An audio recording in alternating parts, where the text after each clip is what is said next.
Welcome to this Rust programming course for beginners.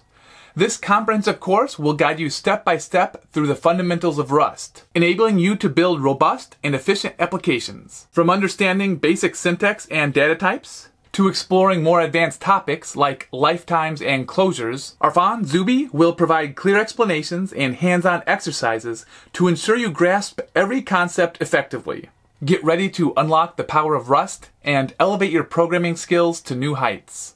Hi, my name is Arfan and I will be your guide in this comprehensive Rust course for beginners. So if you're interested in learning Rust, then congratulations, you have found the right course. So I've designed this course to ensure that you will learn Rust the proper way, using slides and visuals to illustrate concepts and providing exercises we will solve together. This means you will have an appropriate mix of theory and practice that will help you step by step mastering this new awesome programming language. And I strongly advise you to code along because you will learn so much more when actively participating rather than just watching the video. So let's dive in. So what are the goals of this course? First and foremost, getting familiar with core concepts and syntax of the language. We will take a look at data types and data structures, as well as ownership and borrowing. We will see how data is allocated in memory and how we access the data. And we'll take a look at standard library, generics, traits, lifetimes, and much more. Basically everything you need to become a great Rust developer. So why would you want to learn Rust? Now there would be, I guess, 1,000 reasons, but I have here put together some of the main ones. Now Rust is a really fast language in terms of execution time. It provides a rich type system. It doesn't have a garbage collector, which is part of the reason why it's so fast. It provides useful compiler outputs, and you will see that in the exercises we are solving. It guarantees memory safety, and it's the most beloved programming language since 2016 according to Stack Overflow, meaning now 7 years in a row. And we are experiencing fast adoption in various branches.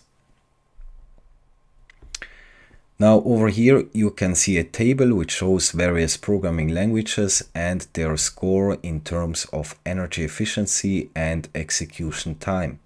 And as you can see, Rust is one of the languages on the top of the list. Now over here are some resources that you can learn with. Now I guess the main resource would be the Rust programming language. Really fantastic book and I recommend you to read it. Then there is Rust links. These are small exercises, basically programs which you have to debug. Then there is Rust by example. So if your style is more focusing code and less on text, then this would be suitable for you.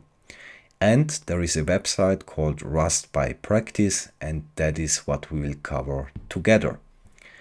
And if you want to go more advanced, there is a book called Rust Forestations, and it's also very much recommended to read that.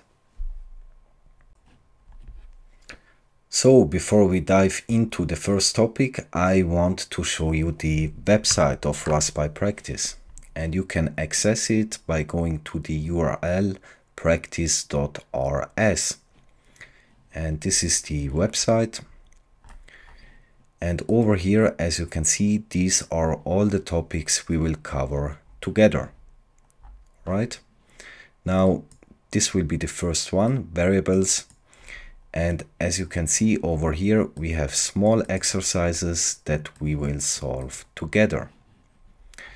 Now, before we start, I want to show you something else. And of course, we will keep up with the tradition and write a hello world program.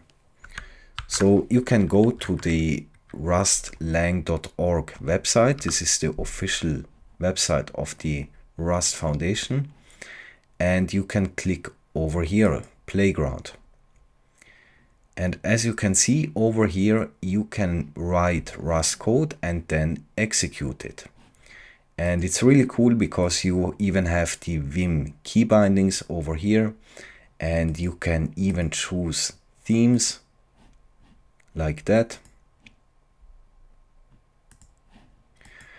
And let's write our first program.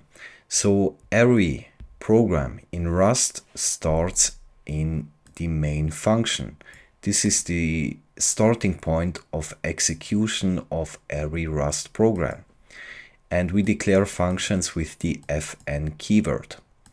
So to print out to standard output, we can use the print line macro.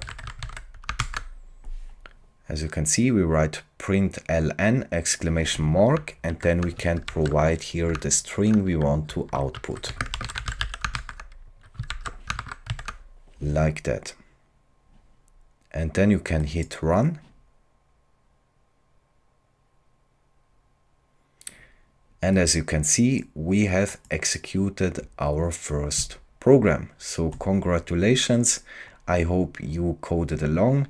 And now we start with the actual course. So variables.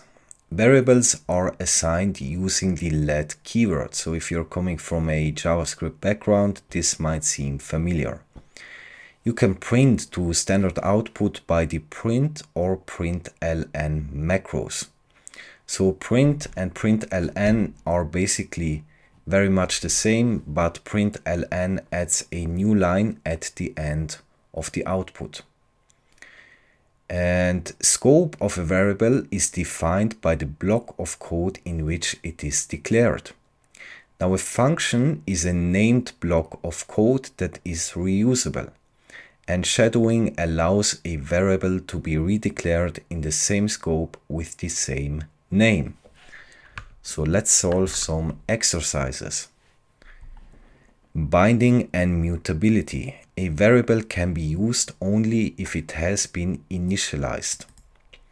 Fix the error below with least amount of modification to the code. So again, we are starting always in the main function.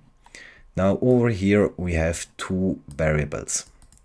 And again, we declare variables with the let keyword, then the name. And over here we have a type annotation. Now don't worry too much for now, we'll cover that in the next topic to come. But for now, think of i32 as an integer type, right? And then we have here the assert eq macro, which stands for assert equality. So this macro takes two arguments and just basically asserts that these two are equal. In case they are not equal, the program will panic, meaning immediate exiting and returning an error message. If they are in fact equal, then the program will just continue executing. So as you can see, we want here that x is equal to a value of 5. So we can initialize x over here with a value of 5, like that. And to run this program, you can either click here or you can press Ctrl Enter. And let's read that over here, uninitialized but used error. So when you use a variable, it has to be initialized with a value, which makes sense, right? You can't use something which isn't initialized yet.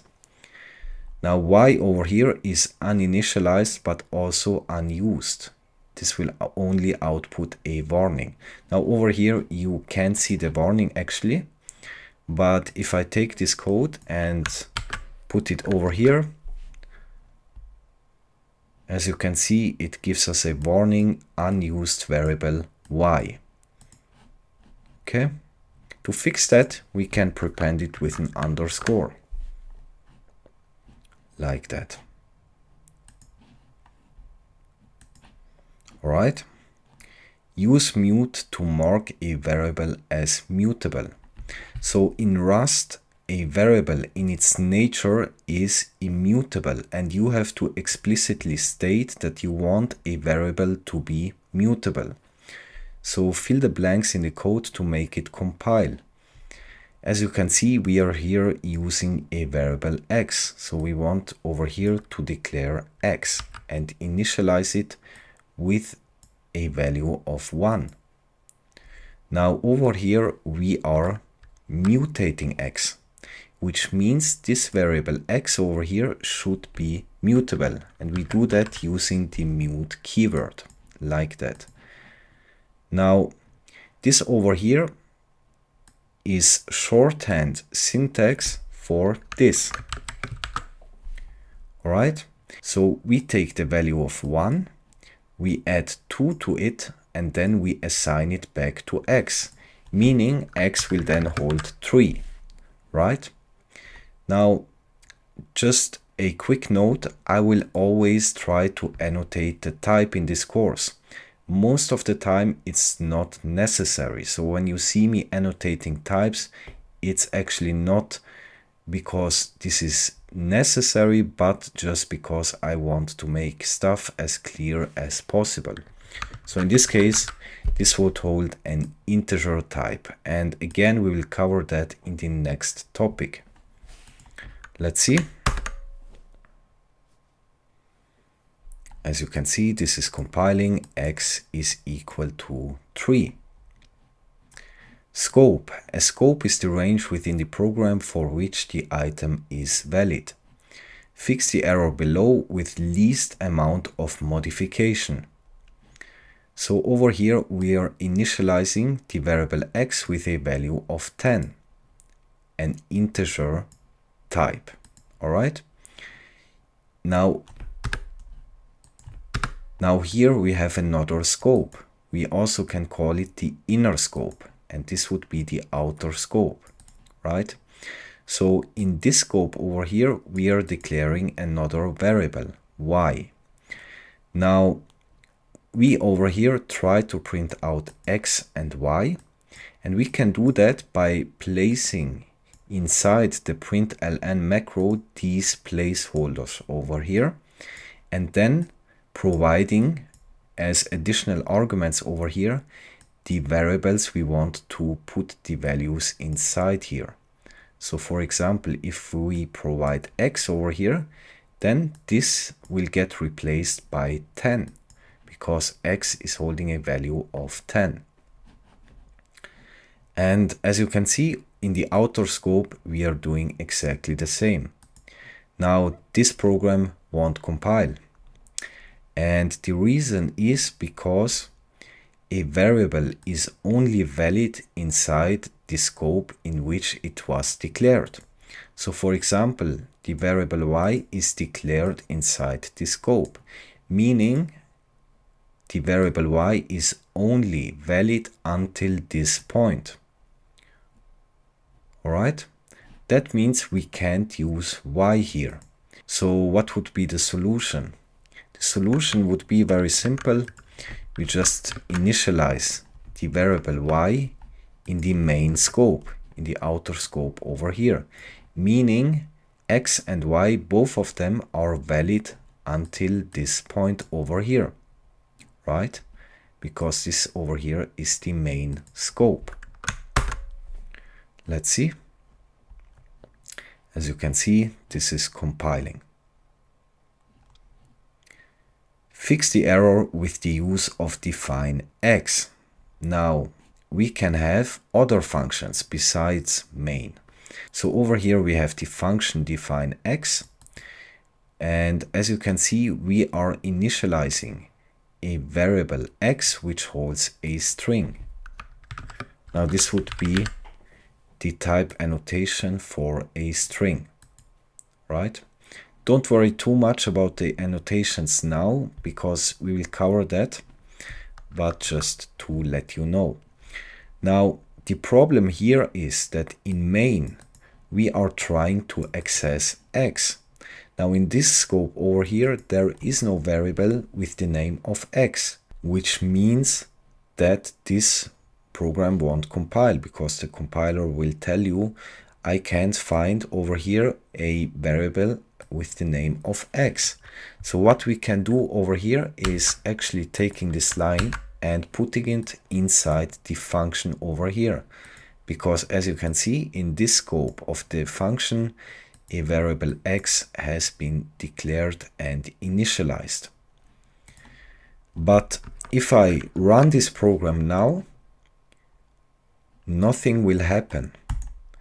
And that's because, as I've said, the starting point of every Rust program is in the main function. Now, when we run the code, nothing will get executed.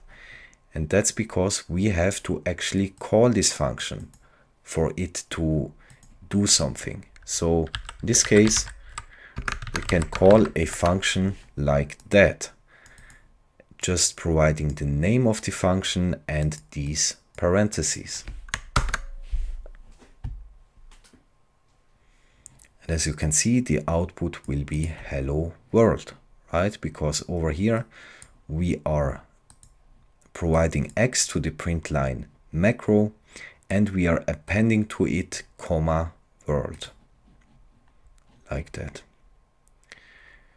Shadowing. You can declare a new variable with the same name as a previous variable. Here we can say the first one is shadowed by the second one. Only modify assert EQ to make printline work. Print 42 in terminal. As you can see over here, we are initializing the variable x, which holds an i32 type, an integer type. Now in this scope over here, we are initializing another variable with the same name, x. But over here, we are initializing it with a value of 12 instead of 5. And that means when we assert the value of x over here, it should actually be 12, right? Now, what would be the value of x in this outer scope? If you said 5, then you're right, because this variable over here has been declared in the main scope, in this scope over here. That means x is holding a value of 5. Now in this scope over here, x holds a value of 12. And these are basically two different worlds, right? So the variable x declared in the main scope doesn't actually care about the variable x declared in this scope over here. They are separate. Now over here we are shadowing x in the main scope, meaning we redeclare and reinitialize the variable x, again with an integer type. Now when we output x, it should actually print out 42.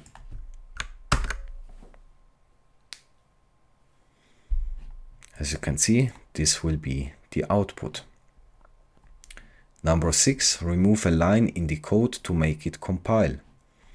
Now over here we have a mutable variable x, which holds 1, an integer type. Then we are assigning 7 to x. Now x holds 7, right? Then we are shadowing and rebinding. So we are redeclaring x and reinitializing it. And we initialize it with a value of x, meaning with 7, right? And then over here we are mutating x, and that means we are here incrementing x by 3. Again, using this shorthand notation, which would equate to that. And this would actually fail. And I want you to look at it and think about it. What over here might cause an error? So over here, as you can see, we are redeclaring x. And over here we are mutating x. Now, as I've said, every variable in Rust is in its nature immutable, Meaning if we redeclare x like that, x will be immutable. Even if it was mutable over here, when we shadow it, then it will be immutable again. So what we can do over here is just using the mute keyword again. So x stays mutable. Now, you might ask, okay, why even shadowing? We can just assign a new value to x. Why is this even a thing? And you can see that here very good. So y over here holds an integer type, right? An integer 4. Now, when shadowing, we can assign to the variable a value of another type. In this case, for example, a string, right? So y will then hold a string type. Right, let's run that. And as you can see, this compiles. Now this line over here is completely useless. I hope you noticed that, because we are taking x and assign it again to x, which basically is the exact same thing as we had over here. So completely useless. Of course, they are doing that to learn the concept, but in real life, you don't need this line. All right, you can just do it like that. And as you can see, this also compiles. Unused variables. Fix the warning below with only one solution, 2 distinct solutions. So as you can see, of course, we want 2 stars, so we will do with 2 solutions. Now the problem here is that this program won't actually output warnings, right? So I will again copy that and I will put it inside the Rust playground like that. So if we run this program now, as you can see, we get a warning, unused variable x. Now, I have showed you that before. The easiest method would be to prepend the variable name with an underscore. As you can see, we don't get the warning over here. The second way would be to do it like that. This is telling the compiler that it should allow unused variables. So if you run it again, as you can see, no warning. So we have solved that. Destructuring. We can use pattern with let to destructure a tuple to separate variables. Now tuples, we will cover that in a later topic, but for now just think of tuples as a data structure that can hold various values, even of different types. So fix the error below with least amount of modification. So as you can see over here, we have a tuple, right, holding 2 integers, 1 and 2. And this over here is called destructuring. So we are using the let keyword, and we use this syntax over here to destructure these values into variables x and y. So x will then hold a value of 1 and y will hold a value of 2. Now over here we are mutating x. Now again, this variable here would be immutable, because in Rust every variable in its nature is immutable, and we have to explicitly state that we want to have it mutable.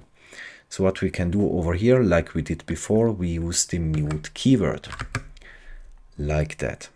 And then this should actually compile. So x holds 1 here, and then we increment x by 2. So x should in the end hold 3 and y should stay the same as it was.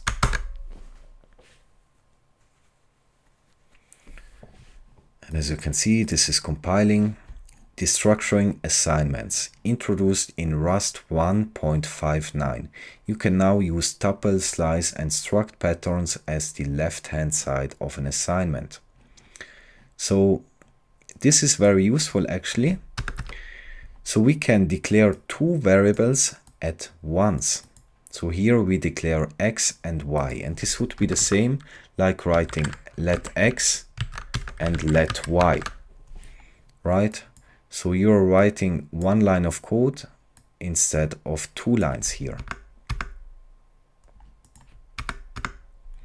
Now again, we declare here the variables, and we can then destructure these data structures over here. So we have here a tuple, and we are destructuring it. And notice over here we don't need to use the let keyword again, because we have already declared these variables over here, right? So we assign 3 to x, and this value over here we don't care about, so we can use these double dots over here. Now this over here is an array, and again we will cover that, don't worry. And this array holds two values. Now we don't care about the first one, but we want to destructure the second one into a variable called y. Now fill the blank to make the code work. In this case we have here an array, right? Remember, assert eq takes two arguments, and both of them have to be the same, equate to the same output, right? So what would be the value of x? It would be 3, because we have destructured here 3 into the variable x, and the same goes for here. We have destructured 2 into a variable y, which means y will then hold 2. All right, and we are done with the first topic. Easy start, and see you next time. Now let's look at numbers in Rust, and we'll start with integer types. Now an integer is basically a whole number, meaning it doesn't have a fractional part. And integers can come in two different forms. They can either be signed or unsigned. Now a signed integer can represent both positive and negative numbers. And I remember that because signed might stand for the minus sign that could be prepended to it. And unsigned integers are always positive integers, meaning they don't have a minus sign, hence unsigned. Now integers can come in different lengths. So there can be 8-bit integers, 16-bit, 32, up until 128 bits. And each length over here has two distinct types, one for signed and one for unsigned. So for example, if we have a variable which holds an unsigned 8-bit integer, we would type annotate that with the type U8. Or for example, we have a signed 64-bit integer, we would annotate it as I64. Now the last element in the table over here is arg, and arg stands for architecture. Now that means that the size of these two types, isize and usize, are dependent on the computer's architecture. Now I guess most of you guys today run computers with 64-bit architecture, meaning isize and usize have a size of 64 bits or 8 bytes. Alright, now the default types in Rust are for integers I32 and for floats F64. So if we don't annotate anything, the compiler will infer it to these types. Now my head is in the way. Now to make sense of all of this, you will have to understand the binary number system.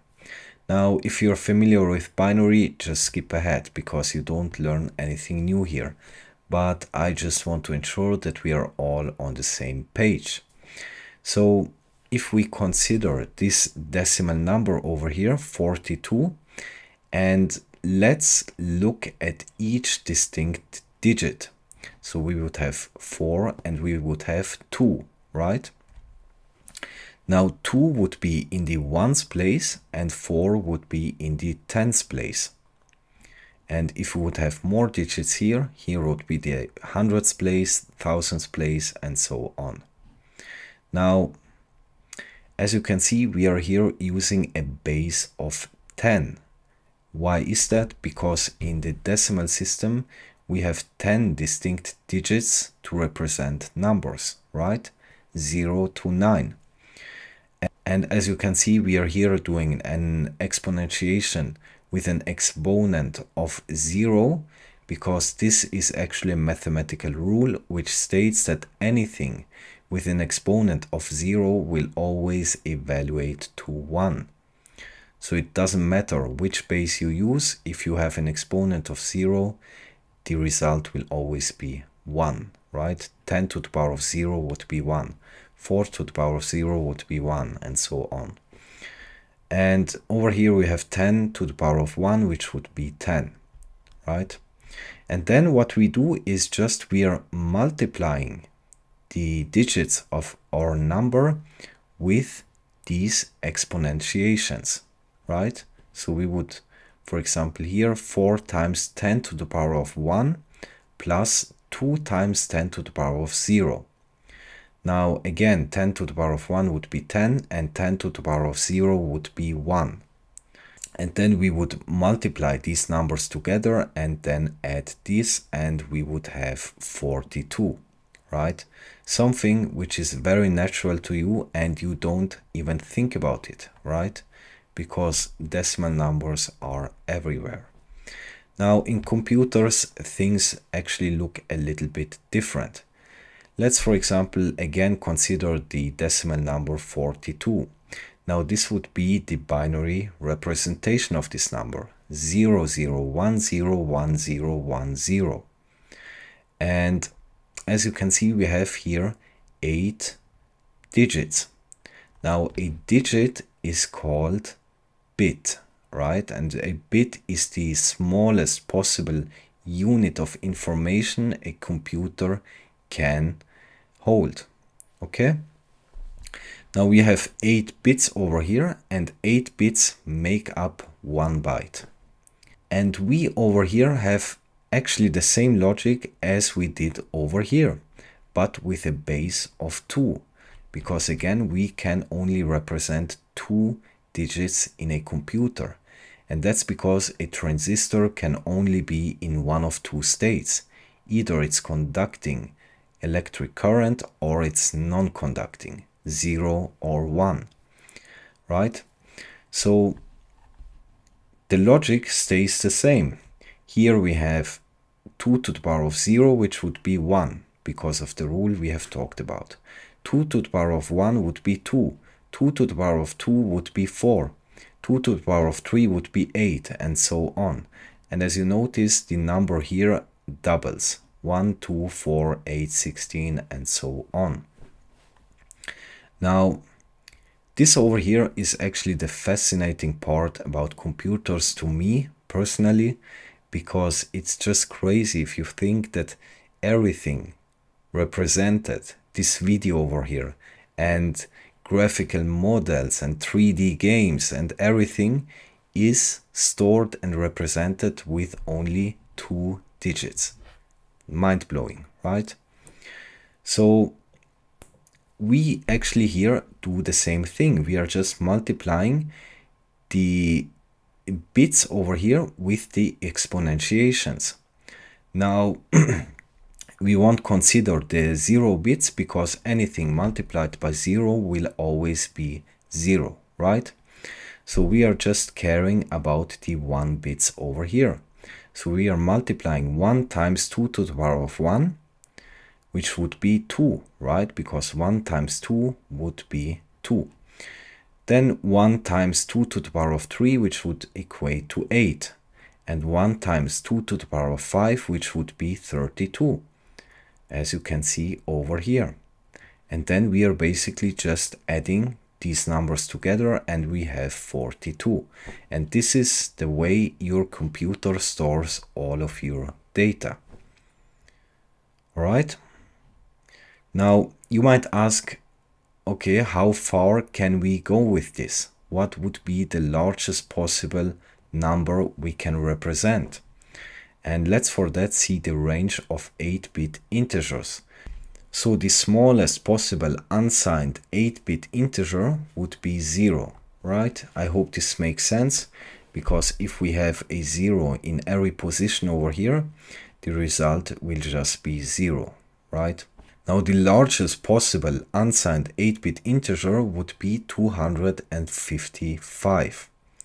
And that's the case when every single position over here holds a 1, right? And again, we are then just multiplying the 1 by the exponentiations over here and add it together. And you might now think, okay, 255 isn't a lot. What if I want to represent bigger numbers? And there is a simple solution to that. We are just adding more bits over here, right? Because the more bits we have, the larger number we can represent. So let's see, for example, a 16-bit integer. Again, the smallest possible 16-bit integer unsigned would be 0. And this is if every position over here holds 0. Now the largest possible 16-bit integer unsigned would be 65,535. Okay? And again, this would just be if we had in every single position a 1, right? Again, just adding the results of the exponentiations over here all together, and we would have this result. Now, as you can see, the more bits we have, the more we can represent. Now, what about signed integers? Again, signed integers can represent negative numbers. So signed integers use a concept called 2's complement, where the processor will take a number over here, for example 42, and this would be the binary representation of this number. Then it will invert this binary number, meaning a 0 becomes a 1 and 1 becomes 0. Right? Just inverting. And then after inverting the number, we add one single bit. Okay? So we add 1 here. This would then equate to 0, and we have a carry of 1. And then we add here 1, and we would have 1, and the rest stays the same. Now this would then be the binary representation of -42. Or -42. Now the most significant bit over here is actually the sign bit. If it is 0, then it means the number is positive. If it is 1, then the number is negative. All right? And that's why there are distinct types for signed and unsigned. And the ranges for signed and unsigned integers vary, right?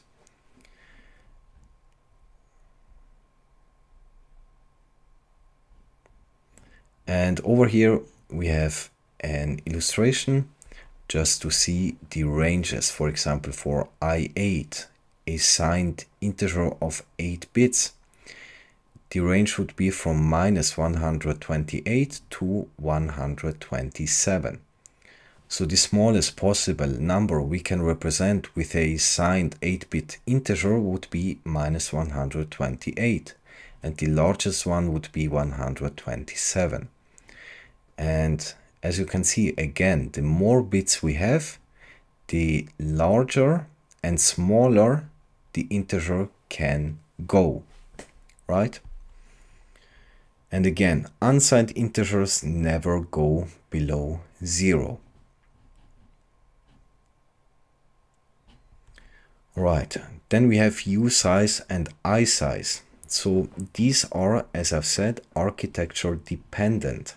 So on a 32-bit architecture computer, the size of these usize and isize type would be 32 bits. On a 64-bit architecture, it would be 64 bits. And this is also called pointer-sized integer type, because it matches the size of a word in a given platform. So what is a word? You have to understand that the processor does not read 1 byte at a time from memory, it reads 1 word at a time. So in a 32-bit processor, it can access 4 bytes or 32 bits at a time, and in a 64-bit processor, it can access 8 bytes or 64 bits at a time. Now, if we look at this very simplified representation of computer memory, where we have over here addresses and over here the data, and each location over here holds data of 1 byte. All right. Now, in a 32-bit architecture, the size of a word is 4 bytes, right? 32 bits. Which means that the processor can access 4 bytes at a time. So the processor will read this section over here as 1 word, right? It's basically a unit of data. And what you have to take from this is this statement over here. Usize gives you the guarantee to be always big enough to hold any pointer or any offset in a data structure. So the usize type can hold memory addresses which can point to any location in computer memory. That's very important. So let's see, floating point. There are two types, F32, which is of size 32 bits, and F64, which is of type 64 bits. Now the representation of these floats are according to the IEEE 754 specification. So let's look at some exercises. Tips: if we don't explicitly assign a type to a variable, then the compiler will infer one for us. Now, remove something to make it work. As you can see over here, we have a variable x which holds an I32 integer, right? Now over here we have a mutable variable y which holds an unsigned 32-bit integer, right? So over here we are trying to assign x to y. Now this would actually fail because we can't assign a variable of a type to a variable of another type. It's not possible. So what we can do over here to fix that is actually just omitting the type. And this will then implicitly hold an I32 type, right? Because this is the default integer type in Rust. Now over here we are initializing another variable z, and what would be the type of z? Right, it would be I32, right?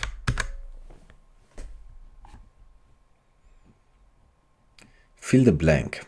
So over here, as you can see, we have a value 38, which is of type U8. So we can also annotate a type directly on a value, meaning this value over here, 38, is of type U8.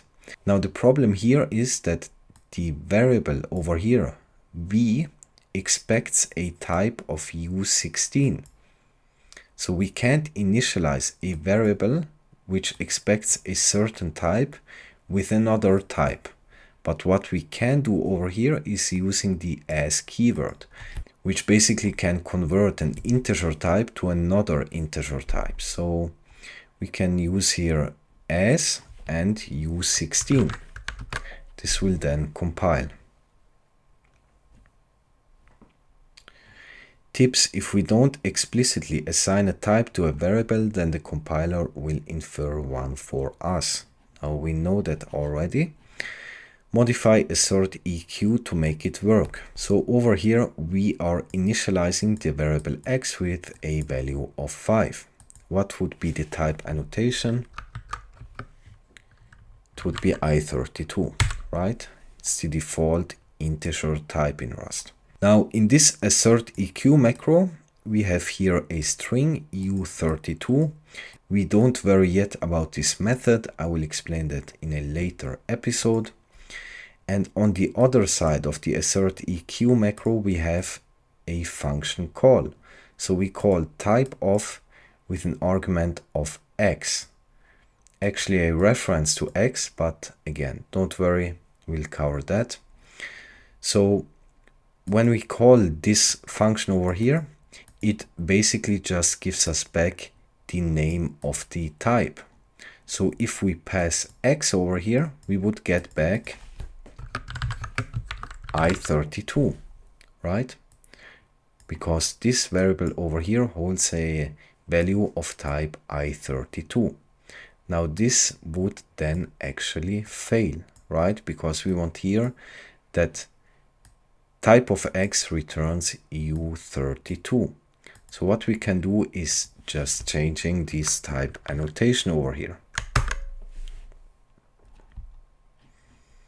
All right. Fill the blanks to make it work. Now over here we have a data type, for example i8, and the constant max. Now max just returns the largest possible number that can be represented with the mentioned data type. So for example i8 max would be 127, right? This would be an signed 8-bit integer, and we have seen the ranges. Now the max for an unsigned 8-bit integer would be 255. All right. Fix errors and panics to make it work. Now over here we have a value 251, which is of type u8, and we add 8 to it. Now in this case, the compiler will infer the types. So this would be u8, and the variable itself will hold an u8. Now, can you spot the problem over here? The problem is we have seen that u8 can only represent up to 255, right? So over here we would have 259. So this is not possible. So what we can do over here is just changing that to the next bigger data type, for example u16. Now then we have here a data type i8, a signed 8-bit integer, and we call the checked add method.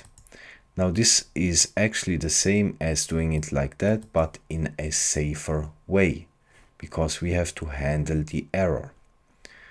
And unwrap over here, we will cover that.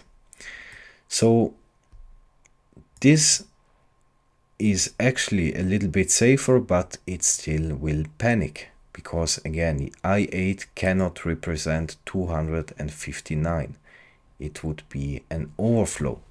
So again, we can over here just say we want an i16, because an i16 can without problems represent 259. So v1 will then hold u16 and v2 will hold i16. Again, I'm just doing this for clarity. You don't have to annotate the types. All right, modify assert to make it work. Now, as you can see over here, we have numbers in different representations, or basically in different number systems. So this is decimal, this is hexadecimal, this is octal, and this is binary. Okay. Now the decimal over here has an underscore, and this is just a delimiter. So this is just for readability. It doesn't affect the actual value. Now let me convert that over here. We would have 2024. This is already in decimal system. Then over here we would have 255. Then over here we would have 63. And then over here, I hope you remember, this would be 255. Now if we calculate these, as you can see, the result would be this value over here.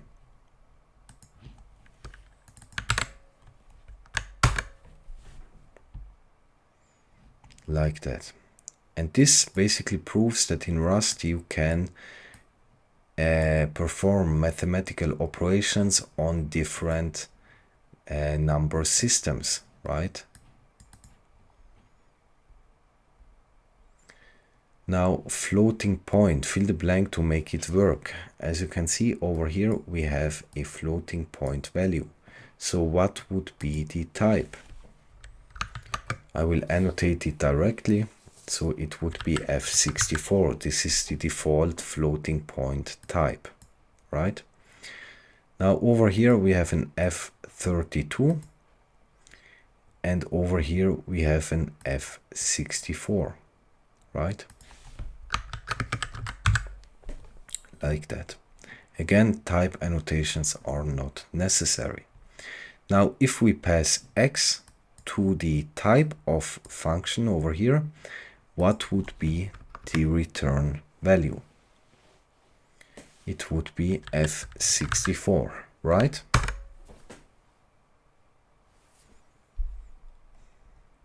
Make it work in two distinct ways. So if we execute this program over here, as you can see, this would panic. Now the problem here is floating point precision. The result won't be exactly 0.3. It would be something like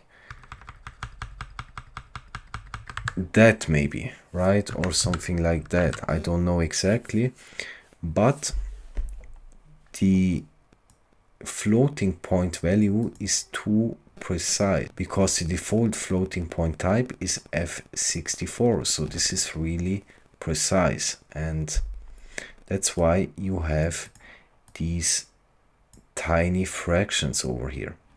Now we can solve this using an F32, which is less precise, right? Like that. And this succeeds. Now, two distinct ways. We can also use the as keyword.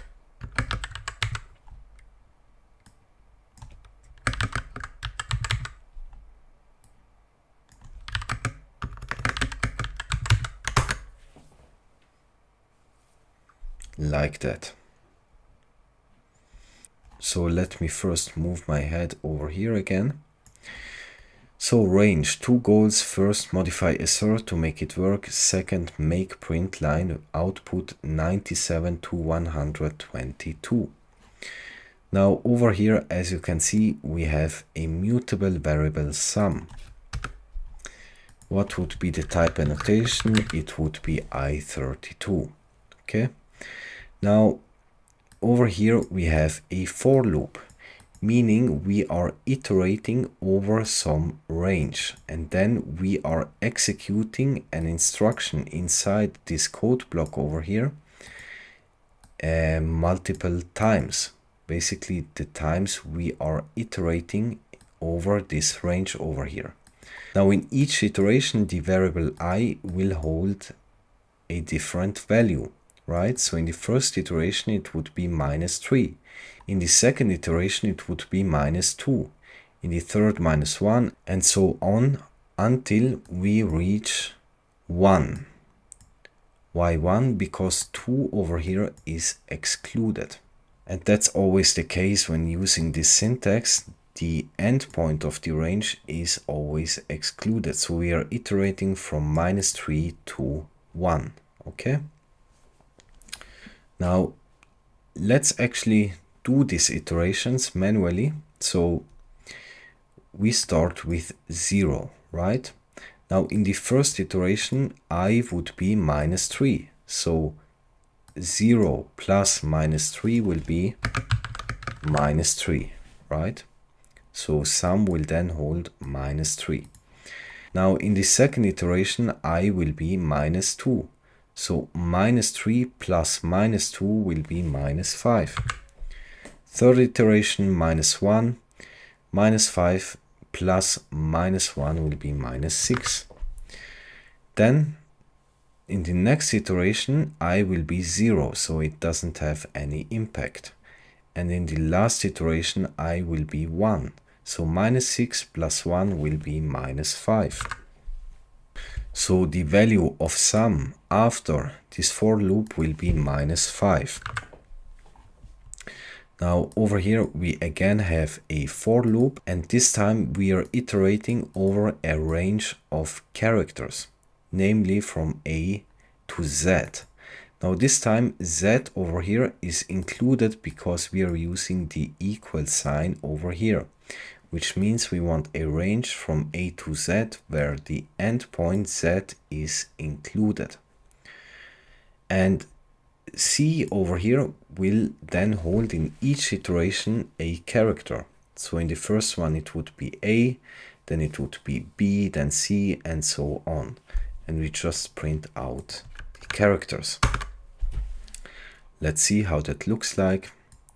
As you can see, just printing out each character from A to Z.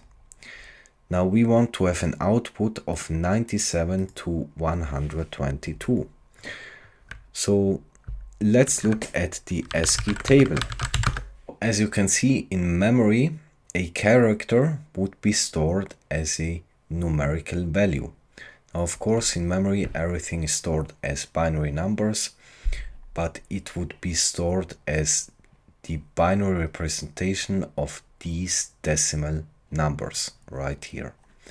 So we want to go from 97A to 122Z, right? So it's actually pretty simple. Instead of outputting the C as character, we want to output it as an U8, for example, right? And then, as you can see, we have the ASCII code for the characters from A to Z, lowercase. Right. Then over here, exercise 10, fill the blanks. So we are here importing from the standard library the ops module, range and range inclusive. Now we have seen the shorthand syntax, and this would actually be the more verbose way to write that, but I think no one actually does it this way. Over here we have a range which starts at 1 and ends at 5. Now again, 5 would be excluded, right? Like that. Now range inclusive means we range from 1 to 5, where 5 is included. And we would write that shorthand syntax like this. 1 to 5 and 5 is included. Right, let's see the last exercise in this topic, computations. Fill the blanks and fix the errors. So as you can see over here we have integer addition. So 1 plus 2 will be 3. And the compiler over here will infer these types. So because we have over here an U32, an unsigned 32-bit integer, it will infer these values over here to be of the same type. All right. Now over here, the same thing. We have 1 minus 2, would be -1, and the compiler infers these types. Then over here we have 1 minus 2, which is equal -1. The problem over here is that we are dealing with an unsigned 8-bit integer. Now remember, unsigned integers can never be negative. So what we can do to fix that is just converting it to an I8, a signed 8-bit integer. And signed integers can represent both positive and negative numbers. Now over here we would have 150. And if there are no type annotations here, the default integer type will be inferred, which will be I32. Now over here again we have the problem of floating point precision, so we can cast that to an F32.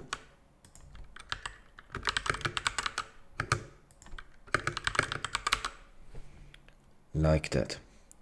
Over here we have the modulus operator, and the modulus operator basically gives back the remainder of a division. So if we divide 24 by 5, we would have a remainder of 4. Now, as you can see, here we have Boolean logic and bitwise operations, and I want to show you some slides so we get the concept. Let's start with Boolean logic. Boolean logic deals with values that are either true or false. And there are 3 basic operations: and, or, and not. And over here you can see the truth tables of these operations. So let's see the AND operator. Now the AND operator takes 2 inputs and produces 1 output. Now the only time it outputs true is when both of the inputs are true. Otherwise it will always return false. In an OR operation, if either one of the inputs is true or both of the inputs are true, then it will output true. If both of the inputs are false, then it will output false. And the NOT operator will just basically invert the Boolean value. So over here we have not false, and this would evaluate to true. And not true will evaluate to false. Now let's see bitwise operations. Bitwise operations are operations that manipulate individual bits that make up a binary number, treating each bit of a binary number as a separate unit and perform logical operations on them. So it's very important that you get that in bitwise operations we are treating each bit as a separate unit, and we are doing some manipulation on each individual bit and not the binary number as a whole. And we'll cover here AND, OR, XOR operations and bitwise shifting. Now there are a lot more, but I will just cover the ones in the exercise. Let's start with the AND operator, this ampersand symbol over here. AND returns 1 only when both of its inputs are 1. So similar to Boolean logic, as you can see, the AND operator takes 2 inputs and produces 1 output. Now, as you can see in the truth table, if both of the inputs are 1, then the output will be 1. In any other case, the output will be 0.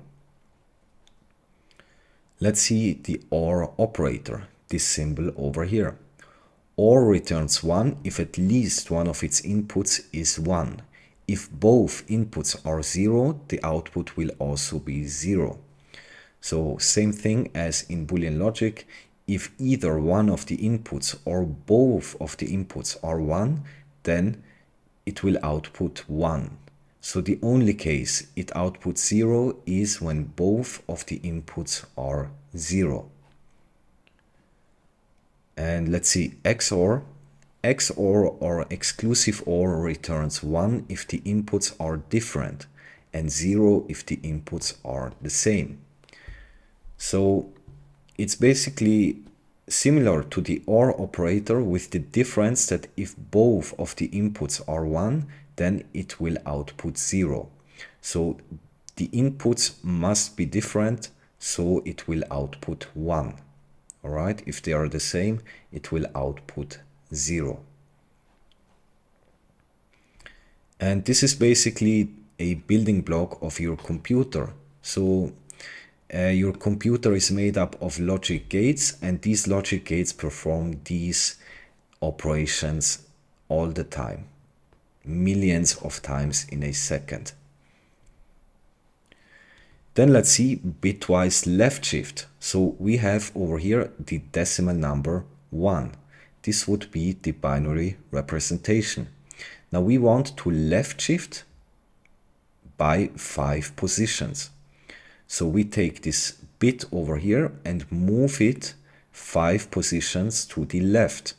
So this bit over here will be at this position after the bitwise left shift operation. All right, and that means we then have a value of 32 because this is the binary representation of decimal 32. And bitwise right shift is basically the same. Now over here we have a hexadecimal value and we want to right shift it 2 positions.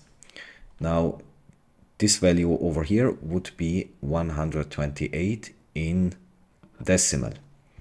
And this would be the binary representation of 128.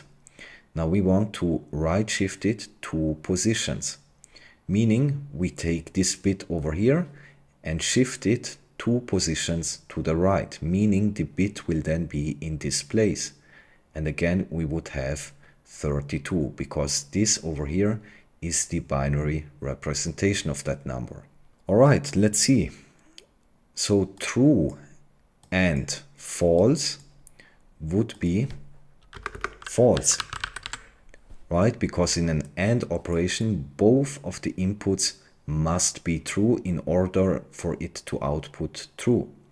Now true or false would be true, because in an OR operation, only one of the inputs have to be true. And not true would be equal to, that's right, false, right? Like that.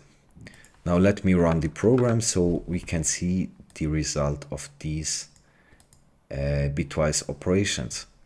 So as you can see over here, 0011 and 0101 is 0001. Why is that? Because again, we are here considering each individual bit as a unit and performing manipulation on each distinct bit. Now over here, as you can see, we are taking the rightmost bit over here and we are performing the AND operation with the rightmost bit over here, meaning 1 and 1 would be 1, right? Because AND, if both of the inputs are 1, then it will output 1. In any other case, as you can see, 1 and 0 would be 0. 0 and 1 would be 0. 0 and 0, of course, would be 0. Now let's see this OR operation. We have 1 or 1. This will output 1. We have 1 or 0, which will output 1 again, right? Because in an OR operation, if either one of its input or both of them are 1, then it will output 1. 0 or 1 is 1, and 0 or 0, of course, is 0. And then we have XOR. 1 XOR 1 would be 0. Because remember, XOR, the inputs must be different in order for it to output 1. Like over here, for example, 1 XOR 0 would be 1, right? The inputs over here are different, 1 and 0. Same over here, 0 XOR 1 would be 1.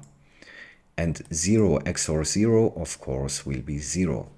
And as you can see over here, these are the bitwise shifting, so I've covered that in the slides.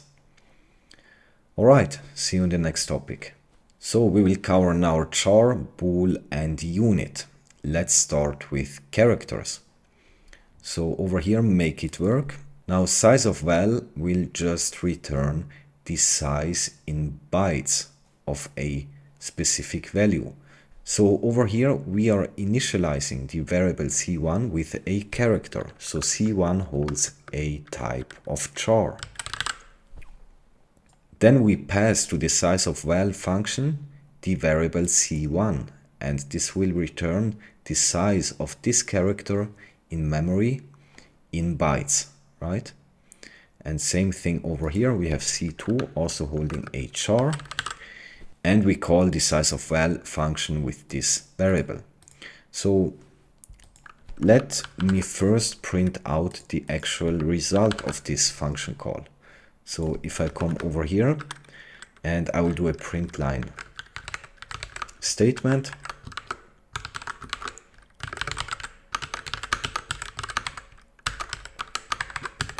and just basically outputting the result of this function call. So let's see.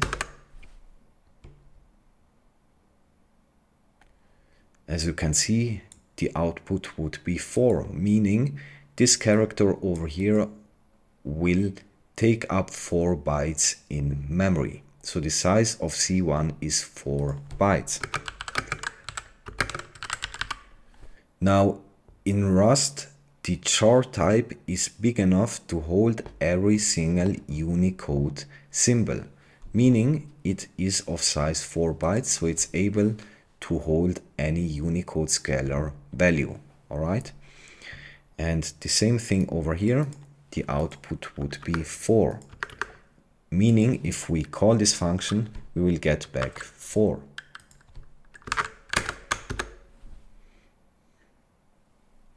Alright, make it work. Again, initializing a variable with a char. Then we are calling the print char function with an argument of this variable. As you can see, this function over here, this is the function signature. This function takes as argument c, which is of type char, and then we just print out c. Now, the problem over here is that this isn't actually a char. This would be considered a string, because in Rust there is a difference between double quotes and single quotes. So double quotes are for strings and these single quotes are for characters.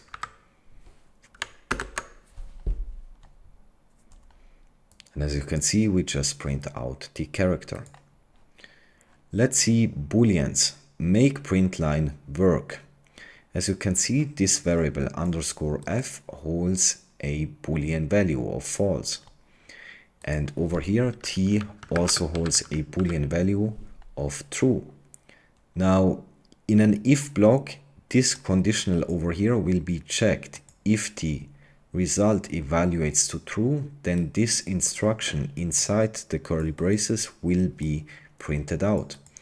If it evaluates to false, then the program will just ignore this instruction over here. Now in this case we want to print that out, but over here the result would evaluate to false because we are saying not true, right? Because t holds a boolean value of true. So not true would be false. That means this will never get printed out. What we can do over here is just removing this not operator and then it will work. Make it work. Again, we have some variables that hold boolean types. Now again, this variable over here, t, will also hold a boolean type because this over here is an AND operation. And remember, an AND operation takes two inputs and produces one output. So the output type will be of type bool.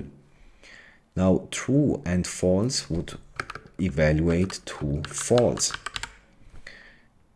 And then we are comparing T and F. Now F holds true and T holds false, which is not what we want. So what we can do over here is just making this false over here. And then both of them hold a Boolean value of false. Unit type, make it work, don't modify implicitly read unit. So the unit type is a type which doesn't hold any value. Its size is 0 bytes, and it's usually, if a function doesn't return any value, then a unit type will be returned, and this happens implicitly, so you don't have to annotate that. Let's see an example. Over here, the underscore v variable holds a unit type. As you can see, a unit type is basically represented as an empty tuple, and this would be the type annotation, right? So over here we are holding a tuple with two i32 values. Then, as you can see, we have here an assert EQ macro. We are comparing v with the output of this function call. Let's see this function over here, implicitly read unit.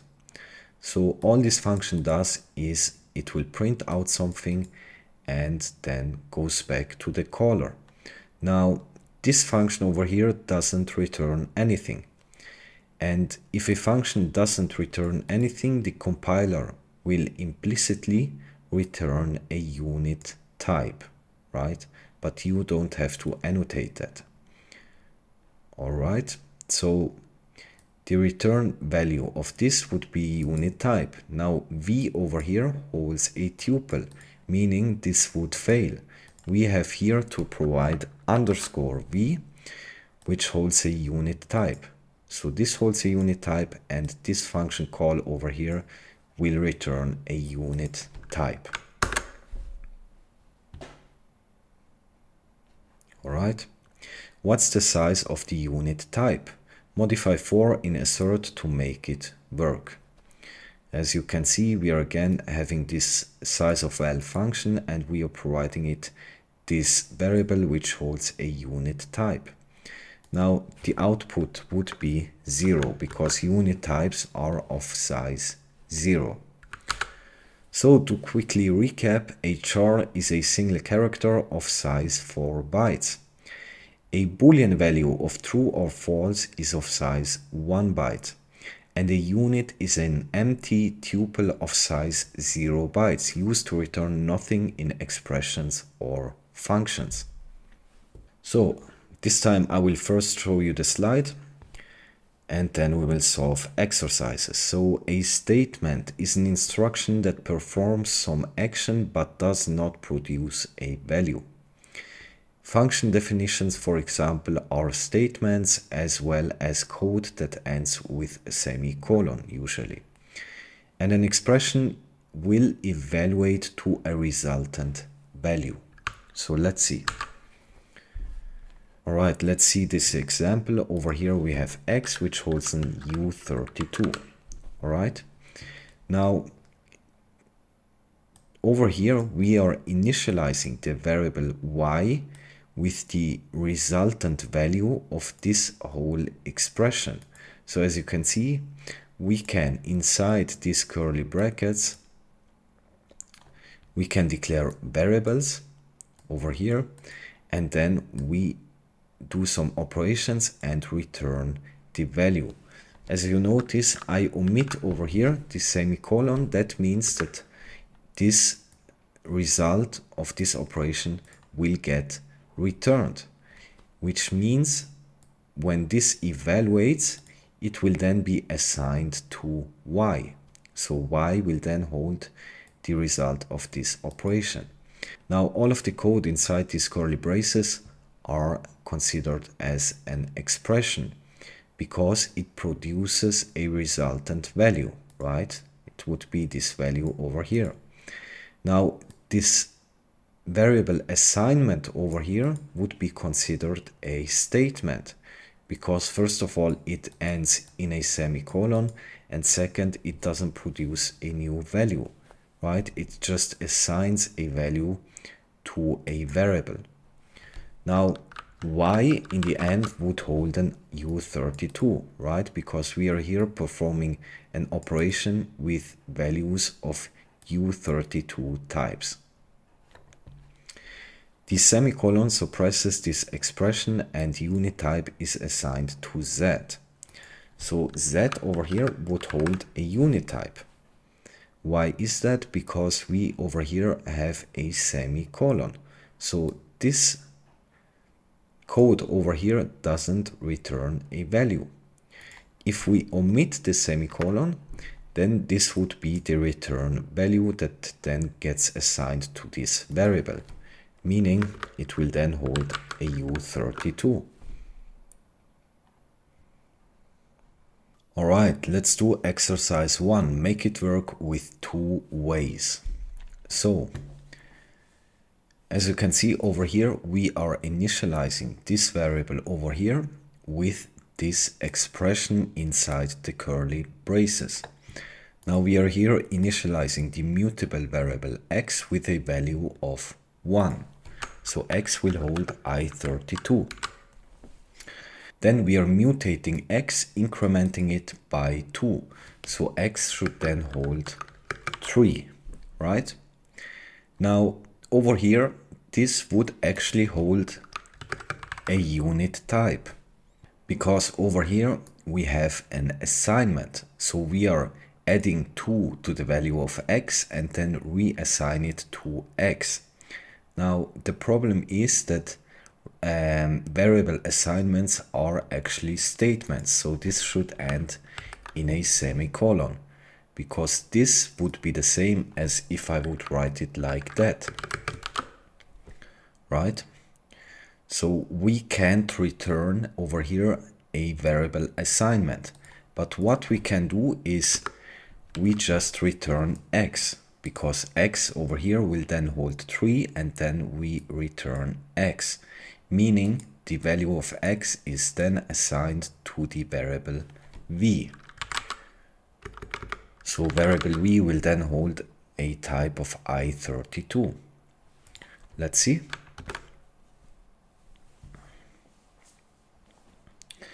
This is compiling. As you can see, make it work in two ways. Now the second way to solve it is just in this assert eq macro, we compare v to a unit type, because no value will get assigned to v, and that means the variable v will then hold a unit type like that.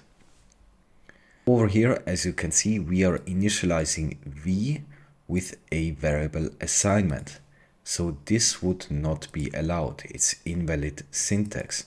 But what we can do is we use curly braces like that, and then we initialize here a variable x and we return x. This would be allowed. So v then holds an I32. Let's see, over here we have a function call with two values 1 and 2. So let's see the function over here. It takes two arguments, x and y, of type I32, and it returns an I32 value. Now over here, as you can see, this function just adds x plus y. Now the actual return type over here would be unit type, because as you can see, we are ending this operation with a semicolon, meaning nothing will get returned. So if we omit this semicolon over here, then we would have a return type of i32. Meaning, after the function call over here, s will then hold the result of this operation. 1 plus 2 would be 3, so s would hold 3, and that would be a type of i32. So let's now look at functions. A function is a block of reusable code that performs specific tasks. It can take arguments, processes those inputs, and then returns a result. And a diverging function is a function that never returns to the caller. And this would happen, for example, if the diverging function is panicking, looping forever, or quitting the program. So let's see. Don't modify the following two lines. As you can see, we have here a tuple and we are destructuring it. We have already seen how that works. Now over here we have a function call. Now this would be the caller and this function would be the callee. Okay? When we call the function, the flow control will go to this function and the program will continue executing the instructions provided in this function. Now, it's very important that you know that functions always have to annotate types for their arguments. So over here, we would define that x should be of type i32, right? Because y is i32 and we are performing here a mathematical operation, meaning they both have to be of the same type. And as you can see, like in the last exercise, this function wouldn't return a value because over here we have a semicolon. So if we omit that, then this result of this operation will get returned, which means the return type would be i32. Then, when this returns, the flow control will go back over here and assign the returned value from this function to variable s, meaning the variable s will then hold a type of i32. And the value would be 3, right? Because we are calling the function with arguments 1 and 2, or x and y over here, which hold 1 and 2. And then this function will just sum it up together, and that means s will hold 3.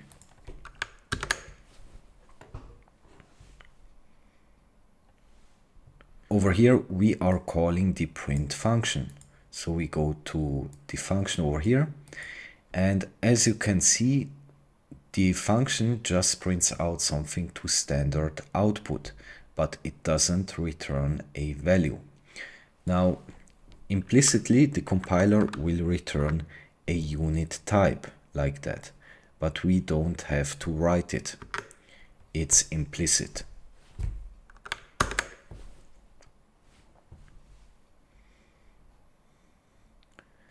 Solve it in two ways. Don't let println work.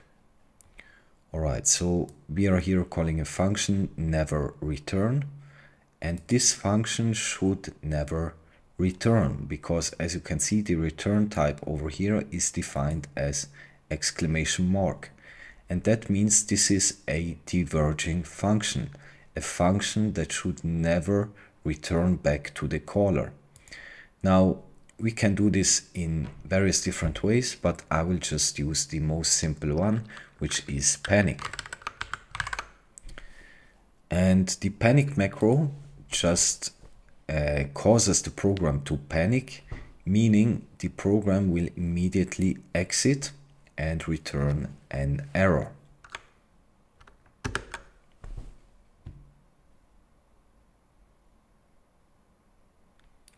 As you can see, unreachable statement. So this line over here is never reached, as you can see. And that's what we want, because over here, don't let println work. So we never actually reach this point. The program will exit before going back to the caller. Diverging functions. Diverging functions never return to the caller, so they may be used in places where a value of any type is expected. So in the main function, we just print out something, and over here we have a function getOption. It takes as argument a value of type U8 and returns option I32. Now we will cover options in a later episode. Now over here we are matching TP, and matching, if you're coming from another programming language, is like a switch block. Okay, we are matching TP, and then if, for example, TP would be 1, then this code block over here would get executed. If it is anything else, then this code block will be executed. And we will cover match statements, but match is just a much more powerful way of pattern matching than, for example, if-else conditionals. So after this match, we are calling this never return fn, and this should never return. So there are some macros we can use here. I've showed you one, the panic macro.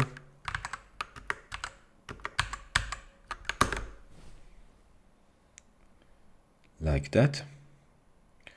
Or we can also use unimplemented, and you use the unimplemented macro if you have a function that is not implemented yet. And we can also use the to-do macro, like that. And to-do is basically very similar to unimplemented, and all of them will cause this function to not return to the caller. In this case, this would be the caller over here. Fill in the blank. So as you can see, we have here a variable b, which then gets matched over here. So if b holds a value of true, then 1 will be assigned to variable v. If b holds a value of false, then it will print out success, and the program will then panic. Now we can here assign false, because I guess we wanted to print out success, right? And yeah, let's see.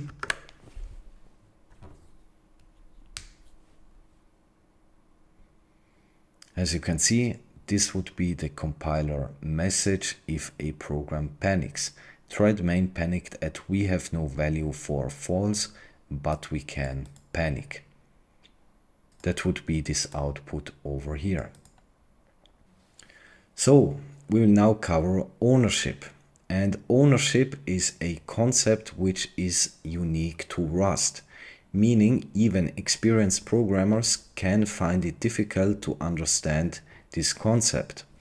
But it's very logical and it all makes sense. And I will use visuals and illustrations to make it easier to understand the concept.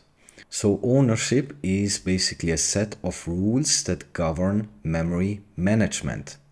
These rules are enforced at compile time. If any of the rules are violated, then the program won't compile. Now let's see the 3 rules of ownership in Rust. First, each value in Rust has an owner. Second, there can only be one owner at a time. Third, when the owner goes out of scope, the value will be dropped. Now, the owner of a value is the variable or data structure that holds it and is responsible for allocating and freeing the memory used to store that data. Let's look at scope. A scope is a range within a program for which an item is valid. We have two types of scope. One is global scope, and that means a variable that is declared in global scope is accessible throughout the entire program.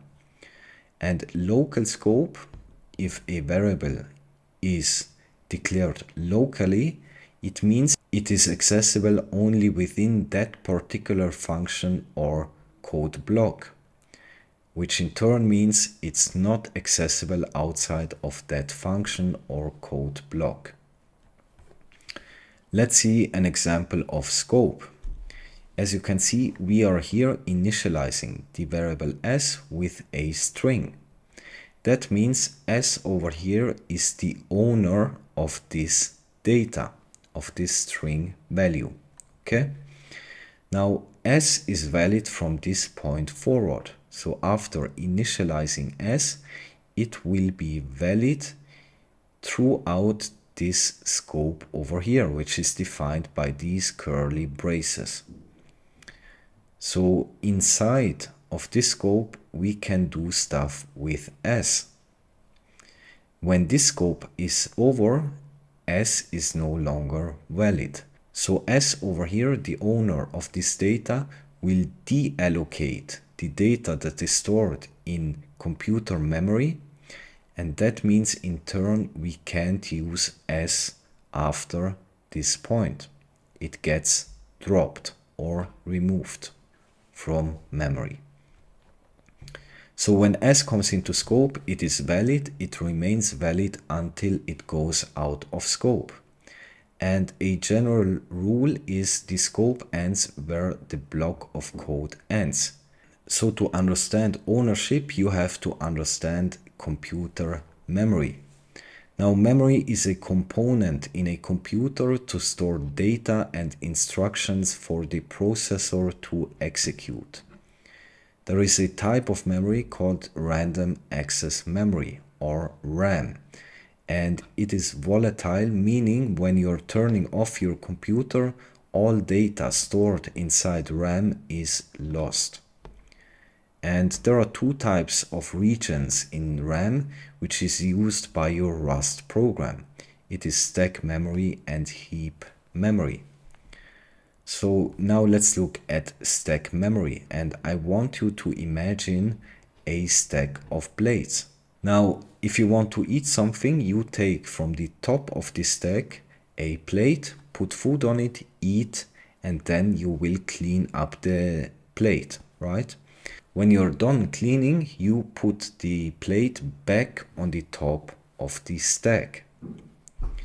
And that's exactly what is happening in stack memory. So this concept is called last in, first out, meaning the last thing that is pushed on top of the stack will be the first thing that will get popped from the stack, meaning the first thing that will get executed. Now, all data stored on the stack must have a known fixed size, like integers, floats, chars, bools, and so on. Basically, all the types we have seen so far are all of fixed known size at compile time. Now, pushing to the stack is faster than allocating on the heap, because the location for new data is always at the top of the stack, meaning the program can access data in stack memory at constant time, if you're familiar with time complexity.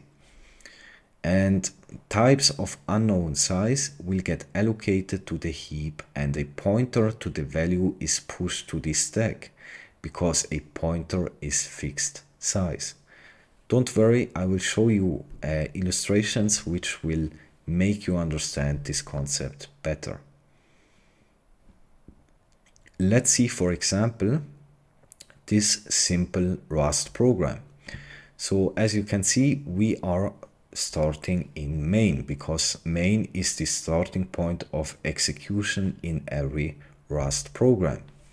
So over here we declare some variables x, y, and z, meaning these variables are local to the main scope. to this code block over here. And because they are local, they can't be accessed outside of this scope.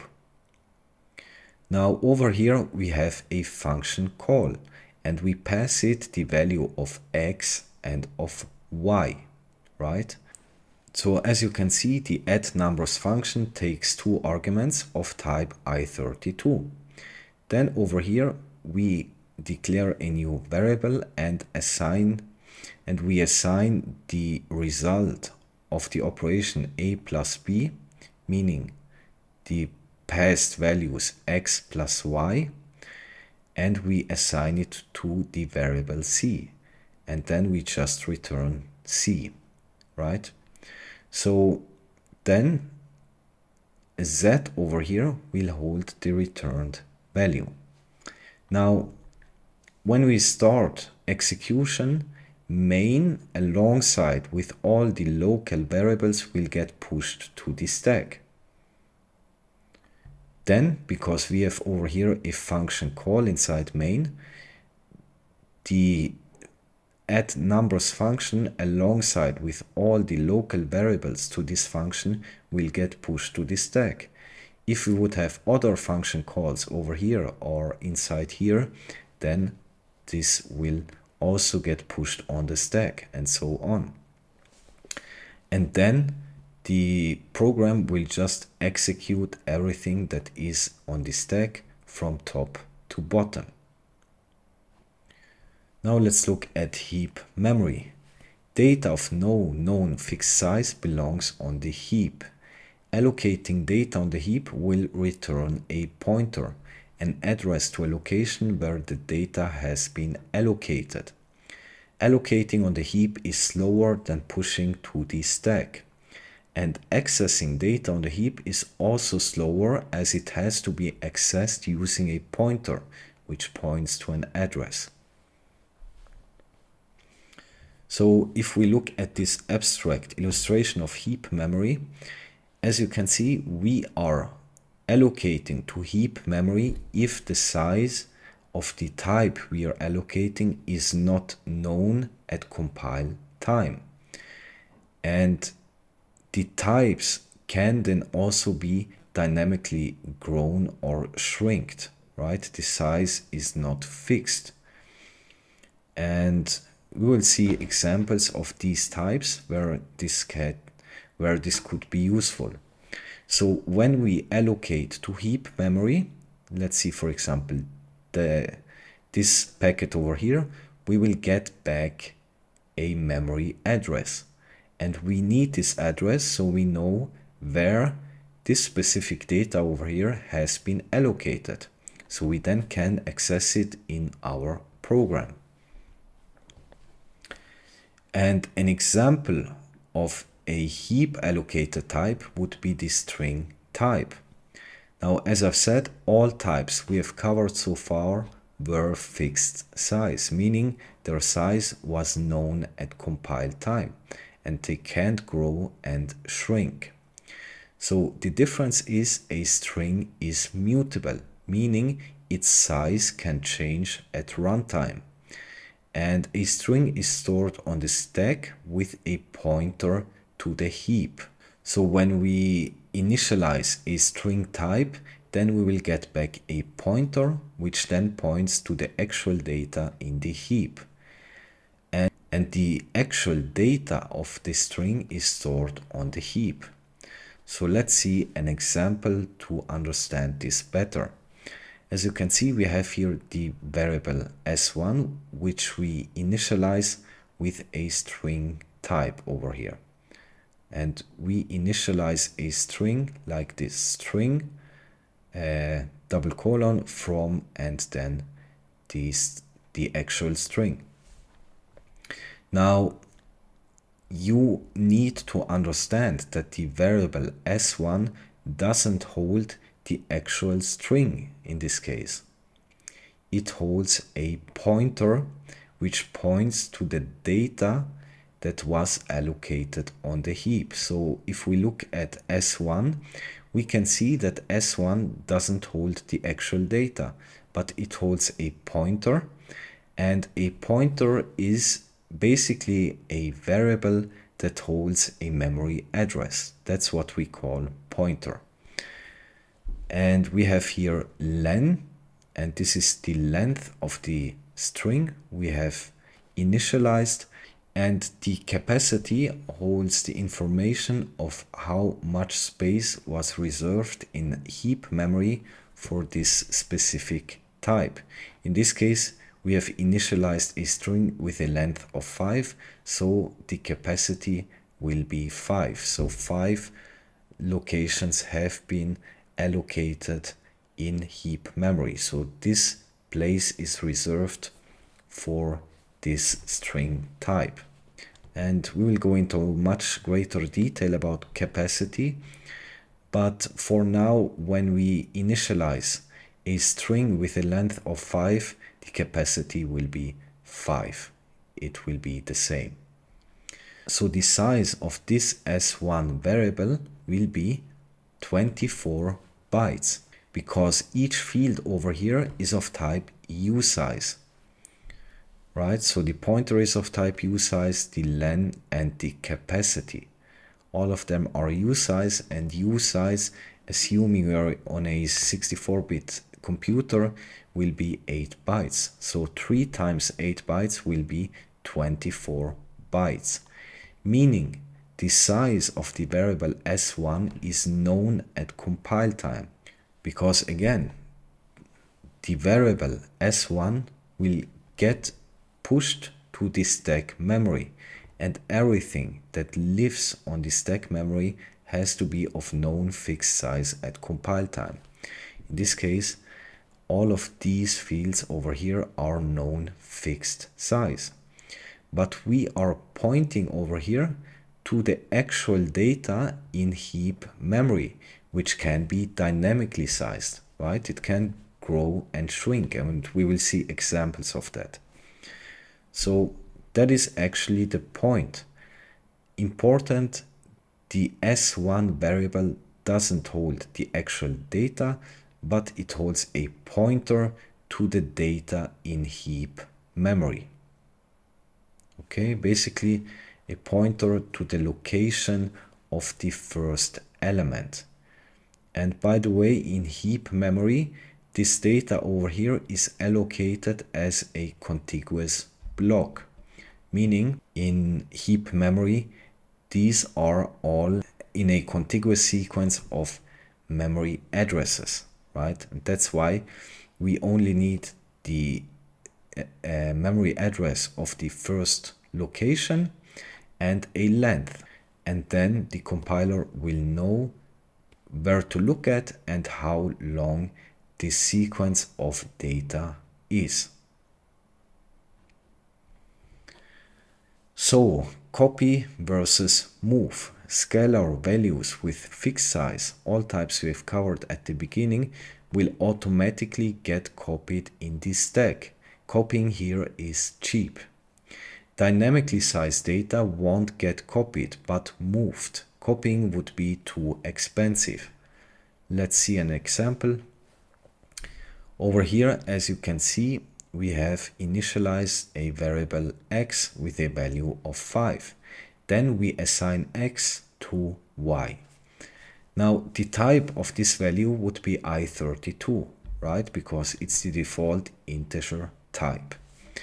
Now, because i32 is fixed size, it means that it lives in the stack memory. And everything that lives in stack memory will automatically get copied. Meaning we are here assigning a copy of x to y, or basically a copy of the value 5. So we are not assigning the actual value, but a copy of that, meaning y and x would point to different memory locations. The value is the same, but the location at which the value is stored is different, because again, when we assign a fixed size integer that lives in stack memory, Rust will automatically copy the value, because copying on the stack memory is cheap. Now over here, as you can see, we initialize a string, and then we assign S1 holding the string to S2. Now, as we've seen, S1 doesn't actually hold the data over here, but it holds a pointer, which is returned when we are allocating this data over here, this string, on the heap memory. So the allocator that allocates this data on the heap memory will return a pointer. And that means if we assign S1 over here to S2, then S2 will only get a copy of the pointer and not the actual data. So that is how that might look like. As you can see, we have S1, which is initialized to hold a string.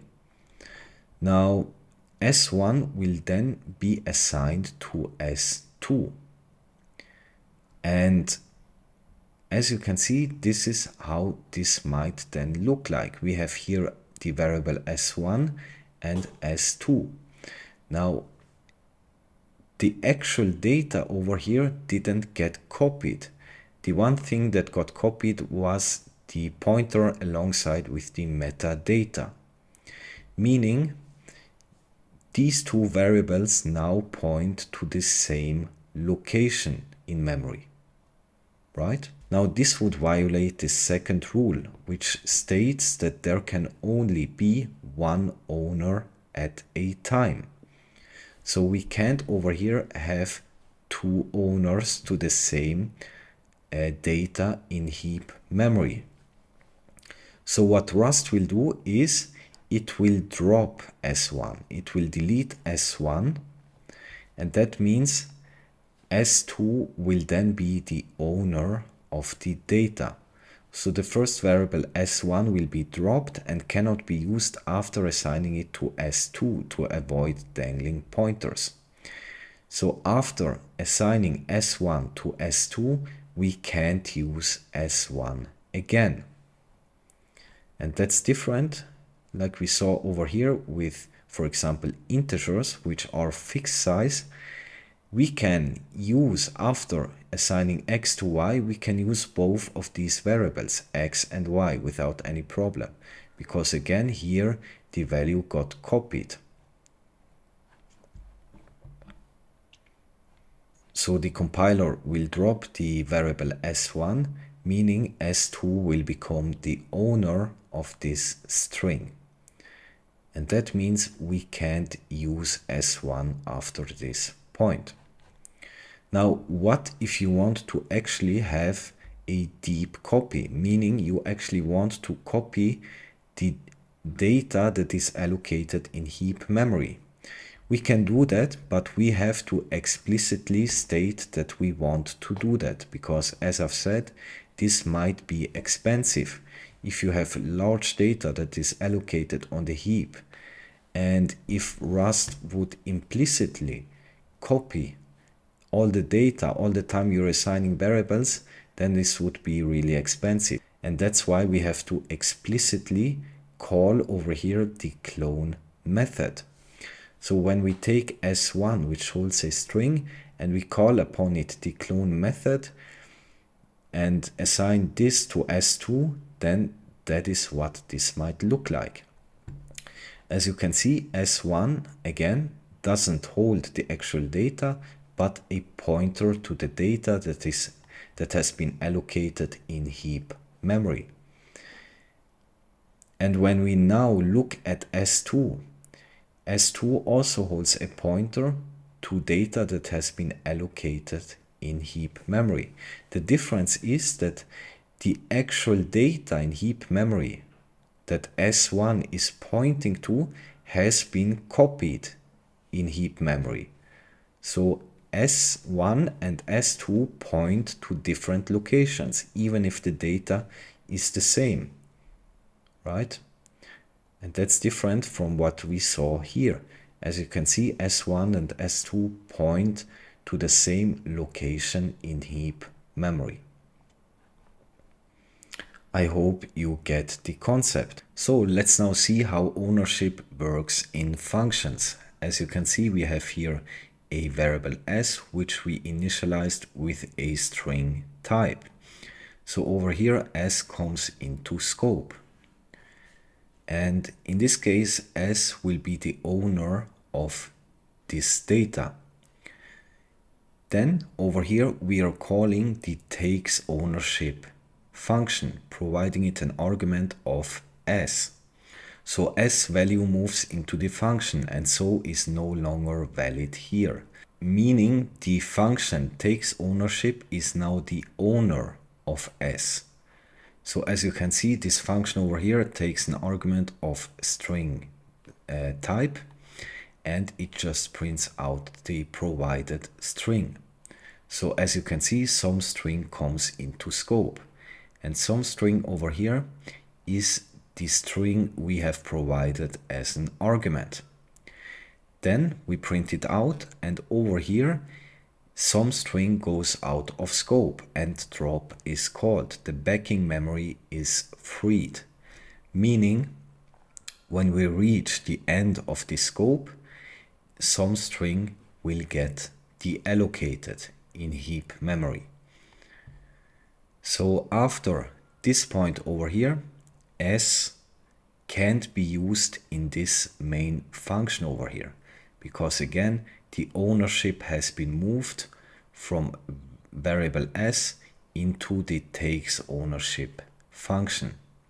Now over here we have another initialized variable x with a value of 5. Now 5 would be of type i32, the default integer type. Meaning 5 is a type that lives on the stack. It's pushed to the stack and not allocated on the heap.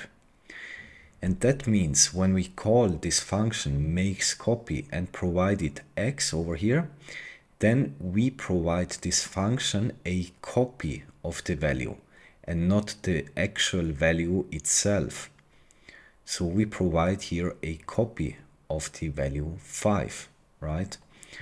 And then over here, we just print out this number. Then here some integer goes out of scope, nothing special happens. So the argument we are providing here goes out of scope, but x over here is still valid because again, we have just provided a copy because this is a type that is living on the stack memory. So let's see this example. Over here, we are calling the gives ownership function. Now, when we look at this function over here, we are inside the function code block initializing a variable with a string value over here. And then we are just returning this string. And that means that S1 will then hold the returned string, namely this yours string over here. So S1 will be the owner of the returned string type. Over here we are initializing S2 with a string over here. That means S2 is the owner of the string. Then we are calling here the function takes and gives back with an argument of S2, meaning takes and gives back will become the owner of this data. And that also means that after calling this function, we can't use the variable S2 because it has been dropped. Now, when we look at the function takes and gives back, it takes an argument of type string, which we are providing here, and then it just again returns the string, right? So S3 will then hold the return string. Basically, S3 then became the owner of this data, right? So we have transferred ownership from S2 to this function takes and gives back, and then from this function to S3. And then at the end of the main scope, S3 goes out of scope and is dropped. S2 was moved, we've seen that, we have moved it inside the function, so nothing happens. S1 goes out of scope and is dropped.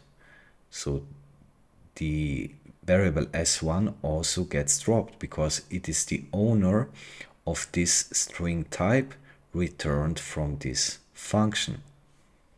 So you're now asking, why do I even care about all this stuff? In other languages, I don't have to worry about all of this, and this seems rather complicating a simple issue, right?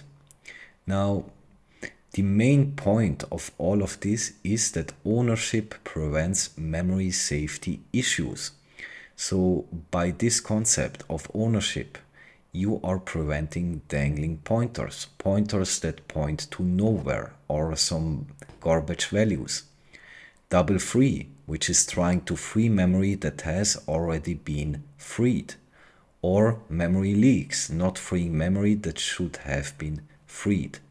And if you're coming from C or C++, you know exactly what I'm talking about here.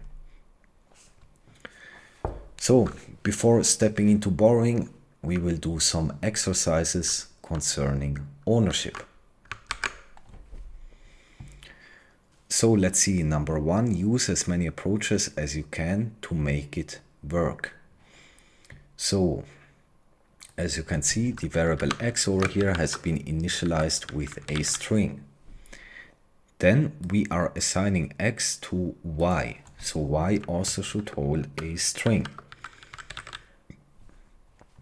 The problem over here is that we try to access x over here after it has been assigned to y. Now we have seen in the example that x will get dropped after we are assigning it to another variable, right? So we can't access x. But what we can do is telling the compiler that we want a deep copy of the data that x is holding, and we are using for that the clone method.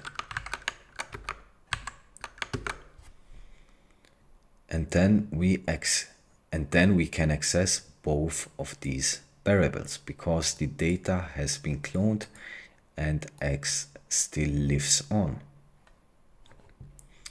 Number two, don't modify code in main. Again, S1 has been initialized with a string. And then we are calling here take ownership and providing it an argument S2. As you can see, the function take ownership expects an argument of type string and it just prints out the provided argument. Now we are then assigning the return value of this function to this variable. The problem here is that this function actually doesn't return anything. So this would hold a unit type, right? Now, if we want to return the argument over here after printing and using it, we can just return it like that. And if you return something from a function, you have to annotate the return type, and that would be string, right? Because we are taking here in the string and then we are returning it back. That means S2 will then hold the returned string. And then we can print out S2. And notice S1 can't be used after we have called this function with an argument of S1 because the ownership has been transferred to this function. So meaning S1 is holding the data over here, which means it's the owner. Then we call this function and provide it S1, meaning this function over here becomes the owner, and then we are assigning the return value to S2. So that means S2 over here will be the owner of the data in the end. Number 3, we are here calling the function give ownership. And as you can see, inside the function we are initializing a variable s which holds a string, and we call here the into_bytes method on s. Now let me show you that in the documentation. So this is the into_bytes method. Now as you can see, converts a string into a byte vector. So if we have a string over here and we call the into_bytes method, then we will get the string over here, but represented as a vector of bytes. Okay. And the important thing here is that this consumes this string, meaning s over here will get consumed. And that means s can't be used after this point. Now, what we can do as an alternative, we can use as_bytes. And as_bytes just takes references, and references will be our next topic. So don't worry too much about it right now.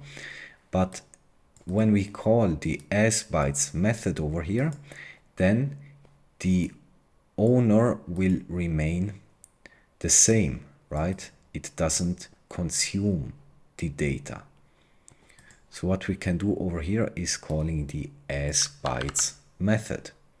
And that means s remains the owner of this data, and we can return it then. And that means s over here will be then the owner of the returned value.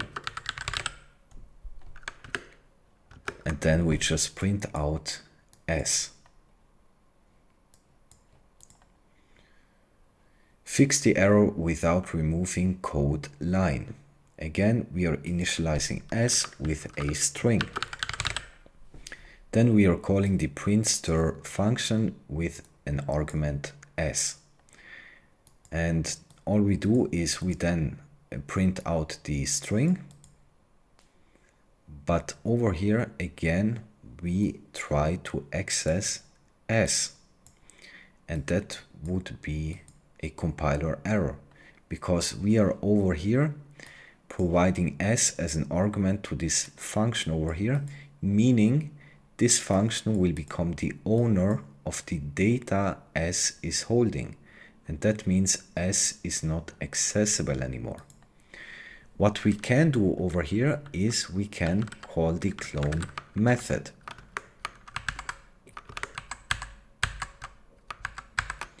Meaning we are providing this function over here a copy of this data. So this data will get copied in heap memory. And that means s will still be valid.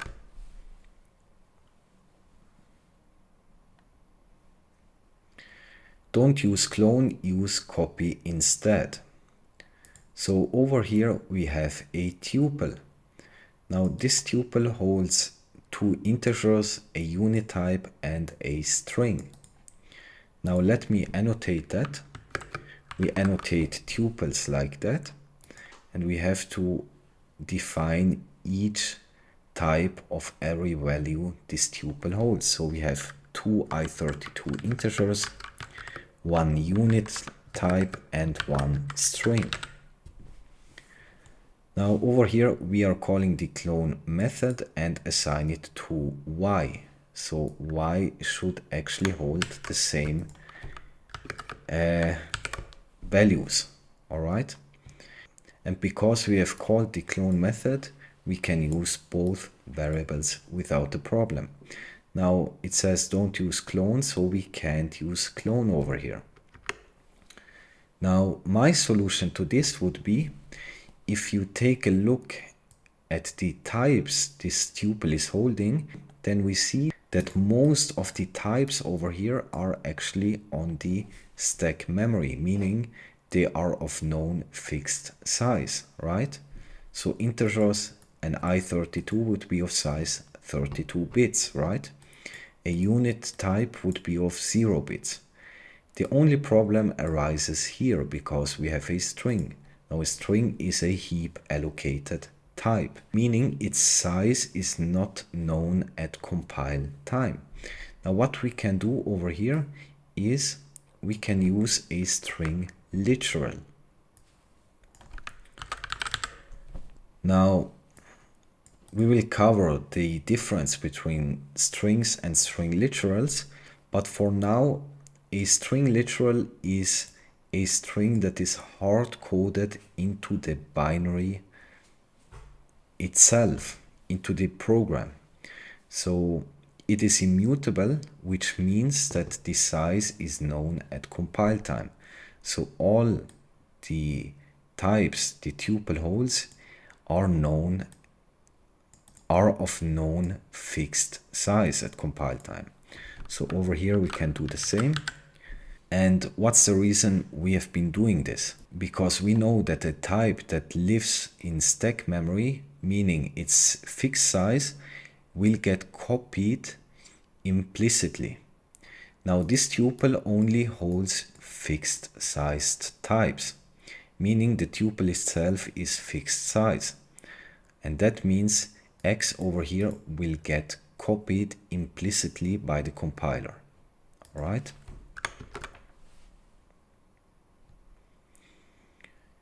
Mutability can be changed when ownership is transferred.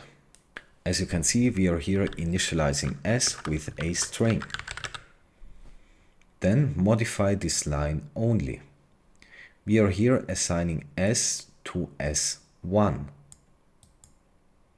Now over here, as you can see, we are modifying the string that S1 is holding. And remember, when we assign S to S1, S1 will become the owner of this data, meaning S will get dropped. So we are then trying to mutate S1, and we are pushing to it the string world. Now remember that a variable is immutable in its nature, so we have to use the mute keyword over here to denote that S1 should be mutable.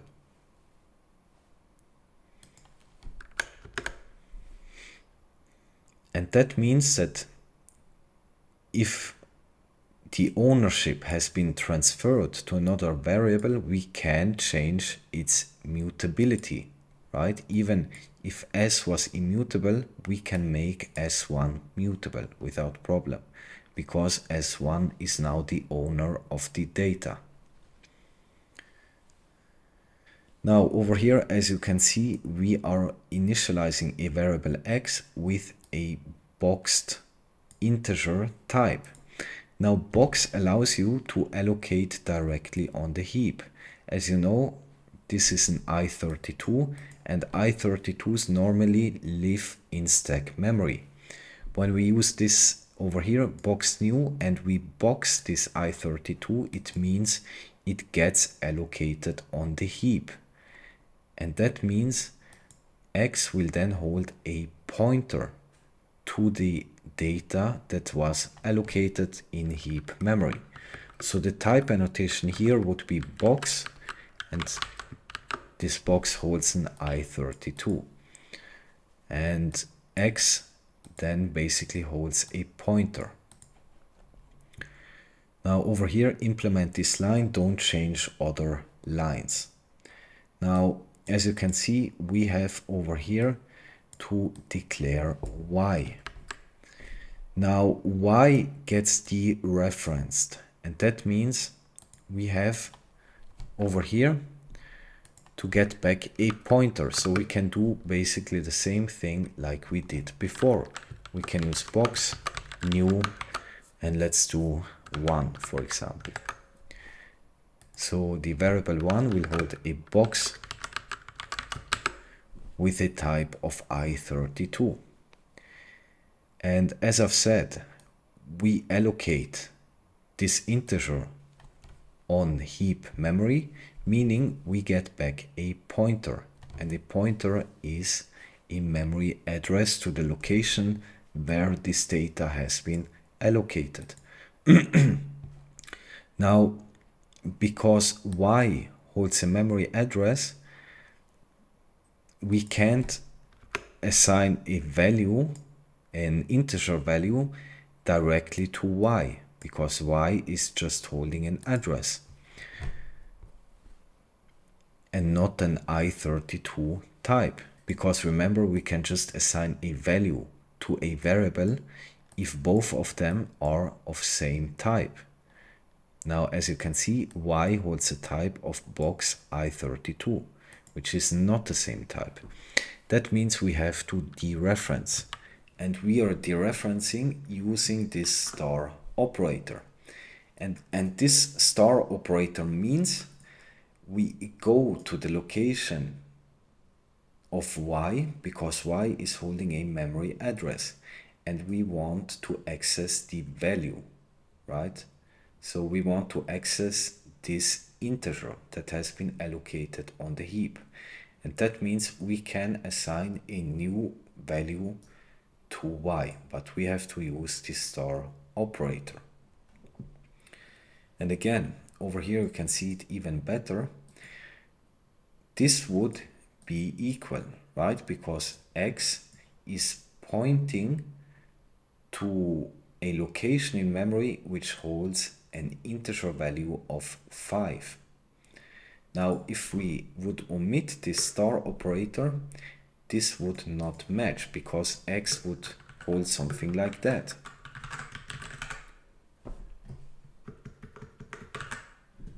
Right? A memory address. Now, this memory address and the integer 5 would not be equal. But this star operator basically says, go to this address and give me back the value that is stored at that address, which would be 5.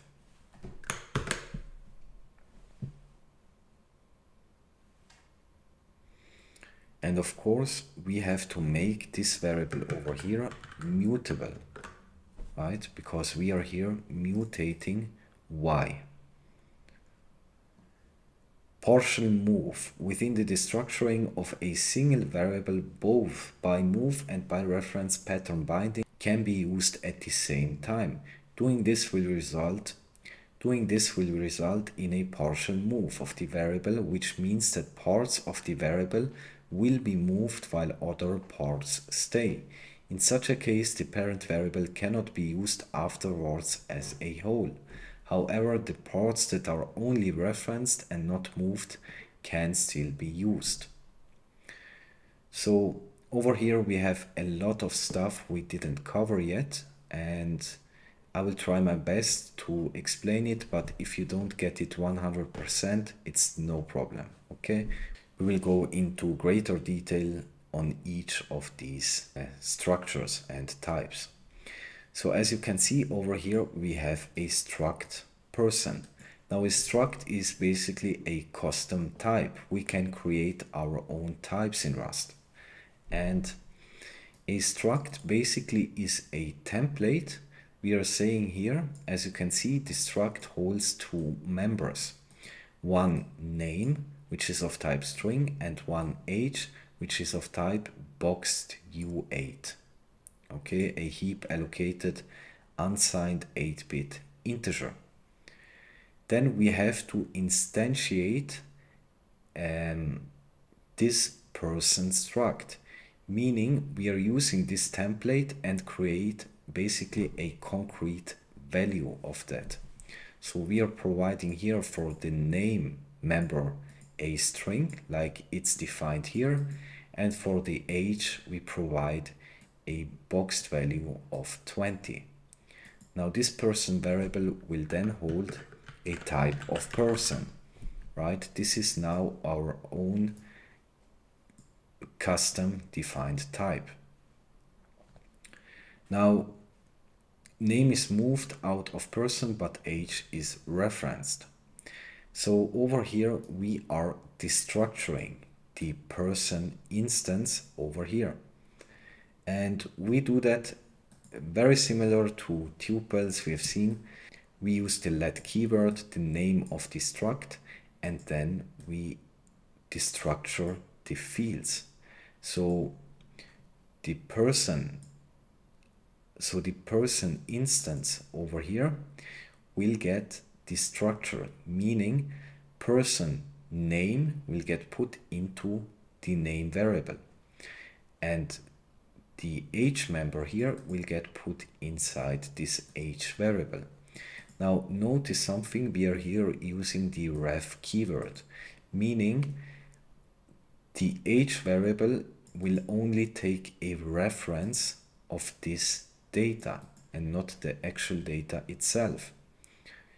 But name will get moved inside this variable. So the name variable here will be the owner of this string, right? And that means that person is not the owner of this string anymore. It has been when instantiating this struct, but it is not anymore. Then, as you can see, we are printing out these variables, but we then can't use the person instance, right? Because the person instance is not the full owner of all the members inside it. And also we can't access person.name. This is how you would access normally a member in a struct, person dot and then the member, in this case name. But we can access person.age because the person instance over here is still the owner of age. Because again, we have destructured it and the variable age only took a reference. Again, if you don't understand 100%, it's fine. Okay, we haven't covered a lot of the stuff going on here, and I even think this is not a good example right now, but yeah. So exercise 8. As you can see, we have here a tuple holding two string types.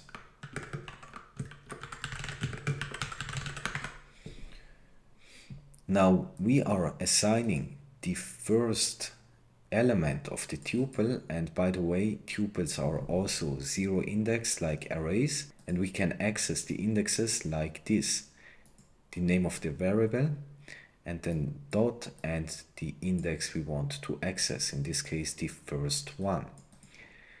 That means that underscore s will hold a type of string, right? Namely this over here. And that means the ownership of this string data here got transferred to this variable. So underscore s is now the owner of this data. Meaning we can't access t again because t is not the owner anymore of all the values it contains in the tuple, right? So we can't use it again. But we could still use t at index 1 because this over here is still owned by t because only the first element has been moved out.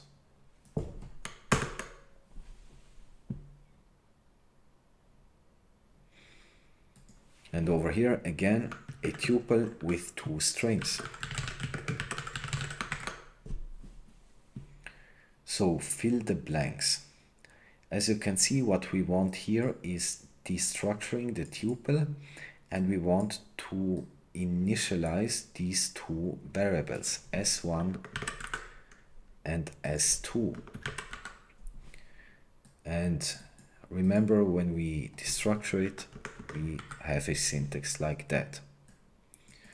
Now over here, as you can see, when we are destructuring this tuple, both of the values it is holding will get transferred to these variables. So s1 will be the owner of this string and s2 will be the owner of this string, meaning t doesn't own any values after this point. But what we can do, because we want to access t again over here, we can call the clone method, as you've seen. Meaning s1 and s2 only hold copies of these strings and not the actual values. And that means that t will still be accessible and t is still the owner of all the values inside the tuple. Alright, see you in the next topic. So let's look at borrowing. Borrowing is a way of temporarily access data without taking ownership of it. When borrowing, you're taking a reference, a pointer to the data and not the data itself. Its goal is to prevent dangling pointers and data races. Data can be borrowed immutably and mutably, and there are certain rules when borrowing which we have to comply with, otherwise the program won't compile. Let's look at these rules. The first rule states that at any given time you can have either one mutable reference or any number of immutable references. But you cannot have both. You either have one mutable reference or any number of immutable references. And the second is references must always be valid. So let's see an example of a reference. Over here we are initializing s1 with a string.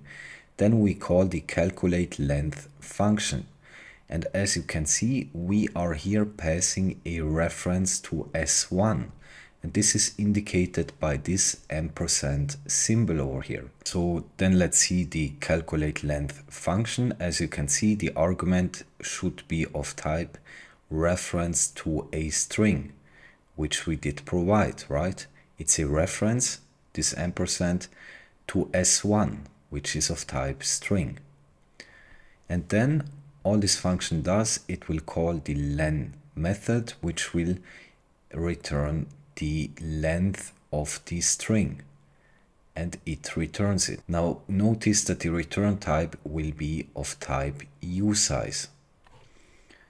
And then this len variable over here will hold the length of this string, and the type annotation would be usize, right? The return value of this function. And then we just print out s1 and length. And notice something over here. We can use s1 because s1 over here stays the owner of the data.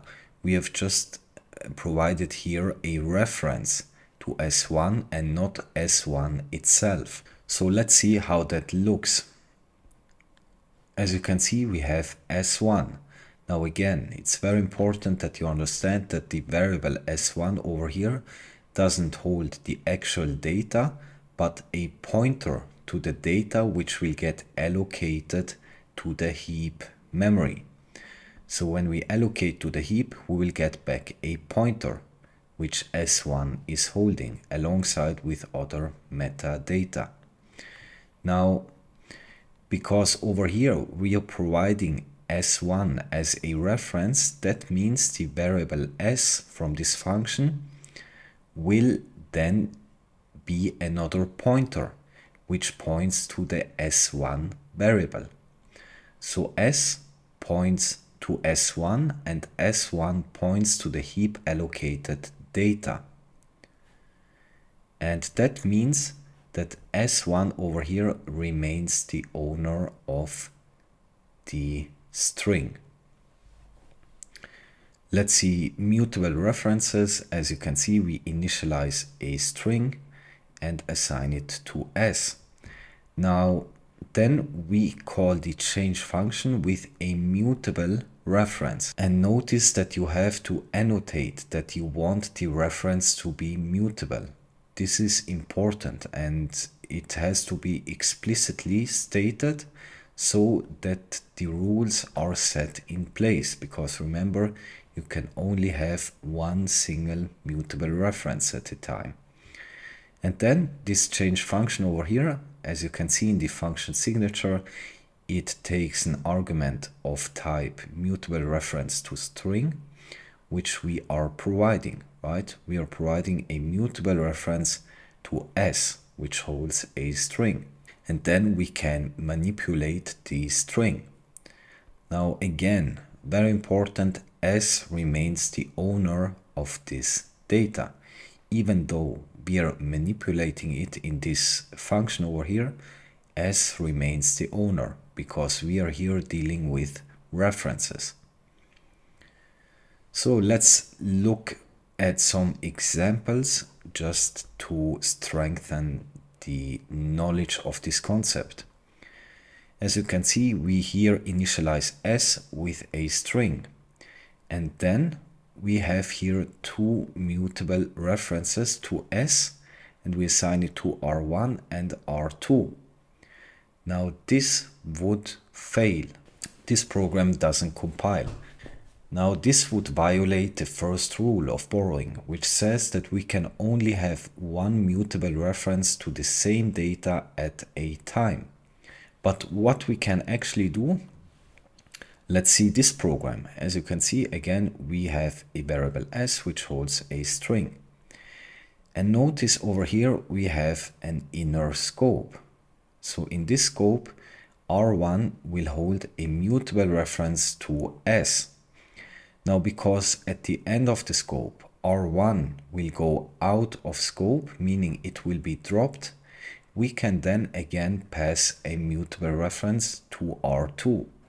So this program will compile. So over here again, initializing s with a string. Here we have two immutable references to s. Now up to this point, no problem, because the first rule states that we can have any number of immutable references. The problem is over here, because we are then assigning a mutable reference to s to R3. This is a problem, because this would violate the first rule of borrowing, which says that we can either have any number of immutable references or one single mutable reference. But we can't have both of them, immutable and mutable references, at the same time. Now over here, as you can see, we have the exactly same program, but as you can see, we are here having two immutable references assigned to R1 and R2, and then we just print it out. Now after this point over here, the variables R1 and R2 won't be used in the entire program, and that means that we can assign then a mutable reference to R3. It's important to notice here that again we don't use R1 and R2 after this point. So it's allowed to have a mutable reference over here. While over here, as you can see, we are trying to access all of them at once. This would cause a problem. Now I have showed you some of the reasons why the compiler is so strict, and one of them was dangling references. So let's see what a dangling reference is. As you can see over here, we are calling a function dangle. Now in dangle, we are initializing a variable with a string type, and then we are returning over here a reference to this string. As you can see in the return type, it is a reference to a string. Now the problem here is that when the function returns, this variable over here will hold a reference to this string, right? And s over here will get out of scope at the end of this function scope here. And that means this variable over here will point to something that has already been dropped or deleted. So it points to a garbage value, right? And Rust won't allow you to compile a program like that, because this will violate the second rule, which states that references must always be valid. Very important. And to avoid that, we can change this dangle function over here and just returning the string itself, right? So reference to nothing would then be the owner of the string. But returning a reference to something that has been declared inside the function scope is a bad idea. All right, let's do some exercises. As you can see, we have here a variable holding an i32 value. Then over here, fill the blank, and we have to complete this p assignment over here. Now let me see over here, the memory address of x is, and we are providing p. So we want to print out here the memory address. And by the way, this is the notation if we pass here a pointer, that it actually outputs the address of the memory location that p is holding. So over here, what we want to do is we want a reference to x. Now, as I've told you, p will then be of type reference to an i32, right? Because x is holding an i32 type. Now, a reference to an i32 is basically a pointer to a location in memory that points to this data over here. So p here holds a memory address. We will see that when we execute this program. As you can see, the memory address of x is this. So this memory address is where the value 5 is stored in memory. And we are accessing that using a pointer over here. Again, a pointer is just a normal variable which holds a memory address. In this case, the memory address of x, right? So this is a reference to x. Over here, again, we have variable x holding i32 type and a reference to x, which is a reference to an i32 value. Modify this line. Again, we compare here y with 5. Now, y doesn't actually hold the value 5, it holds a memory address. Now, to access the data at which this y pointer here will point to, we have to dereference, and we do that with the dereference operator, like that. That means go to the location of y and give me the value, right? So when we go to the location where x is stored, for example, at this memory address, we want to get the value that is stored at that address. And we are using here the star operator just to access the value.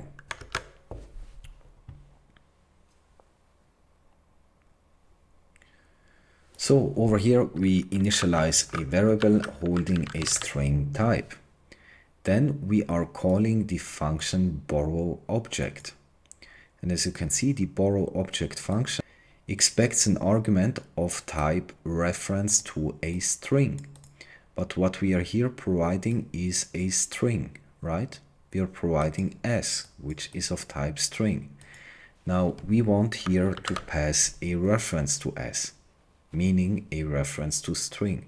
In this case, we are complying with the function signature. Over here again, variable s holding a string. Then we call pushStir function over here. Now again, we have to always take care of the function signature. What is expected? So as you can see, the argument should be of type mutable reference to a string. So we have to pass here a mutable reference to s, where s is holding a string, right?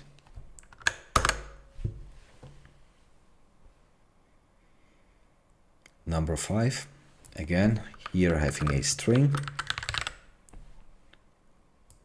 And as you can see over here, we are mutating p. So that means we want to have a mutable reference to s. As you can see, p will then hold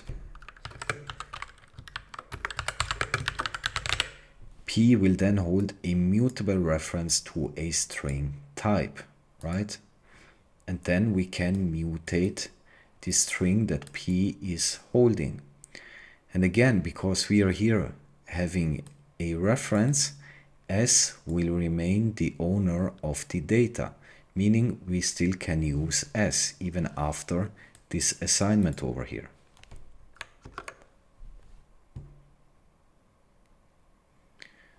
Ref can be used to take references to a value similar to ampersand.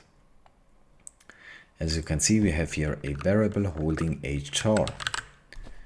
And this over here would be a variable which holds a reference to a char, right? A reference to C. Now fill the blank, don't change other code.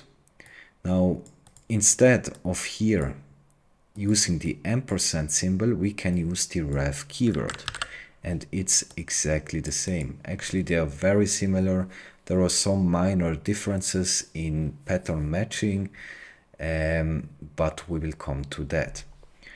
So when we dereference R1 and R2, then they should hold the same data, right? And over here, check the equality of the two address strings. So we have here a function getAddress, which gets called with R1 and R2. Now all this function over here does is it takes a reference to a char as an argument, and it will then put it inside this format macro. Now this format macro over here is the same as the println macro, with the difference that the println will print to the standard output, while format will return a string, right? So we take this argument, and then we will return here the memory address of this reference. Now in this case, R1 and R2 should hold actually the same memory address, right? Because they are pointing to the same data, in this case C. So R1 is pointing to C and R2 is pointing to C. All right, so let's see. And this is compiling. Borrowing rules. Remove something to make it work, don't remove a whole line. Again, here having immutable variable S, which holds a string. Then we have two mutable references to S, and this actually would fail to compile. Because again, we can only have one mutable reference at a time. So to solve this, as you can see over here, we are just printing out R1 and R2. So these references over here don't need to be mutable, right? Because it's sufficient that we have a read-only reference to S. And again, the rule states that we can have as many immutable references as we want. So this is compiling, and also just to show you,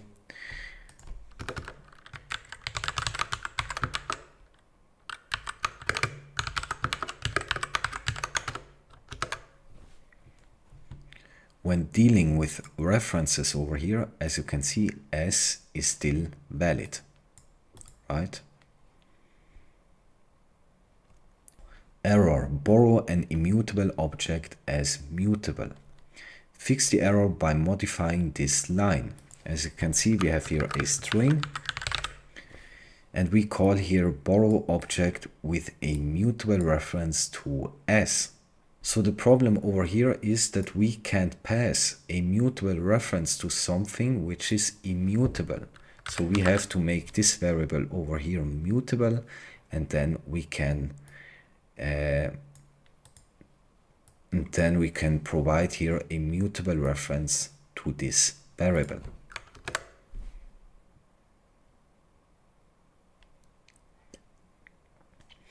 But the other way around, it's no problem. Okay, borrow a mutable object as immutable. So this code has no errors. as you can see, we have here a string, and we are passing to the borrow object an immutable reference, right?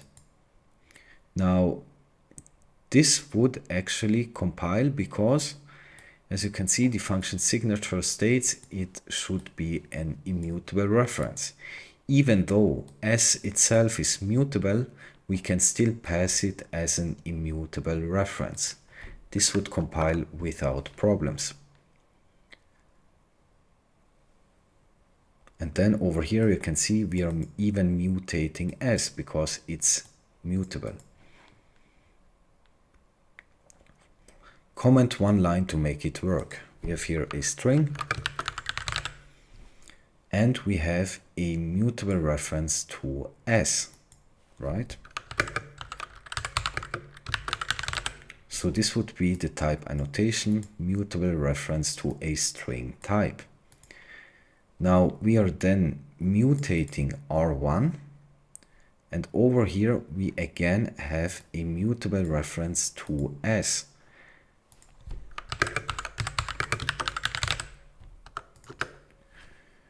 And then we are modifying R2.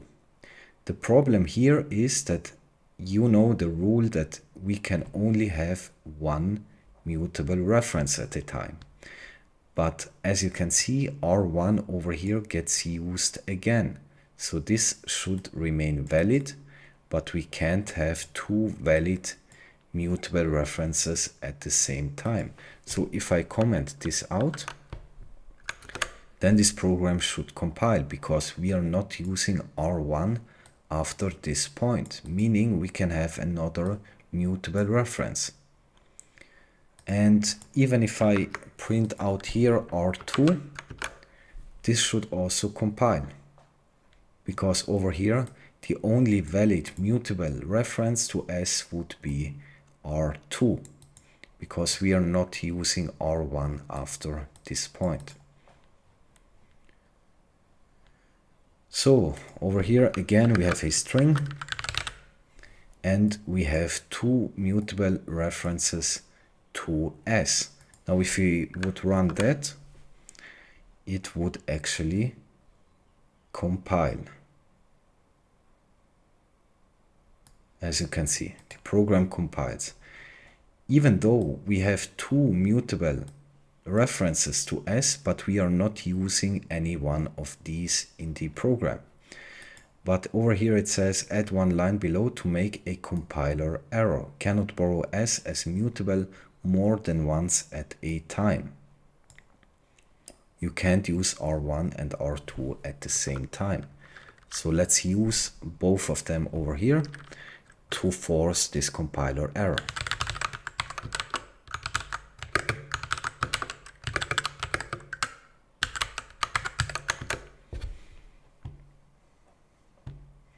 And as you can see, this would be the compiler error we are expecting. Cannot borrow s as mutable more than once at a time.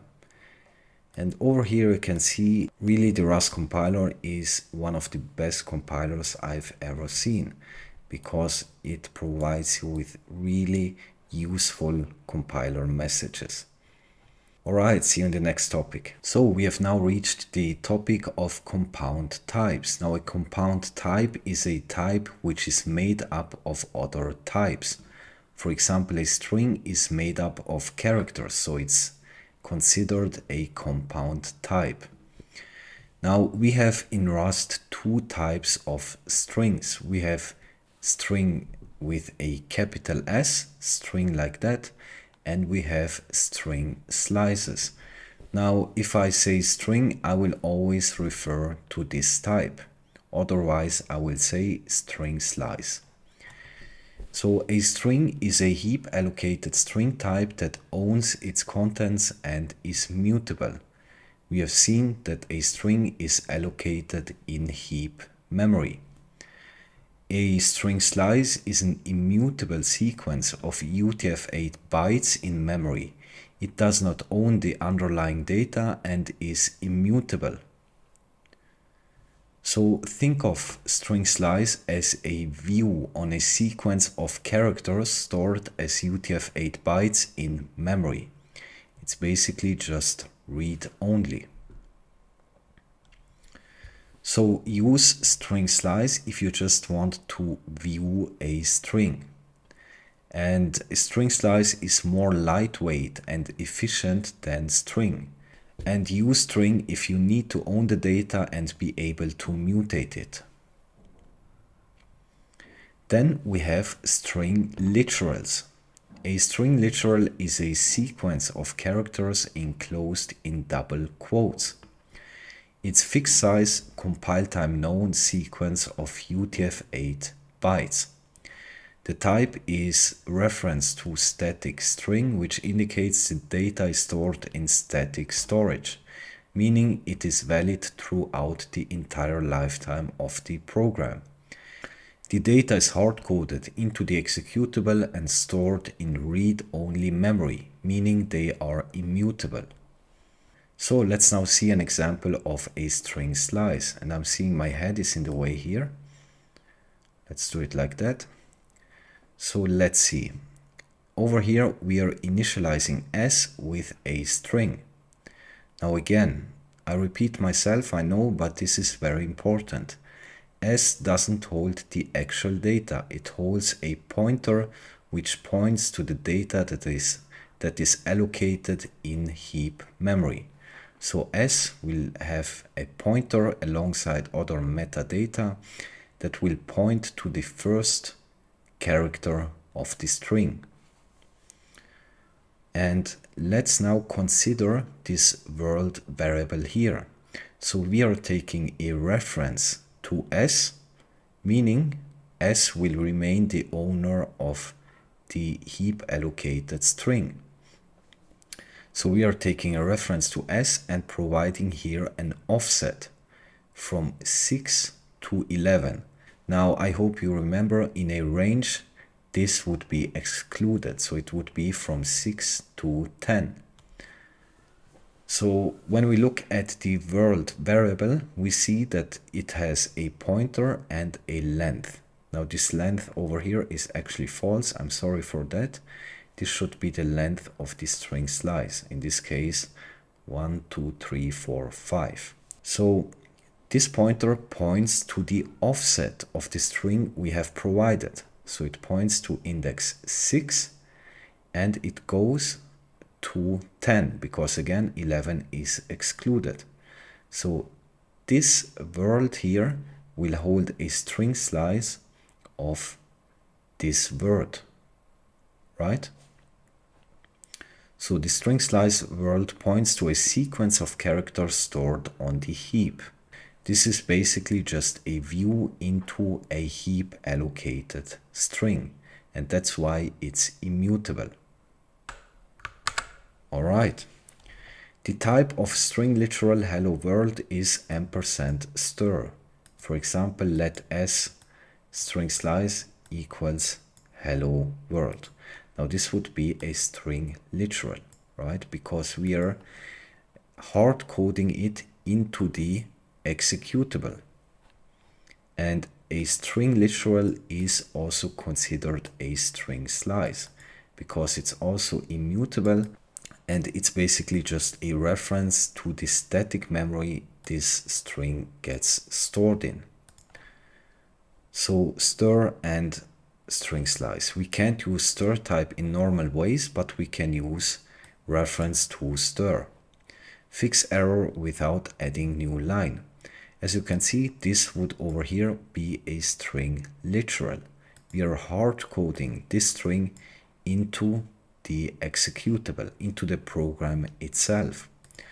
So again, we can't use stir as a type, but we can use a reference to a stir, right?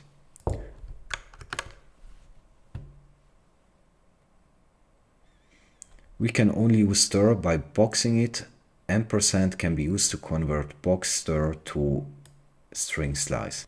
Now fix the error with at least two solutions. As you can see over here, we have a string literal, a string hard-coded into the program itself. Then we call the into method. We will cover that later, but basically into will convert a type into the type we are annotating here. So this string literal will be put into a box, meaning it will be heap allocated.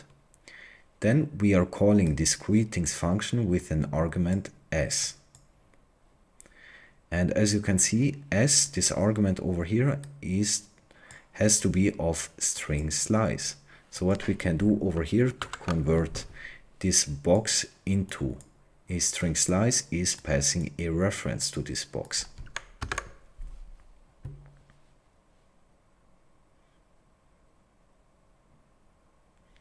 As you can see, this is compiling, but we even can just omit all of this, right? This would hold a string slice,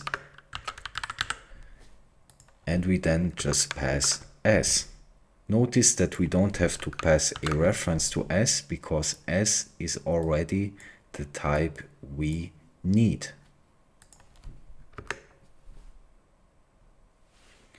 String type is defined in standard library and stored as a vector of bytes, vec, but guaranteed to always be a valid UTF-8 sequence. String is heap allocated, growable, and not null terminated. So let's see, we want to initialize here s with a string, right? Then we are mutating this string over here and mutate it again. Now over here we are pushing to it a string literal, and over here we are pushing to it a single char. Now if you push a single char, you just use the push method, not the push stir method. And in the end, s should hold hello world. Now we can initialize here an empty string like that.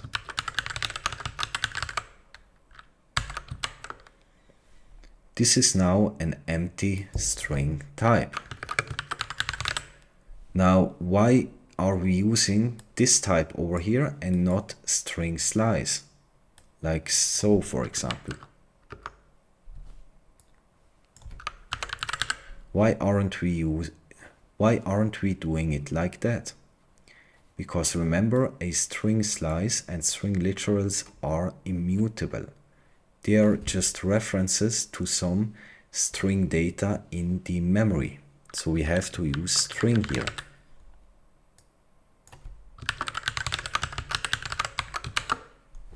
So we are here initiating an empty string, and then we are mutating it and push to it hello world and this exclamation mark.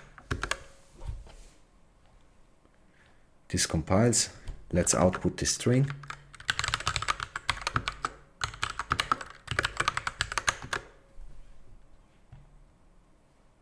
As you can see, the string over here has been mutated. And that's the whole point of using this string type over here. They can be mutated, they can grow and shrink and so on. So let's see exercise 4. Fix all errors without adding new line. As you can see over here, we have initialized a variable with a string. Then we are mutating this string over here, which means we have to make this variable s here mutable. So we are pushing a single character, this comma, and then we are pushing another string like that. And we can even push to the string by using this notation here, even though I don't like it, but it's also possible. But over here, we have to pass it a string literal, because this is defined in this standard library. All right, let's see. And of course, over here, sorry, we have to use the push stir method. As you can see, this is compiling. So again, we are pushing a single character, Then we are using here the push stir method, pushing a string literal, and we can also mutate strings like that. Replace can be used to replace substring. Again, we have here a string, and we then can replace some elements inside the string. So we provide as first argument the element we want to replace, in this case dogs, and it should be replaced with cats. So S1 should then hold I like cats. Now again, replace will mutate the string, meaning the S should be mutable.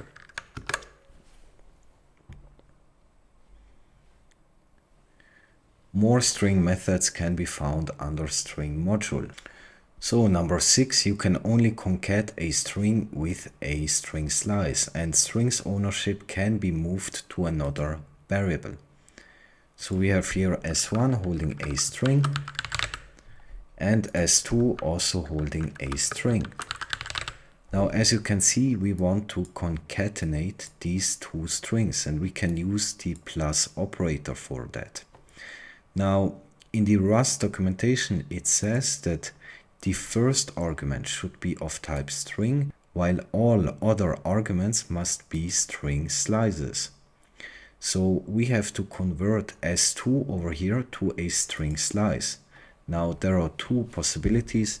The first one is using the sStir method like that. So this over here will then be considered as a string slice. So we have converted a string to a string slice, right? But the result of this concatenation will be of type string. It's important to remember that. And S3 should then hold these concatenated strings.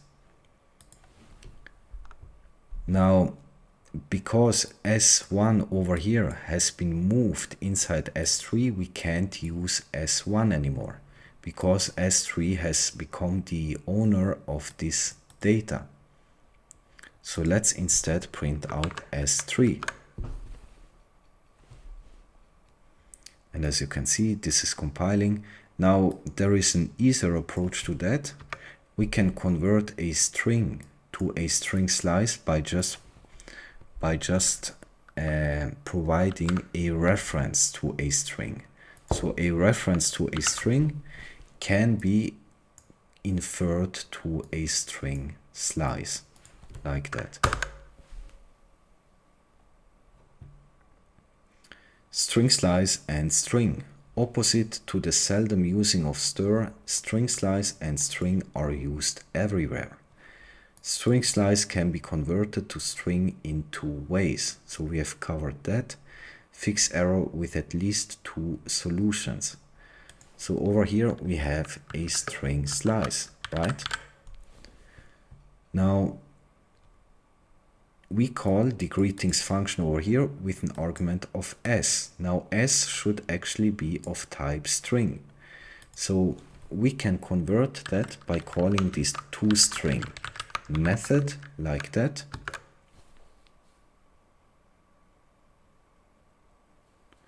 So we have converted here a string slice to a string. All right. The second way would be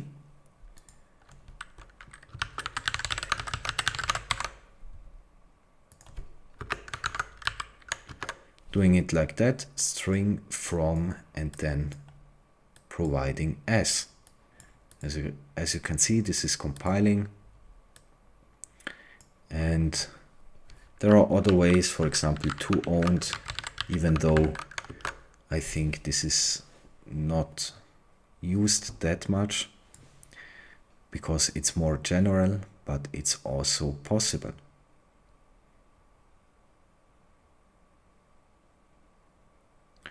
Alright, we can use string from or toString to convert a string slice to a string. Use two approaches to fix the error and without adding a new line. As you can see, we have here a string literal that has been put into a string. So this variable over here will hold a type of string. Now to convert this s over here into a string slice, because this is the type annotation of this variable, we can, as I did before, we can pass s as a reference. And again, a reference to a string will be inferred to a string slice. And again, we can use as stir, for example. It would be the same.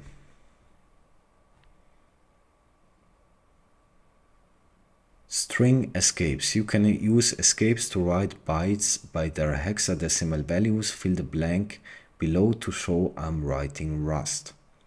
So as you can see, we can escape certain values and they will then be converted to ASCII characters.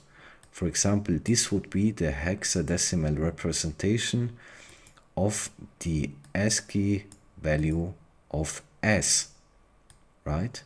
So if we want to write Rust here, then the next character to S would be T. So we would write X74 like that. And you can check this out over here. There are a lot of examples where you can just escape using the backslash. Now using two backslashes here will print out these literal characters. So the output will be backslash x3f, okay? Because we are basically escaping this backslash.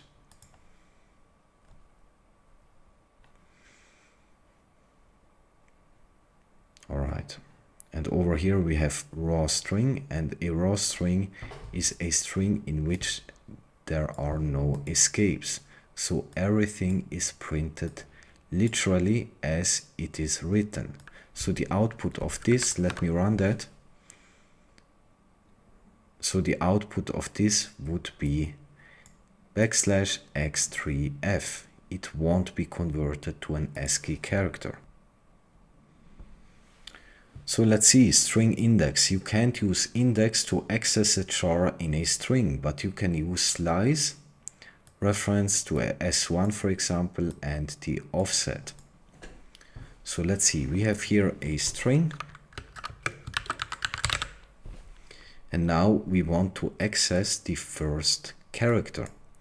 Now in most programming languages this would be possible, but in Rust you have to use string slices, meaning you take a reference to S1 and then provide the offset.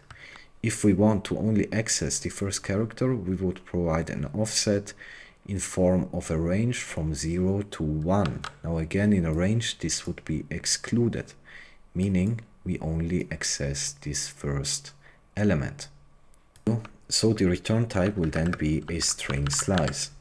Notice something here. When we assert age, we would have a string of age and not a character. Even though we are here only accessing a character, we are accessing it using this string slice notation over here. So remember, a string slice is just a view into a heap allocated string, right? So we are just looking what is at this location. In this case, we just want to access the first location over here, right? Modify this line to fix the error. Tips.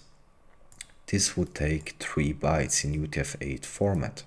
And that's right, we have said that a character in Rust is of size 4 bytes. Now a character in a string is a little bit different. So if it is an ASCII character, then it will usually take 1 byte. And these Unicode characters can take 3 bytes, or I guess some of them even 4 bytes. All right. So we want to have in H1 only this character. So again, we are taking a reference to S1 and providing an offset. So H would be at index 0, I would be at index 1, this comma index 2, and then this will be index 3. Now this takes up 3 bytes, so we have to provide here an offset from 3 to 6. Remember, 6 is excluded, so it goes from 3 to 5. 3, 4, 5. 3 bytes. Let me output that.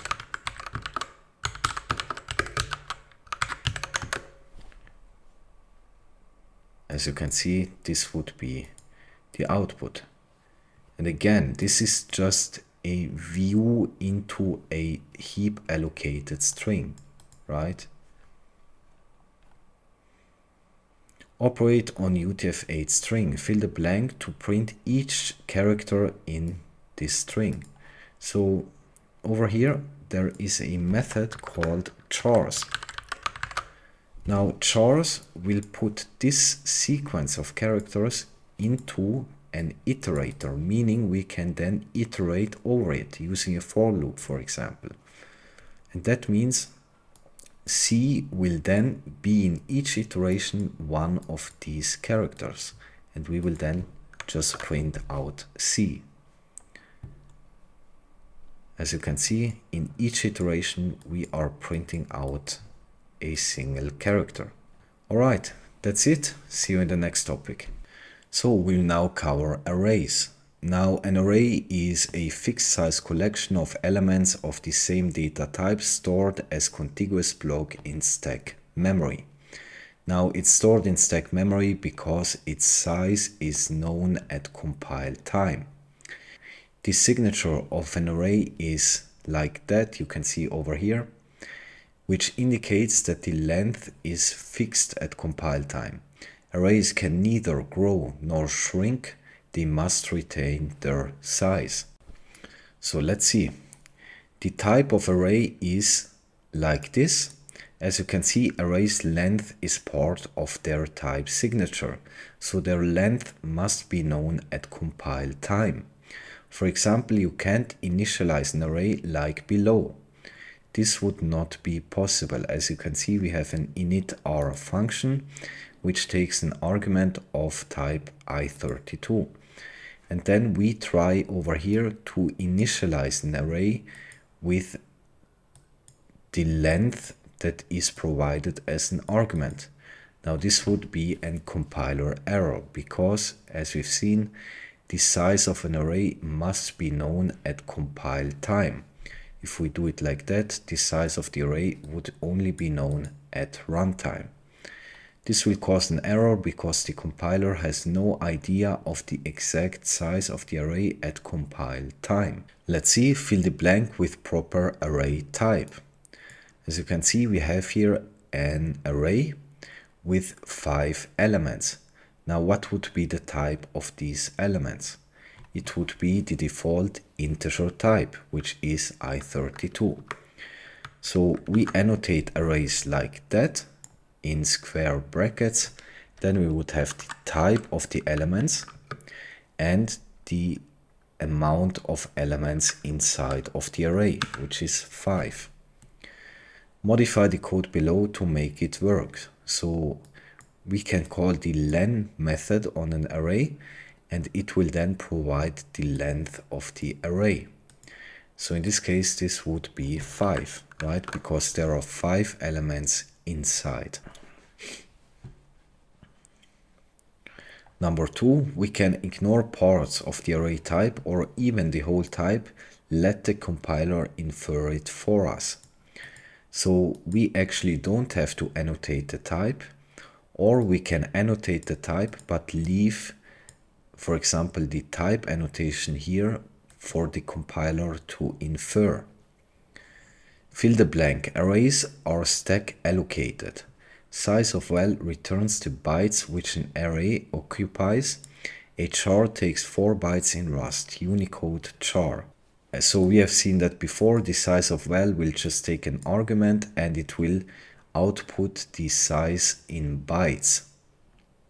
the provided argument occupies in memory.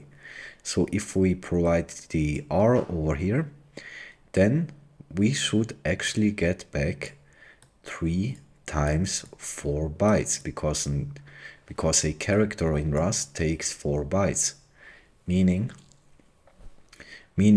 this array over here would occupy 12 bytes in memory.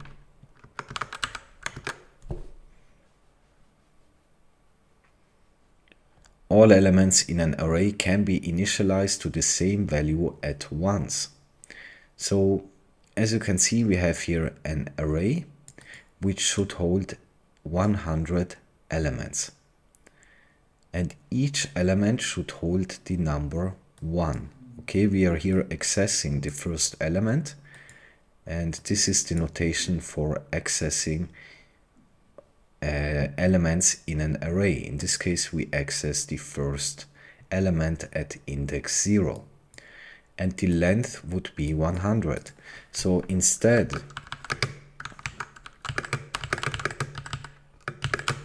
of typing out 100 times 1, we have a shorthand syntax for that. So we can here, first of all, provide the element it should hold, in this case 1, and we want it to hold 100 elements of this value over here.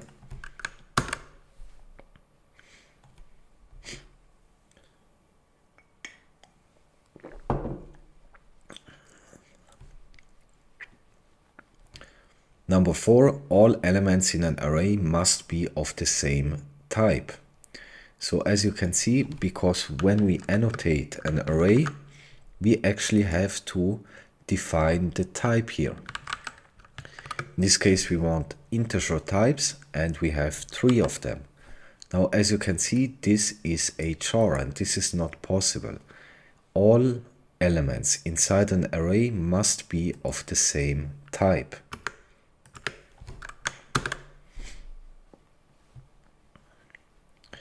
Indexing starts at 0.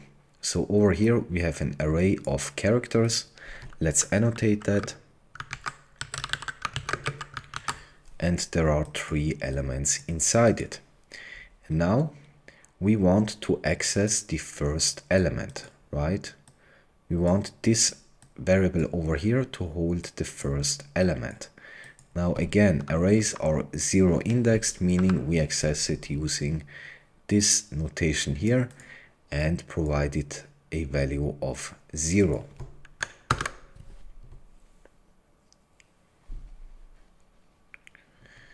Out of bounds indexing causes panic.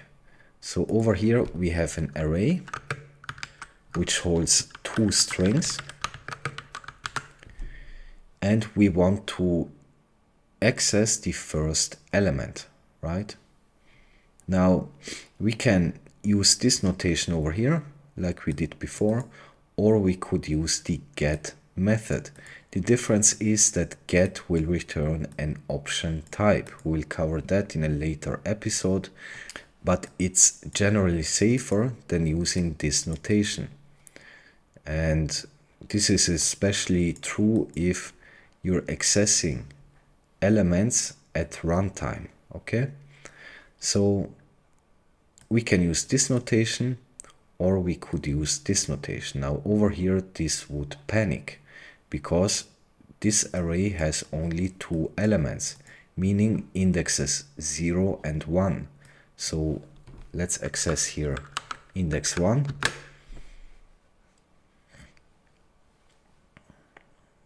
And this compiles.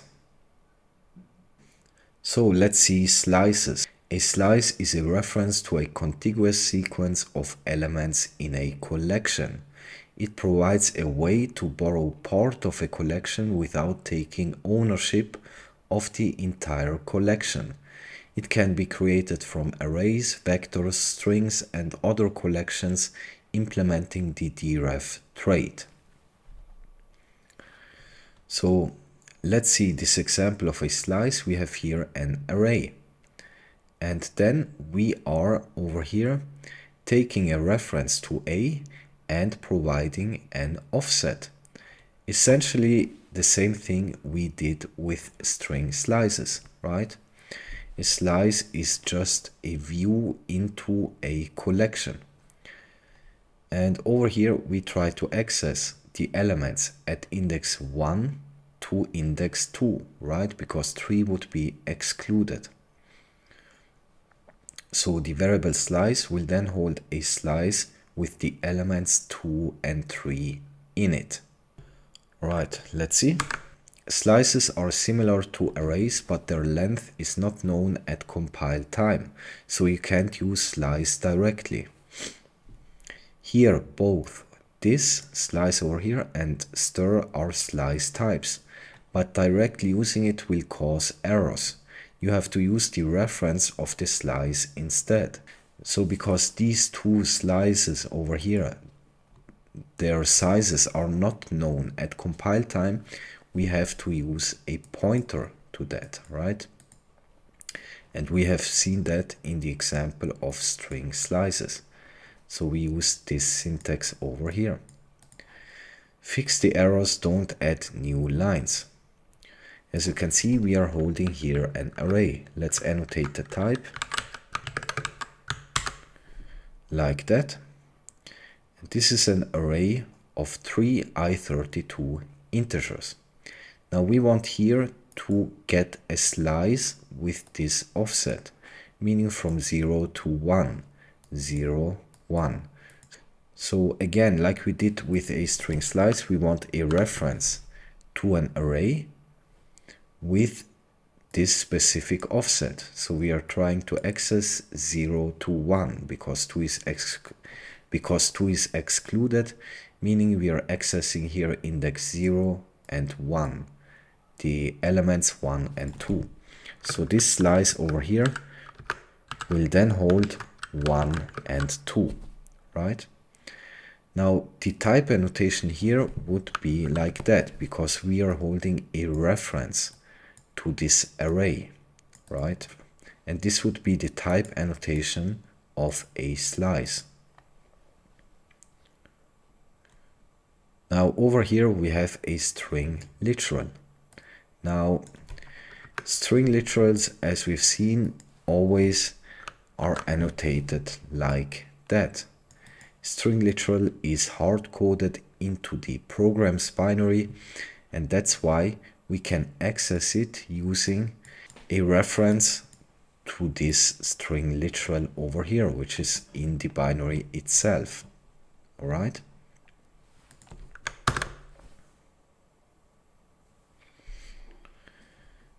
A slice reference is a two-word object. For simplicity reasons, from now on we will use slice instead of slice reference. The first word is a pointer to the data and the second word is the length of the slice. The word size is the same as usize determined by the processor architecture. For example, 64 bits on an x86-64. Slices can be used to borrow a section of an array and have the type signature like this, where T over here stands for the type. As you can see, we have here an array with 3 characters. Now we want to have a slice of this array with the first 2 elements, these 2 elements. And this is shorthand notation. Instead of writing it like that, we can just omit the 0. Alright? So we are accessing 0, 1, and 2 is excluded.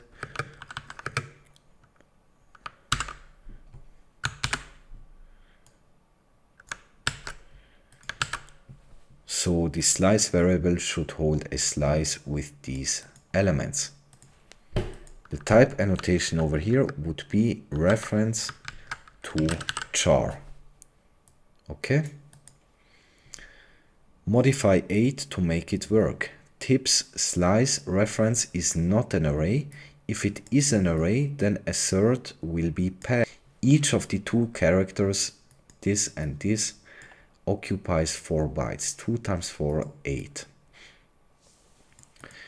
Now, because the slice variable over here doesn't actually hold an array, but a slice. We are here actually holding a pointer, right? Because this is a reference to this array. And that means we have seen over here a slice reference is a two-word object, meaning the pointer and the length field will both occupy sizes of type usize. And usize, if you're on a 64-bit computer, it means usize will be of size 8 bytes or 64 bits. And that's why a slice holds 16 bytes, right? If we would pass the array here, we would have, if this slice would have been an array, then 8 would actually pass, because we would have 2 characters. Each character is 4 bytes, meaning 8 bytes. But because we have a slice which holds a pointer and a length, both of type usize, we have 16. So over here we have an array of 5 integers of type i32. Fill the blanks to make the code work. As you can see, we want the slice variable to hold a slice of these elements. So let's first annotate the type actually. So the slice variable over here should hold a slice of i32 elements, right? So we are taking a reference to the array and provided an offset. We want to go from this to this, meaning index 0, 1. We are starting at 1, and we go up to 0, 1, 2, 3, 4. And I choose 4 here because 4 is excluded. So we will go from 0, 1, 2, 3 to index 3.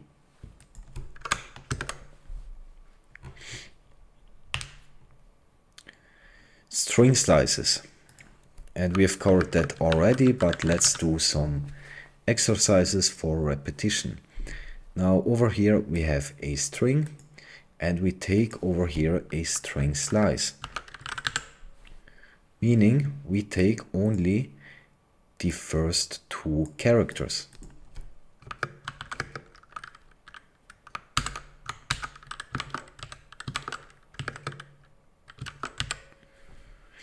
Like that. Or let me write it like that, right? We take the first 2 characters. Fill the blank to make the code work. Don't use 0 to 2 again. So over here we have a second variable which should hold a string slice, and they should actually hold the same elements. As you can see over here, we are here asserting that slice 1 and slice 2 are the same. So instead of using this syntax over here, as we've seen before, we can use like that. We can omit the 0. Over here we have a string literal. Again, a string literal is hard-coded into the binary, and this would be the type annotation. Modify this line to make the code work. As you can see, we want slice over here to hold a string slice with only this character. So let's annotate the type. This would be a string slice. And because this Unicode character over here takes 3 bytes, we have to provide an offset here of 3, meaning 0, 1, 2, right? 3 bytes.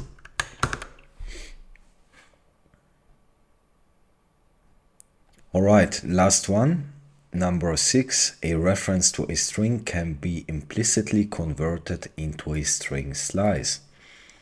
Now over here we initialize a variable s which holds a string. Here reference to s is reference to string type. but first word needs a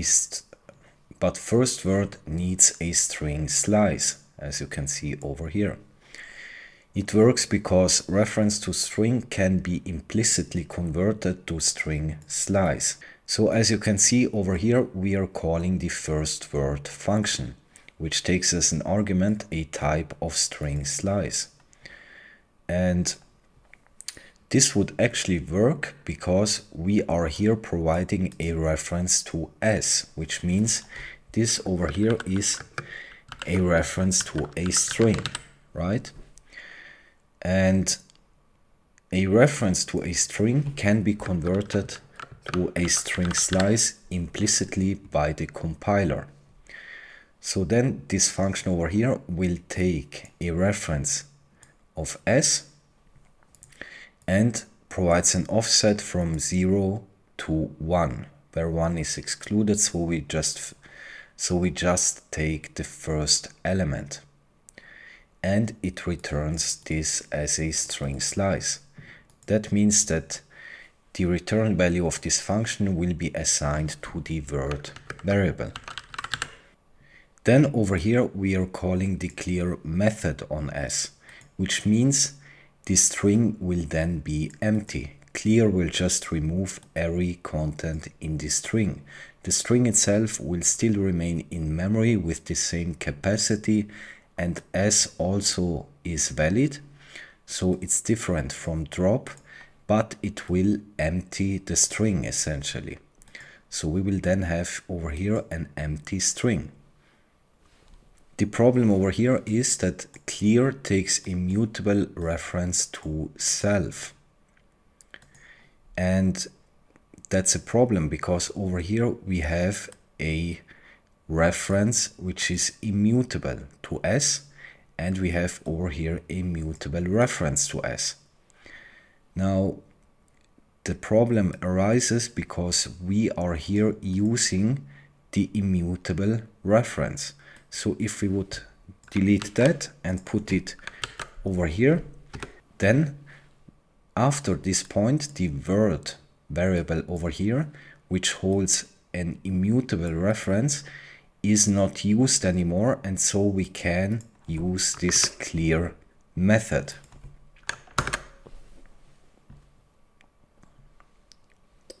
And this is compiling, and as you can see we just get the first element. Alright, see you in the next topic. Now we will cover tuples. We have seen some tuples before in some exercises, but now we will go into greater detail. So a tuple is a way to store related pieces of information in a single variable. And it's essentially a collection of values of different types grouped together as a single compound value. Again, a compound value is a type composed of other types. It's stored as a fixed size contiguous block of memory on the stack, and the signature is parentheses and the types the tuple is holding. Let's see. Elements in a tuple can have different types. Tuple's type signature is like that, where T1, T2 are the types of tuple's members. So as you can see, we can hold different types. We have here an U8 and an I16 together in a tuple. Tuples can be tuples members. So we can even nest tuples.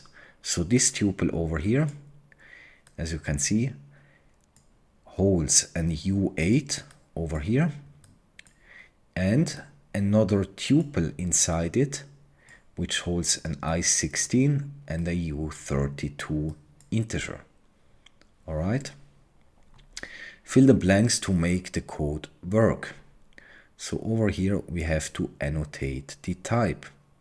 Now again, the first element over here would be U8. The second one is U16. The third one is an I64. The fourth one would be a string literal. And the last one is a string.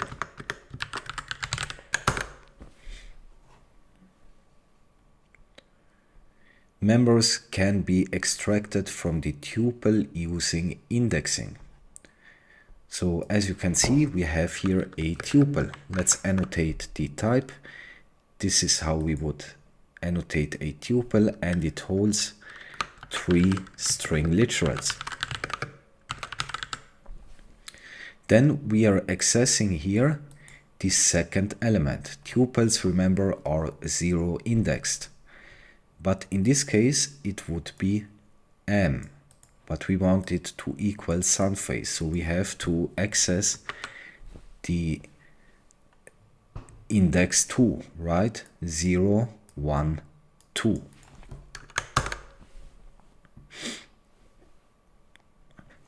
Long tuples cannot be printed, so if a tuple exceeds a certain amount of elements, it is too long to be printed. As you can see, this would be too long. If I delete that over here, so this would work. So we can have up to 12 elements in a tuple to make it printable. If it exceeds 12 elements, you can still use it, but it's not printable. Destructuring tuple with pattern. So let's first annotate the type of this tuple here. We have an I32, the default integer type. Then we have a float, which means F64, the default floating point type. And we have a string literal. Fill the blank to make the code work. So over here, we want to destructure this tuple, where x holds 1, y holds hello, and z holds 6.4. So let's see. We destructure tuples like this using the let keyword and the parentheses. Then the first element should be x, right? Now the second element, 6.4, should be put into z. And the last element should be destructured into variable y.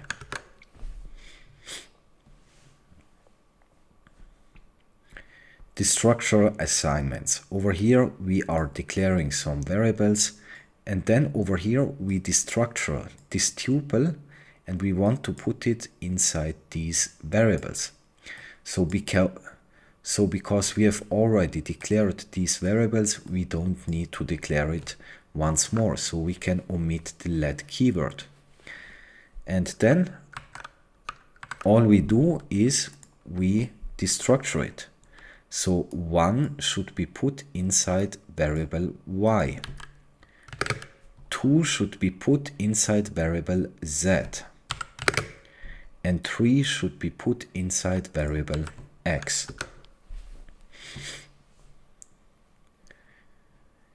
Tuples can be used as function arguments and return values. Fill the blank, need a few computations here. So as you can see, we are calling this function sum multiply, and this function over here expects an argument of type tuple, and the tuple should hold 2 integer values. What we do over here is we perform some operations and return it in a tuple, right? So the first operation will be this one, adding the first element of the provided tuple with the second element of the provided tuple. And then we are multiplying the first element of the provided tuple with the second element of the provided tuple. And we return that in a tuple again. So the result of this operation over here will be the first element, and the result of this operation will be the second element. And as you can see, we can return that in a tuple. Now, After returning this tuple, we destructure it. So the first element will be put in X, and the second element will be destructured to the variable Y, where X will hold 5 and Y will hold 6. So we have now to provide here two numbers. When we add them together, they will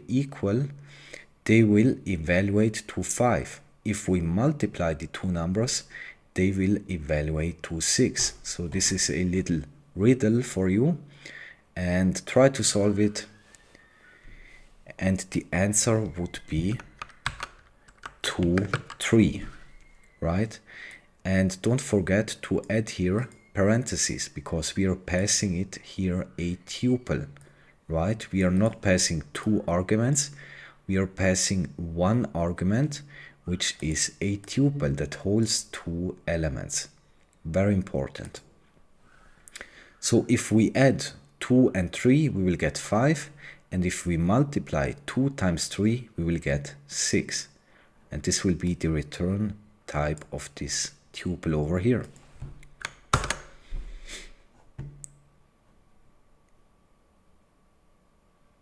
Alright, see you in the next topic. Up until now we have been using types that are defined in this standard library, but we can in fact create our own types. And we can do that by using a struct. Now a struct is a compound type allowing to group together values of different types into a named data structure. It's similar to tuples, but each value has a name, so the values can then be accessed through this name. And a struct has to be instantiated with data.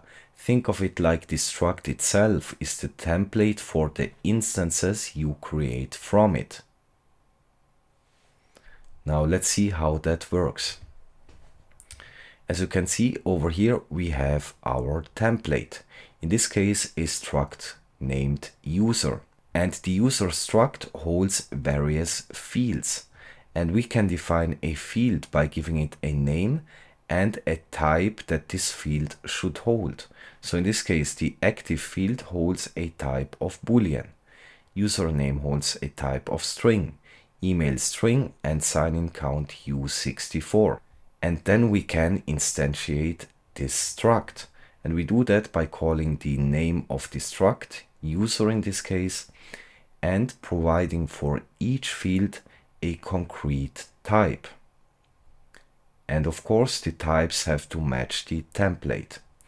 Then we are assigning this instance we have created over here to a variable. So this variable will then hold an instance of the user struct.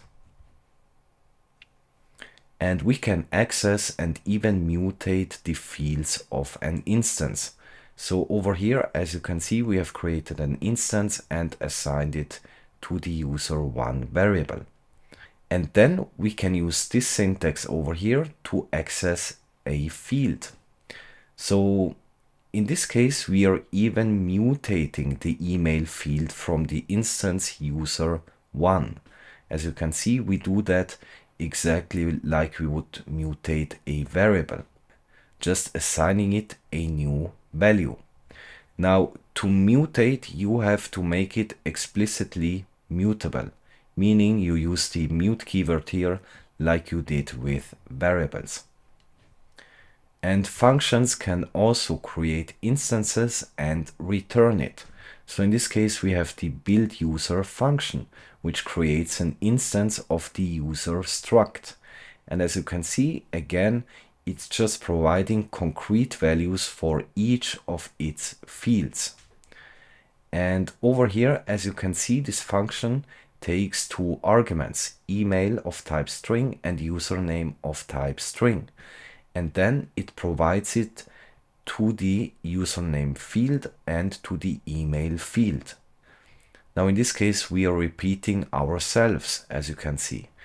And we can avoid this by just using this shorthand syntax. So if the name of a field and the name of a variable or argument matches, then we can write it like that. And this just makes it less verbose. And there is also a concept called struct update syntax. So over here we have an instance of the user struct. Now we want to create another instance, but taking some of the values from the fields from user 1. As you can see, for example, in this instance, we want the active field to hold the value of user 1's active field. So we are accessing user 1 and the active field.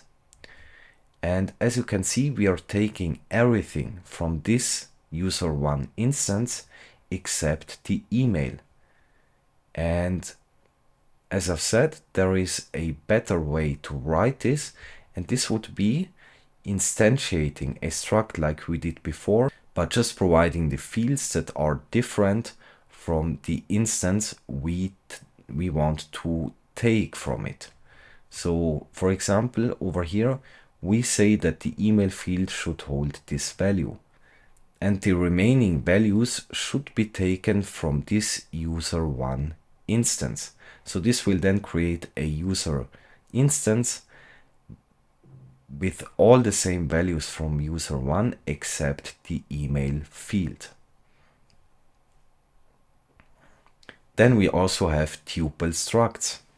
And tuple structs are like normal structs, but using tuple-like syntax for defining their fields. It's basically a named tuple, and it's instantiated by parentheses instead of curly braces. And its values are accessed using point notation. And then we have unit-like structs, and these are structs without any fields, meaning they don't hold any values. And it's mainly used when working with traits, and this will be covered soon. And that means they don't store any data. Let's solve some exercises. The types of structs. Exercise 1, we must specify concrete values for each of the fields in the struct.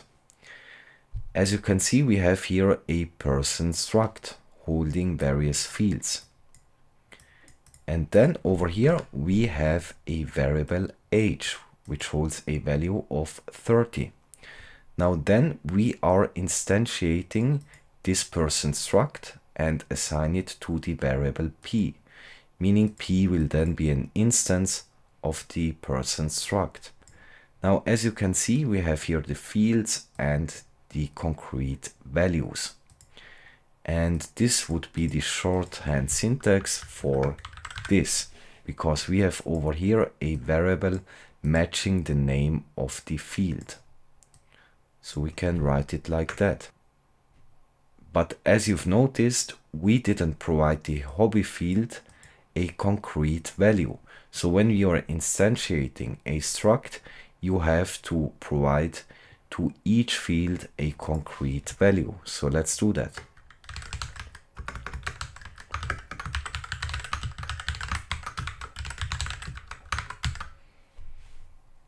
And the variable p will then hold a type of person. Now age, of course, has to match with the template, so this would be an U8.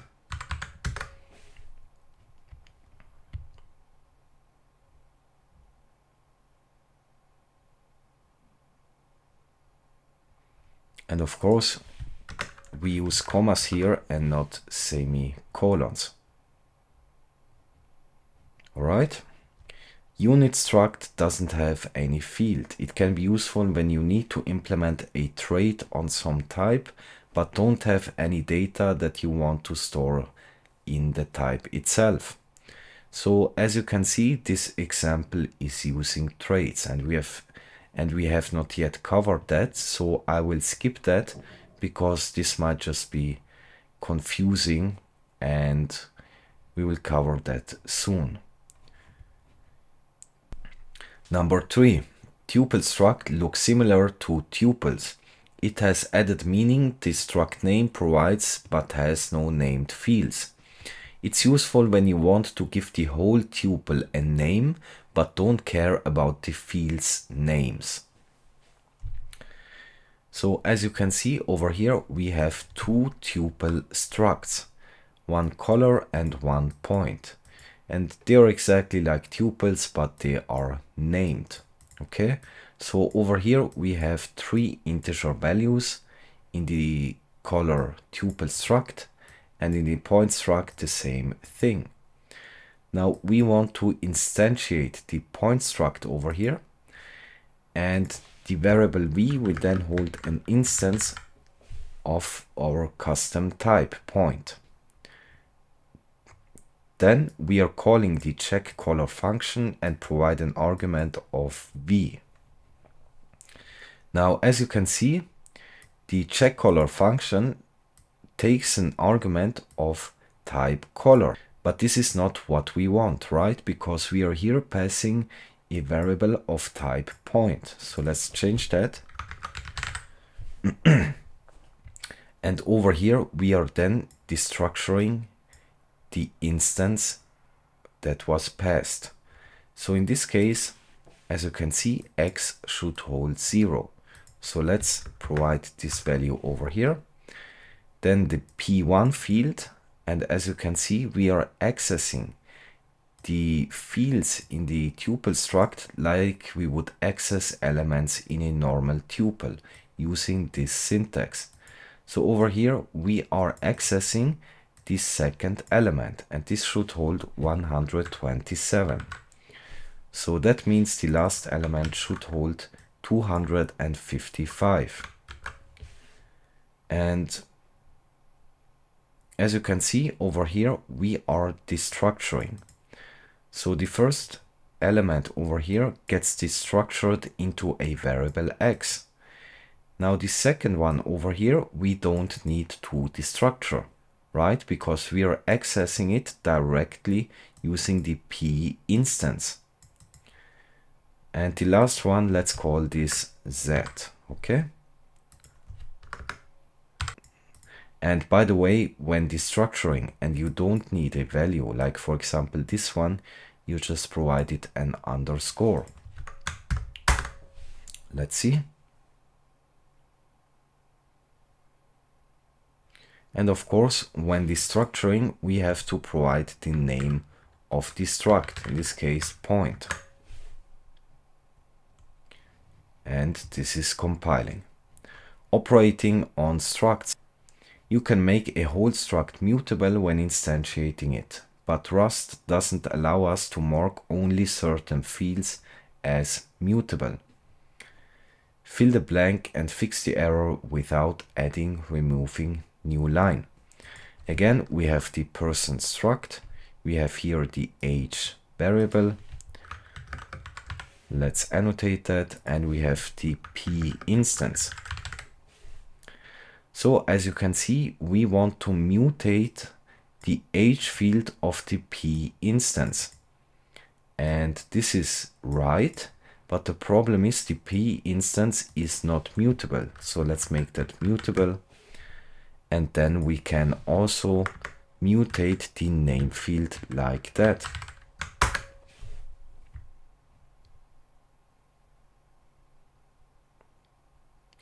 Using field init shorthand syntax to reduce repetitions. So again, we have the person struct, and in main we are just printing out something. And over here we have the build person function. So as you can see, this function takes two arguments, name of type string and age of type U8. And these arguments exactly match the types defined in the template. So then we can over here instantiate a person struct, meaning we can here for the name field provide this argument. And we have seen we can use field init shorthand syntax, meaning if the field name matches the name of a variable or an argument, we can skip it like that. Let's see exercise 6. You can create an instance from another instance with struct update syntax. So as you can see, we have here the user struct, and we have seen an example of that in these slides. Then over here, we are creating an instance from the user struct.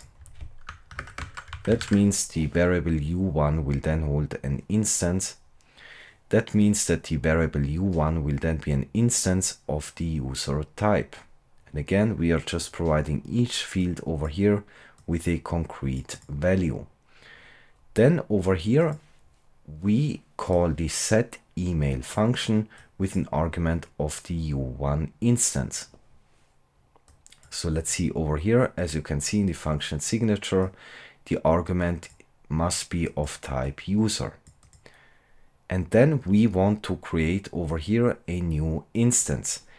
And what we want to achieve here is that we take every field from the u1 instance except for the email field. We want that to be different. So what we can do is providing a concrete value for the email field and then just saying the rest we want to take from the argument provided. And then we are just returning it. So that means u2 will then hold a newly created instance.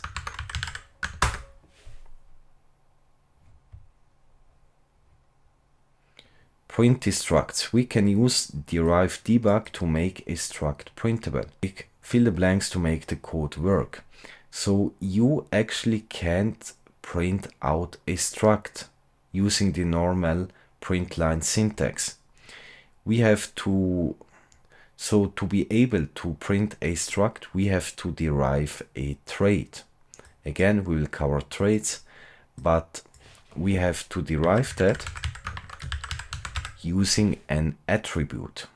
All right, that means that the struct rectangle here implements this debug trait, and that means we can then use debug notation to print it out.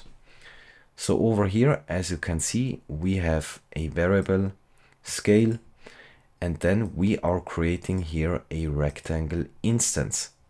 So we are providing a concrete value for the field width, and this would be 30 times the scale. And we provide a concrete value for height. Now, as you can see, print debug info to standard error and assign the value of 30 times scale to width.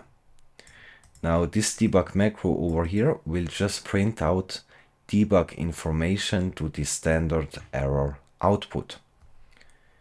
And that means over here, rect1 will then hold an instance of the type rectangle. And the type annotation for the scale variable over here would be u32, right? Because we are passing this scale variable over here, meaning it should be of type u32.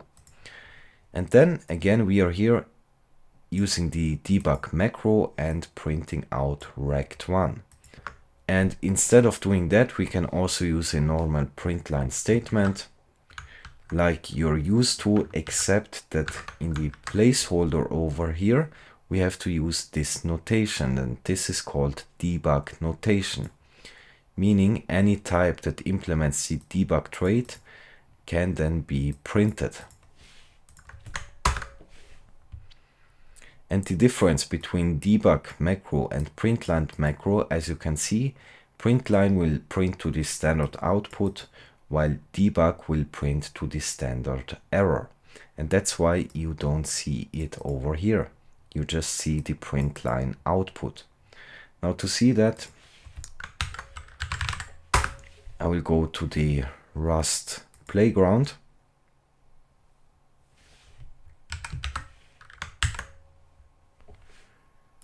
And we can just run this code.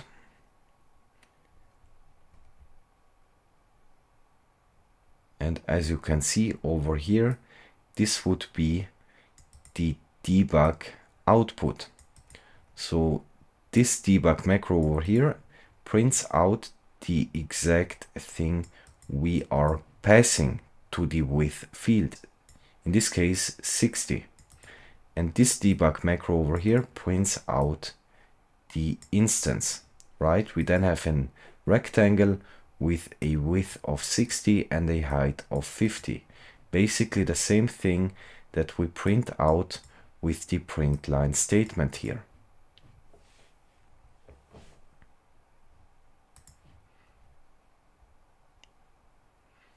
Partial move. Within the destructuring of a single variable, both by move and by reference pattern bindings can be used at the same time.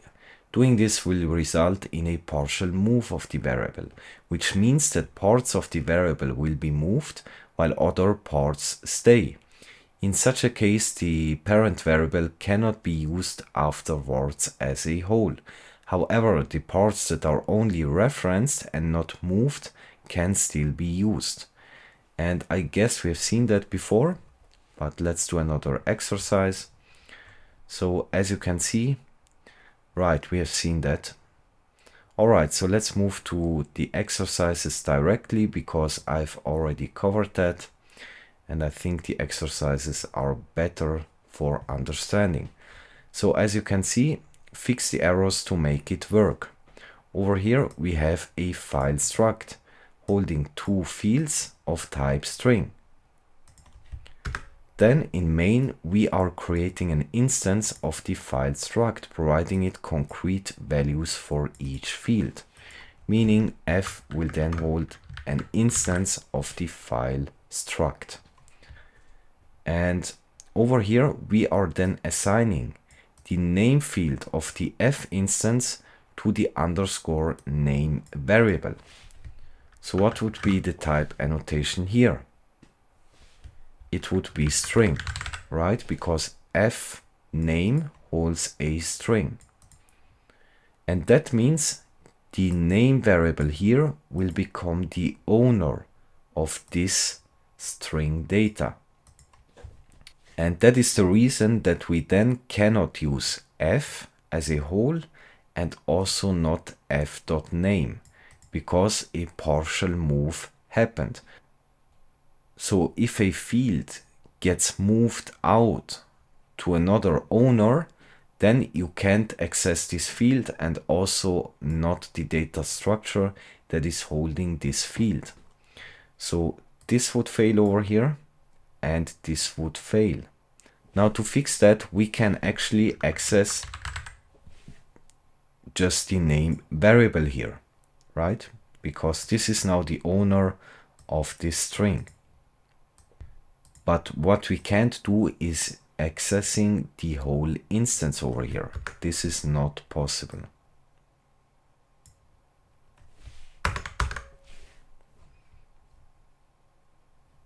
As you can see, this is working.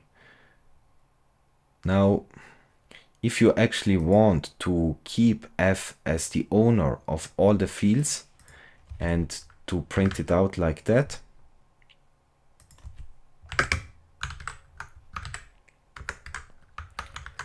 and by the way, notice again, when we are outputting a single field, we use the normal notation. If we output the whole instance, then we have to use debug notation, because these fields over here hold types that are defined in the standard library, while this is a custom type we have created. So to make that work, we can also use here the clone method.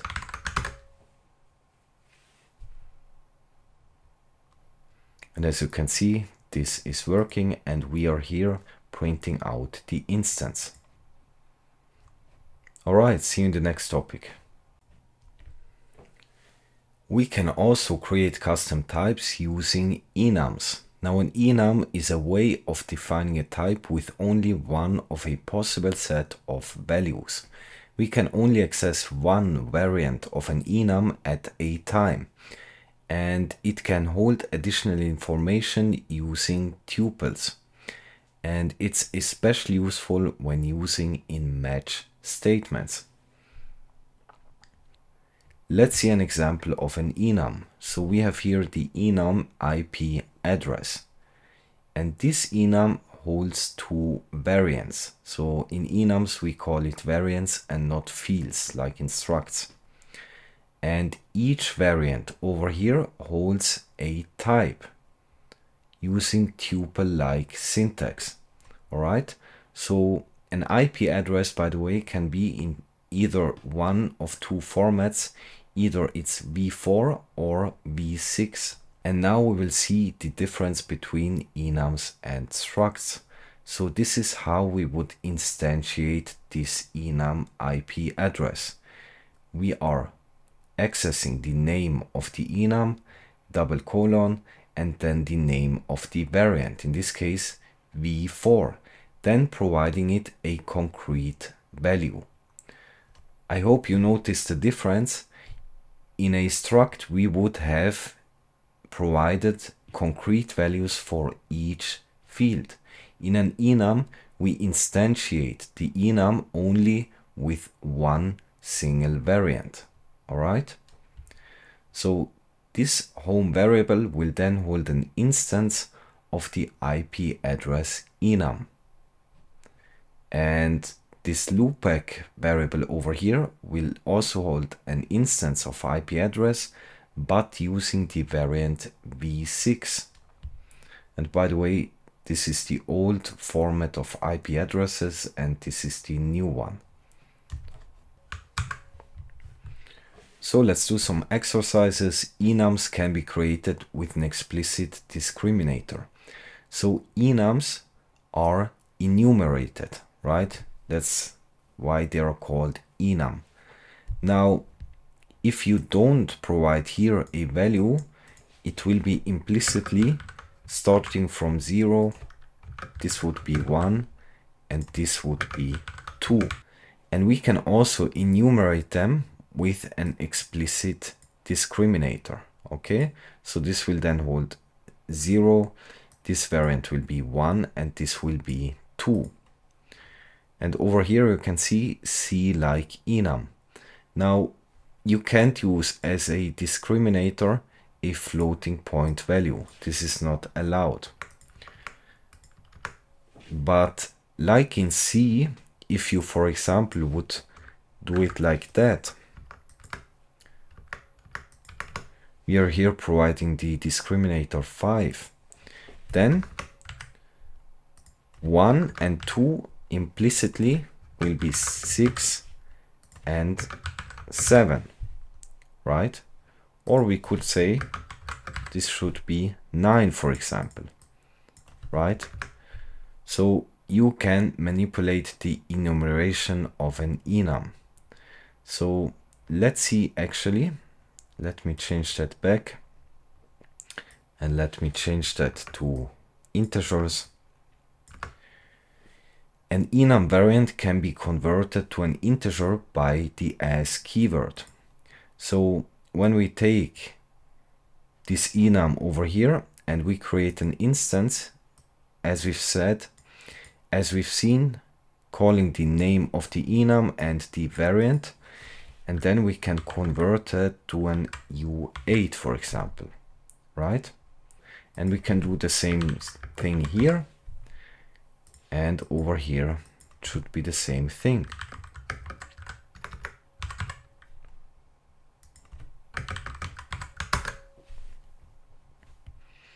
And as you can see, this is compiling. Let me print out.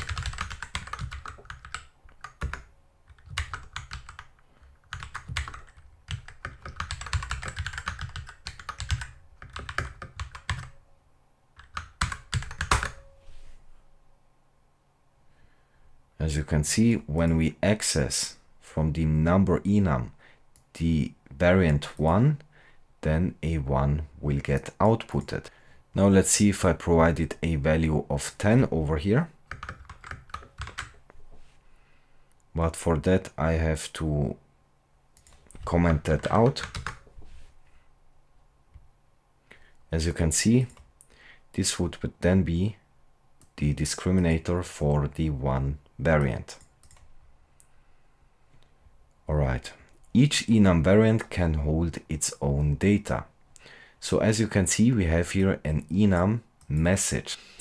Now this enum has different variants. So this variant quit doesn't hold any additional data, while this variant move here holds fields.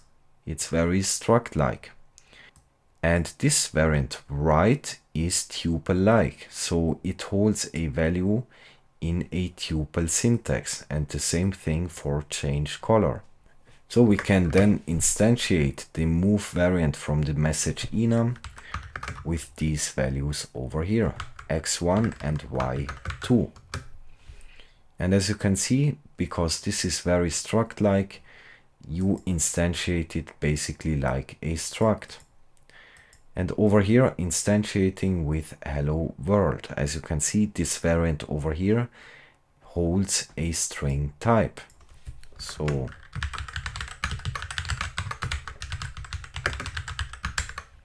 like that. And please notice over here that both of these variables here hold the same type, message.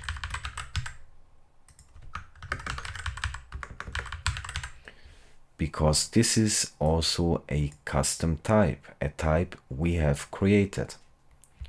We can get the data which an enum variant is holding by pattern matching.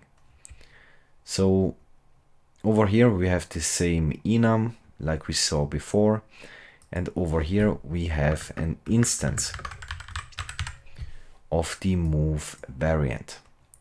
Now we can here use if let, and we will cover that in the next section, to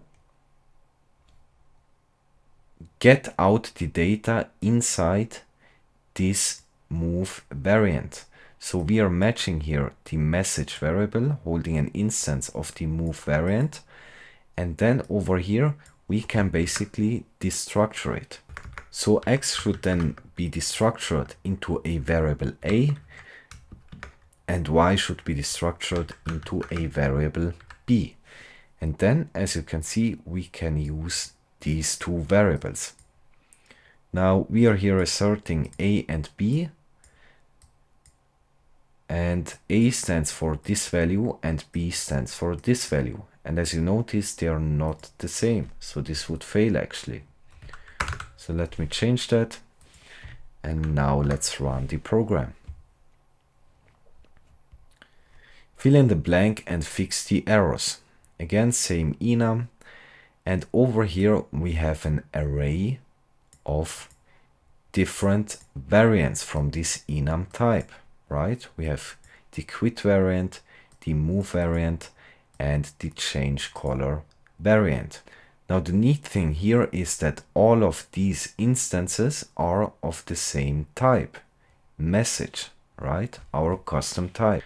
Now I hope you remember how we annotate an array. So first thing will be the type and then the number of elements. Let's see, we have over here 3 elements, right? And the type would be, I hope you know it, message, right? All of these variants or instances hold the same type. And then over here we are looping over this array here, meaning message, this variable, will hold in each iteration one of these instances, and then passing it to the show message function. And as you can see, when we want to take an instance of this enum message, we can just use the type message here, because again all of them have the same type, and all we do then is just printing it out.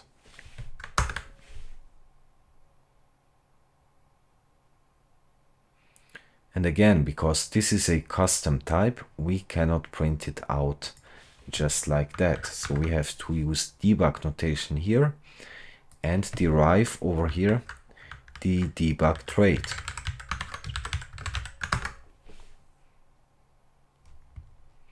And as you can see, in each iteration over here, we call the show message function, and it will print out the contents of this array. So let's see exercise 5. Since there is no null in Rust, we have to use enum option to deal with the cases when the value is absent. And I want to show you some slides for that. So the option enum. Option is an enum that represents a value that may or may not be present. It's known in other languages as null, and it's referring to the absence of a value. It's used to handle cases where a function or method might fail to return a value. So this is how the enum option looks like as defined by the standard library. As you can see, it's an enum holding two variants, none and some. Now this over here is a generic, meaning that some can hold any type. And we'll cover generics very soon. But for now, again, think that this can hold any type provided. So let's see an example over here. We are here initializing the variable 5 with the variant sum holding an integer value, right? And then over here, we are calling the function +1, providing it 5. So let's see here. As you can see, the argument should be of type option, and the type parameter here would be i32. Now we have to provide a concrete type for this generic type parameter. Now again, we will cover that in much greater detail, but as you can see, this is exactly the type we are passing to the function. Sum is a variant of the option enum, and it is holding an i32 value, and it is holding an i32 type. Now then we are matching this argument over here. If it is holding a none, we will return none. If it is holding a sum, then over here we are destructuring the value wrapped inside this sum variant into the variable I. And then over here we are incrementing I by 1 and wrapping it in a sum. Because as you can see, the return type over here is defined as option i32.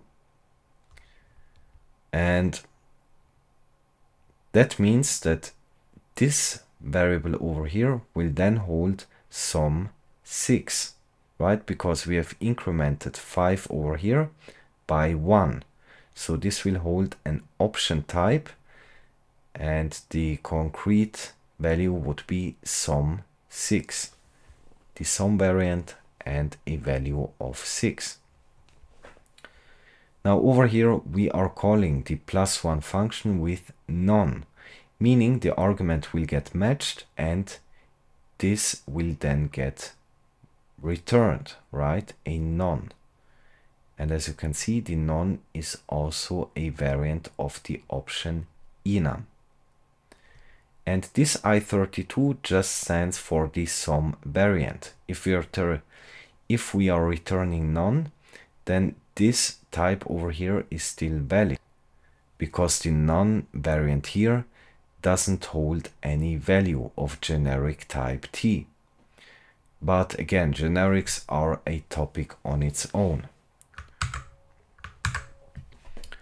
And by the way, this is exactly the same that we have over here. So let's do that, annotating the types. So over here we have an option holding an i32 type. All right. And as I've said, this is not necessary. You can omit that because again, the option type is in the prelude. Then we are calling the +1 function. Again, we are providing it sum 5, which is an option, and then we are matching the argument. So if the argument is none, then we return none. If it is sum, then we destructure the value that was passed over here, and we increment it by 1 and return it wrapped in sum because the return type has to be of type option. That means over here the type annotation would be option I32. And in this case we are passing a none, so a none will be returned. And by the way,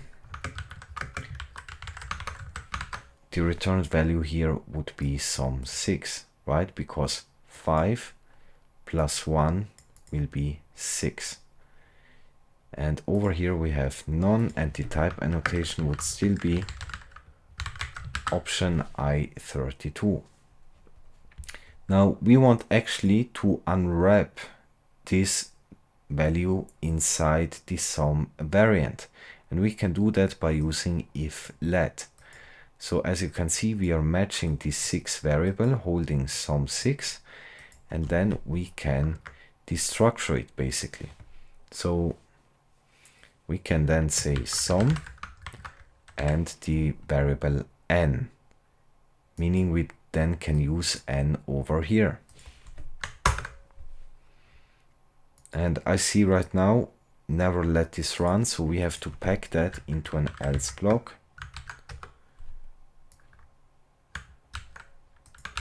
Just to ensure that this doesn't run after we are running this conditional here. And as you can see, it will output the value inside sum.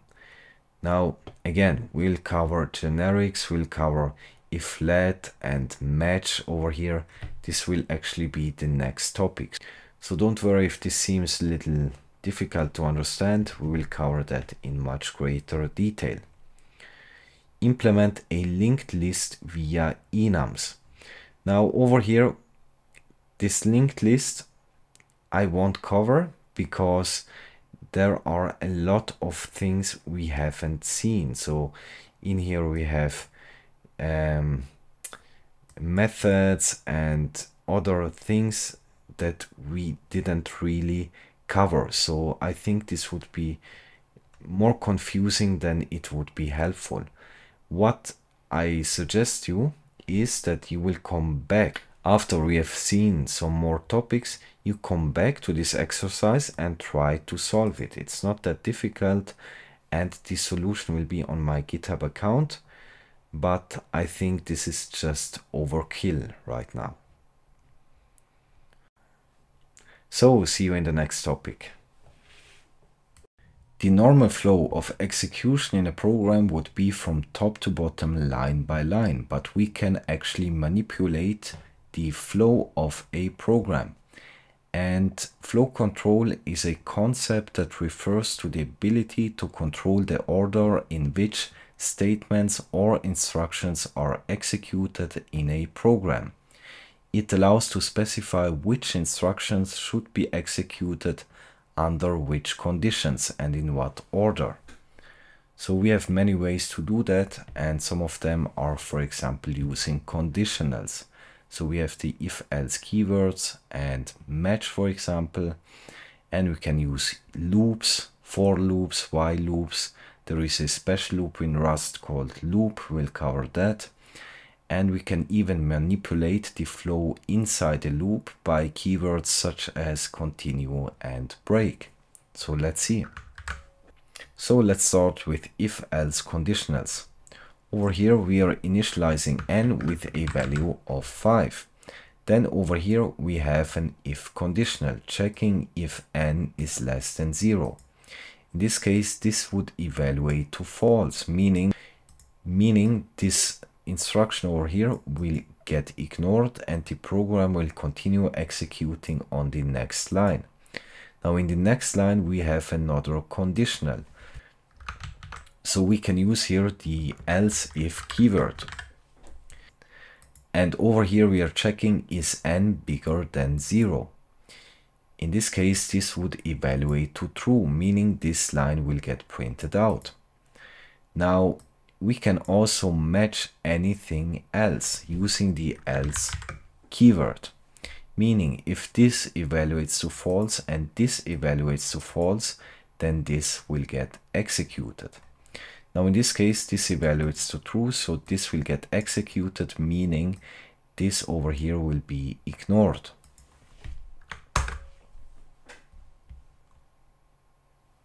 As you can see, this was the line that has been printed out. Number 2, if-else expression can be used in assignments. Again, initializing n. And over here we have a variable assignment.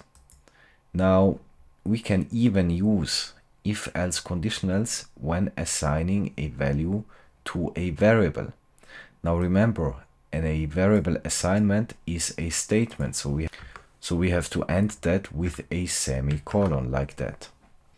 So let's see, we have here an if conditional, and this is a Boolean AND operation. Do you remember? We have two inputs, and both of these inputs have to evaluate to true in order the AND operation to return true. So let's see, we have here n should be less than 10, which would evaluate to true, right? Because 5 is less than 10. And 5 is bigger than -10. So this AND operation will return true, meaning the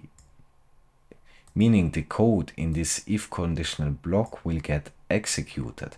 And over here we are just printing out a line, and then we are multiplying n by 10. And in fact we don't have a semicolon, so this will be returned from this expression, meaning it will then be assigned to the variable big N. So big N will then hold a type of I32. Now in case this would evaluate to false, then this else block would get executed, meaning again we are printing out a line and then dividing n by 2.0.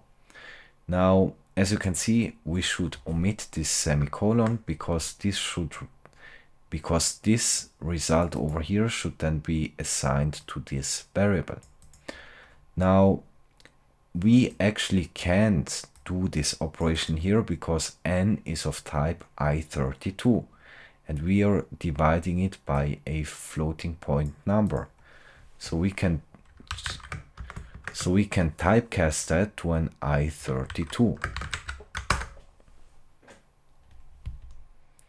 And as you can see, this would be the output, and we are printing out big N, meaning 50 over here. So N has been multiplied by 10. So let's see, we have here a for loop. The for in construct can be used to iterate through an iterator, for example, arrange A to B. Now, as you can see, we have a for loop declaring a variable n, and we provide a range. Now, this range over here reaches from 1 to 100, and 100 here included because we have here the equals sign. Then we are checking if n is equal to 100, this program will panic. That's not what we want. So what we can do over here is just removing this equal sign, because that means 100 is excluded, meaning n will never be equals to 100. The largest it will get will be 99. Let's see. All right. Fix the errors without adding or removing lines. So over here we have an array holding two strings.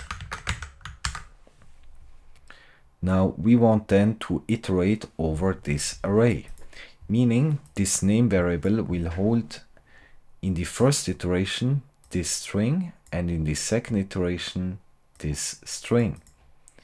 So what we can do over here is printing out name, right? So this will iterate 2 times and it will output this and then this. Now, as you can see, we are trying to access names again over here. And that would then violate the ownership rules, because as you can see in a for loop, the for loop actually will take ownership of the provided value. And we can pass here a reference like we have seen before, and that means we can use names then again. So, and by the way, we don't have to dereference name over here because the print line statement will do that automatically. Now over here we have three I32 integers. The elements in numbers are copies, so there is no move here. So we are iterating over each element in this array, where n will then hold in each iteration one element from this array. So let's see.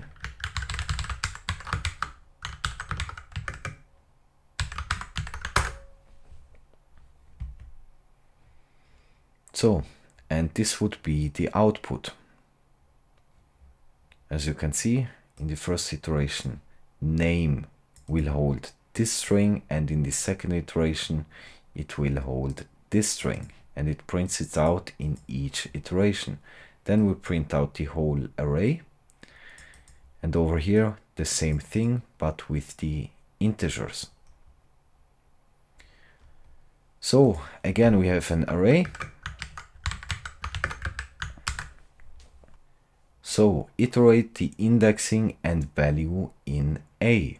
So there is a useful method called enumerate. And this enumerate method takes a collection, for example, an array or a tuple or anything else, and it will then return a tuple. And this tuple will then hold the index and the value. Meaning, for example, in the first iteration, this tuple will hold for I 0 and for v 4, right? Because at index 0 we have a value of 4. And it will then just print out the index, but we increment it by 1 and the actual value.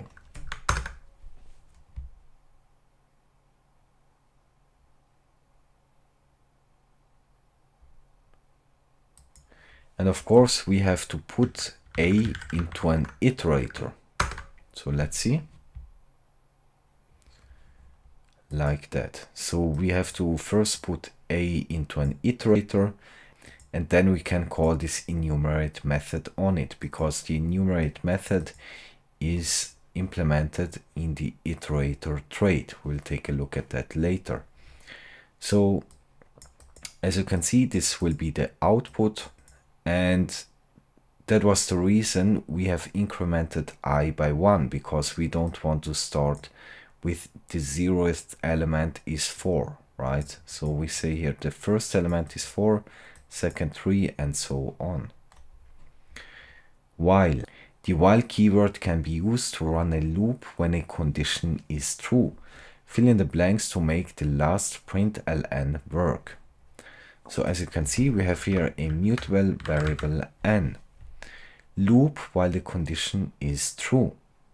So as you can see, this is a while loop, and we provided a conditional, meaning if this evaluates to true, then this loop will keep running until this conditional evaluates to false.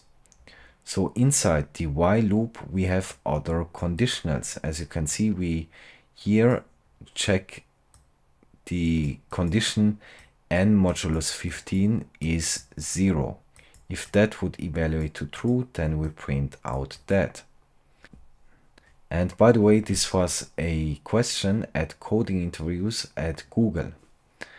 So we are here having more conditionals and an else conditional. So meaning if anything of this fails, then this will get printed out.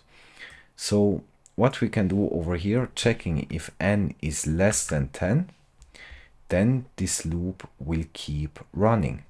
Now, when you're using while loops, then you have to ensure that the while loop eventually stops, right? That this conditional over here will evaluate to false eventually, because otherwise you would have an infinite loop. Now, to do that, we can increment n over here. So I increment at the end of this while loop n by 1, meaning in each iteration in this while loop, n gets incremented by 1.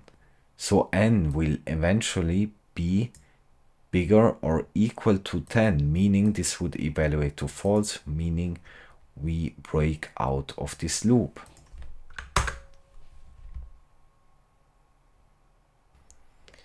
Continue and break. Use break to break the loop. So we have here a for loop looping from 0 to 100 and 100 included. So if n is 66, then we want to break out of the loop. And the break keyword will immediately exit out of this for loop. So when this conditional evaluates to true, we immediately exit out, meaning the program will continue execution after the for loop. In this case, this line over here. Let's see. So as you can see, in the end, n will be equal to 66. Because when I is 66, then we stop iterating. Continue will skip over the remaining code in current iteration and go to the next iteration. So as you can see, we are here again iterating from 0 to 100, and we have here an if conditional. If n is not equal to 66, then we increment n by 1. And we want then to continue, meaning that the remaining code in this for loop will get ignored. So this continue keyword, the program will go back to the beginning of the for loop. Now, in case this evaluates to false, right? So if n is in fact 66, this would evaluate to false, meaning we ignore this code block and we go over here where we want to break out of the loop, because as you can see, we want n to be 66 at the end.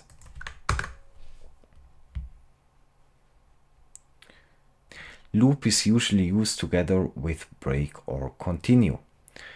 So loop is a special loop in Rust where this is basically an infinite loop, and you have to manually manipulate the flow of the loop, and we will see soon. So this is an U32 over here, count. So let's count until infinity.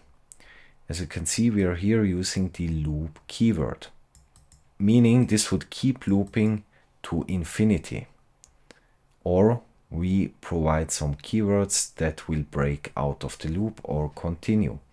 So as you can see, in each iteration, we are incrementing the count variable by 1. Now, if count is equal to 3, then we print out 3 and we want to skip the rest of this iteration. So we can use here the continue keyword. Meaning, again, the rest over here will be ignored. The program will go back to the beginning of the loop. So then over here, if count is not equal to 3, this will get printed out. So we print out the count in every iteration, except if count is equal to 3. And then over here, if count is equal to 5, then we print out, okay, that's enough, and we want to break out. meaning count in the end should hold a value of 5. As you can see, we are iterating 1, 2, and then in the third iteration, this if conditional evaluates to true, meaning we print out 3 and we continue. We are going back to the beginning. So the actual value of count over here is not printed. As you can see, there is no digit 3, but we printed out 3 over here because that was defined in this code block here. And then at iteration 5, we will stop and break out of the loop. So loop is an expression, so we can use it with break to return a value. And again, we have here a counter. So over here we have a loop, and we are in each iteration incrementing counter by 1. Then we check if counter is equal to 10, then we want to break out. But as you notice, we want to assign a value to the result variable, right? This variable should then hold an i32, but we don't return anything here. So you can define after the break keyword a return value, meaning, for example, we want to return counter. But in this case, result will hold 10, right? Because counter, when we break out, will be 10. Otherwise, this conditional would not evaluate to true. So if counter is 10, then we break out. But as you can see, we want result to be 20. So we can even pass here an operation. So we can double the counter value. Let's see. And this is compiling. It's possible to break or continue outer loops when dealing with nested loops. In these cases, the loops must be annotated with some label, and the label must be passed to the break continue statement. So, as you can see, we can even nest different loops. So when we do that, we have to actually provide labels. So we provide here outer for the outer loop and inner one for the inner loop. And as you can see, we have even 2 inner loops. So we have inner 1 and inner 2. All right, so let's see. In the first inner loop, we are checking if count is bigger than or equal to 20. If this is the case, we break out of this inner loop. Otherwise, we increment the count by 2. All right. And notice here, this would break only the inner 1 loop. So when we break out of this loop, this outer loop will still continue looping. Okay. So then over here in the outer loop, we are incrementing count by 5. And in this inner 2 loop, we are then checking if count is bigger than or equal to 30, then we break out of the outer loop. Otherwise, if count is smaller than 30, then the outer loop will continue, meaning the program will go back to the beginning of the outer loop and continue executing from here. So let's go step by step. And as you can see, we have to find out here what the count value will be in the end. Okay, let's go step by step. We start at 0. Then over here we are checking, is count bigger than or equal to 20? No, right? So that means count will get incremented by 2.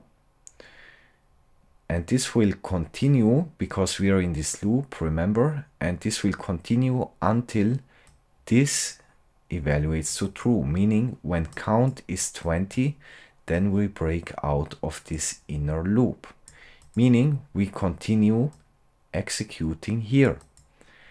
Then count would be 20 and we increment it by 5. Then we enter this inner to loop. So 25 is not bigger or not equal to 30, meaning we don't break of outer, but we will continue outer, meaning we go back over here. Now we enter this loop here, and 25 is bigger than 20, so we break out of this inner loop and continue here.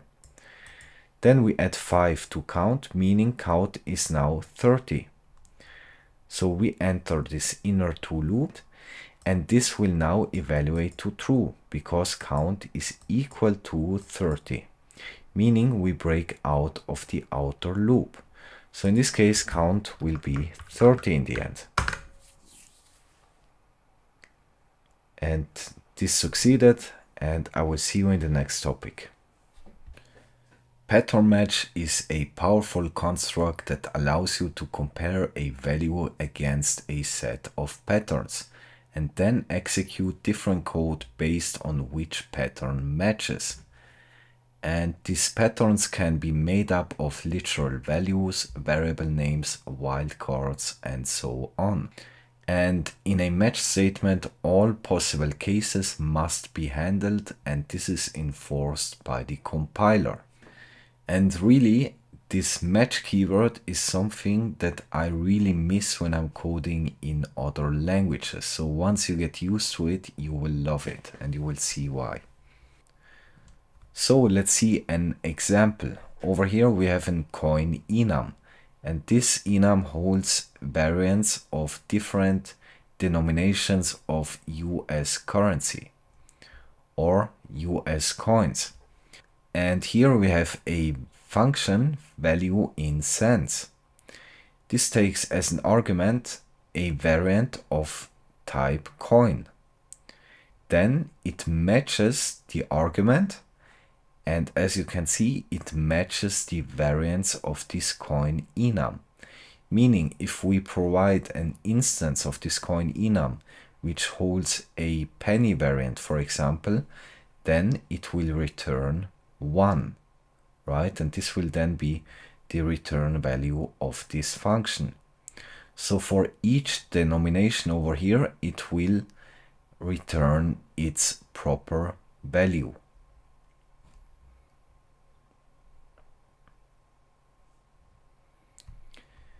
Then let's see if let. So I've said that in a match statement, all possible cases have to be handled.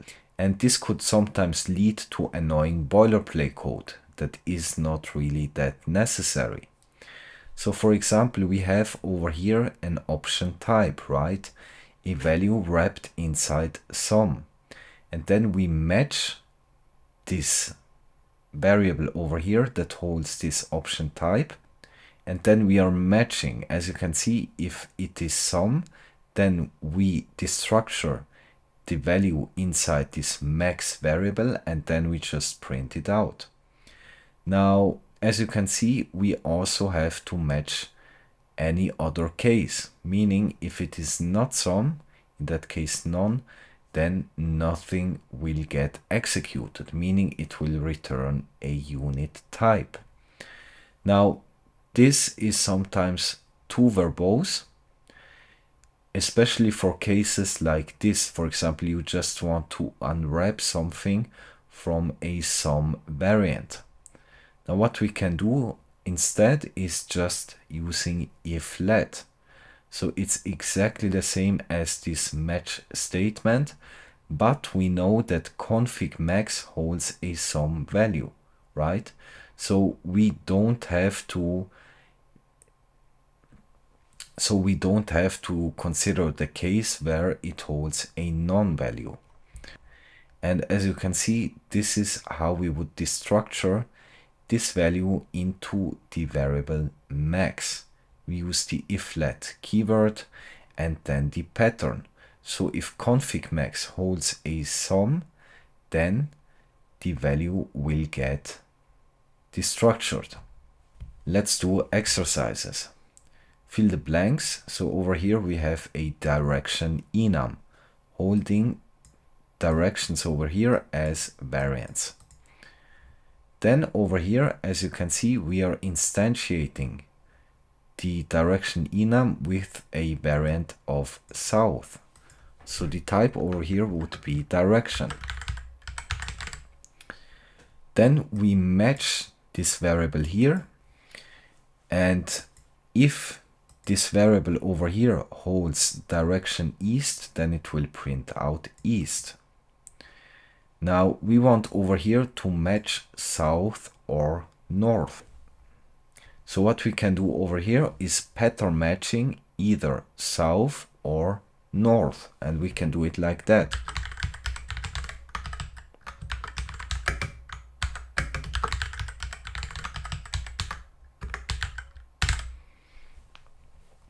So we are here matching.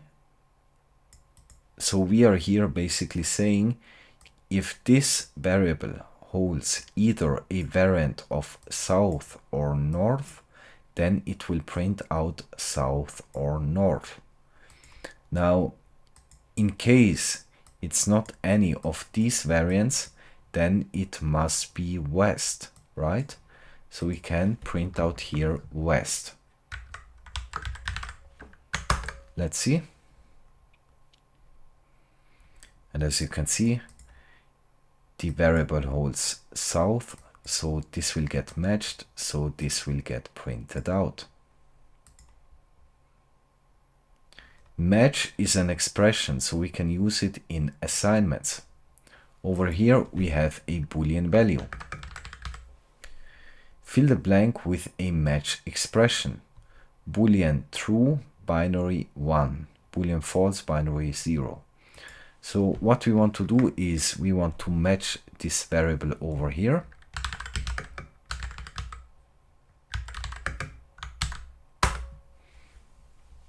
And then we provided the cases. So if it is true, then we should return 1. Otherwise, we return 0. So that means the return value over here will then be assigned to this binary variable. Let's store that as U8. And that means binary should then hold 1, right? Because we are matching here true. And then the return value should be 1.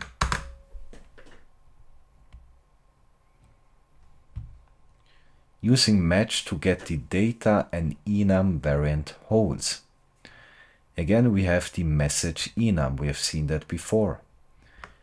Then over here, we have an array of message variants.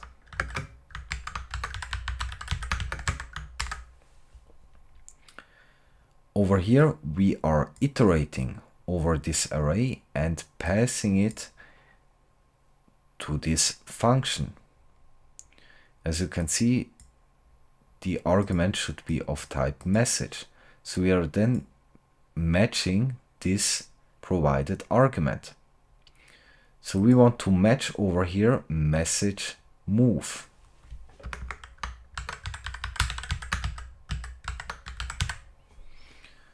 Now, as you can see, the message move has struct-like syntax. So we have to match it like that.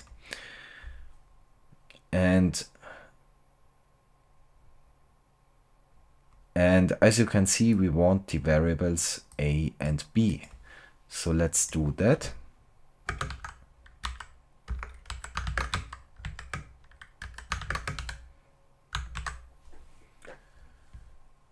As you can see, it holds fields x and y.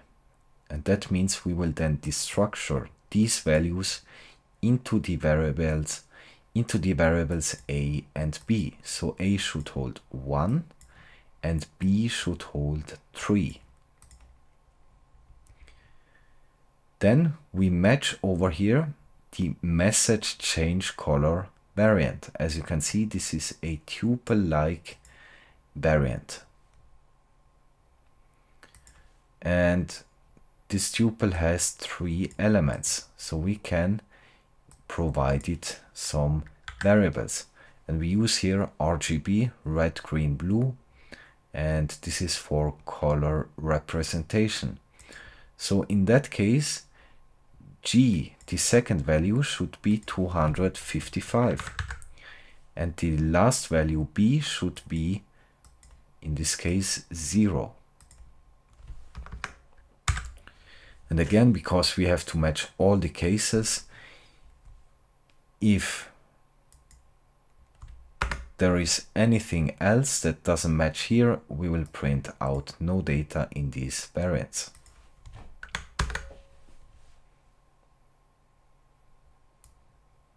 Like that.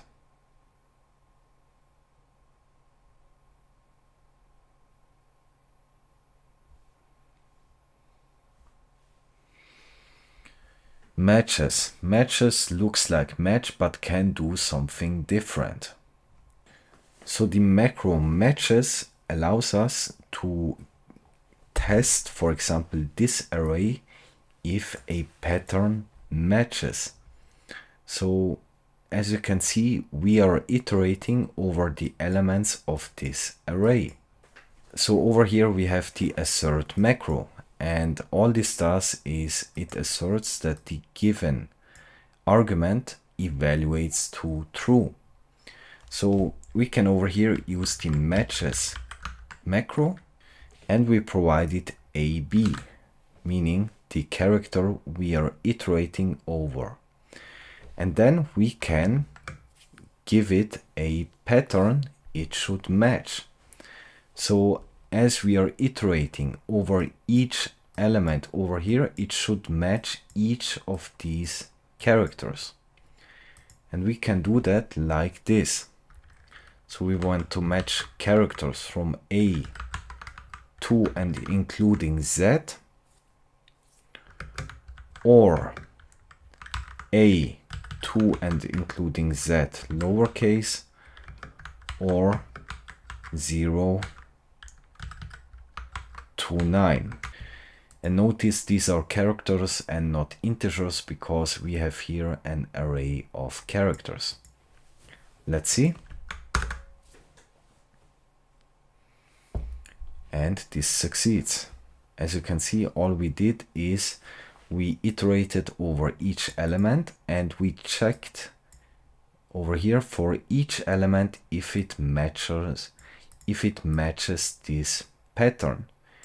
And in this case, everything matched because assert didn't panic, right? Because if one of them would evaluate to false, assert will cause the program to panic. Let's see exercise 5. So over here we have an enum with 2 variants, foo and bar. Then here we have a count variable, which is initialized with 0. And over here we have a vector. Now we didn't cover vectors yet, but they are very similar to arrays, but their size can shrink and grow, meaning a vector is dynamic in its size. So as you can see, we are having a vector of my enum variants, 2 of them foo and 1 bar.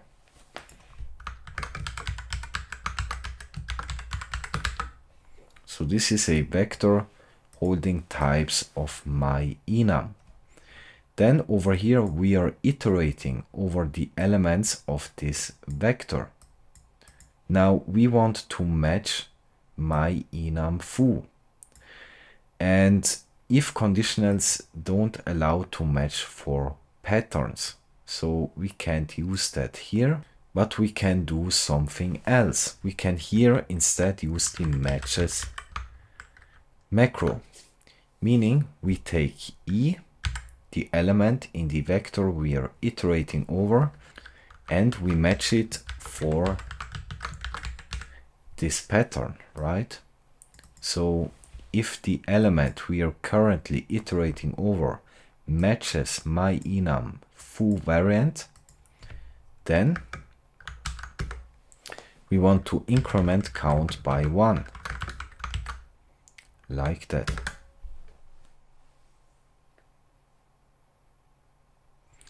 And that means count after this for loop iterating over each element should be 2, right? Because matches matched 2 times, because there are 2 myEnum foo variants in this vector. If let, for some cases when matching enums match is too heavy, we can use if let instead. So over here, as you can see, we have an option of type I32. We move the whole match block using if let instead. So as you can see, match is really verbose, so we can use if let instead. And we do that like this. We use the if let keyword and then the pattern we want to match. In this case, sum, and the variable should be I. So the inner value here will get destructured into this variable I. And then we are matching on O.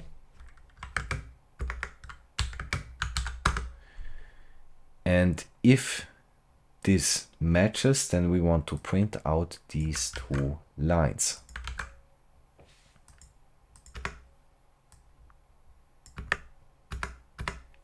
As you can see, this is much cleaner.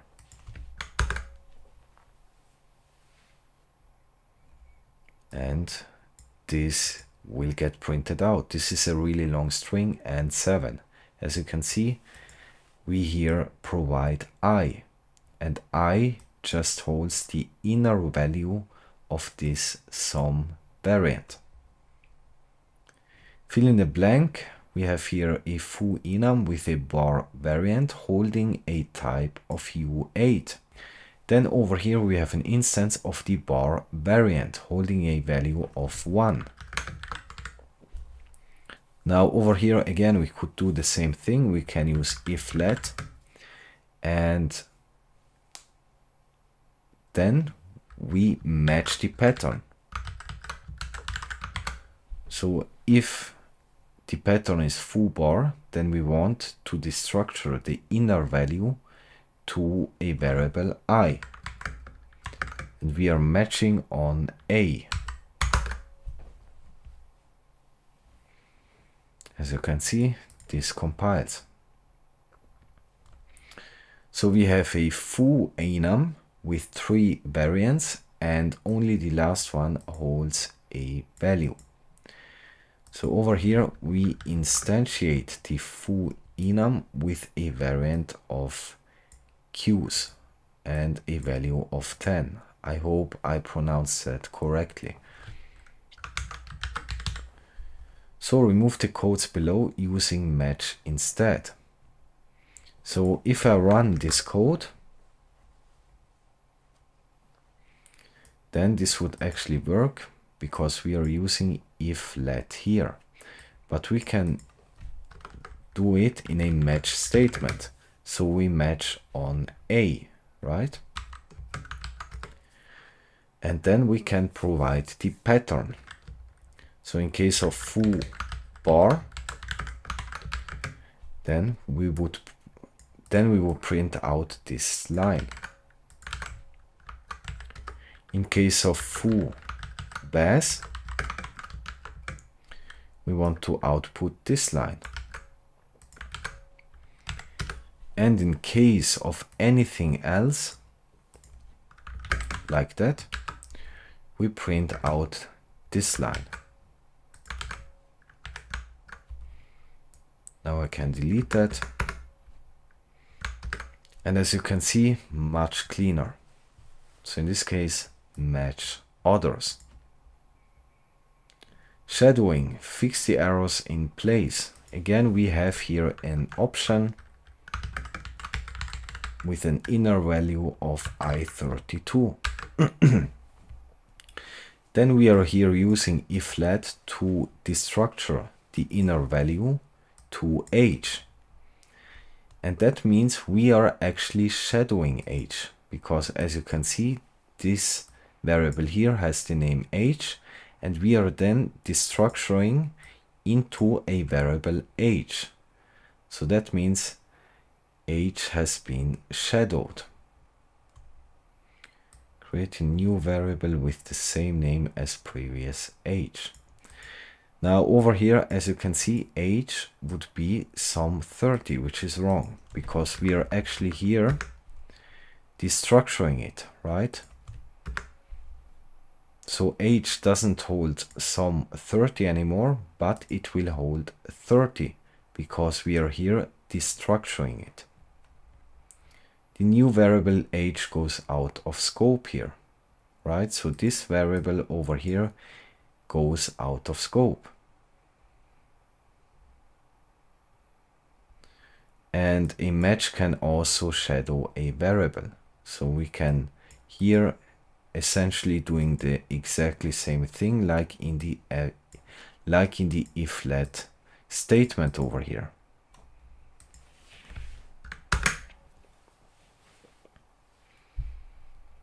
And as you can see, this would be the output from this match here. All right, see you in the next topic. So let's see patterns. We can use this sign to match several values, and we can use this one to match an inclusive range. So as you can see, we have here a function match number, which takes an integer as argument. Then we are matching this integer, and if it is 1, then we'll print out 1. And fill in the blank with this, don't use ranges. Okay, so we have to match here 2 to 5. So we can do it like that.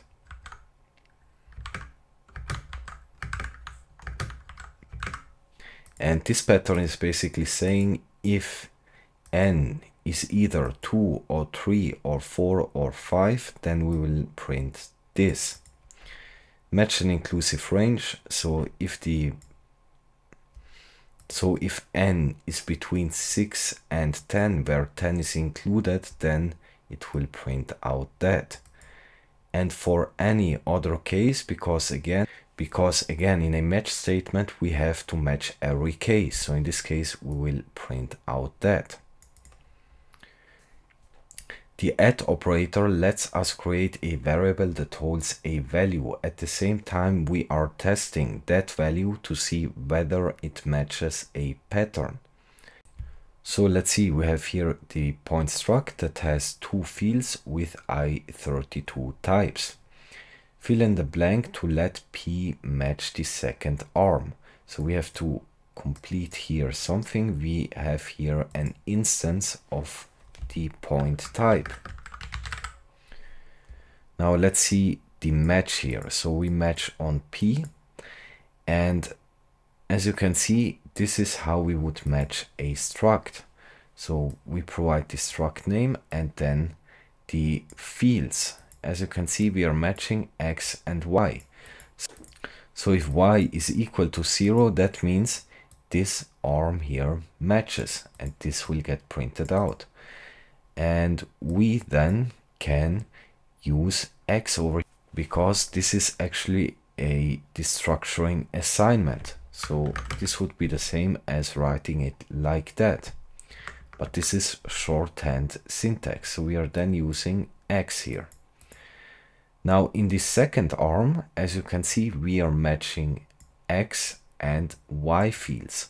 So X should be between 0 and 5. 5 included, and Y should be either 10, 20 or 30. Now as you can see, when we are matching here this pattern, we can't use X. We don't use X here, but we can in fact use Y, because we are using here the add operator.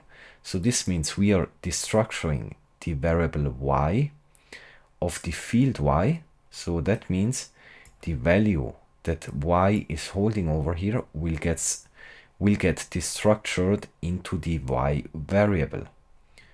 And at the same time, we are testing Y if it is matching this pattern.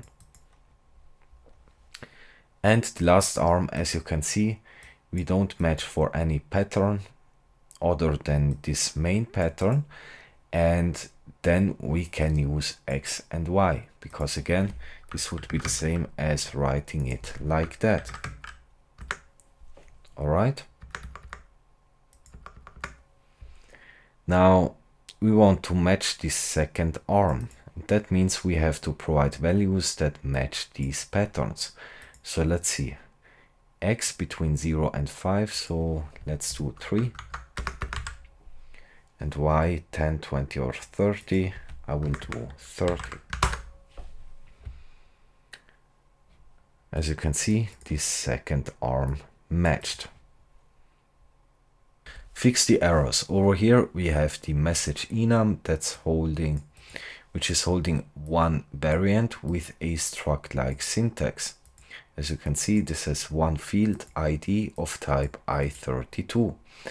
Then over here we are instantiating this variant, so this will be an instance of the message enum. And then over here we are matching this instance. So if it is hello, then we match the ID field.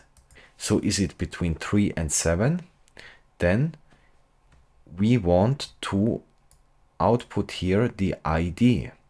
Now the problem here is that we did not actually destructure this field here into its distinct variable, right? So we have to provide here a variable. Let's do ID, because that's the one defined here. And for that we have to use the add operator. So we are destructuring and matching the pattern at the same time. And over here, this is already done. As you can see, we can also provide a variable with another name, as you can see. So the value of the ID field then will get destructured into this new ID variable, right? It doesn't have to be the same variable name as the field we have. And again, we are destructuring and at the same time pattern matching, and that is the reason we are using the add operator. And as you can see, when we are matching like that, then this ID over here got destructured, because this is the shorthand for this. All right.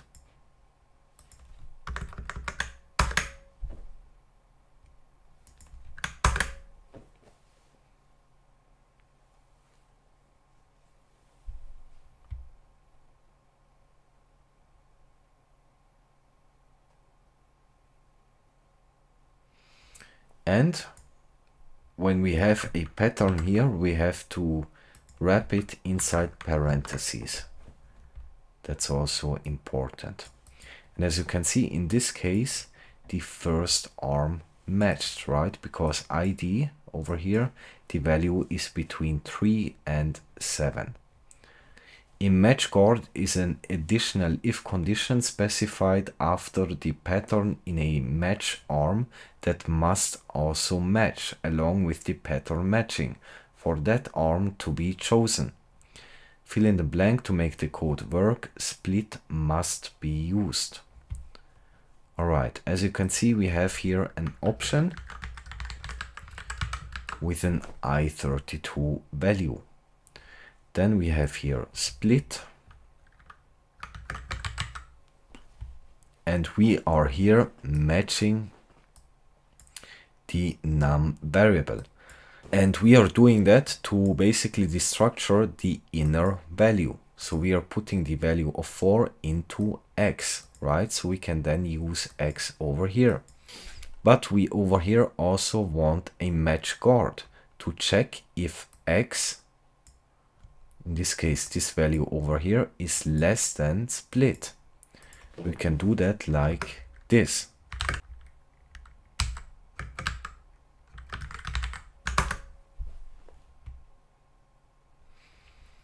So this basically is just for destructuring this value into X. And over here we have an additional conditional, a match guard, to check for a more specific condition to be true. So if num is a sum, so if num is of some variant, then we destructure X and check it again. And if all of that matches, then we execute this. If it is a sum, but the value over here is actually bigger than split, then this will get executed. And if num holds a none, then we just return a unit type, ignoring remaining parts of the value with this. So as you can see, we have here a tuple. I won't annotate that. So we are matching on numbers. Now we only care about the first, as you can see, and the last one.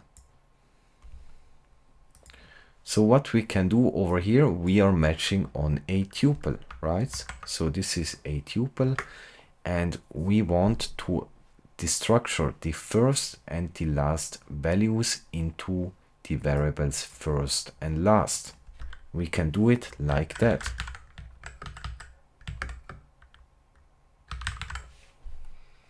Right? So we have the first, then anything in between, and then the last.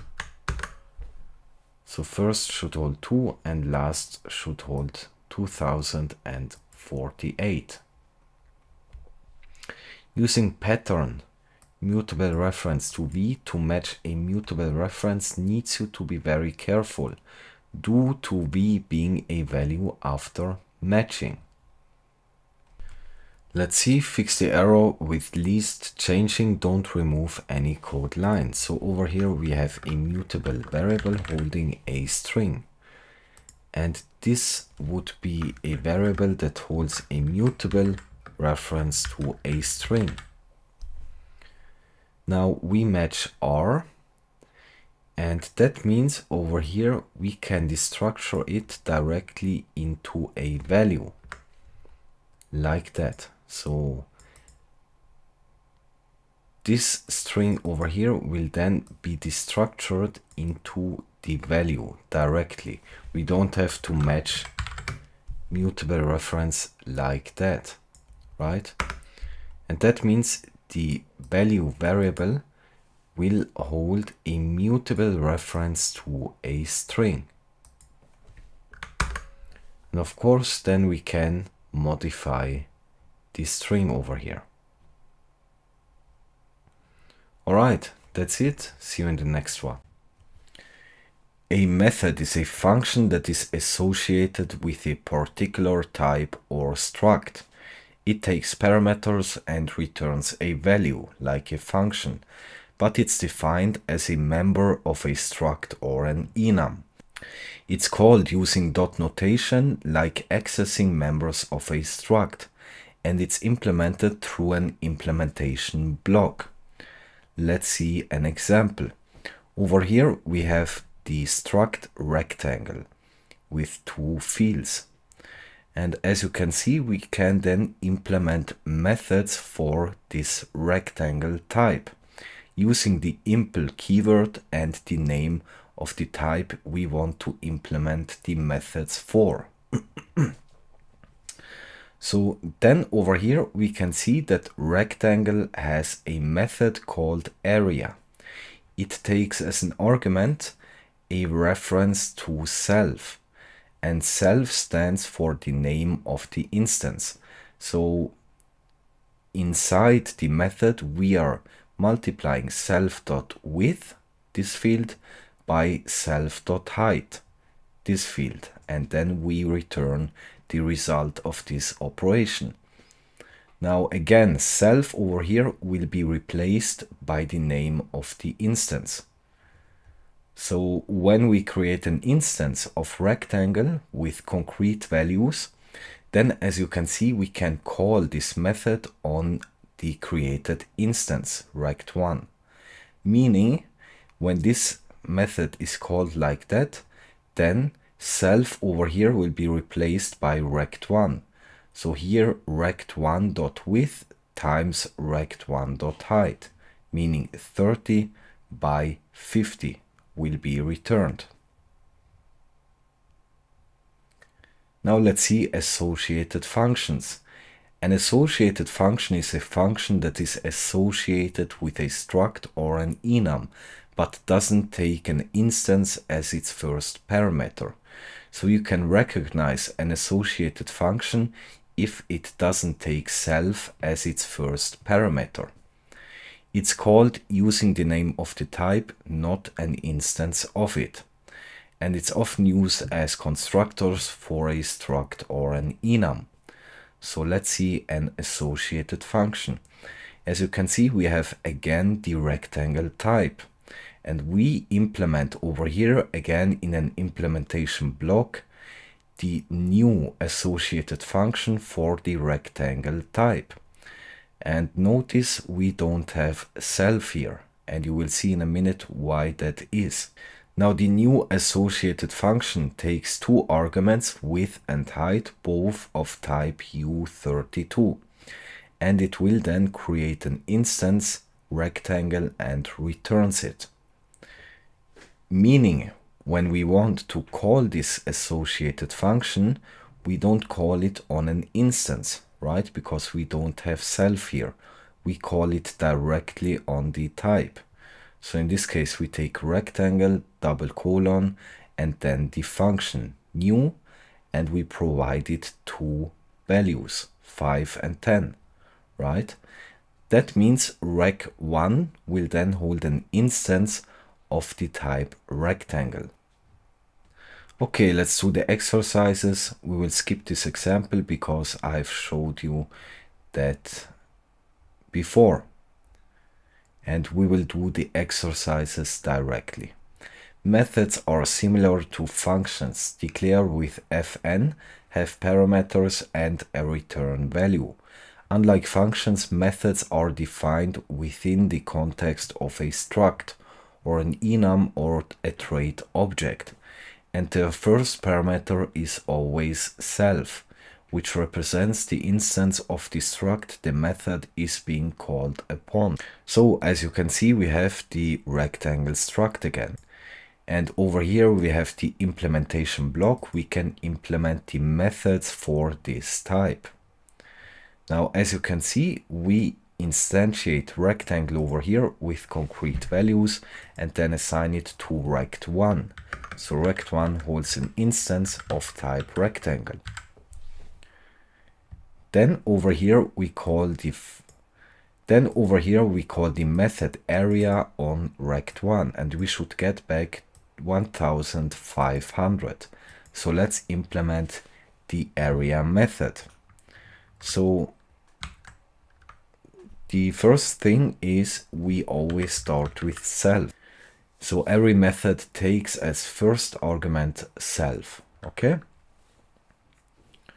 Then the return type will be a u32, right? Because we are here doing operation with these two fields. Now, what we want to do to get the area of the rectangle is multiplying the width by the height. So we use self.width times self.height. And I omit here the semicolon, so this will get returned. Let's see. So when we call the area method on the rect1 instance, then rect1.width times rect1.height will result in 1500, meaning 30 times 50. Self will take the ownership of current struct instance. However, reference to self will only borrow a reference from the instance. Let's see, we have again the struct traffic light with one field. Now over here there is the implementation block. We can implement methods for this struct. Now using self to fill in the blank. So we have been using self like this, right? Meaning we take a reference to the instance. Now this is actually syntactic sugar for this. And as you can see, self with an uppercase S refers to the type we are implementing the method on, right? So in this implementation block, when we use self uppercase, it refers to traffic light. And you can use this syntax, or you can use, like we did before, using just self, right? And here we want to take a mutable reference because we are here mutating the color field. And again, and this and this and that are exactly the same, but this is not mutable. So if I would do it like that, then as you can see, these are actually exactly the same thing. But I would suggest just stick with that. It's more readable and it's clear what you mean. Associated functions. All functions defined within an impl block are called associated functions because they are associated with the type named after the impl. We can define associated functions that don't have self as their first parameter and thus are not methods because they don't need an instance of the type to work with. So as you can see, we again use the traffic like struct, and here we have the impl block. So let's see, first implement an associated function new. It will return a traffic light contains color red. Must use self, don't use traffic light in fn signatures or body. Let's first see in main what's going on. So we call here the new associated function. And this associated function is associated with the traffic light type. And again, notice the difference is we call this directly on the type and not on an instance. Otherwise, it would be a method. So we call new, and then we want to have an instance of traffic light back. Right? This new function should return an instance of traffic light, meaning we can then call upon this instance light the getState method and return red. So let's see. Over here we are expecting no argument, right? So let's leave it like that, and remember, associated functions don't take self. Now the return type would be traffic light instance. And because we should use self in here, we can do that. And again, self in an implementation block refers to the type. In this case, traffic light. Then in there, we want to create an instance of traffic light. So again, we can use self instead of this name. And then we, like normally instantiating it, providing it concrete values. So in this case, we want the self.color field to hold a string of red.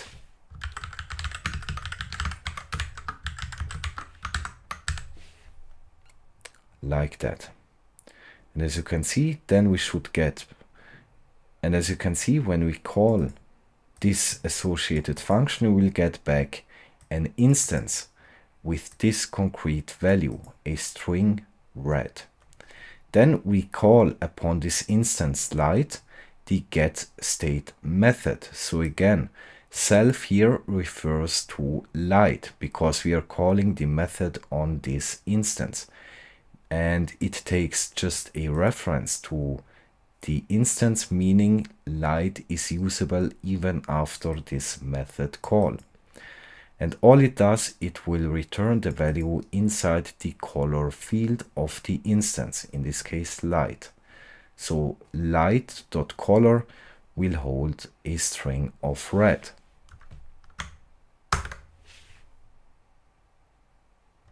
Multiple impl blocks. Each struct is allowed to have multiple impl blocks. Again, rectangle struct, and using multiple impl blocks to rewrite the code below. So we can either put all of the functions and methods in the same impl block, or we can even reorganize it using various different impl blocks. So we can, for example, put that in its own implementation block, like that. And it will work exactly the same. This is just for organizing and restructuring.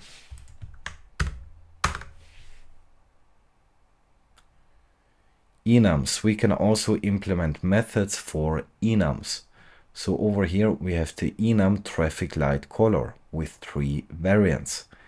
Implement traffic light color with a method.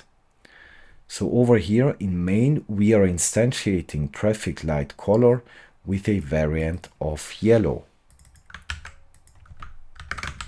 This would be the type annotation. And then when we call a method color on the C instance, it should return yellow. So let's see.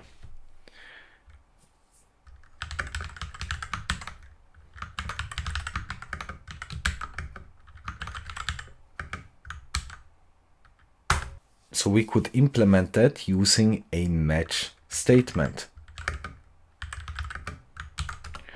Then we match self, and if match self would be this, then we return the string yellow. Okay.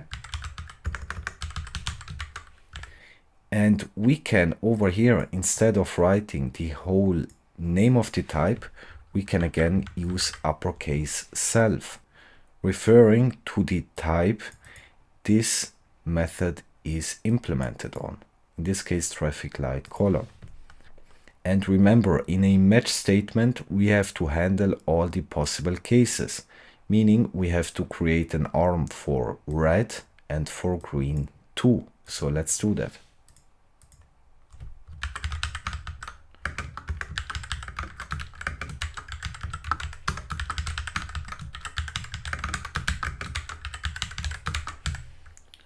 Let's see. And as you can see, because we have here an instance which holds the variant yellow, we will get back yellow when we call the color method. Alright, that's it. Until next time. Until now, we have only been dealing with concrete types, but we can also deal with generics. And generics are placeholders for concrete types. It enables writing more reusable and flexible code, and it avoids having duplicate code for different types. It's a zero-cost abstraction, meaning the Rust compiler will at compile time fill out the generics with concrete types. And there is also a concept called const generics. I will just briefly touch upon it because this is more of an advanced topic, but I will show you one exercise just so you get the idea from it. So a const generic is a type parameter that represents a compile time constant value. It allows to write generic code that operates on values that are known at compile time, and it's mainly used for array sizes, bit widths and other constants. And you will see what I mean when you see the exercise. Let's start with generics. So as you can see over here, we have a struct A. Now this would be considered a concrete type because we don't deal with generic types in here. Now the struct S takes as an argument an instance of the struct A. This is also considered a concrete type because again there are not generics used here. Now the struct sgen is considered a generic type because we are dealing here with a generic type parameter. And this would be the notation when you declare a type, for example, then after the name of the type, you annotate a generic type parameter like that using these symbols over here and then providing a name. And by convention, this is usually T, standing for type. And that means this struct can hold any type. Now, as you can see, we have here some functions. This function over here takes S, which is a concrete type. The gen spec T takes as an argument an instance of sgen with a type of A. Now again, A would be a concrete type, meaning the type parameter over here is specified to be a concrete type. So we can only pass to this sgen struct an instance of the struct A. Then over here we have the genSpec i32 function, which takes as an argument the sgen struct over here with a value that is of type i32. And over here we have a generic function, meaning we are declaring after the function name the generic type parameter T, and then we can use it on here, meaning that we can provide as an argument over here an instance of sgen with any type. So let's see, using the non-generic functions. So these over here are all non-generic, as you can see, because we didn't define a generic type parameter. And all the values it is using are concrete, right? Over here we have S, over here we have sgen, and this is taking as a value T over here the concrete type A. And over here it takes as concrete type i32. So all these are non-generic functions. The only generic function over here would be this one. So let's see. So we want to call the regfn function. And as you can see in the function signature, we are taking as an argument a type of S. So let's provide that.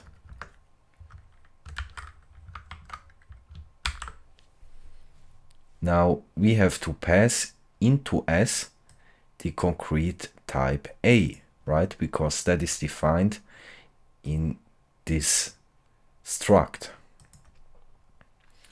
Then gen spec T.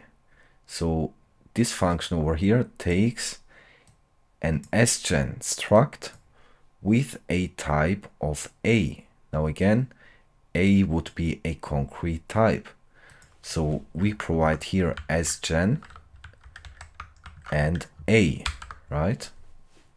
So we are passing to the sgen struct over here a value of type A. And in this case, we want it to be sgen and let's say 7, because over here we defined that this function should take as an argument a type sgen which holds an i32 integer. Then explicitly specify type parameter char to generic. So over here we are calling the generic function, meaning we can pass to it an sgen type holding any possible type.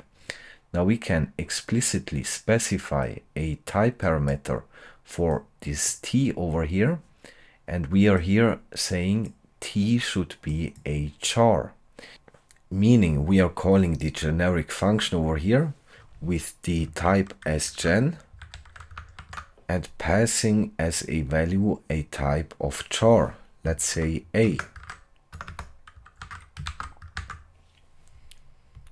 And implicitly specify type parameter char to generic.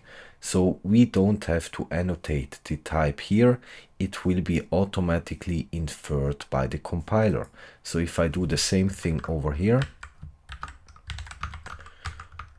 let's go with Z this time. As you can see, this is compiling.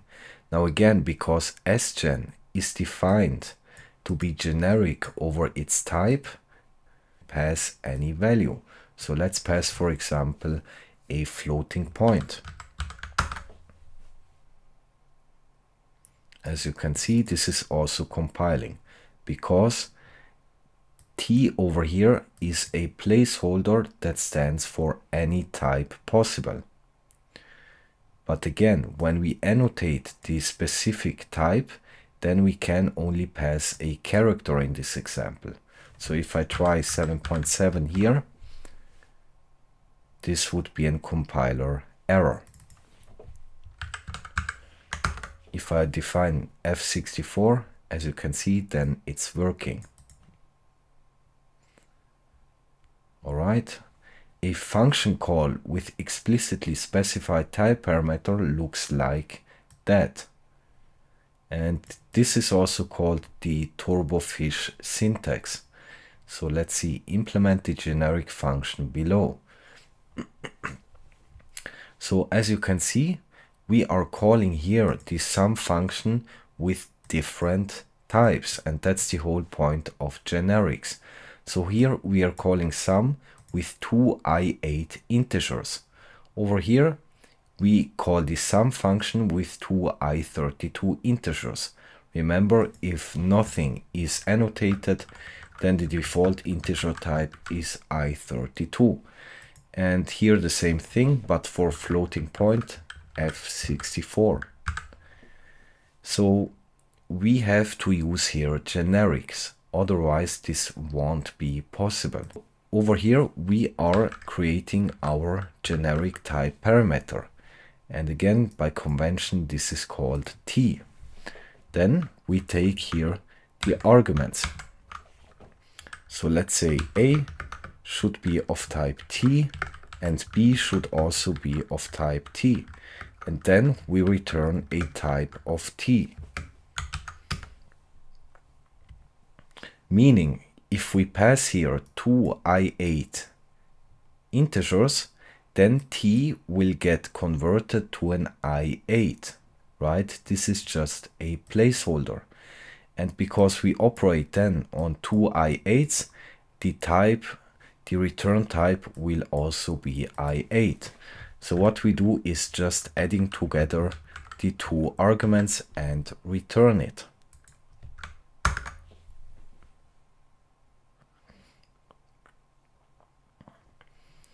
And over here we have to implement a trait bound, and we'll cover that in the next section.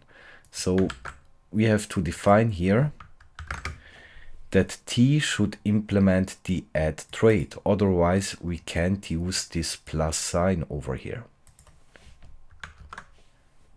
And again, we will cover that in the next section when we look at traits. And as you can see, this is compiling. So we can pass to sum two numbers of any type. Let's see, number 3, implement struct point to make it work. As you can see, we are instantiating 2-point structs, but over here we are passing to the fields different types. So in the first instance we would have i32 values, and in the second instance we are dealing with floats.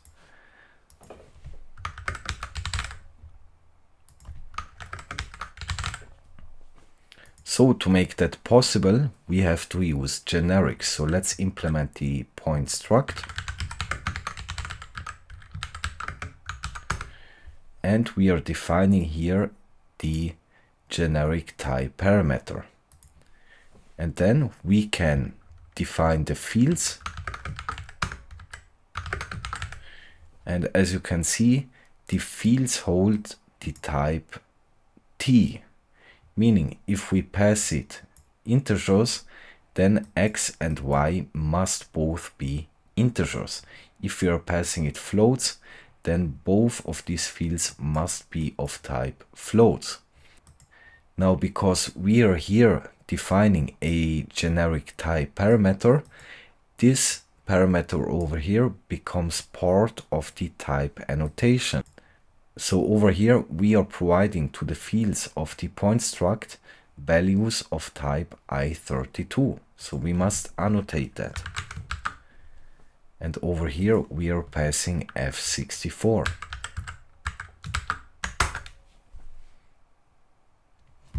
And as you can see, this is compiling.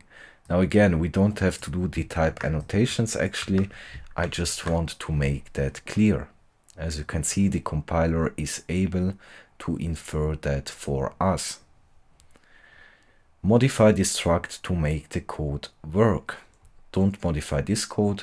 So as you can see, we are here instantiating a point, but the fields over here hold different types. So this is not working because t over here defines that both of these placeholders will be filled with the same concrete type. So in this case, if we are passing x over here with an i32 type, then the compiler thinks that y should also hold an i32. Now what we can do then is defining another generic type parameter. And by convention, you just go one letter further. So t and u, meaning we can then use here u, right? And this indicates that the fields over here hold different types or could potentially hold different types. They can also hold the same types. And then when we annotate that, we have said that the generic type parameter becomes part of the type annotation. So we would pass here for x, so we would pass here for t and i32 the value, the type the x field is holding, and over here a string.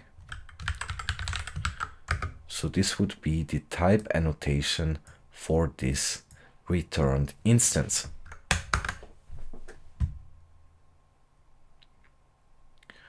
Number 5, add generic for val to make the code work. Don't modify the code in main. So here we have the val struct holding one field, and we have an implementation block implementing one method for the val type. Now, how do I know it's a method? Because it has as first parameter the self keyword. And all this value method does is just returning a reference to the val field value. All right. So when we instantiate the val struct over here, we are providing it a type of f64. But over here, we are instantiating the val field with a string. So again, we have different types. So let's annotate here the generic type parameter. Then we can use t here, meaning the field val can hold any type. So let's annotate here.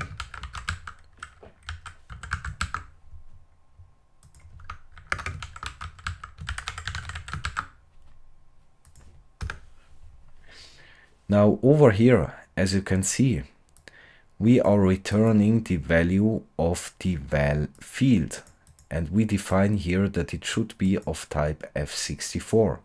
Now this would cause an error because when we call over here the value method on the instance of y, then self.val would hold a string, right? So it doesn't return an f64.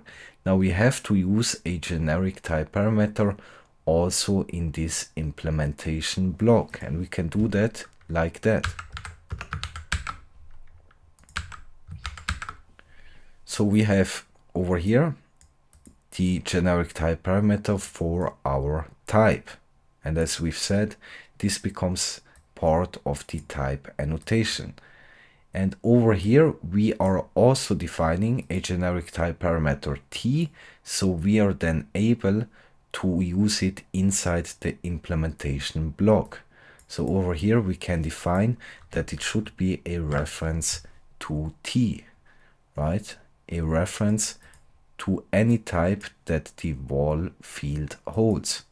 So in the first call of value, it would be an f64, right? That is the type of the returned value that val field is holding. And in the second call over here, it would be a string, right? So t then would be string.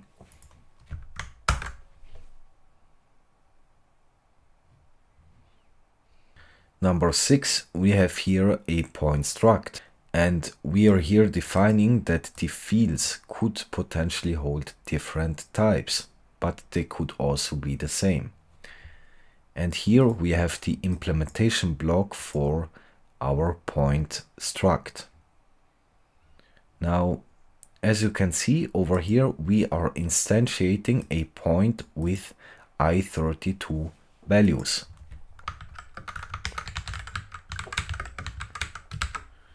Right, so they can be the same. Even if we here have two generic type parameters, it doesn't matter. They can be the same. But over here we are instantiating point with two different types, right?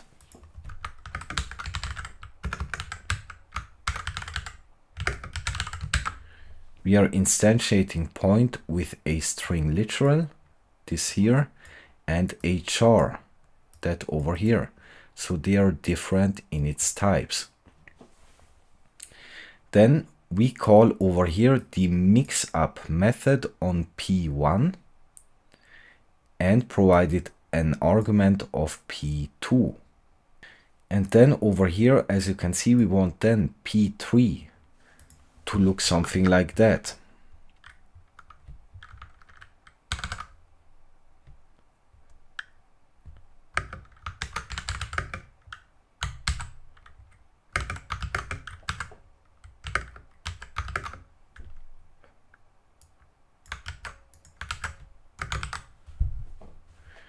So we want the newly created instance here, p3, to hold the value of the first instance, in this case p1.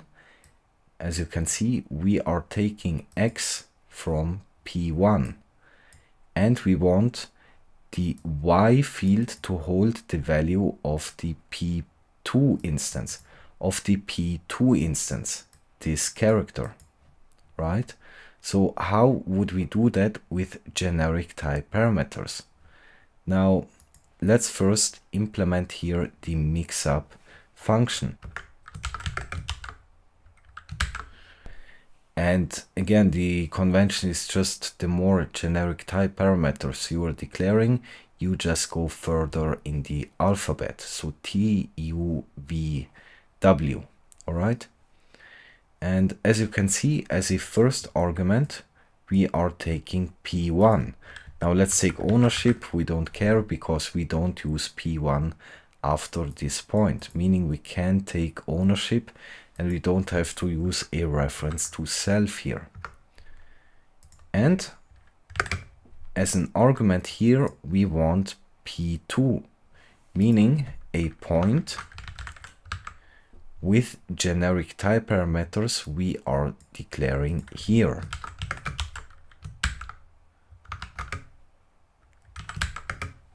And the return type will be a point with a generic type parameter t and a generic type parameter of w. and you will see why that is.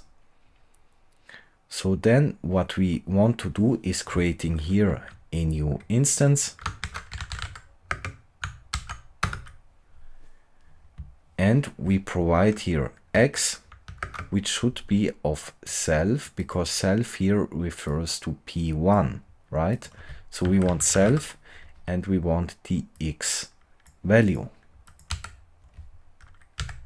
and y should take it from the second argument, the p1 over here, and we want the y field. So let me actually annotate that as other.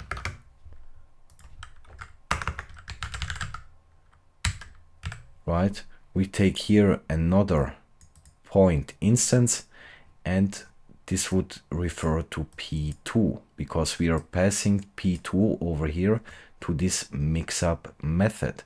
So we take from p2 the y field, and then we are returning this instance, meaning p3 will then look something like that, right?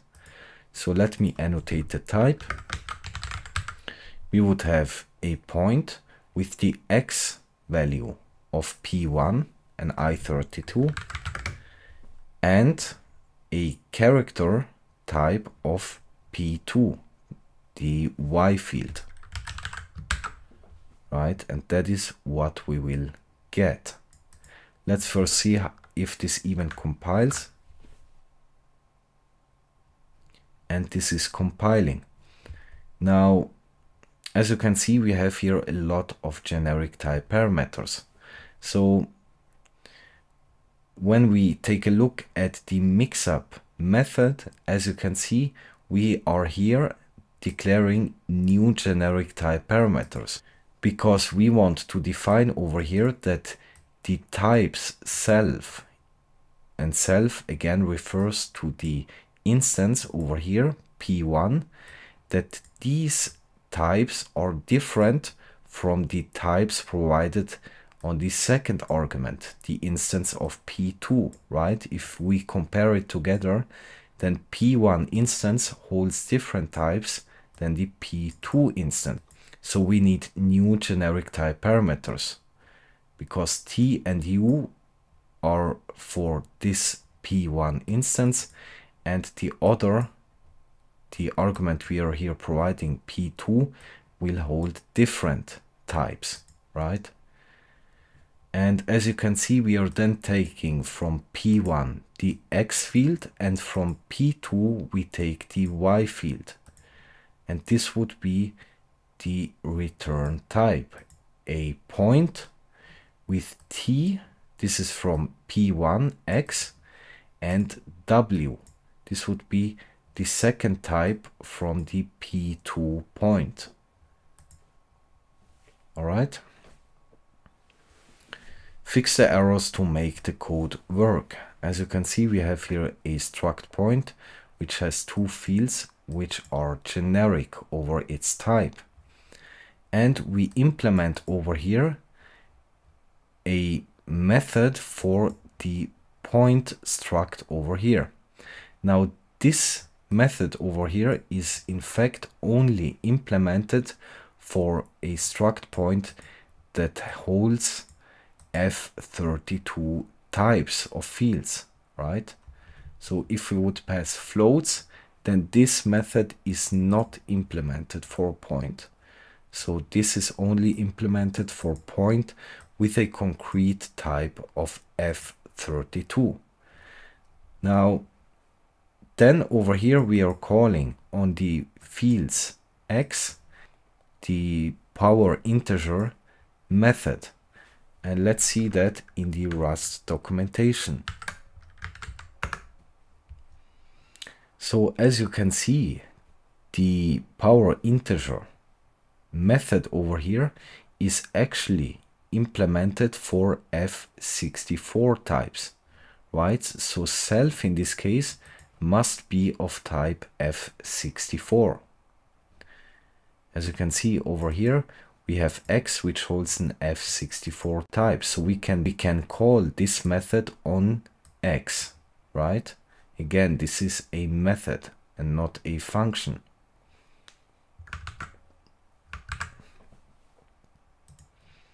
So the problem over here is that self in this case would be F32, which is not the right type. So let's change that, F64. And that means self over here would be of type F64, the concrete type we are providing here.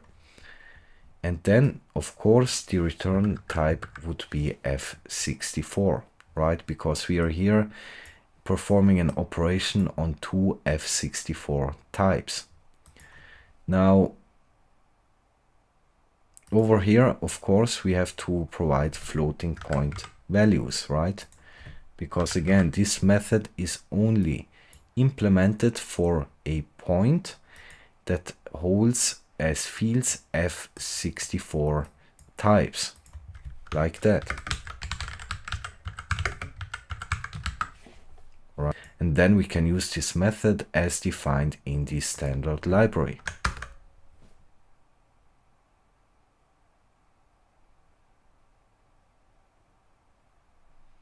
And of course, over here, we just have to annotate one type, right? Because we only have one generic type parameter.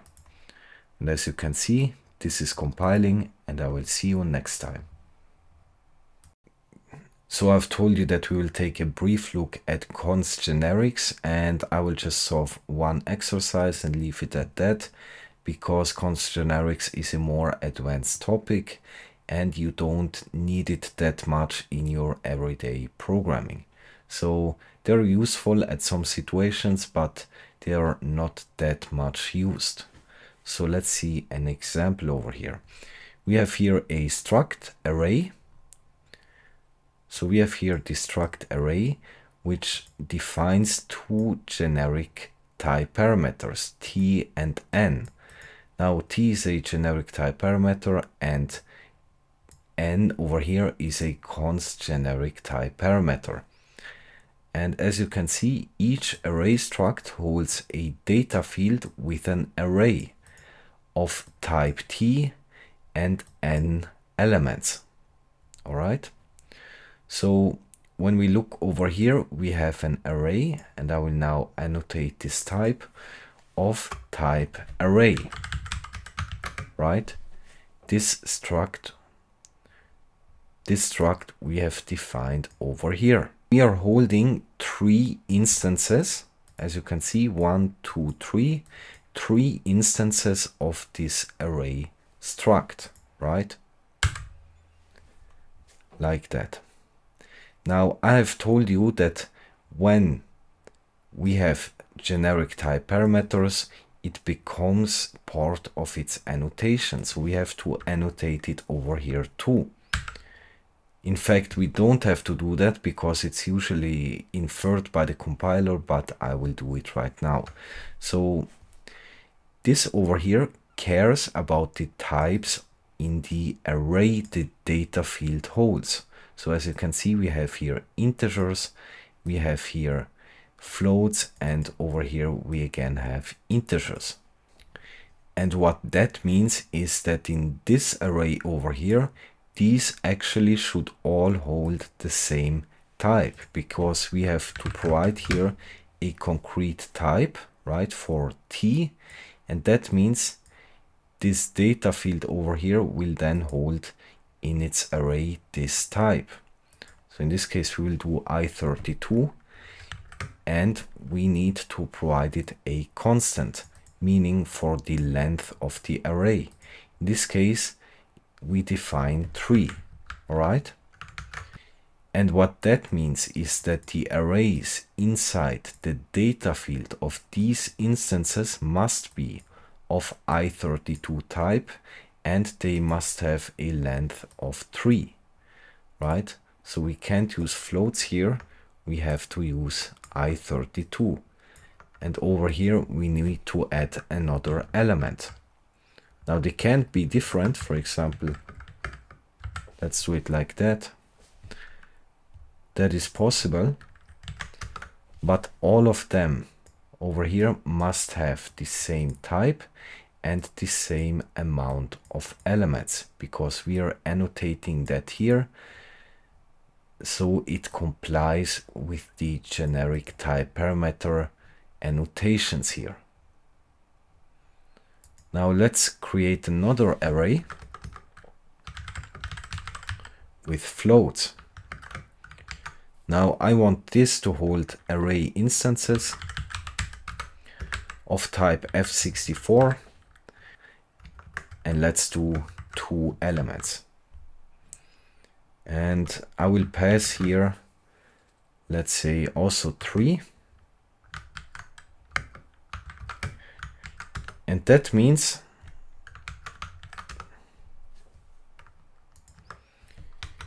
inside here, let's first look at the outside array, at this array over here. So we want 3 elements of type array, this array struct, all right? So let's define that.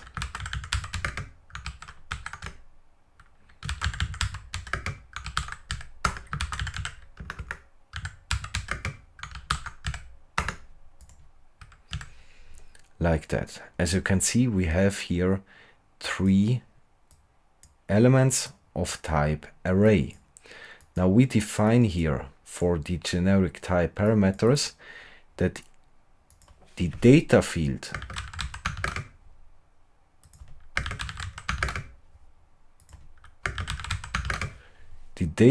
should hold an array,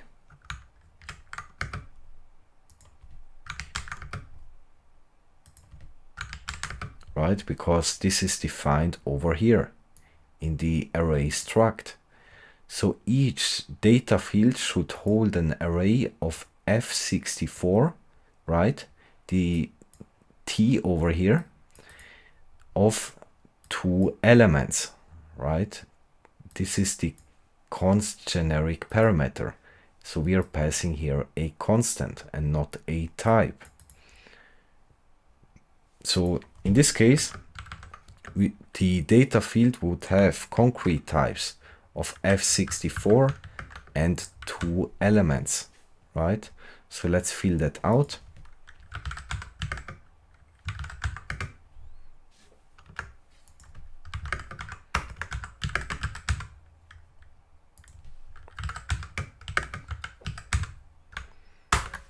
Like that.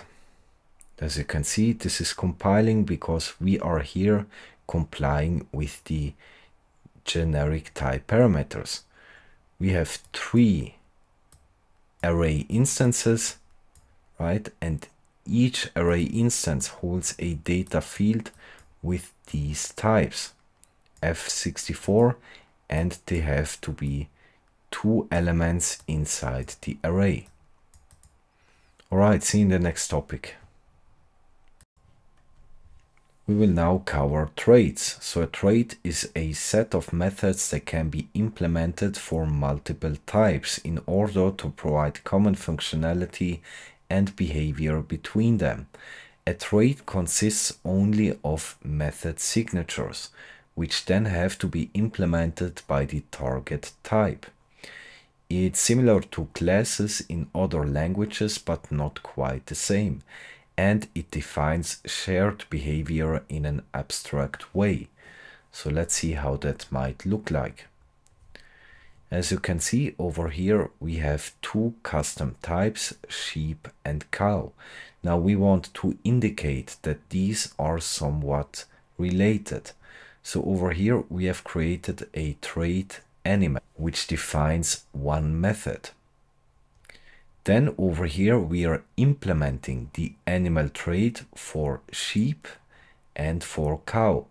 Now when we implement a trait for some type, then we have to implement all the methods the trait defines. So in this case, as you can see, in the trait animal, we only provide it with a function signature. And then the concrete types, for example, sheep and cow, will implement the method and its behavior. So as you can see, both sheep and cow then implement the animal trait, meaning they automatically implement the method, right? So both of them take a reference to its instance, for example, a sheep instance, and then just return the string over here. And the same thing for cow. Now there is also derivable traits, and we have seen that before. A trait can be automatically implemented for a struct or an enum by the Rust compiler. These are called derivable because they can be derived automatically. And the most common derivable traits are debug, allowing to output content via this debug notation, we have seen that. Clone, which enables a type to be duplicated with the clone method. Copy enables a type to be copied implicitly without requiring explicit clone method. And partially Q enables comparison. Now we can pass traits as parameters. So the notify function over here takes as an argument any type that implements the summary trait, meaning we can ensure that the item argument over here implements the summarize method, right? If we provide here a type that didn't implement the summary trait, then it wouldn't have this summarize method. Traits can be used as parameters for functions. The function notify takes as an argument any type that has implemented the summary trait. Now there is also a concept called trait bounds, meaning if we declare over here a generic type parameter, we can define that the type over here must implement the summary trait. So the argument we pass to this notify function must implement the summary trait. And this is similar to the example using the impl summary, but more verbose. So as you can see, this would actually be exactly the same like we did over here. Trait bounds are declared like generics after the name of the function, and use trait bounds if you have lots of parameters to avoid this. So if we would have here an argument which takes a type that implements summary and another argument which again takes a type that implements summary, we can do it like that. So we define here a trait bound, meaning the generic type T must implement the summary trait. So both argument 1 and argument 2 take a reference to a type that implements the summary trait. And if you have big trait bounds, like for example this, we have here generic type parameter T, and we say here that the type T has to implement the display and the clone traits. And the generic type U has to implement the clone and the debug trait, right? And then over here, as you can see, the first argument must be of type T and the second one of type U, and we are taking references. So we can write that in a more concise way using a where clause, meaning after the return type in a function, we can use the where keyword and then over here define our trait bounds. And this over here is exactly the same as this. But instead of defining the trait bounds directly on the generic type parameter, we do it in a separate block. And we can also return from a function a type that implements a specific trait. So as you can see, the return dog function over here returns an instance of the dog struct, And because the animal trait over here has been implemented for dog, we can also define the return type as follows. We return here an instance of dog, meaning we return here a type that implements the animal trait, because as you can see, animal is implemented for the dog struct. Let's see exercise 1. Fill in the 2 impl blocks to make the code work. Don't modify the code in main. Now we have here a trait hello, defining 2 methods. Now over here you can see that we didn't only provide the function signature, but we implemented basically the whole method. Why is that? Because this is considered the default implementation, meaning any type that implements the hello trait automatically gets this default implementation of this method. So we don't have then to implement it manually. It will automatically get implemented for the type that implements the hello trait. But as you can see over here, we have a method which is here just a function signature. So we have to implement that manually. Then over here we have 2 structs, student and teacher, and we implement over here the hello trait for student and for teacher. So let's see, we have here an instance of student, and as you can see, this is just a struct that doesn't hold any values, right? So we instantiate it like that. But because we have here implemented hello for the student struct, that means we can then call upon it this method over here. As you can see, we call the say hi method on the S instance, and then it should return hi. Now we don't have to implement the say hi method over here again, like that.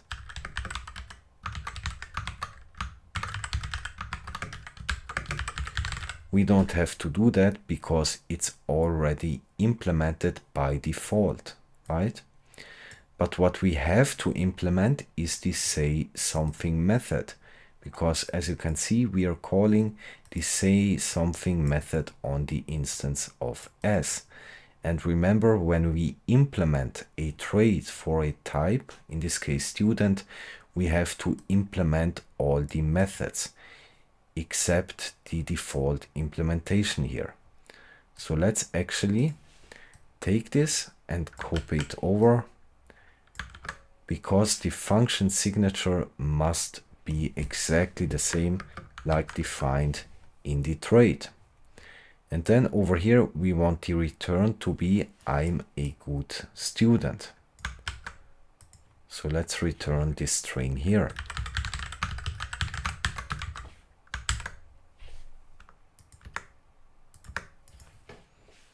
Like that. So when we call on an instance of student this say something method, then it will return I'm a good student. Now over here we are instantiating the teacher struct. And as you can see, we are calling the method on the T instance, and this should be the returned string. So as you can see, this is different from what is implemented in the default implementation. And that means we have to re-implement this say hi method for the teacher type.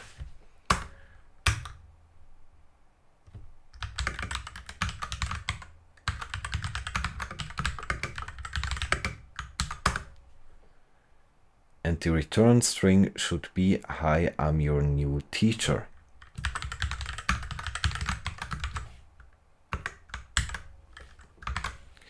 So as you can see, if a trait defines a default implementation, we can also overwrite the default implementation and provide another return value. And of course, because we have to implement this over here, I will copy that and I will implement it for the teacher type. So as you can see, when we call the say something method on an instance of teacher, then we should get back this string.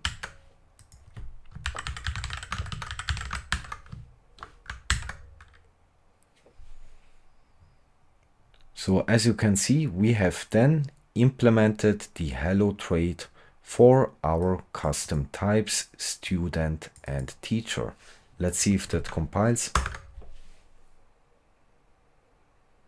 And this is compiling. Derive. The compiler is capable of providing basic implementations for some traits via the derive attribute. For more info, please visit here.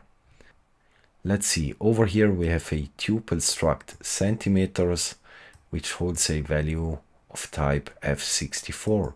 Now, as you can see, this struct here derives two traits, partial EQ and partial order, meaning the compiler will automatically implement these traits for our type centimeters.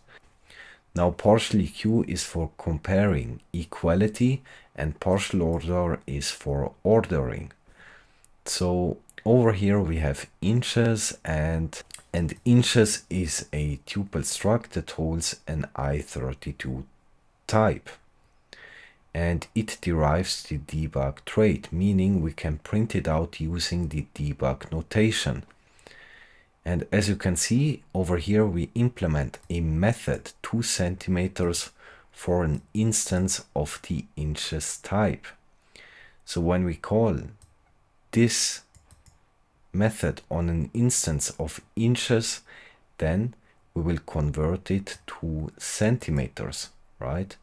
So we here dereference self, meaning the instance of inches, and then we the structure over here, the inches, basically the value that the tuple struct inches holds. So this variable then will hold the value of the instance provided here. Okay. And then, as you can see, we are multiplying inches by 2.54 to convert it to centimeters, and we are wrapping that, and we are returning that as an instance of centimeters, as you can see.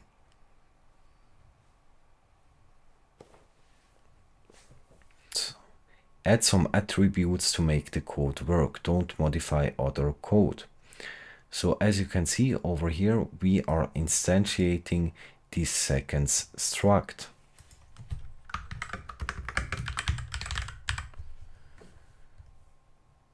So then we are printing it out using debug notation. So we have to derive over here the debug trait.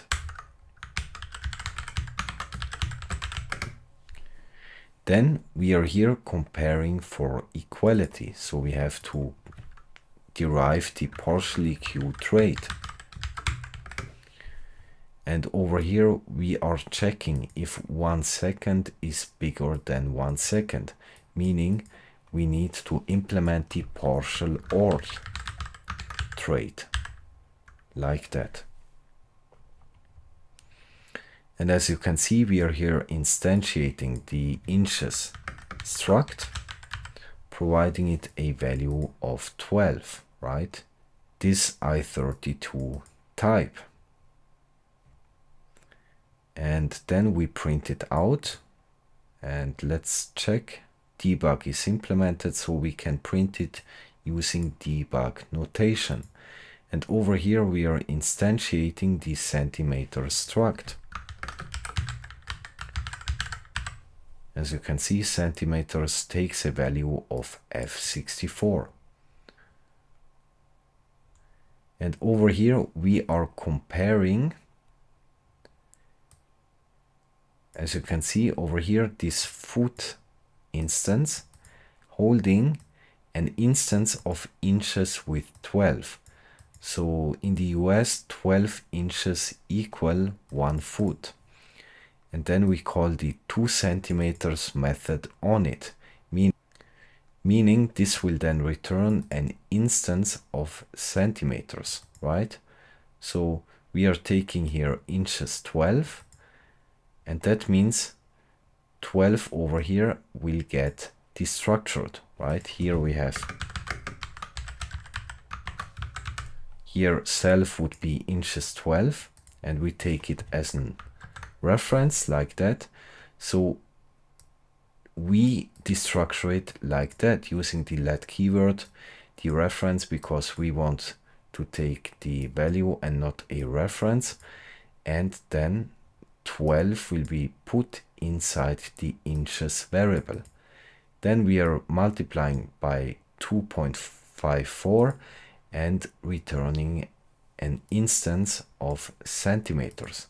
And that means we can then compare this over here with the meter, because the meter holds also the same type, namely the custom type centimeters over here, right? So both types would be here of type centimeters. And if this is smaller than this, then it will assign to this variable a string smaller, otherwise bigger. And these are string literals, by the way. And over here we are outputting the result of this compare.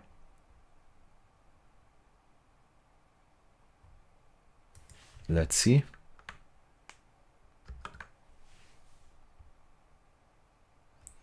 And as you can see, this is compiling. So we are outputting here 1 second looks like seconds 1. As you can see, we can output this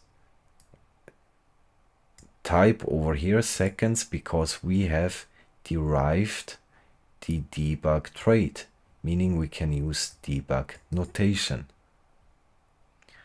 Then 1 foot equals inches 12. And over here, this 1 foot is smaller than 1 meter.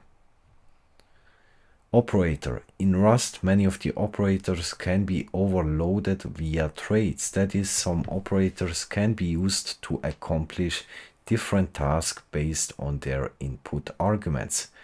This is possible because operators are syntactic sugar for method call. For example, the plus operator in a plus b calls the add method, as in a add b. Over here, this would be a method. This add method is part of the add trait. Hence, the plus operator can be used by any implementer of the add trait. So, implement the function multiply to make the code work. As mentioned above, plus needs t to implement standard ops add trait. That's why we are here importing the ops module from standard library. So let's implement the multiply function. As you can see over here, we are providing 2 U8 integers to the multiply function. Now in the second call over here, we are providing float, means we need a generic type parameter like that. So this function takes 2 arguments,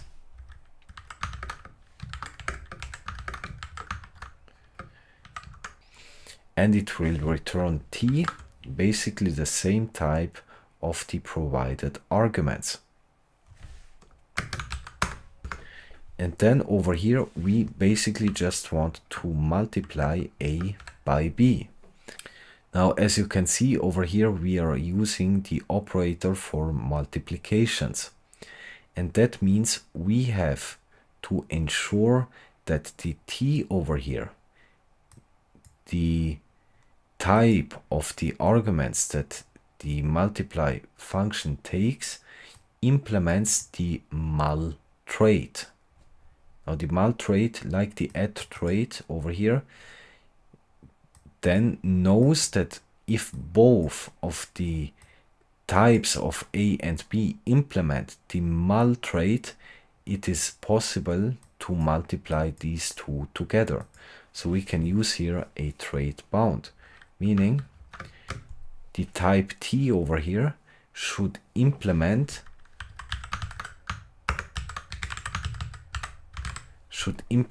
the standard ops mul trait, because again this is just overloading and syntactic sugar for this call, right?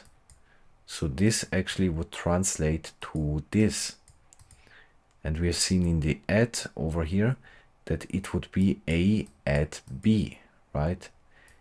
These operators are just overloaded, so it's easier to use. And that's why we have to ensure that A, this argument here of type T, has actually implemented the mul method. And we make sure that this is the case when providing here a trait bound, meaning T must implement the mul trait, meaning then that T has implemented the mul method. Let's see.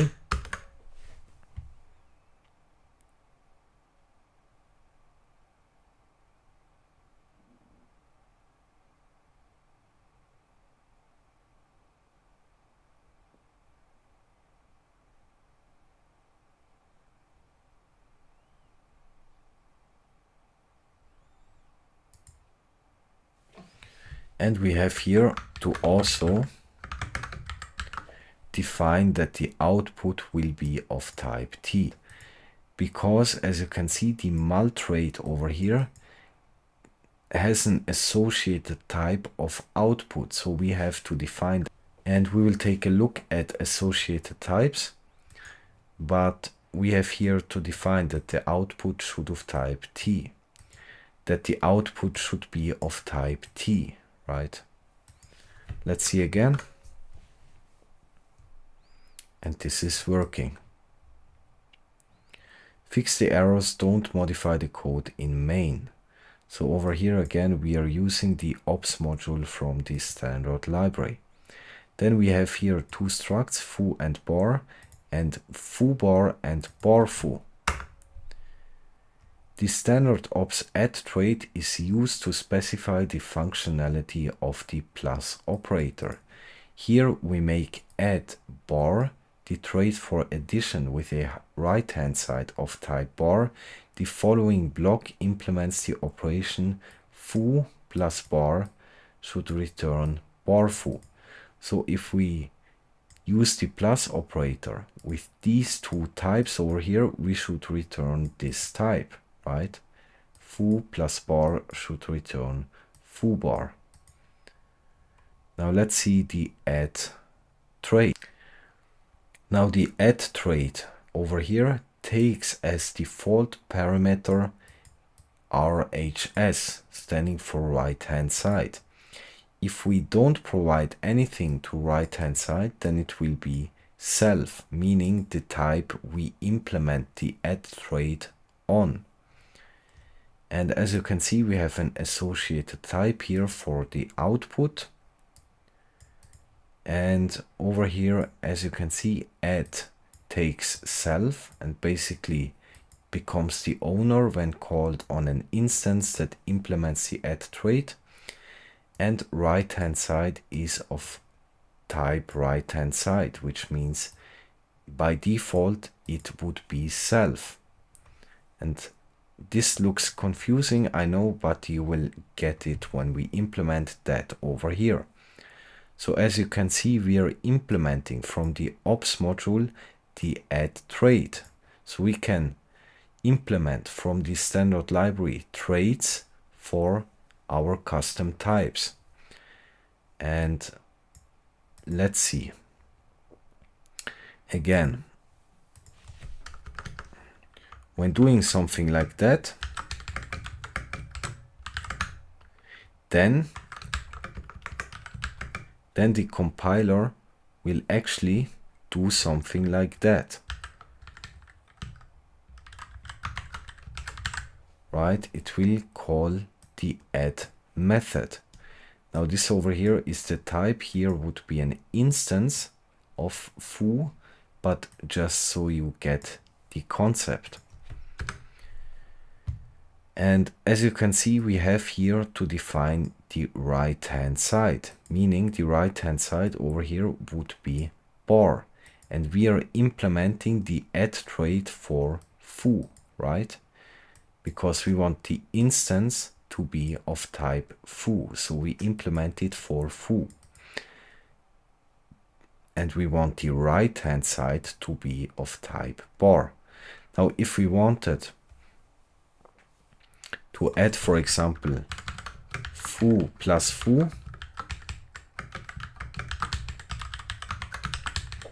then we could omit that, because you have seen that the default is self, right? So the default right hand side would be self, as you can see. So we can omit that, but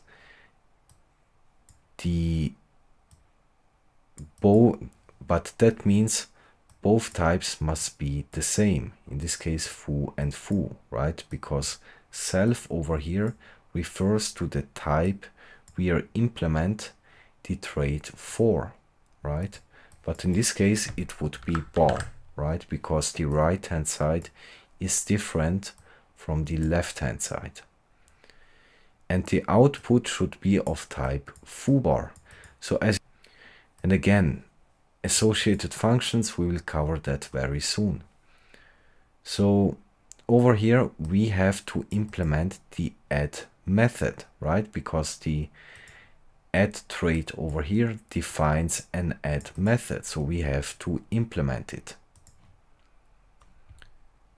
And that means we take self, and this is taking ownership of an instance of foo, right? And right hand side would be of type bar.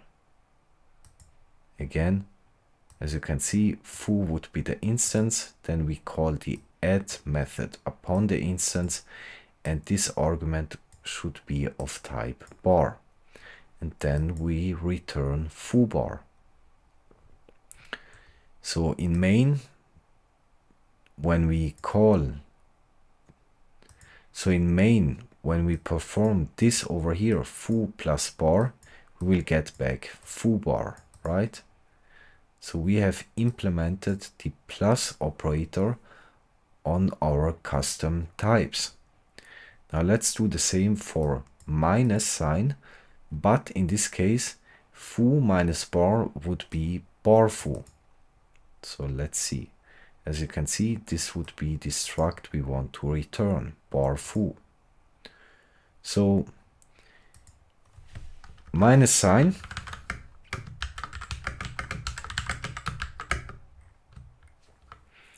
is actually the same, but implementing the sub trait. So we would have foo sub bar, right? This would be the sub method defined in the sub trait.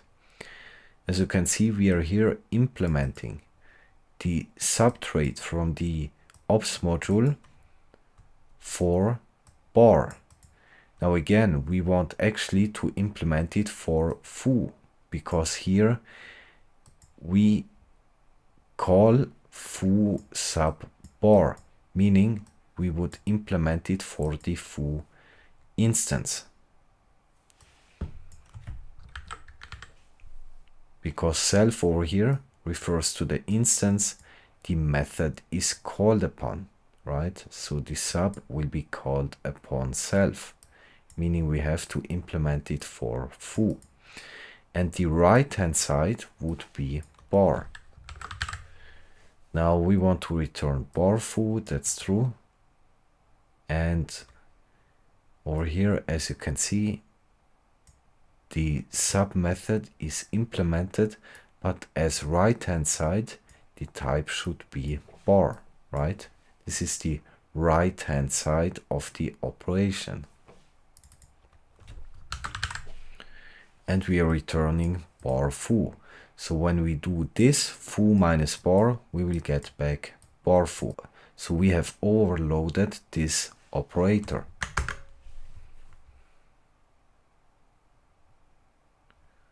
And of course, to do assert EQ here, because this is a custom type, we have to implement the partial EQ trait. So let's do that.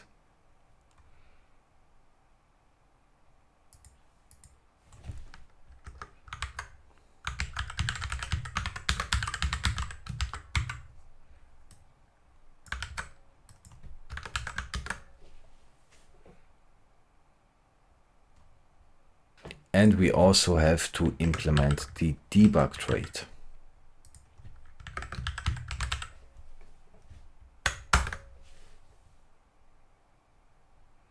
As you can see, this is compiling, meaning when we use our custom types with these operators, they will return a custom type. And we can do that by implementing from the ops module, from the standard library, the appropriate traits for our custom types. Use trait as function parameters.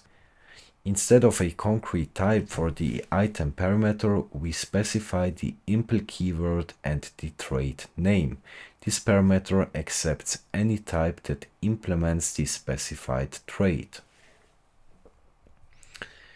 As you can see, we have here a trait summary. Implement function summary to make the code work. Fix the errors without removing any code line. So over here we have a struct post with 3 fields of type string. And we implement over here the summary trait for the post struct. Meaning we have to implement the defined method in the trait. So we implement it for post like this. As you can see, we are accessing from the instance. Remember, this is a method, so it refers to an instance it is called upon, right? So we access the fields self.title and self.author, right? Then over here we have a struct weibo with 2 fields of type string. Then we implement the summary trait for weibo, and we then have to implement the method from the trait. All right, because again, when we implement a trait for a type, we have to implement its methods. So this over here accesses the username and content field and prints it out. Now here we have an instance of post, and here we have an instance of weibo. So as you can see, we are here calling the summary function with an argument of post and weibo. So we have to implement this summary function below. Let's do that. Now, as an argument, it takes in the first call post and in the second call weibo, right? 2 different types. But now think about it. What do they share in common? Right, they implement the summary trait, right? We have implemented it for post and for weibo. So we can define over here that the argument provided must be a type that implements the summary trait. And we do it like that. And then inside the function body, we want to take this argument. And again, A is an instance of a type that implements the summary trait. So we are taking A and we call upon it the summarize method. Meaning, in the first one, it will be post.summarize. Now post over here is of type post, meaning we go to post, and as you can see, this would be the summarize method. As you can see, self would refer to the instance, in this case post, this instance over here. So then the summarize method will return a string. So let's actually assign this to a variable.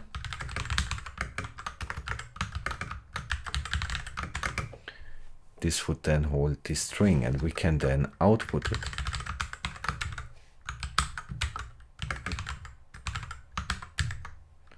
Like that. Let's see. And of course, when we are calling the summary method with an instance, then we can't use the instance again. So let's define here that it should take a reference, right?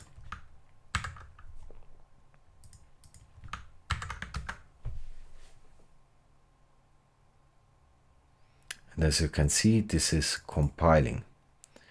Now what we can do over here, and this would be exactly the same, we can define here a generic type parameter t, and here define that it should implement summary, right? So we define here the type t, and it should be a type that must implement summary.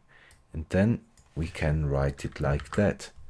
So A should then be a reference of type T, which implements summary trait. Let's see. As you can see, exactly the same thing.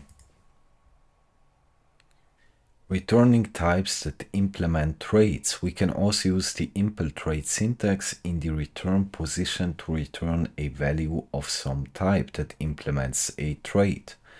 However, you can only use impl trait if you're returning a single type. Use trait objects instead when you really need to return several types. So over here we have two custom types, sheep and cow. And we have one trait animal, which has one method. So over here we are then implementing the animal trait for both of these custom types. And as you can see, when we implement a trait for a concrete type, then we have to implement the given method. So over here we have a function random animal. It takes a random number and then looks if the random number is less than 0.5, it will return a sheep instance. Otherwise, it will return a cow instance. Now over here, the return type of the function would be a type that implements the animal trait, which both of them do. And as you can see in main, we have here our random number. And we call this random number on the random animal function. So let's for now assume that this really is random, okay? So that means that when this is passed over here, it could either be a sheep or a cow to be returned here. But the problem here is that the return type in a function must be of known fixed size at compile time, which in this case, sheep might be bigger than cow, or cow might be bigger than sheep. So the exact size is not known at compile time. So when we do that, this doesn't work. And to make that work, we have to know about trait objects. So let's see. So trait objects using impl trait doesn't work when returning multiple types. Different implementations of a trait probably use different amounts of memory, but sizes of types must be known at compile time. In this case, a trait object can be used. A trait object is essentially a pointer to any type that implements the given trait, where the precise type can only be known at runtime. So Over here, for example, we have a trait animal and two custom types, dog and cat. Then we implement the trait animal for both of these types. And as you can see, we have a function return animal. It takes a string, and if this string is dog, then it returns a dog instance. Now, if it returns cat, then it returns a cat instance. But as you can see, we are here providing a reference to the instance and not the instance itself. Because when we return a reference to a type that implements the animal trait, it means that the size of this type is known at compile time. Because remember, a reference is a pointer, and the size of a pointer is known at compile time, meaning it's of type usize, and usize is 8 bytes on a 64-bit computer. So the size of the return type is known. It's just a pointer-sized type. So the size of the return type is known at compile time. It's of size usize, right? Because we are here returning a pointer, meaning it doesn't matter if dog is bigger than cat or otherwise, it's always the same size, because pointers have a fixed size at compile time. And that is how we would solve this problem.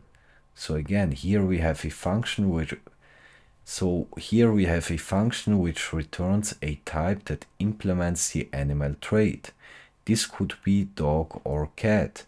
As the trait object is behind a pointer, the size is known at compile time, which is usize, the size of a pointer. This allows for more flexible code, as the exact return type doesn't have to be known at compile time as long as the size is fixed. So we don't care anymore about the size of dog and cat because they are behind a pointer.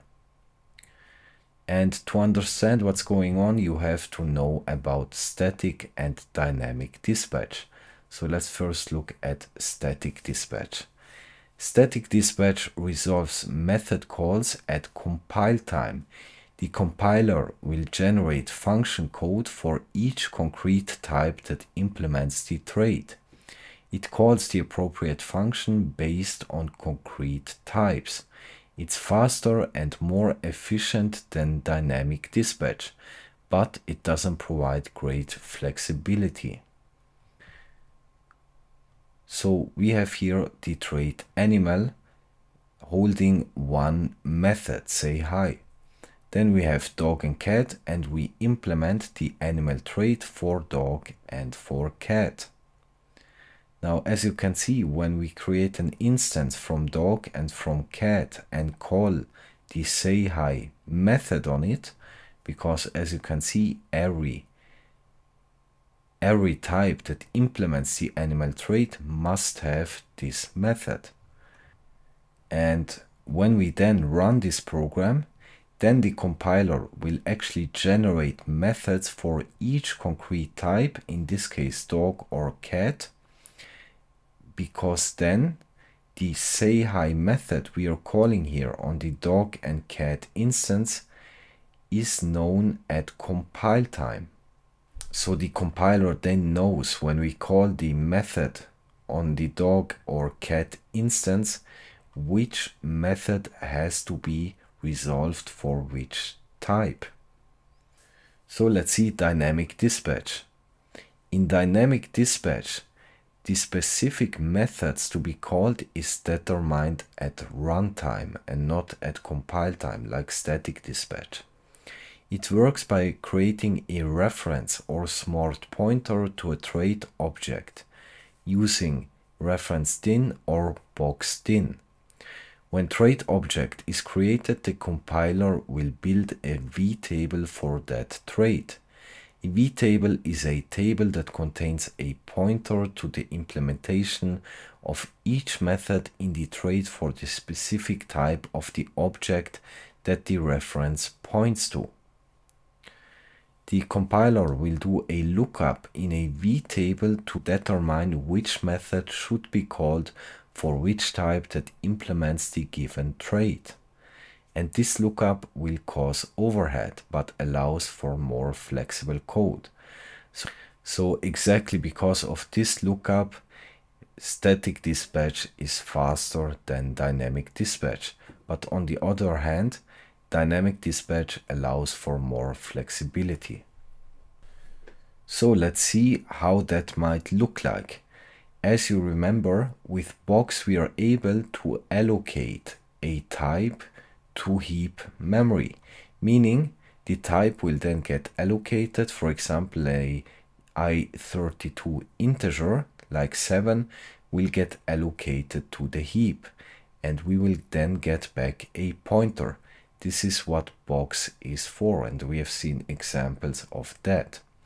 Now when we use box with a trait object, it means that the type that implements the specific trait will get allocated in heap memory. Get back a pointer to the location where the type that implements the specific trait was allocated. And we will get back a v pointer, right? This is happening when dynamically dispatching. So the v pointer points to the v table. And in the v table, there are certain fields. Now, there is also a field called methods, and this is where all the methods for the concrete type over here are located. Meaning, at runtime, the compiler will check this v table and see in the methods over here which methods are implemented for the concrete type that was allocated in heap memory. So let's see an example. So we have over here a trait animal, and we have two custom types, cat and dog, and we implement this method defined in the trait for both of our types, right? Because when we implement a trait for a custom type, we have to implement all of its defined methods. So over here we have seen we have a random animal function which takes a random number, and based on this conditional it will either output a cat instance or a dog instance. So then when we call this random animal function with the random number, and for now just assume that this is really a random number, that means the compiler first of all cannot determine the size of the type which gets returned, and this is of type that implements the animal trait, right? Cat and dog both implement the trait, but we can't know the exact size at compile time, meaning we put it behind a pointer, in this case a box, but a reference would also be possible. And that means the size is now known, right? It's the size of a pointer, basically U size, 8 bytes in a 64-bit computer. But we have another problem. Over here, the return value will be a type that implements the animal trait. But at compile time, when we call the noise method over here, the compiler doesn't know which of these types get returned. So the compiler can't know which method he has to call. Is it for the implementation on cat or dog, right? So this is why we use dynamic dispatch, because that means this over here will get decided at runtime. So again, the compiler will then look up in this v table over here using the v pointer, which points to the v table stored in heap memory. And then it will check for the concrete type that got allocated on heap memory the specific methods. So for example, again, this is happening at runtime. We return a cat, then the compiler will see that the type over here which is concrete, is cat. So it will see in the v table the methods implemented for the concrete type of cat. I hope this makes sense. So this is why we need dynamic dispatch here. Static dispatch doesn't work, because again, the output of this function is random. So let's see box. Box is a smart pointer that allows to store data on the heap rather than the stack. And you can use box when you have a type whose size can't be known at compile time. It returns a pointer to the data stored on the heap. So what's the difference between a reference and a box? In terms of memory, a box allocates the data on the heap and owns it.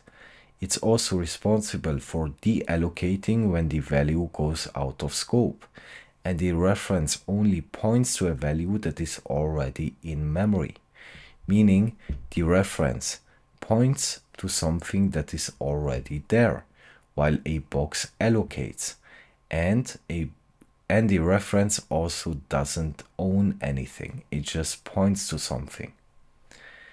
In terms of lifetimes, a box can be passed across scopes, while a reference has limited lifetime. And we will cover lifetimes very soon. A box can be cloned and a reference cannot. And a box can also be used in pattern matching. So we have left off over here. And I hope by now you know that this over here is not possible. We cannot return a type which implements the animal trait because these could vary in size. And again, over here, we return a type that implements the animal trait. Now, if this over here would be really a random number, then we don't know exactly at compile time which type gets returned. Meaning we can't use here the noise method, because the compiler can impossibly know at compile time, of course, which method he has to call.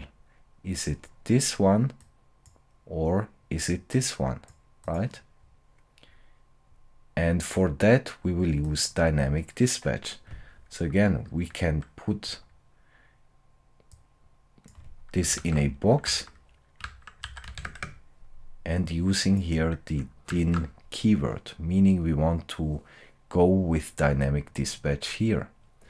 And that means we have to box these instances.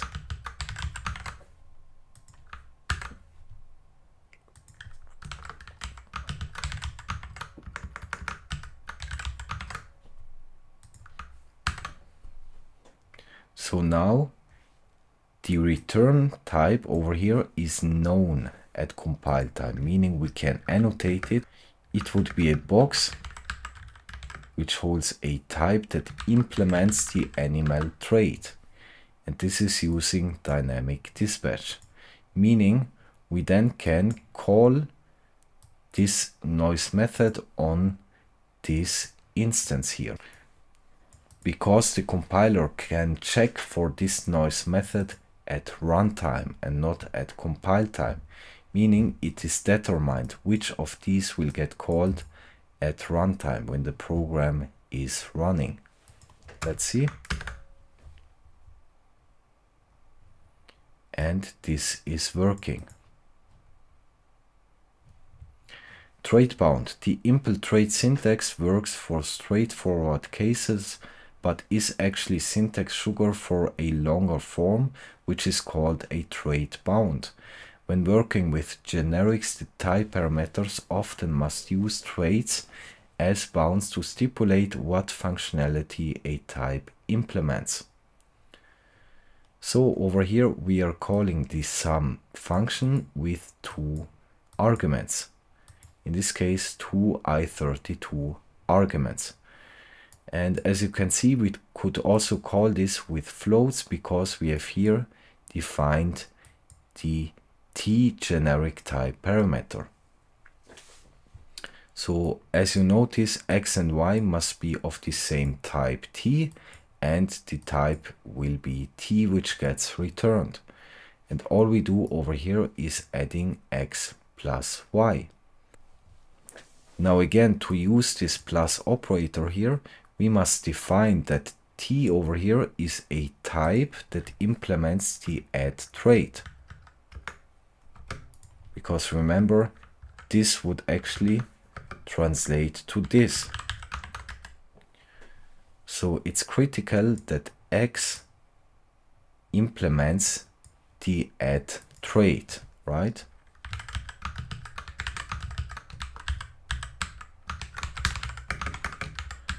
And we also have to define over here the associated type output to be of type t. Let's see. This is compiling. Let's actually call the function and print out the result.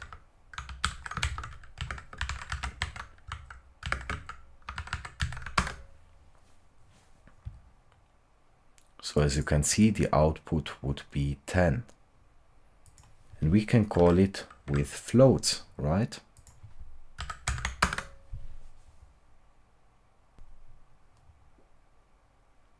So let's see exercise 8, fix the errors.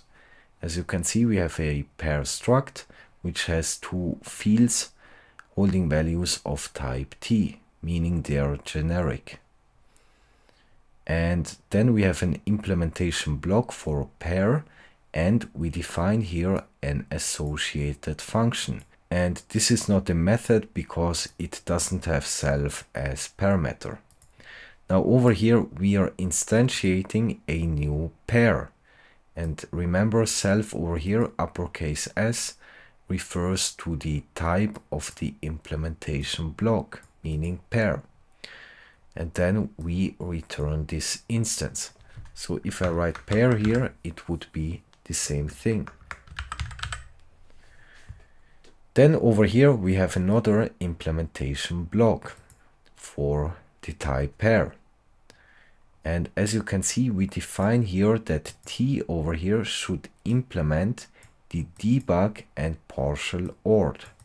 So the type t over here, the type of the two fields, must implement debug and partial OR. Then over here we are defining a method compare display, which takes a reference to an instance of pair. And then checking over here, is the value of the x field bigger than or equal to the value of the y field? If that is the case, then self.x will get printed out using debug notation. That is why we need t to implement the debug trait. Otherwise, we print out the value of the y field. So as you can see over here, we have a custom type unit that holds an i32 integer. Now over here, we are instantiating a pair struct. And as you can see, we are passing here as concrete values for x and y fields the unit type, our custom type. And over here it holds 1 and here 3, right? An i32. The type annotation for that would be, we would have a pair instance, and t over here would be unit, right?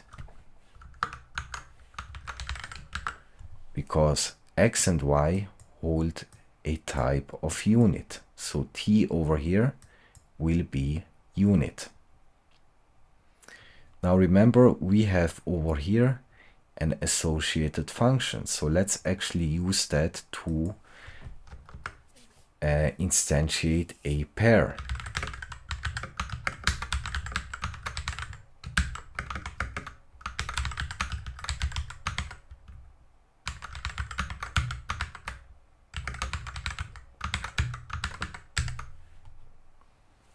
As you can see, this is exactly the same thing as this, but here we are using the new associated function that got implemented on the pair type.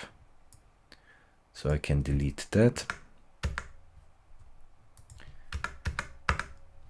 And again, when we call on this instance the compare display method, then we would have an error, because as for now, doesn't implement the debug and partial order traits. So we have to derive them.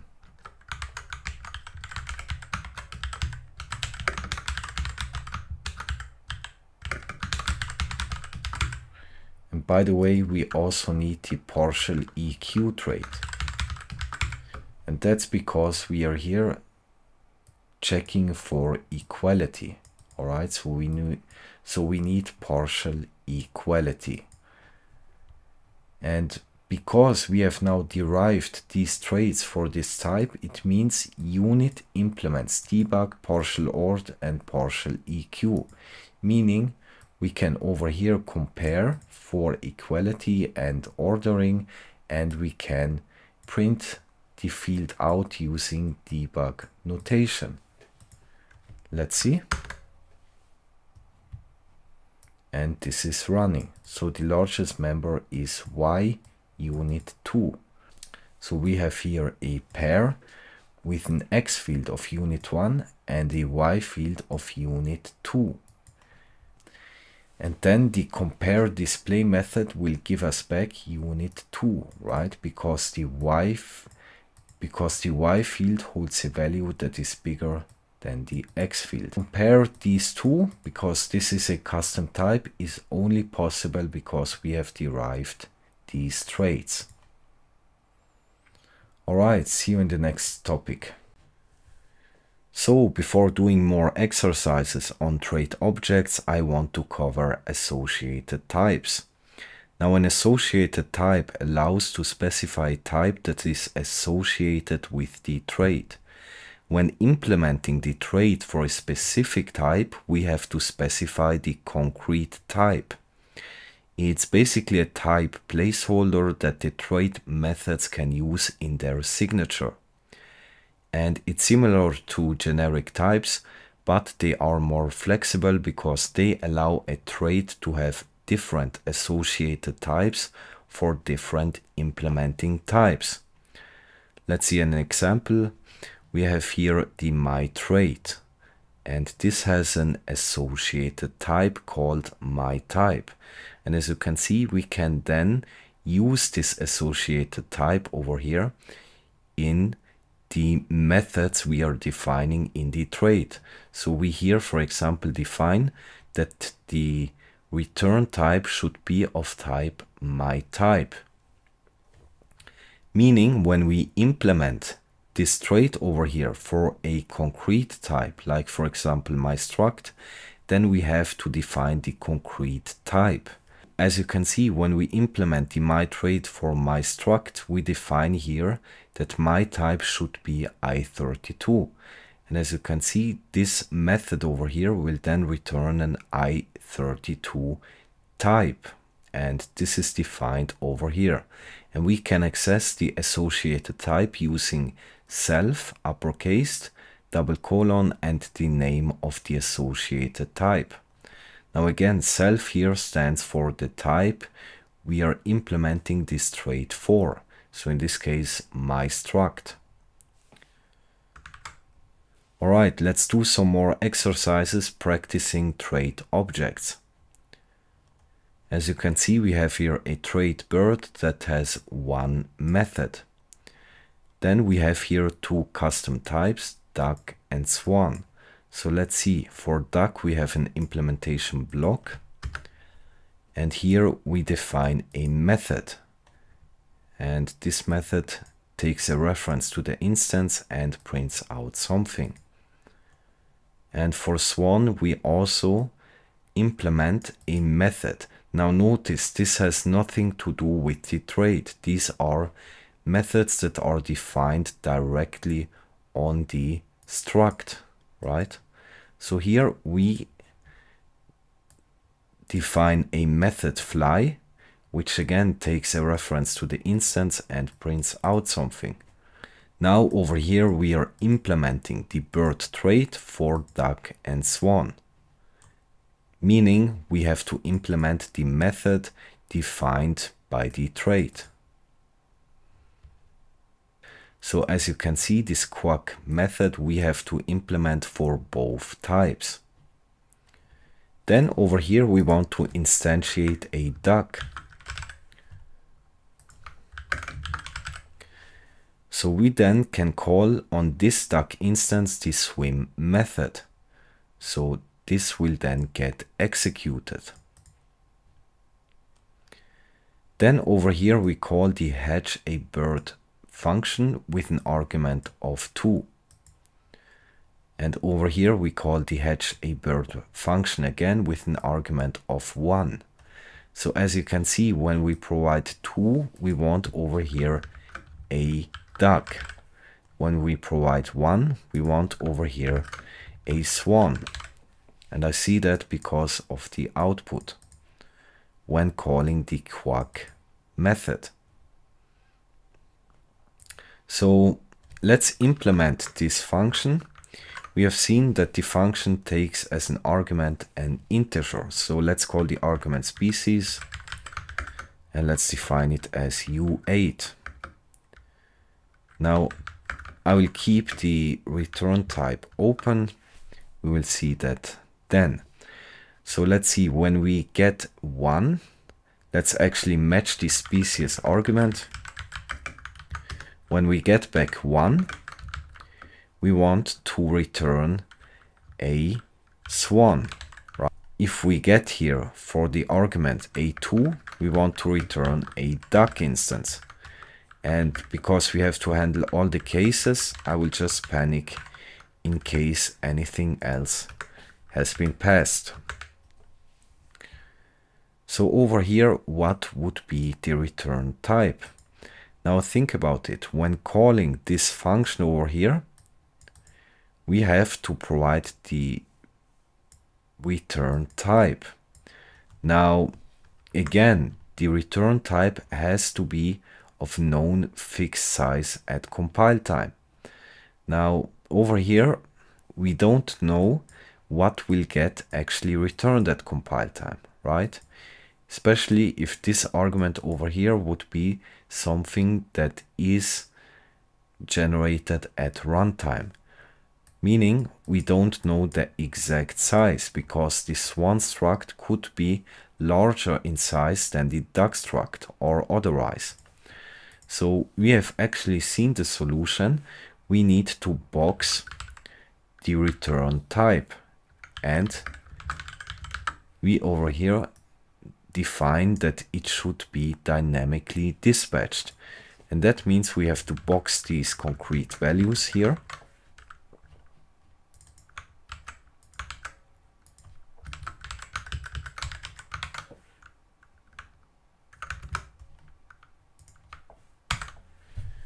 And now we are good to go, because also another problem would be that in a match, every return type has to be of the same type. Now again, over here, the function could sometimes return a swan or sometimes a duck, right? Depending on the argument. And when we do it like that, we actually return a type of box, right? So they have all the same return type. Now again, because we are here using dynamic dispatch, we have to put it behind a kind of pointer. And that means over here, we will get a box holding a trait object.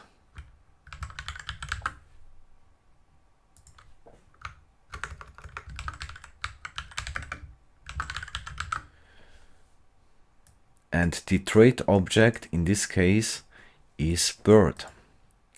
So that means, and we have seen that the compiler will then allocate the concrete type, for example, over here, duck, in the heap memory, and will create a v table with all the methods.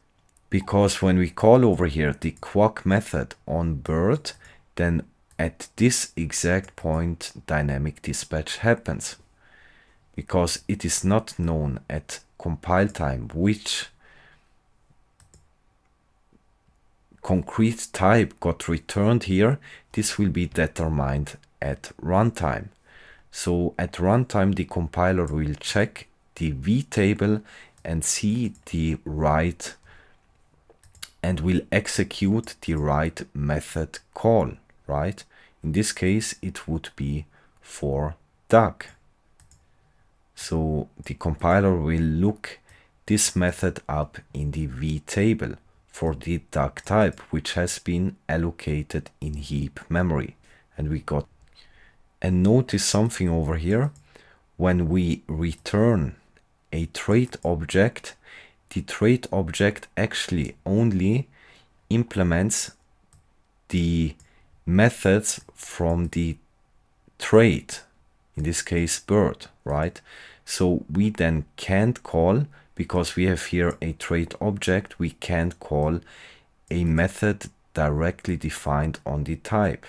So for example, this swim method is not in the vtable that the compiler creates. I hope you see that, because again we are returning a trait object, meaning in the vtable are only the methods from the trait. So over here, because we have created an instance on the concrete type, we can call the swim method. But over here, because we have a trait object, we can only call methods from the trait. Let's see. And as you can see, this is compiling. Array with trait objects. Again, we have the bird trait with the same method. Then we have duck and swan.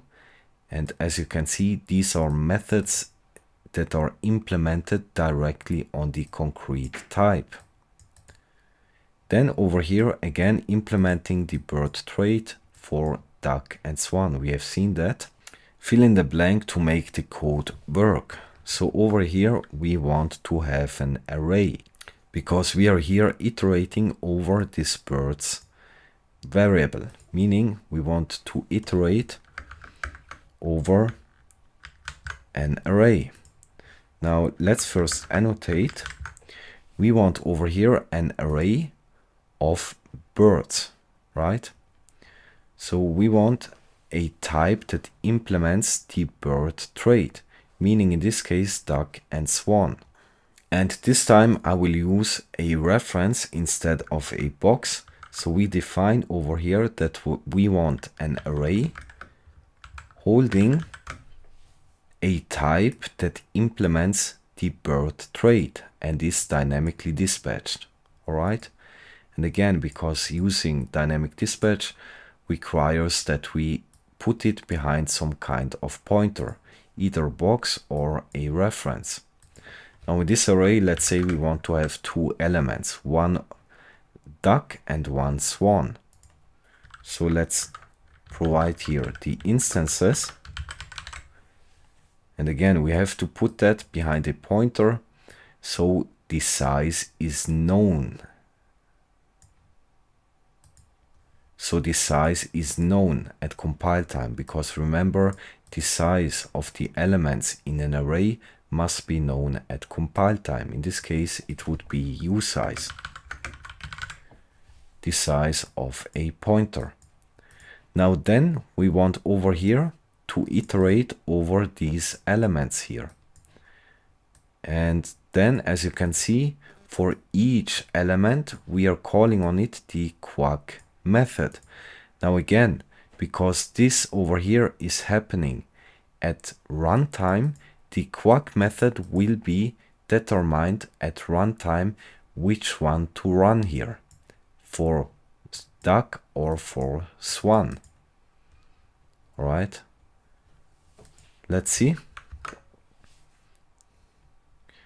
And this is compiling. Now over, and here we have the same thing, bird.fly. The method we have directly implemented on the type isn't available, because in a trait object over here, only the methods from the actual trait bird are in the v table. Other methods won't get into the v table, and so the compiler cannot look it up at runtime. Referenced in and boxed in. So we have here a trait draw, which has one method, and we implement the draw trait for U8 and F64. As you can see, we can implement our own custom traits for types in the standard library. And all this does over here is it will take a reference of the instance and it will output the value. Now in the newer version of Rust, we don't have to dereference self here. This is happening automatically. Like that. And for F64, the same thing.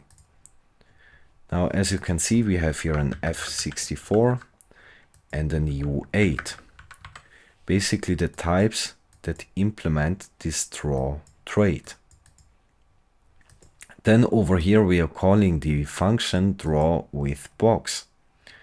And as you can see, this function over here expects a trait object of the draw trait. And this trait object should be boxed. Alright, and then it is calling the draw method. Again, the compiler will then look in the v table and will execute the appropriate method at runtime.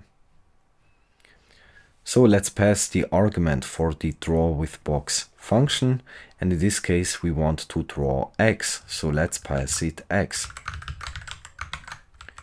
And of course this has to be boxed, right? Like this. Now over here we want to draw y, and this time we are passing a reference, meaning we over here expect a reference to a trait object that implements the draw trait. Alright? And then we are calling the draw method again, this time on y. Let's see. And this is compiling.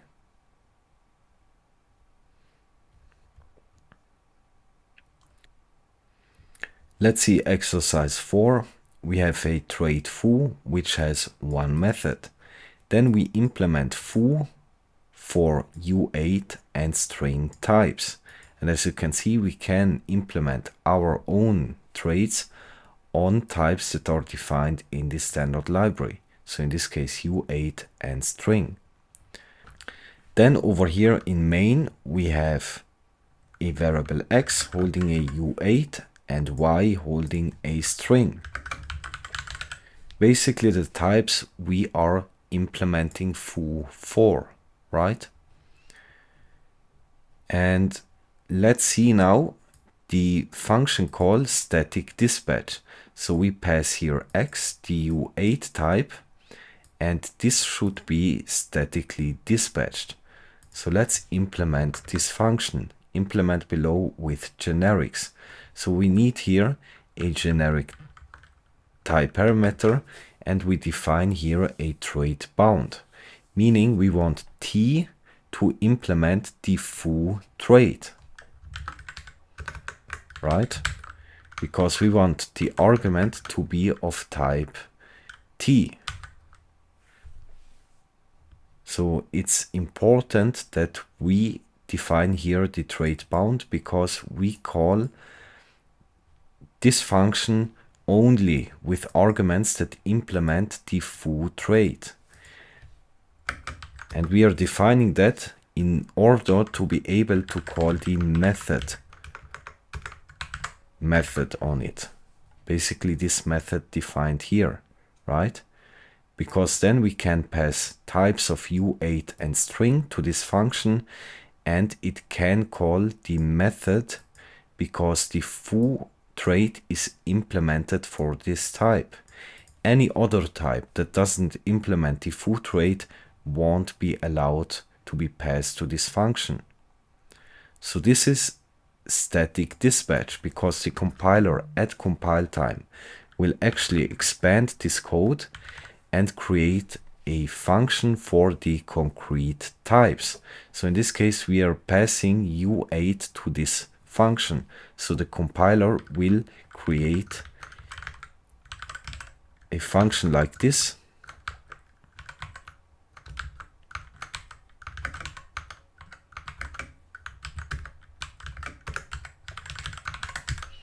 right? And then we'll call it. And this is happening at compile time, meaning the compiler will fill in the concrete types over here.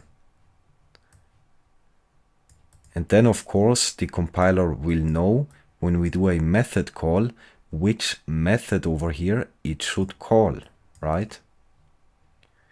And static dispatch is usually a lot faster than dynamic dispatch because you don't have to do a lookup. It's everything in the binary itself. But when you have to do a lookup, you have to follow a pointer to heap memory and then get the data from this memory location, which is more expensive. So let's see dynamic dispatch in this case.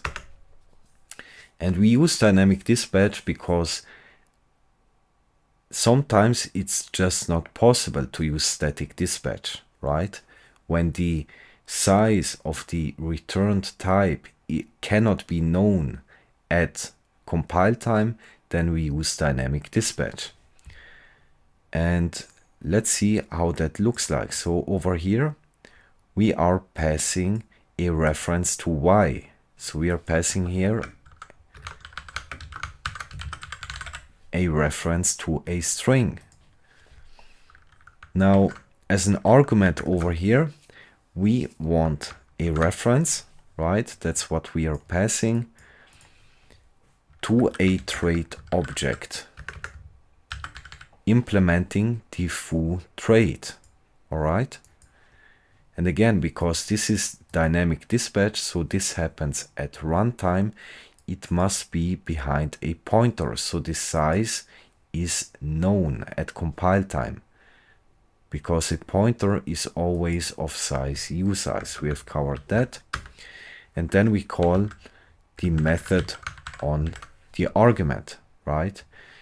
The difference is that over here, this will then be determined at runtime, which method over here to be called, right?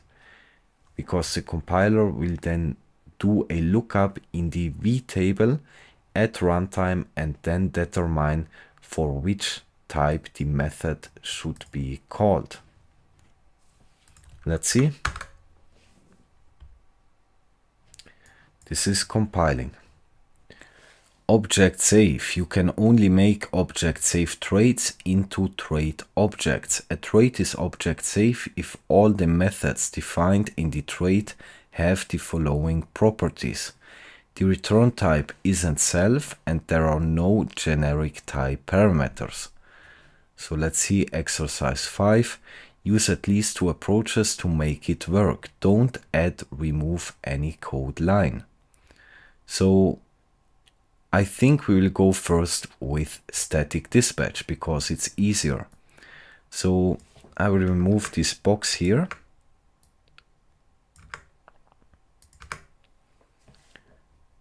And let's see, we have a trait here defining one method.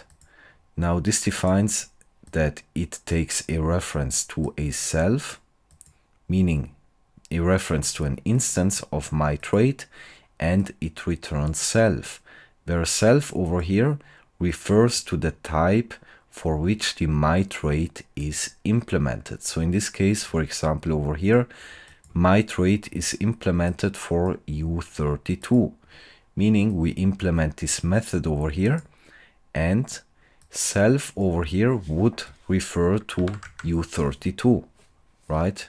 We can write it either way. And u32 and string implement myTrade. Alright, so they both implement the f method. Then over here we have a function that takes a trade object. Now in this case we want to use static dispatch, so we define here a generic type, right? Because we are calling it with u32 and a string. Now we want to ensure that T, this type, implements myTrade. So we can be sure that it implements this f method. So this is called trade bound, and this makes sure that T implements myTrade. So we then can call the f method on the provided argument here, which is of type T. And that's basically it. We have implemented the static dispatch for this function over here. And what then will happen is when we call this function, the Rust compiler will take this generic function here and it will provide it with concrete types. And it will provide it with concrete types. So in this case, u32, right? We are passing it u32. And we forgot to define the return type. So the return type over here would be the return type of the f method. Now in this case, it would be the type, right? So if we are calling the f method on an u32, then the return type will be u32. If we call it on a string, then the return type will be string. So again, we pass here T, right? Because the type we are passing, for example, u32, will be the return type of this function, u32. And that in case means that the return type of this function over here will be u32, right? And then the same thing happens for string. So the compiler will actually put into these generic type parameters concrete types. And that means when we are using static dispatch, these method calls here are known at compile time. So the compiler knows if you're passing a u32 type, then it will call the f method from the u32 implementation of myTrade, right? And in case of string, then the compiler will know that the f method can be found in the myTrade implementation of string, right? So everything here is known at compile time, and also the size is fixed. And this is working. Now we want here to now use dynamic dispatch. So we solve it in two approaches. So before we can even use this trade object over here, we have to make the trade itself object safe. And we do that when the return type isn't self and there are no generic type parameters. So we cannot define here self. We have to provide it concrete types. Now in this case, we want the f method to return a trade object, meaning we return a pointer that points to the type that implements myTrade. All right. And over here, because we are taking here this function signature and implement it for each type we implement the myTrade for. So as you can see, the return type must implement the myTrade and it has to be boxed. So we have to box this over here. Turn over here a U32, right? Which implements the my trait. And over here, a string.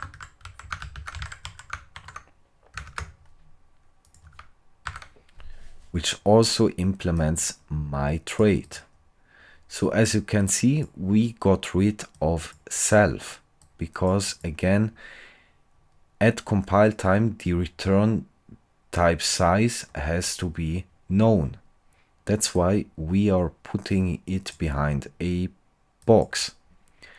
Now, again, the return type of this function would be the return type of the method calls. In this case, it would be a boxed trait object, right?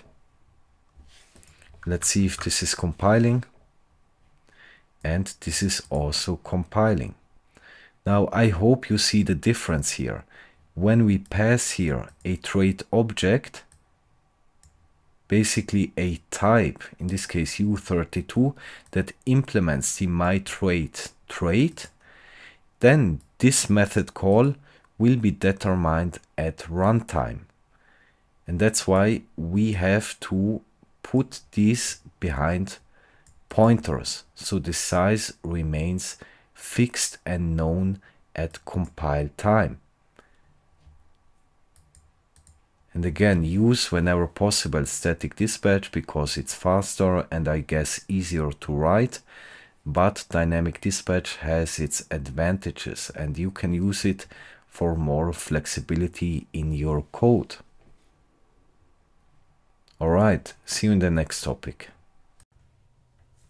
So we have reached the topic of collection types, and string is also a collection type, meaning we are just repeating because we have covered strings, but I think these exercises are good for some repetitions. So string is a UTF-8 encoded growable string. It is the most common string type we used in daily development. It also has ownership over the string contents. So let's see, fill in the blanks and fix errors, don't use toString, don't add, remove any code line. So as you can see over here, we want a string type because we are here modifying the string, meaning it has to be growable. So let's allocate this data over here on the heap. So we have now a string type. Now let's see the push stir method. As you can see, this push stir method is implemented on the string type, and it takes as a type for its argument a string literal. As you can see, we are calling it on a string and providing it an argument of a string literal. So we have to delete that because this would actually be a string, right? We want here a string literal, like that. And push is for pushing single characters. So we want to push here an exclamation mark. So S will then here match with this string literal. And as you can see, we are calling the move ownership function here, meaning this function will then take ownership of S, and that's not what we want because we are using here S again. So what we can do is just clone it. So the data passed to move ownership over here is actually cloned, right? It is copied on the heap memory. And that means we can still use S because S remains the owner of this data.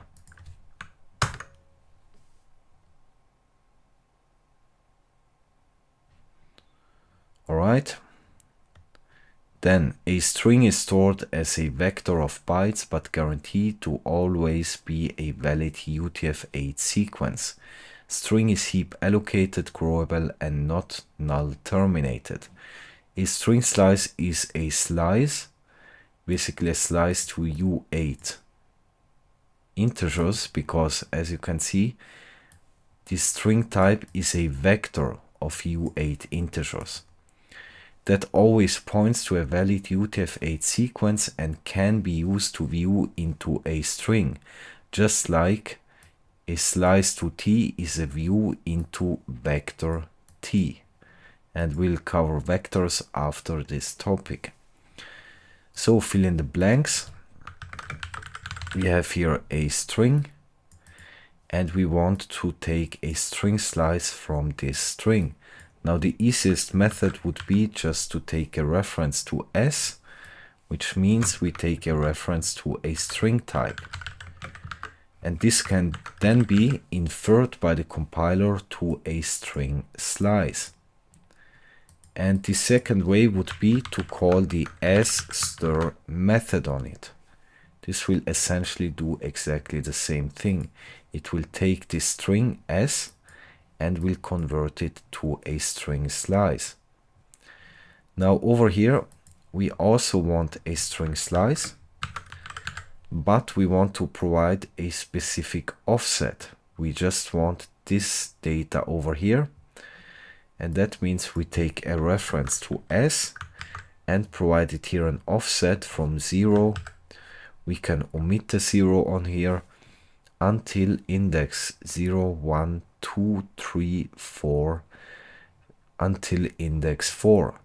Now we would provide here 5 because 5 is excluded, meaning we go from index 0 to 4. And over here, as you can see, we want to modify the string, holding then hello world, because we are pushing to it this exclamation mark. As you can see, we want it hello world and with an exclamation mark. So what we can do is taking s over here as mutable reference.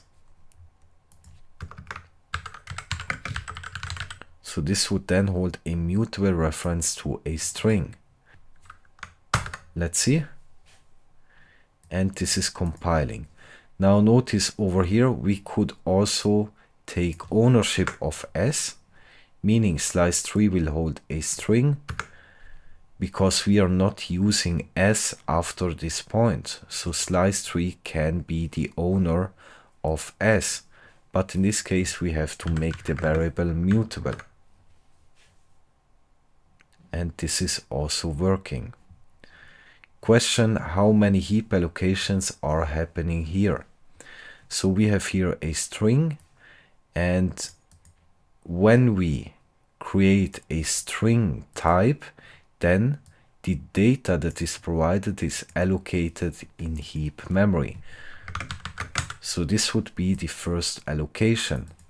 Then over here we are taking from this string over here a reference, meaning a string slice. And remember, a string slice is just a view into some data. So we are just going to this location and checking what's in there. So no allocation is happening. And over here we are taking this string slice and convert it to a string, meaning a heap allocation is happening over here, right? Because we are taking this string slice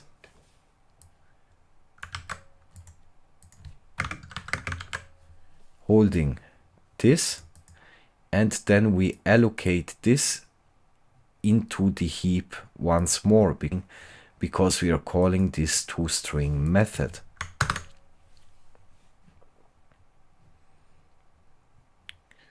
Let's see, indexing. So we have a string here and we want to index into the first element. So slice1 should then hold age. So we want a string slice. So we take a reference to s and provided the offset from 0 to 1, where 1 is excluded, meaning we just take the first character.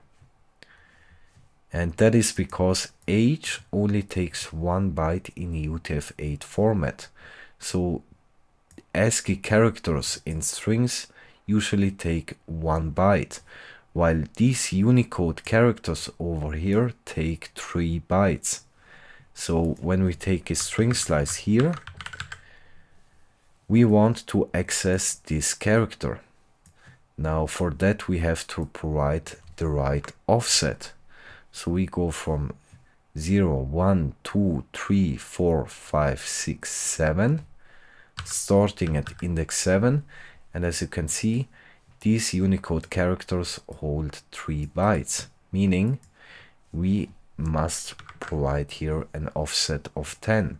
10 is excluded, meaning we go from 7, 8, 9, 3 bytes. Iterate through all chars in S.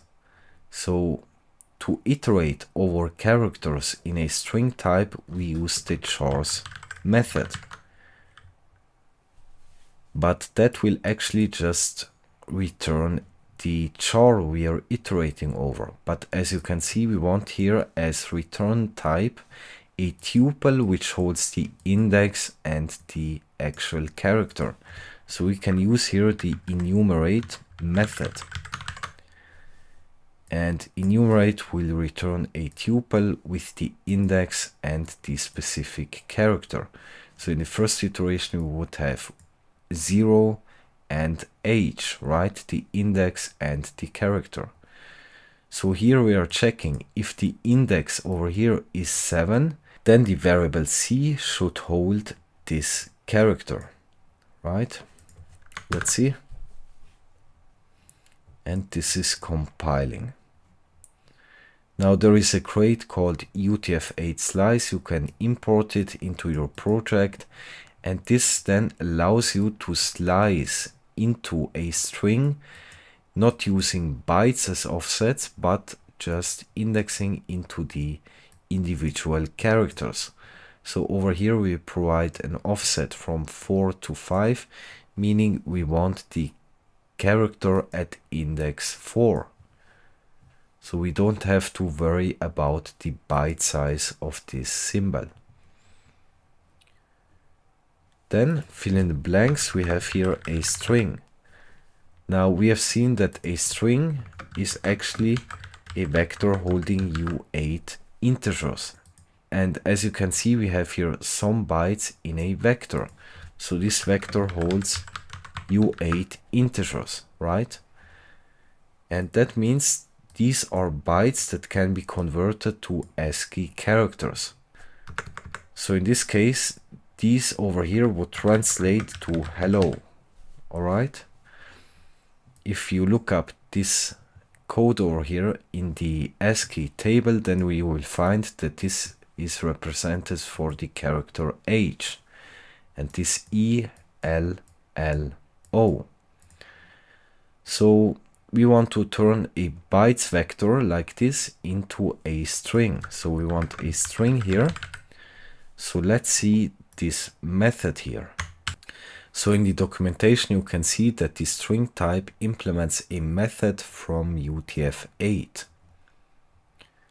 And this just takes a vector of bytes, and then we can call this associated function on the string type and provide it as an argument a vector of bytes. And this will then convert it to a string. So we can try it out. So first of all, we want to actually mutate the string here to hold the same data as this vector holds, namely hello. So we can do that by using push stir. And we push hello, meaning this string then holds hello.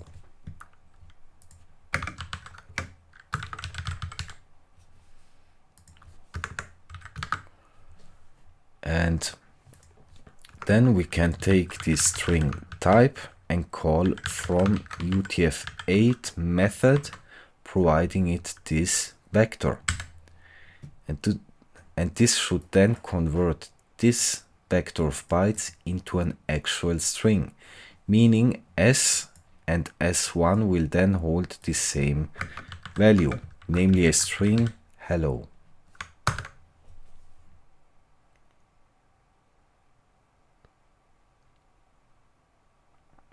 And of course this actually returns a result, so we have to unwrap it. And as you can see, this is compiling. So in fact, a string is just a vector of bytes, right?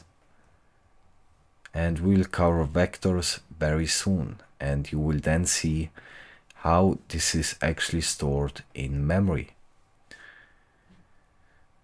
So a string is made up of three components: a pointer to some bytes, a length, and a capacity.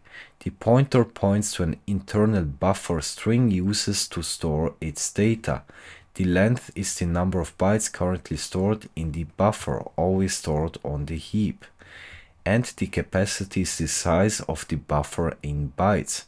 As such, the length will always be less than or equal to the capacity. We have seen that the string type is a three-word object holding a pointer to the actual data stored in heap memory, the length, which shows the length of the string, in this case 5, and the capacity. And the capacity, as you can see here, is the total amount of memory received from the allocator. So when we allocate a new string type on the heap, the allocator will find an empty spot and then will return a pointer to that location. Number 6, if a string has enough capacity, adding elements to it will not reallocate.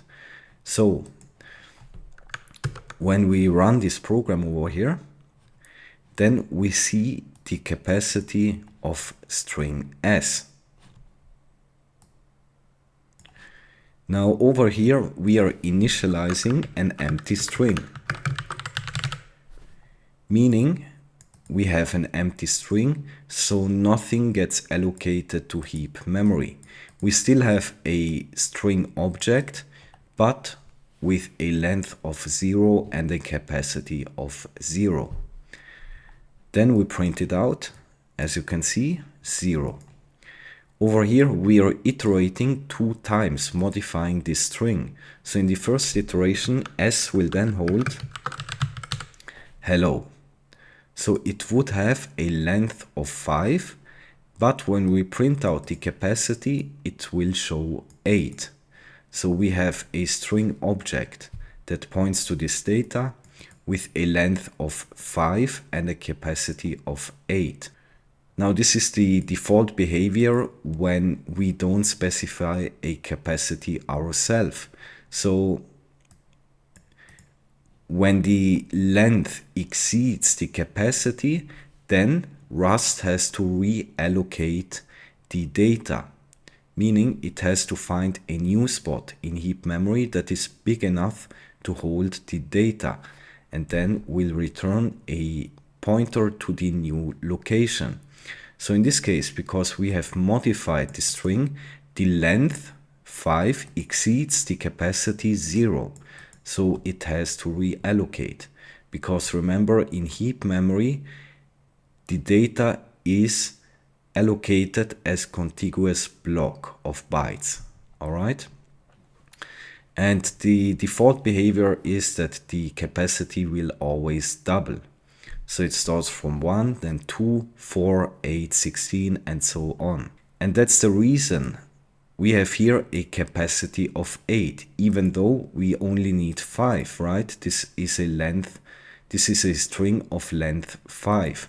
But because of the default behavior of the allocator, we will get back a capacity of 8. And then in the second iteration, we again push hello. Right?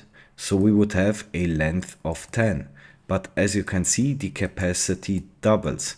So 10 exceeds the length of 8, meaning the allocator will then find a new spot in heap memory to allocate this string over here of length 10, and it will then reserve 16 bytes of memory in heap memory. and so on. If we then exceed 16 bytes, then it will allocate to a location which holds 32, right? It always doubles. And this is when you let Rust allocate. So this is the default behavior, but as you can see, this might be expensive. So if you start with a capacity of 0 and then you modify the string multiple times, it means Rust has to reallocate your data. And that means it could potentially be expensive when you mutate this over here multiple times and a lot of reallocations are happening. So there is a function called with capacity. And then we can define over here that we want an empty string, meaning the string length is 0, but we want a capacity of 25, meaning S is allocated in heap memory and there is enough space reserved for this data to hold 25 elements, right? So when we do that again, then as you can see, no reallocation has happened. We have only allocated the string one time in heap memory with a capacity of 25. Now, because the length doesn't exceed the capacity in any of these modifications of the string, it means that there is no need to reallocate the data, right? So when we print out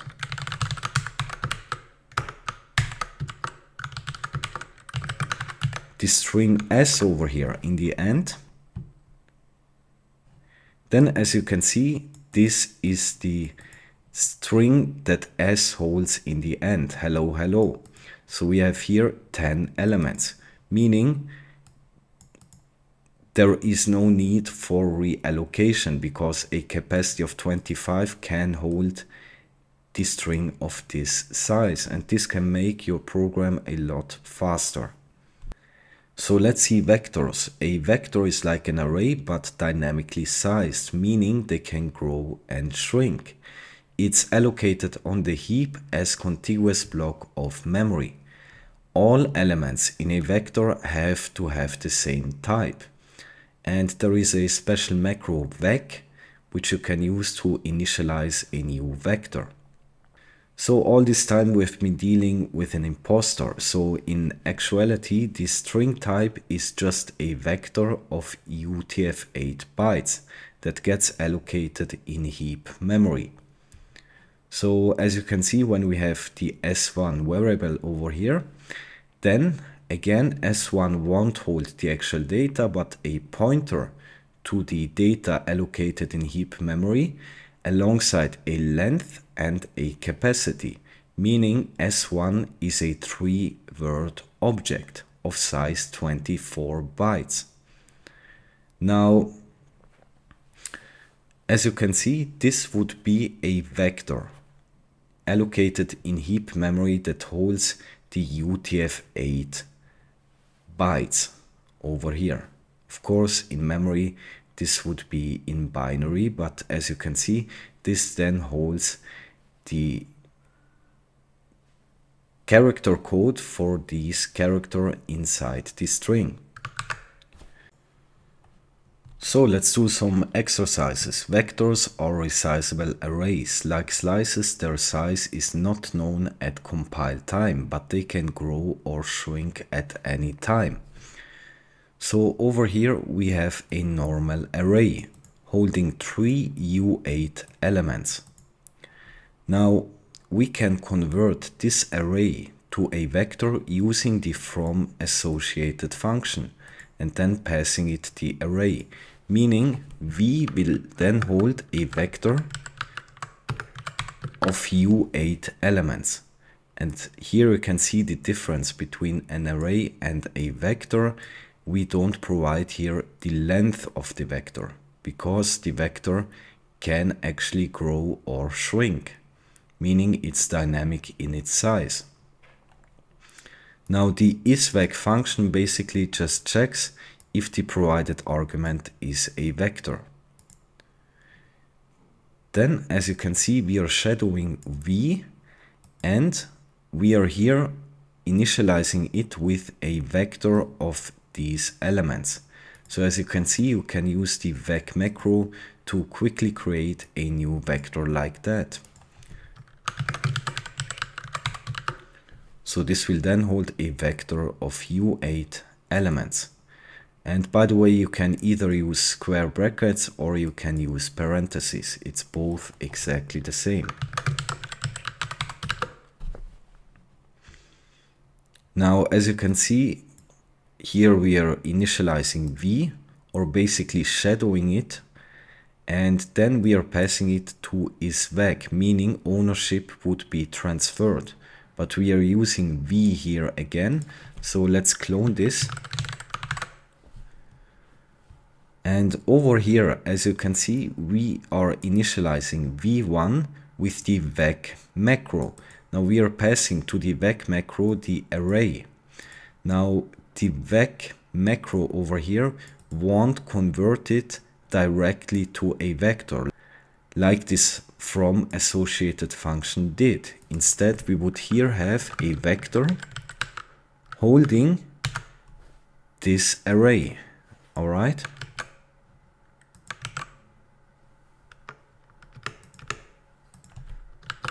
I hope you can see the difference. Here we have a vector of u8 elements. Over here we have a vector holding an array of 3 u8 elements. So when we compare over here v and v1, they won't actually be the same, right? And again, let's do clone here, just so we can then reuse v1. Now what we can do over here to fix that is using the vec new, like that. And vec new basically will then create a new empty vector, meaning it would be an object with length of 0 and capacity of 0. Now over here we want to iterate over the elements in v.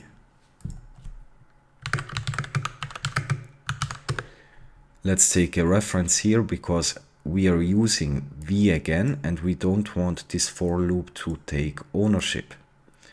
Now all we want to do is pushing all the elements from v into v1.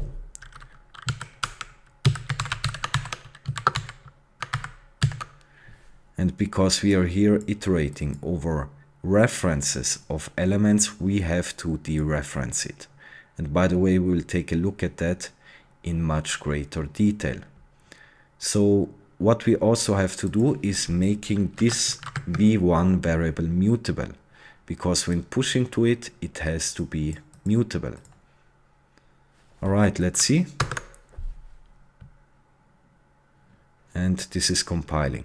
So in the end, v1 will hold a vector of u8 elements, meaning v and v1 are exactly the same. But remember, when you have an array, use the from associated function and not the vec macro, because it won't convert it directly to a vector. Instead, it will create a vector holding an array. A vec can be extended with extend method. So over here we have a vector. Let's say these are i32 values. And as you can see, we can pop, meaning removing the last element. So over here, the vector will then hold 1 and 2 because the last element got popped. Then we are pushing to it 3.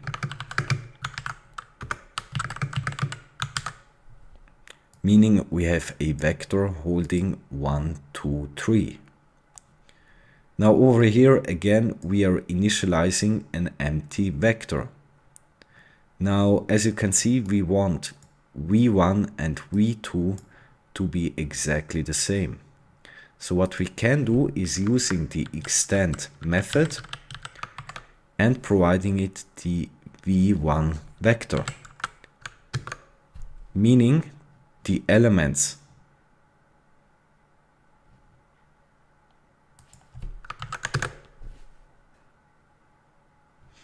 and we have to pass here a reference, meaning the elements then from v1 will be put into v2. So again, v2 will then be a vector of I32 elements, and they hold exactly the same data, right? It's basically copying the contents of a vector into another vector. Turn X into vec, fill in the blanks. So over here we have an array,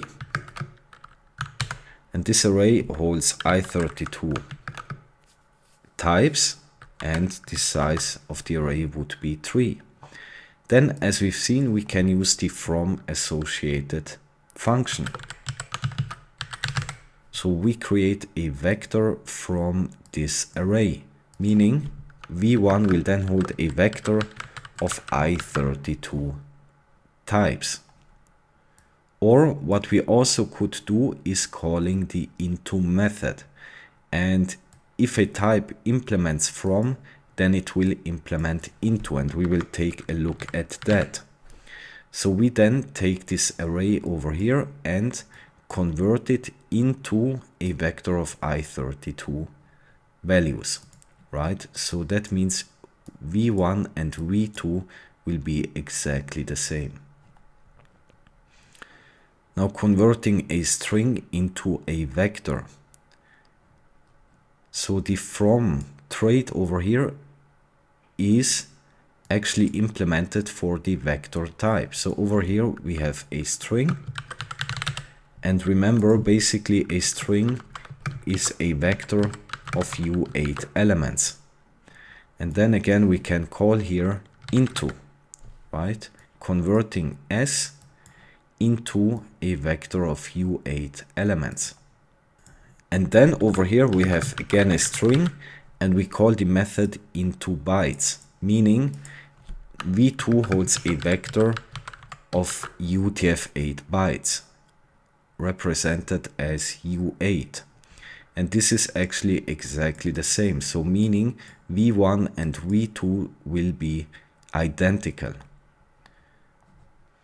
Then over here we have a string literal, and we want to create a vector from this variable, meaning we again use the from associated function and provide it as an argument over here, meaning v3 will then hold a vector of u8 types, right?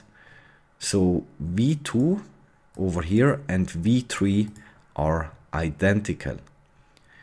Iterators can be collected into vectors.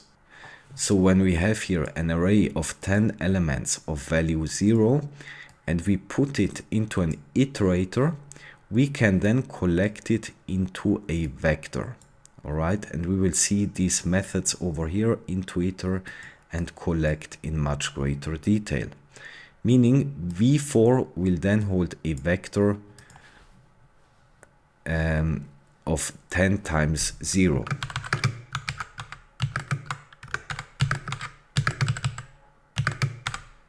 Like that. All right, let's see. And this is compiling. Fix the error and implement the code.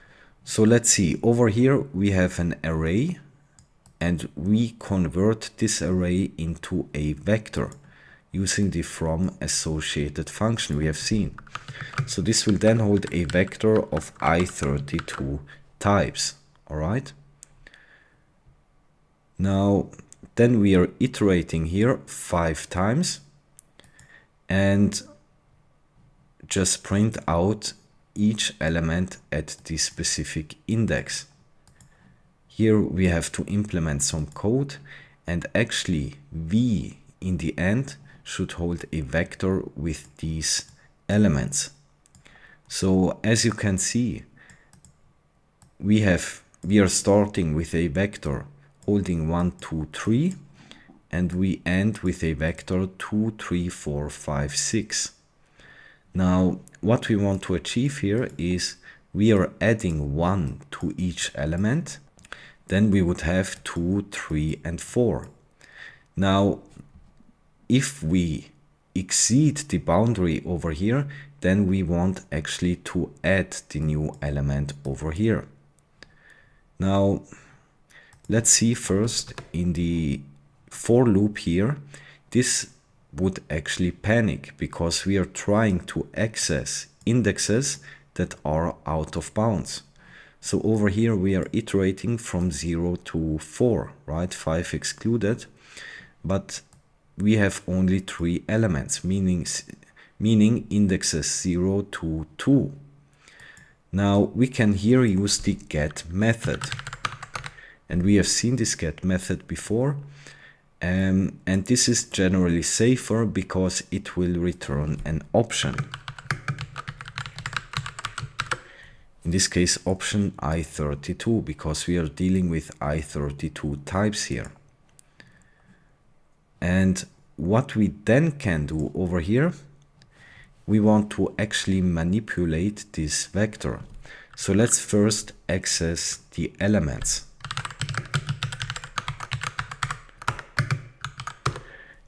And as you can see, again, I use the get method because we want to actually see if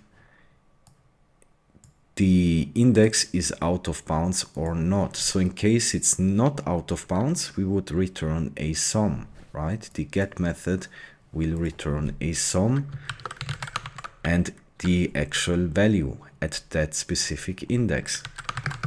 So if we found an element at the specific index over here, then we want to access the element and just add to it 1, right? So we are then taking the element over here. Let's see, for example, in the first iteration, I will be 0. Then we pass 0 to this get method, meaning we will get back some 1, right? So we'll get back some 1, meaning E over here will then hold a value of 1. Then we access this array at index 0, right? And what we want then to do is taking 1, E over here, and add to it 1, meaning then the first element in this vector has been modified to then hold 2. Now in the second iteration, it would be exactly the same thing. So I would be 1. We get over here the element at index 1, and E will then hold 2. And then over here, V at index 1 should then hold 2 plus 1, right? And we assign it, meaning in the modified vector, the second element will then hold 3. Now we do that again, and after we are out of boundaries, meaning we return a none here, and then we want to push to the vector the index plus 2, right? So for example, in the third iteration, I would be 3, right? This would be out of bounds. There is no index 3 here. So we get back a none. And then over here, we push to V the index, in this case 3, plus 2, meaning we then get back 5, right? And let's see if this is actually working.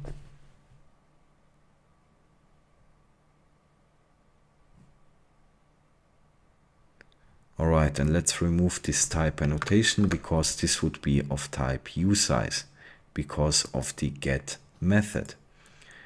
Now, as you can see, when we print out here the output of the get method, we would get some 1, some 2, and some 3, and then 2 times none, because at iteration 3 and 4, we would get back none because there is no element in this index. And we are succeeding here because, again, we have 3 times sum here, and when we have a sum, we just add 1 to the value, meaning we then have 2, 3, and 4. And then we will get back 2 times none, meaning we take the index and increment it by 2, pushing it to the vector. So we get 5 and 6. Slicing. A vec can be mutable. On the other hand, slices are read-only objects. To get a slice, use reference. In Rust, it's more common to pass slices as arguments rather than vectors when you just want to provide read access. The same goes for string and string slices. So over here we have a vector, let's say I32. Then we are taking a slice from V over here, meaning this would then be a slice of I32 elements, right? And this would be the offset, meaning we would take from the first element to the last element. Out of bounds will cause a panic. You must use v length here. So as you can see, again, we are taking a string slice, but we are here out of bounds, right? Because this would iterate from 0 to 3, 4 excluded, and we have here only 0, 1, 2 indexes. So what we can do is using v.length, meaning we just iterate, meaning we provide an offset from 0, the first element, to v length, where the length here is excluded, meaning v length minus 1. All right. Slices are read-only. Node slice and reference to vec are different. So as you can see, we take here a mutable reference to a vector, and then we can push to this vector over here the value 4. Now we have seen that slices are immutable. They are just a view into some data. So we can't use a slice to mutate the vector, right? So over here we want to have a slice of I32 elements, right? Like that. And we can remove the mute keyword over here because again we can't modify slices. So we have pushed to it 4, meaning when we take the slice we want to take also this last pushed element, right? And this is compiling. Capacity. The capacity of a vector is the amount of space allocated for any future elements that will be added onto the vector. This is not to be confused with the length of a vector, which specifies the number of actual elements within the vector. If a vector's length exceeds its capacity will automatically be increased, but its elements will have to be reallocated. For example, a vector with capacity 10 and length 0 would be an empty vector with space for 10 more elements. Pushing 10 or fewer elements onto the vector will not change its capacity or cause reallocation to occur. However, if the vector's length is increased to 11, it will have to reallocate, which can be slow. For this reason, it is recommended to use the withCapacity function whenever possible to specify how big the vector is expected to get. And this we have already covered with strings, but now let's see with vectors. So over here, as you can see, we are initializing an empty vector, but with a capacity of 10. So this object here would hold length of 0 and capacity of 10, meaning the actual elements inside vector are 0. There are no elements, but in heap memory there were 10 locations allocated for this data, right? The vector contains no items even though it has a capacity for more. So when we call the length method over here, we would get back 0, right? Because vec doesn't hold any values. But it has a capacity of 10 because we have defined that over here. These are all done without reallocating. So we are then pushing 10 times to the vector, right? Now this means vec here holds enough space that this is happening without reallocating the vector, right? So after pushing to the vector would be of length 10 and capacity 10, right? So the length must never exceed the capacity, otherwise a reallocation is happening, as you can see here, but this may make the vector reallocate. So we are pushing another element to the vector, meaning the length will be 11. This would exceed the capacity, meaning then this whole vector will be reallocated in heap memory. So when we have a length of 11, then the capacity will be at least 11, but it can be more, because we have seen that the default behavior when reallocating is that the capacity doubles. Fill in an appropriate value to make the for done without reallocating. So as you can see, we have here a vector we want to initialize with a certain capacity. Then we are pushing 100 times to this vector, meaning the length here will be 100. So what we want to do is we want here to initialize a vector with a capacity of 100, meaning we can push 100 times without this vector to be reallocated in heap memory.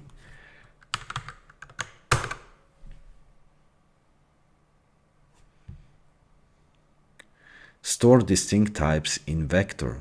The elements in a vector must be the same type. For example, the code below will cause an error. So we have here integers and a float. This would cause an error because again, all of them have to be of the same type. But we can use enums or trait objects to store distinct types. So over here we again see the IP address enum we have seen before in the examples. Now fill in the blank. We want over here a vector that holds IP addresses, meaning at index 0 we want this variant here, and at index 1 we want this variant. Now we can use the vec macro for that.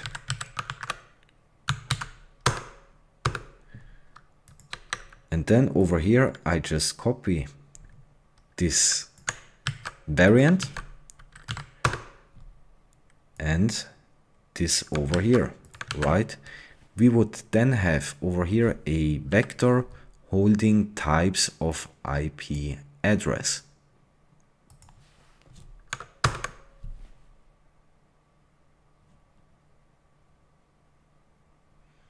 And because this is a custom type, we have to actually implement partial EQ here.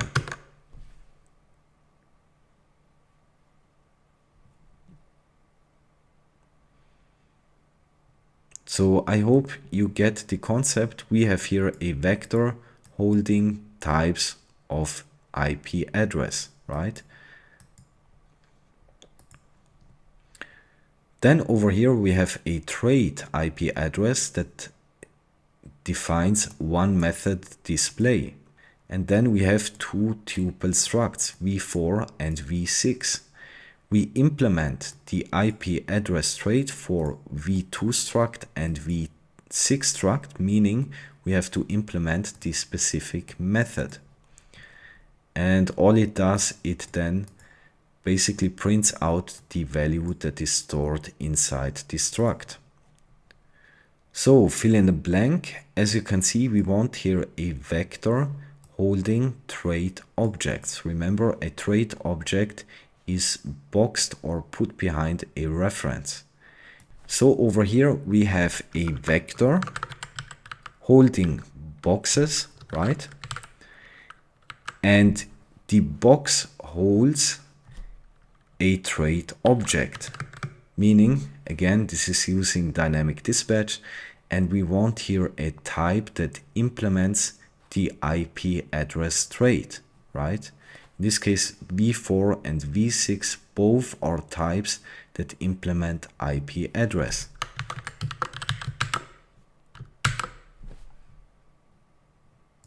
And as you can see, even though we are holding here different types, we can use it using here trait objects to store it in the same vector.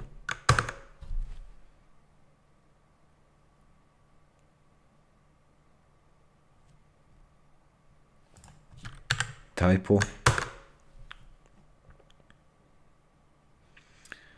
So, and then we are iterating over the vector, and for each element in here we just call the display method that has to be implemented, because we only have types in here that implement the IP address trait. And this is exactly where dynamic dispatch happens, and we have covered that. Let's take a look at HashMaps. So a HashMap is a data structure to store key value pairs. It's allocated on the heap as it is dynamically sized, meaning it can grow and shrink. It allows for efficient lookup, insertion and deletion of data.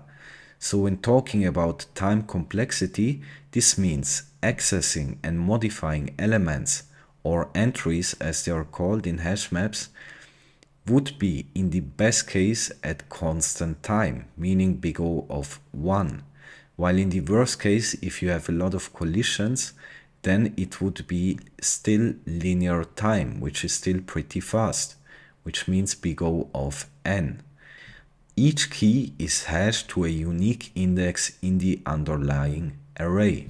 So where vectors stores values by an integer index, HashMaps store values by key. It is a HashMap implemented with quadratic probing and SIMD lookup.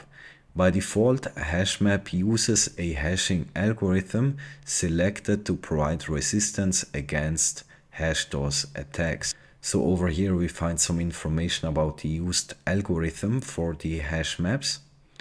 But let's dive into the exercises. So the first thing is we actually have to use here a namespace. So we are basically importing from the collections module from the standard library the HashMap type. And when using vectors or strings, these are all in the prelude, meaning we don't have to import it, but a HashMap you have to basically import. So over here we are initializing an empty HashMap. Then we insert some entries, and again a HashMap holds entries of keys and values.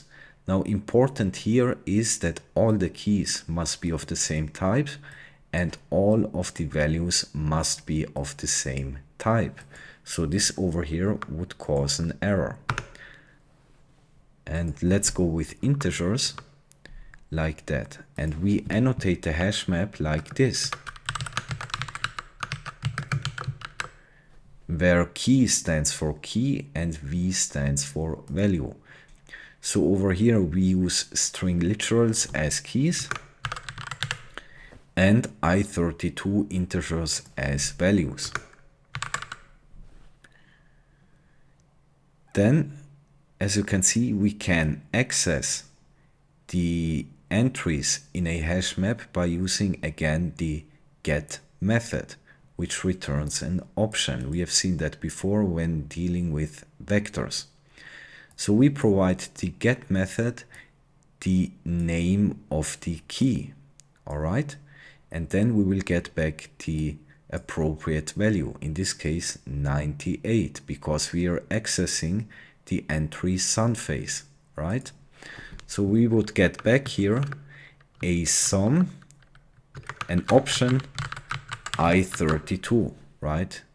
This would be the return value, sum 98, and this would be the type, option I32. So we can check if the hash map contains a certain key. So for example, if the hash map contains the key Daniel, this would evaluate to true, meaning the code block here will be executed. And we can also index into a hash map using bracket notation, like that. So again, this would then hold the value of the entry Daniel, it would be 95, right? And this would be an I32. Again, notice the difference between indexing like that or indexing using the get method. We will get back the value here directly, while here we get back an option. So get is generally safer. And then over here we are removing Daniel from the hash map, right? So we can use the remove method and provide it the key of the entry we want to delete. Meaning after deleting Daniel over here, the length of the hash map would be 3, right?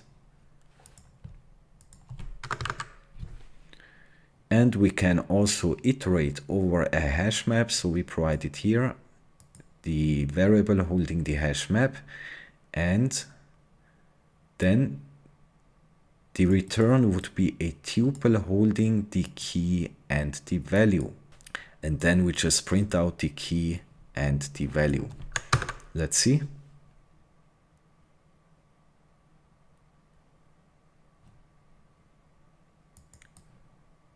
All right, and we would get back here an option holding a reference to I32.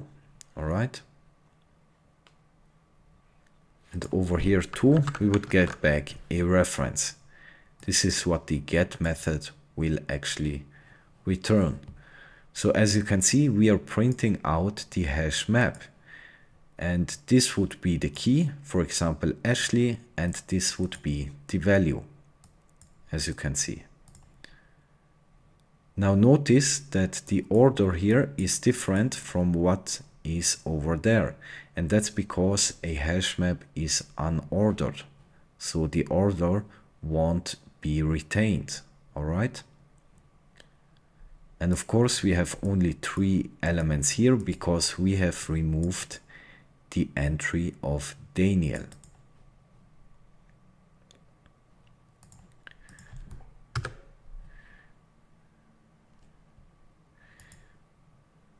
Then over here we have an array holding tuples, which holds a string literal and an integer, right?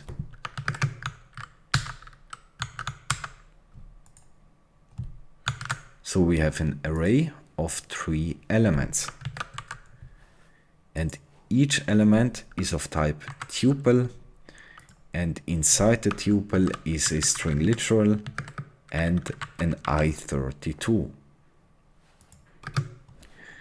Then over here we are initializing a new empty hash map. Then we iterate over here through the elements of this team's array. So for each element here, we insert into this empty hash map here the name over here, the string, and the value. All right.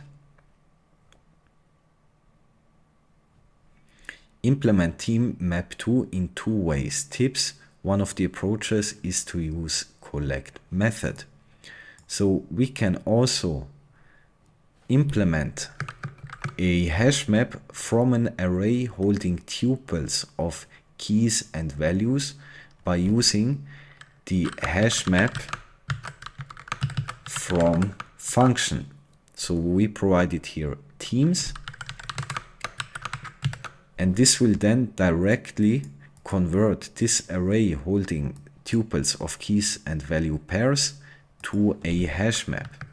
Meaning we then have a hash map holding string slice keys and I32 values.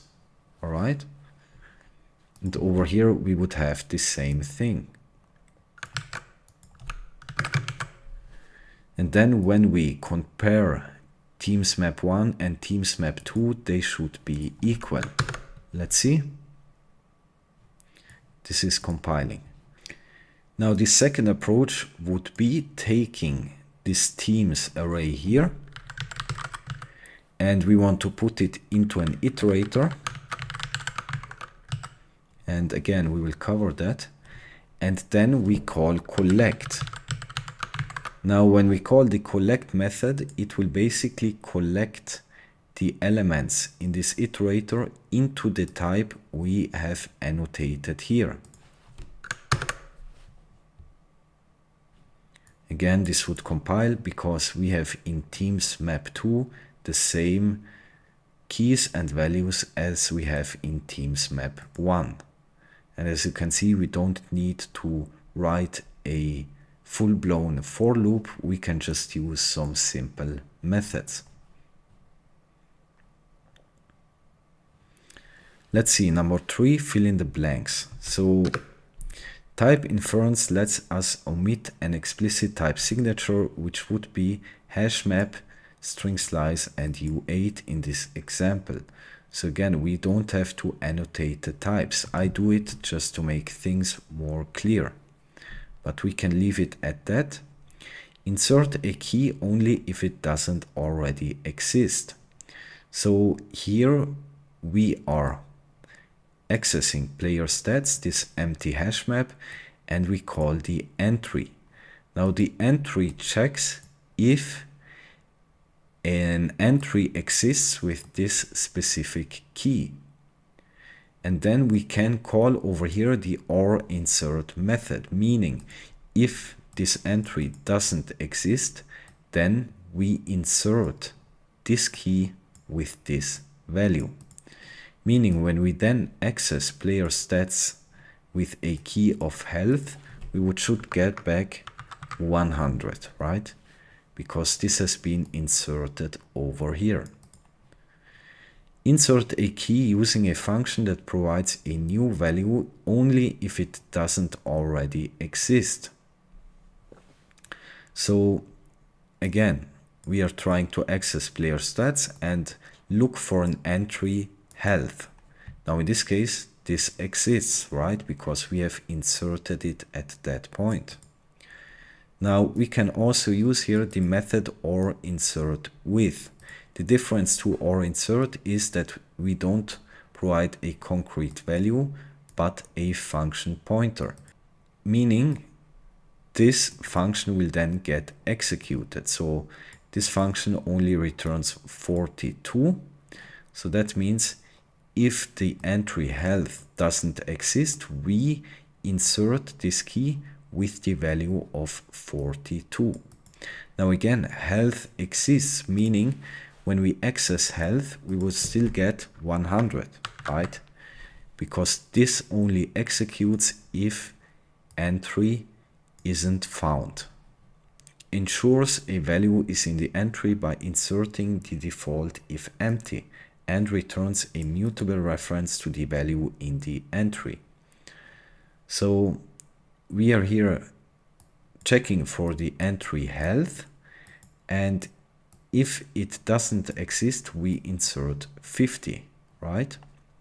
So in this case, health already exists, meaning we would get back a mutable reference to the existing value 100, right? So this would be a mutable reference to 100. And because it is mutable, we can then modify the entry manually. So we can here decrement from health, which holds 100, we decrement 50, meaning the health will then hold 50, right? This health variable holds 50. Let's see. And this would be U8 in this case.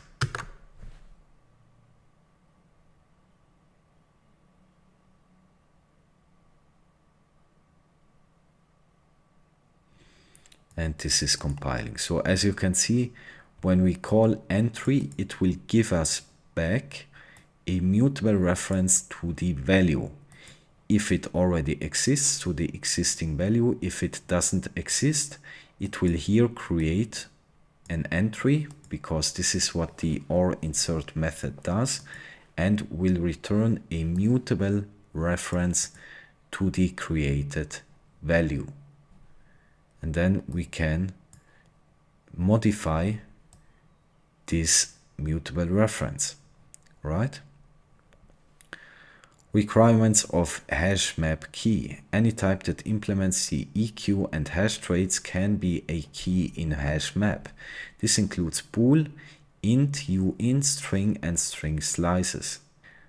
Note that F32 and F64 do not implement hash, likely because floating point precision errors would make using them as HashMap keys horribly error prone. All collection classes implement EQ and hash if their contained type also respectively implements EQ and hash. For example, a vec holding a type T will implement hash if T implements hash. So if the elements in a collection, for example a vector or a tuple or an array, implement the hash trait, then the collection itself will implement hash. Let's see, fix the errors tips derive is usually a good way to implement some common use traits. As you can see, we have here a struct Viking with two fields of type string. And here we have an associate function for Viking, just creating a new Viking instance from the arguments we provide. And as you can see, use a HashMap to store the Viking's health points. So we are creating here a HashMap from an array holding tuples of keys and values. Now notice we have here a HashMap, and the type of the keys would be the custom type Viking, all right? And the value would be I32. Use derived implementation to print the status of the Vikings. So here we are taking this created HashMap as a reference, and we would get back a tuple holding the key and the value, and then we just print out the key and the value here. So we have seen that in order a type can be used as a key in a HashMap, it has to implement EQ and hash. So let's implement that.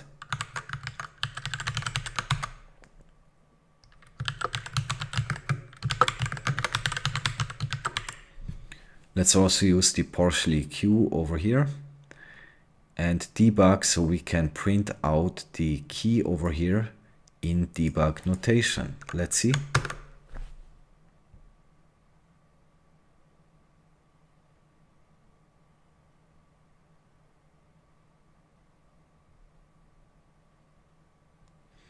And of course we have to implement the hash trait.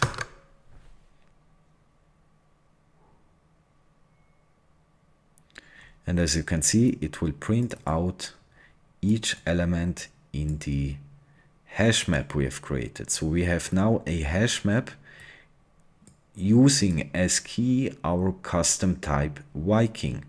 As you can see, this would be the key and this would be the value of the hash map. Capacity. Like vectors, hash maps are growable, but hash maps can also shrink themselves when they have excess space. You can create a hash map with a certain capacity using hash map with capacity, or use hash map new to get a hash map with a default initial capacity. This is recommended. So like we did with strings and vectors, we can define when initializing an empty hash map the capacity, right? Ensuring that when we know we will push a lot of entries, that there are no reallocations, because remember, reallocations are slower. So then we are here inserting 2 entries. And as you can see, this would be an entry of key I32 and value I32. So the key and the value can be of the same type. And over here we insert again another entry. Indeed, the capacity of hash map is not 100, so we can't compare the equality here. So even though we have here defined that the capacity should be 100, it could actually be more than 100, and this is just in case there are collisions, there are some internal stuff going on. So the Rust compiler will actually allocate more capacity than 100 we defined here. Shrinks the capacity of the map with a lower limit. So when we call map over here, our hash map holding 2 entries, and then we can shrink the capacity to 50, right? So again, the capacity won't probably be exactly 50 then, but around 50. So we can shrink the hash map, and shrinks the capacity of the map as much as possible. So because over here we have only a hash map of 2 entries, 50 spaces in heap memory would actually be more than we need. So we can use the shrink to fit method so that the capacity will shrink around the amount of elements it actually holds. Again, it won't probably be 2 exactly, but around this number.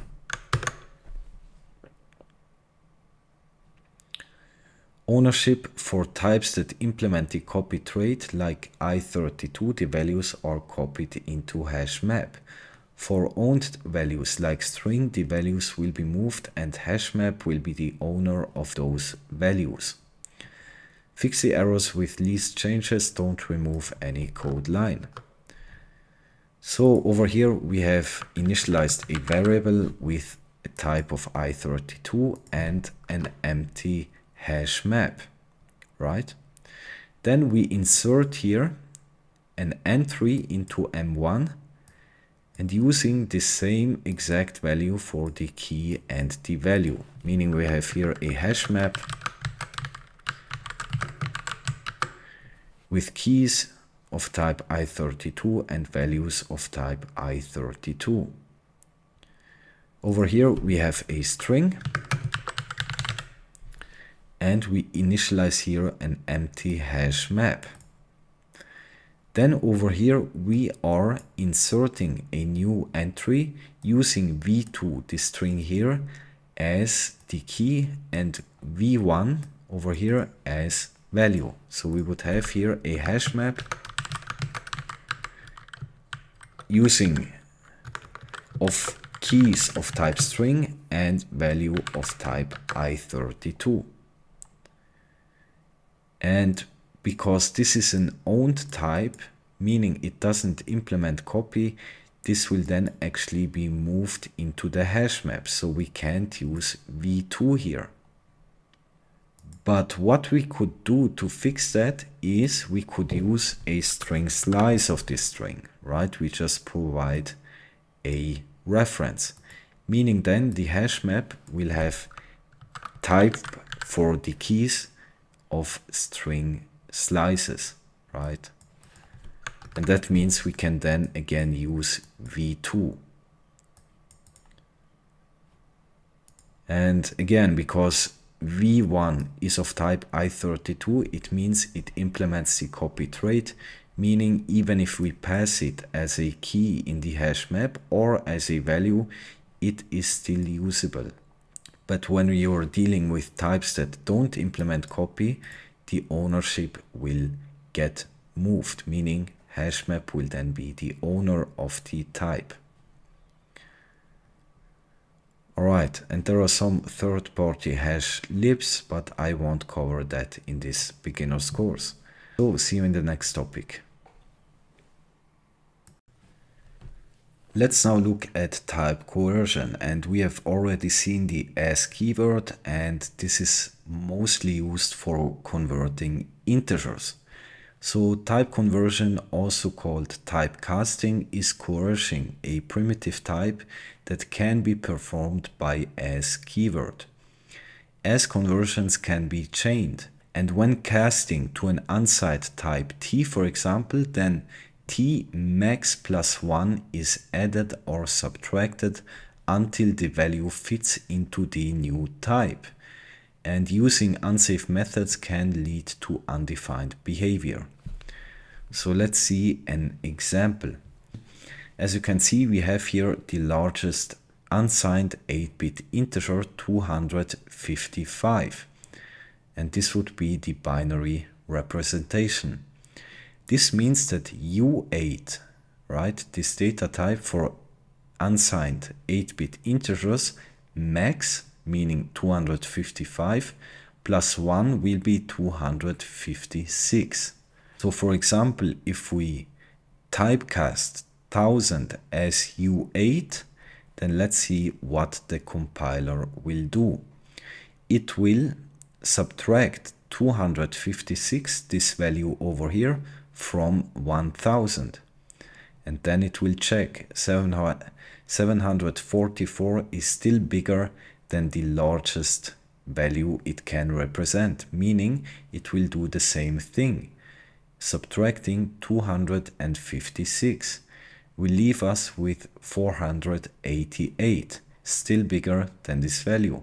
So again, the same thing, it will subtract 256 and this will leave us with 232, meaning this will then be the returned value when we cast 1000 as U8. Because remember, an 8-bit unsigned integer can't represent 1000, it's out of bounds. Now, when we typecast -1 as U8, then remember, an unsigned integer cannot represent negative numbers, meaning what it will then do, it will basically rotate. So 0 would be the smallest possible number an 8-bit unsigned integer can represent, and then -1 will just basically rotate. It will go back to the biggest one, meaning this typecasting over here will result in 255. So convert by as. Rust provides no implicit type conversion coercion between primitive types, but explicit type conversions can be performed using the as keyword. Fix the errors and fill in the blank. Don't remove any code. So over here we have an F32 float, right? Then we typecast this float into an U8, meaning over here the fractional part will get removed. So the value would be 97. And of course this will then hold a U8. Now we want to typecast this decimal into a char. Now this is not possible directly, but we have seen that we can chain as statements. So we can convert this first to an U8, meaning we will get 97 like we did here, and then typecast it to a character. So C1 will then hold a character. And by the way, 97 would be the ASCII code for A.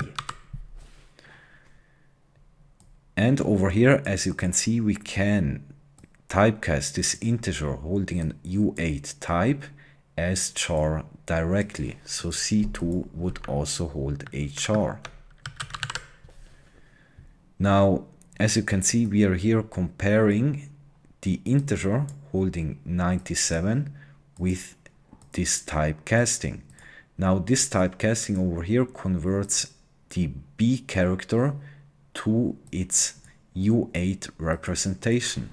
Now, B would be represented as 98.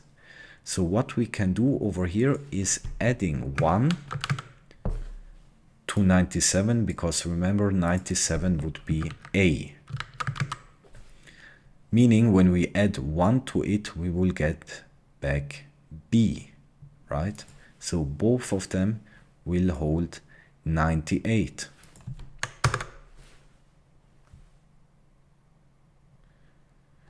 By default, overflow will cause compile errors, but we can add a global annotation to suppress these errors. So, as you can see, the largest possible number U8 can represent would be 255, meaning this would cause an error. Because again, 1000 is larger than the largest possible number a U8 can represent, meaning we have here an overflow error. Now we can actually allow overflowing by using this attribute.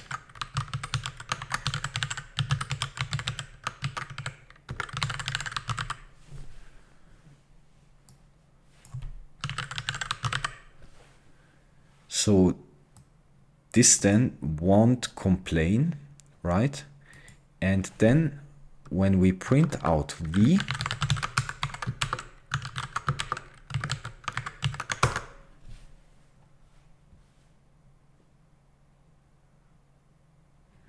as you can see, we would get back 232, because we have seen over here that this would be the result when the compiler performs this operation. So we allow here overflowing literals, right? If we comment this out, then the compiler will complain, because this is actually not possible. When casting any value to an unsigned type t, tmax plus 1 is added or subtracted until the value fits into the new type. That's what we have seen. So in this case, 1000 as U16 would return 1000, right? Because a U16 can represent a number of 1000. But over here we would have an overflow, meaning this would return 232, like we have seen over here. For positive numbers, this is the same as the modulus. So this would actually be the same as doing 1000 modulus 256. Remember, U8 max plus 1, meaning 256. Now, we have also seen in the example when we have -1 and casting that to an unsigned integer, it will then basically just rotate. So this will return 255. Since Rust 1.45, the as keyword performs a saturating cast when casting from float to int. If the floating point value exceeds the upper bound or is less than the lower bound, the returned value will be equal to the bound crossed. So in this case, we have a float here, casting it to U8, meaning a saturating cast will be performed. So it will just return the largest possible number U8 can represent, which would be 255. Now, in case we have here a -100 as floating point and convert it to U8, this just would return 0, the smallest possible number U8 can represent. This behavior incurs a small runtime cost and can be avoided with unsafe methods. However, the results might be overflow and return unsound values. Use these methods wisely. We can use here in an unsafe block the method toInt unchecked. So the compiler here won't actually check what's going on. So as you can see, we are casting 300 floating point to an uint to a u8. So as you can see, we are here casting 300.0 floating point to an u8 integer, and this won't be checked by the compiler. That's because it's in an unsafe block. Now this would return 44, right? Because 300 minus u8 max plus 1 would be 300 minus 256, meaning we would be left with 44. And minus 100 as u8, as you can see, we are typecasting this floating point to an u8 integer, and again this is unchecked. So again, what the compiler will do here, it will take u8 max plus 1, meaning 256, and it subtracts 100, meaning we would get 156. And not a number would be converted to 0, okay?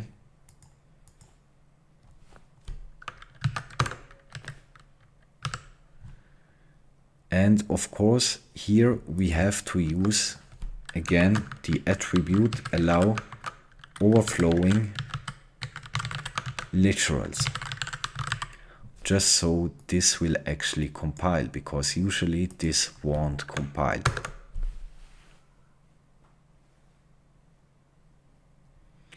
And as you can see, this would be the output. Now over here we are dealing with raw pointers, and we won't cover that in this beginner's course because this is more of an advanced topic. So see you in the next topic. So we have seen type conversions for integers and types from the standard library, but what if we want to convert types that we defined, basically custom types? And Rust has for this the from and the into trait. So let's see, from and into traits are used for type conversions between different types without requiring explicit casts. It's part of the standard library and can be implemented for custom types. Implementing the from trait for a type will give us the into implementation for the given type for free. Meaning when we implement from, we implement it into automatically. So always implement the from trait and not the into trait. Let's see here an example. We have a custom type number. And then over here we are implementing the from trait, right? So we want to convert from an I32 to our custom type number, right? And the from trait implements a method from. So we take here as an argument an I32, and we will then create a new instance of the number type with the provided value and then return it. And that means when we use here the from associated function on our custom type number and provide it an I32, then this can directly be converted to our custom type, right? And we can do it in two ways, from, as we've seen, because we've implemented it, and I've told you that when you implement the from trait, the into trait is automatically implemented, meaning we can also call the into method on the type we want to convert to. But when you use into, a type annotation is needed, so the compiler knows into what type you want to convert this type, right? So we convert here a type of i32 into a number, and this would be the implementation. So the from trait allows for a type to define how to create itself from another type, hence providing a very simple mechanism for converting between several types. The from and into traits are inherently linked, and this is actually part of its implementation. It means if we write something like this, so we implement here the from trait for the custom type u, then we can use u from t, right? We can then create a u type from the type t. We have implemented the from trait on. Or we could also use into, so we convert t into u.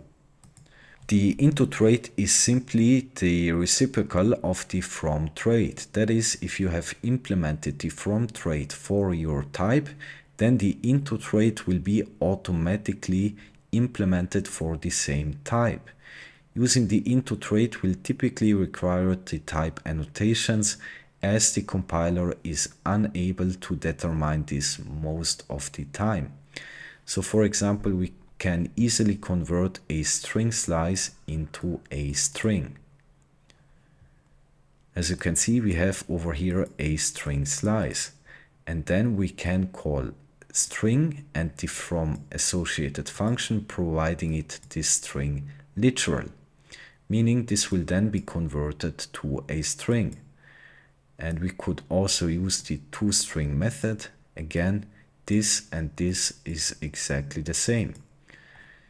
And we could also then use the into, because remember, when we implement from, we get into for free. So we convert this myString string literal into a string. And again, type annotations are needed.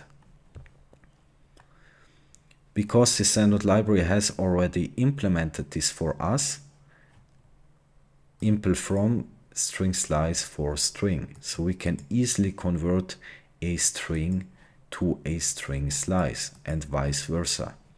Some implementations of from can be found here. So as you can see, we have here impl from bool for i32, meaning we can convert a boolean into an i32. So when we have here a boolean value and call into, it will convert this boolean value into an i32 integer. In this case, this would be 0, 0 for false and 1 for true. And again, when we can use the into method, we can use the from associated function. So we call the associated function on the type i32 and provide it here the boolean value, right? So this will then actually be exactly the same. Fix the error in two ways. First, implement from char 4. Maybe you should check the docs mentioned above to find the answer. Second, a keyword from the last chapter. So let's see the docs.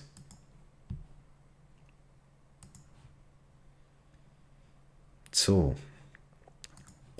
we want here to convert a character.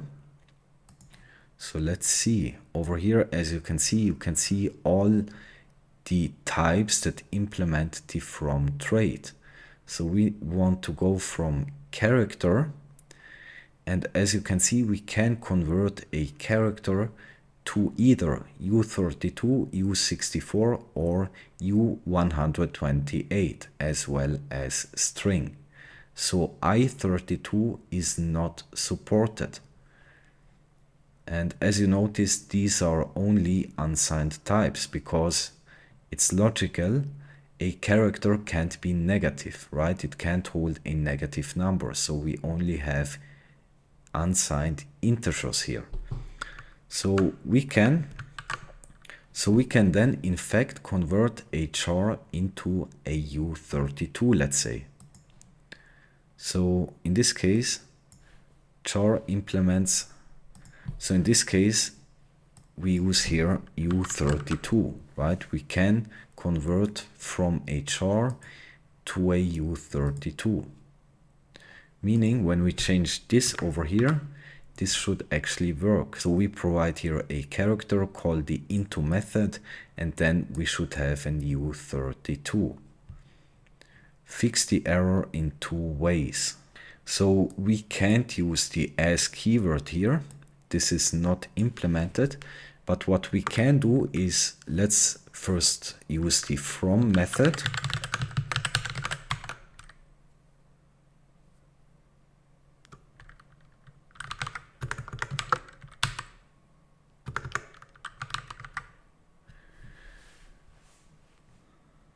So we can create a string, or basically converting a character into a string, because we have seen in the documentation this is actually implemented.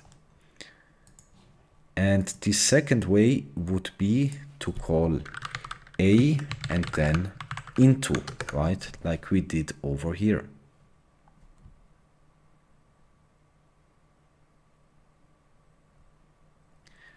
Implement from for custom types. From is now included in standard prelude, so there is no need to introduce it into the current scope. So we don't have to import the from trait. It's actually in the prelude, meaning we can use it without importing anything. So over here we have a custom type number with one field. Now we want to implement the from trait for our custom number, meaning we should be able to convert from an I32 into a number. So when we call over here number from, right, then we should get over here number. This would then create an instance of the number struct. And the value field here will hold a value of 30, right?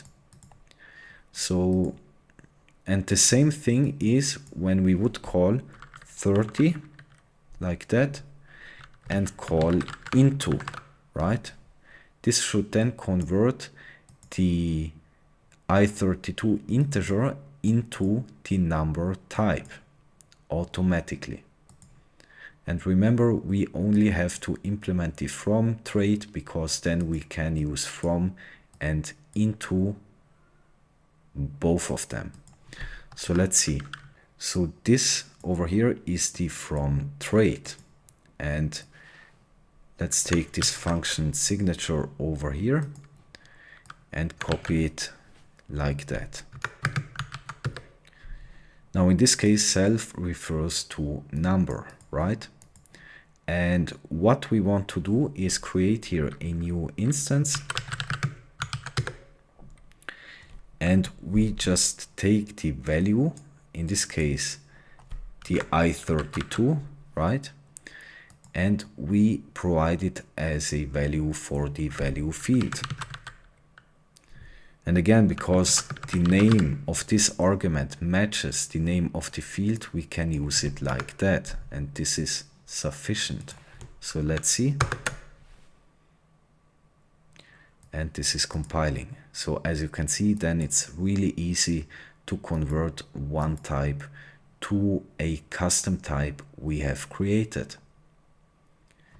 When performing error handling, it is often useful to implement from trait for our own error type.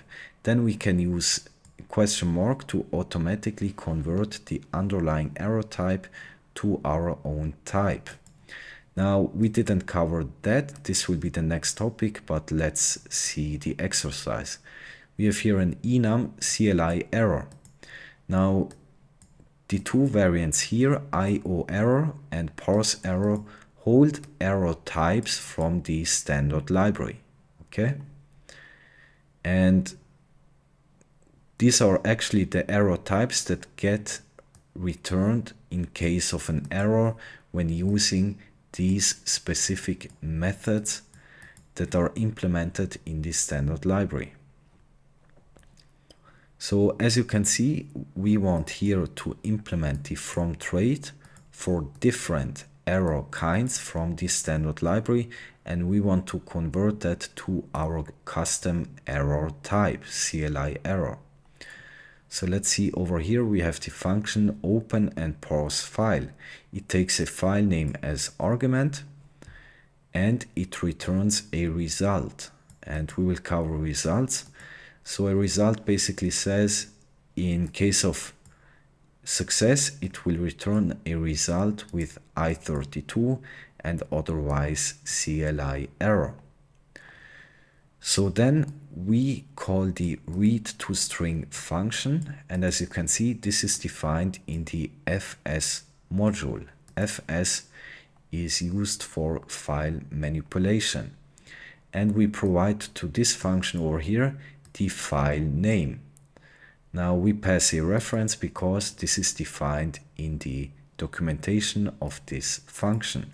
We are here using the question mark operator, meaning in case of success, the result type that will get returned will be unwrapped and contents will hold a string. In case of an error, it will return the CLI error, meaning the rest of this code won't get executed and we just get a CLI error instead. Now, the error type returned from this function would be IO error. So in order this error to be converted to a CLI error, we have to implement for this error type the from trait, right? But let's see what's happening here. We then take the contents, meaning this string over here that gets returned in case this function call is successful. And we then hold over here the contents of the provided file. Then we trim and then we parse. Now parse could potentially fail. And parsing is basically converting a string to an integer value, right? So in case of success, we will get out an I32. In case of error, we'll get back a num parse int error. This is defined in the num module. Again, we'll cover error handling and all of that. Don't worry. This is now just about the type conversion. And then we return an OK with the num value here. We have to wrap it in OK because we return a result type. Now let's see how we would implement that. So again, I will just go to the documentation and copy the function signature like that.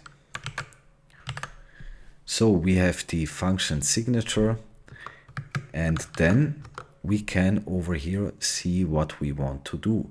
So in case we get an IO error, we want to convert that to our custom CLI error. Now how would we do that? Let's change here the argument to E for error, and the type would be IO error, right? We are implementing it from this type. Now what we want to do is we just want basically to pass the IO error into the IO error variant in our custom type. So we can access the variant. So we can create an instance. Remember, this is the syntax to access the enum. So we access CLI error and then the IO error variant.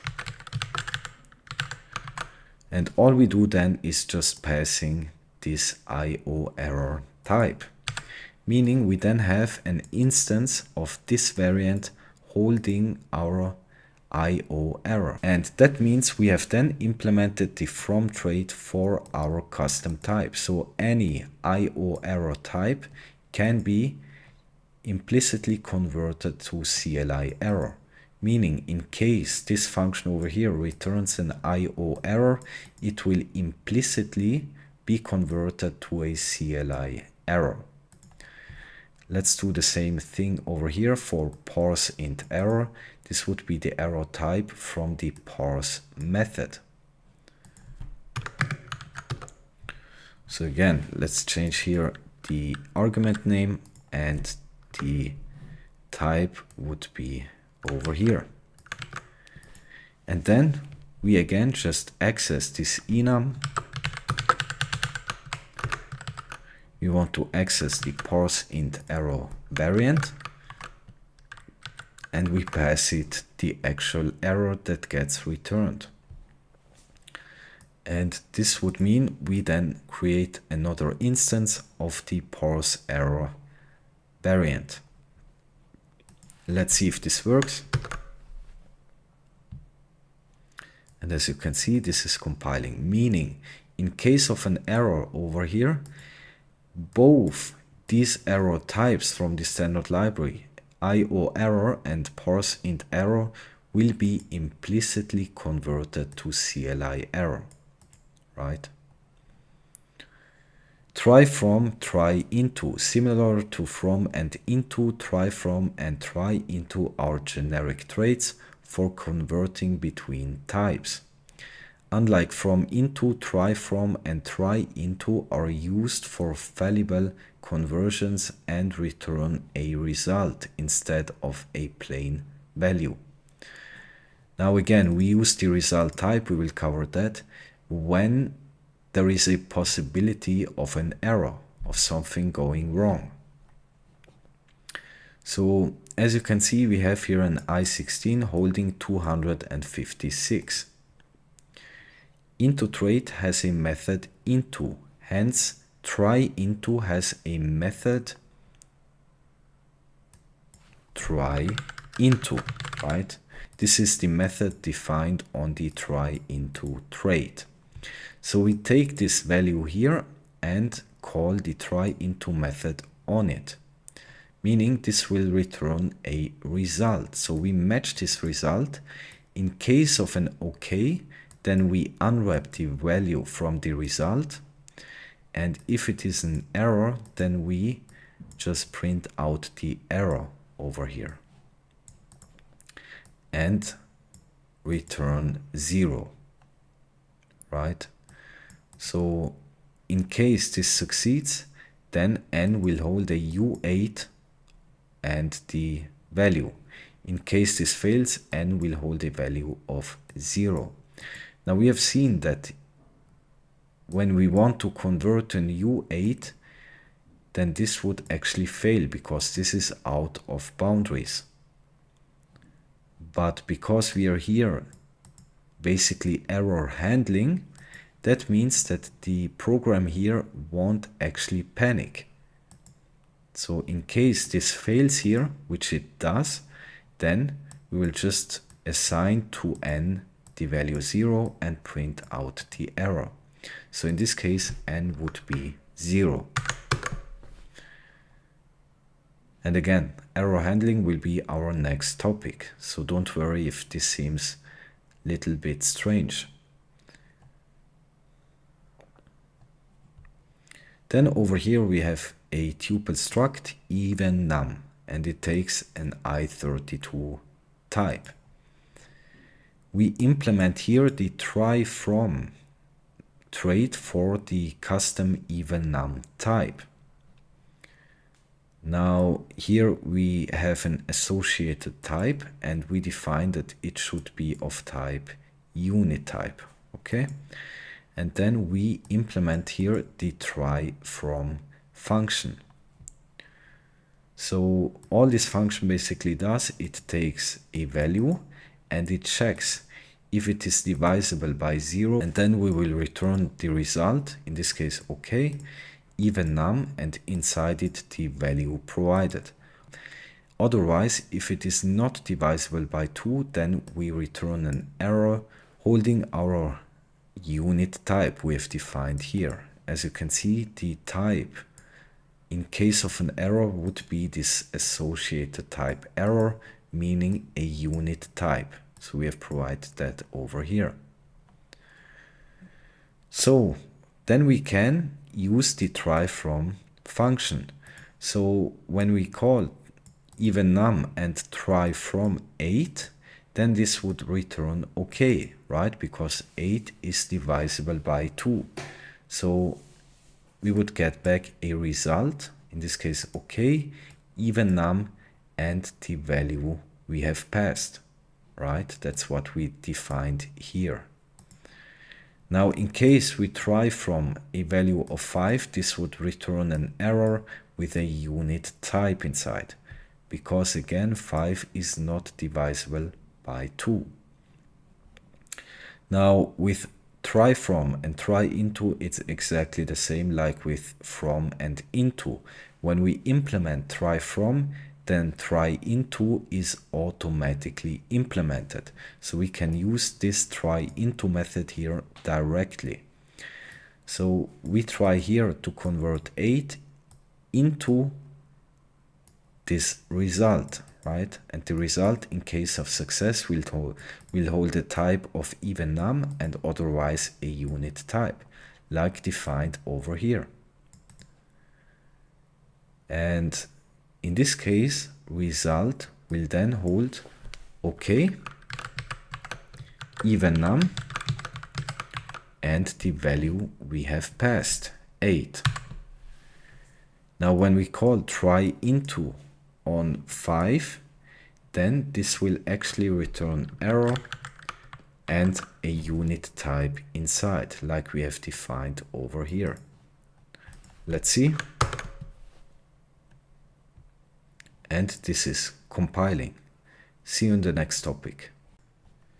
Let's now see 2 more exercises, and this time we are converting a custom type into a string. So to convert any type to string, you can simply use the toString trait for that type. Rather than doing that directly, you should implement the fmt display trait, which will automatically provide toString and also allows you to print the type with print line.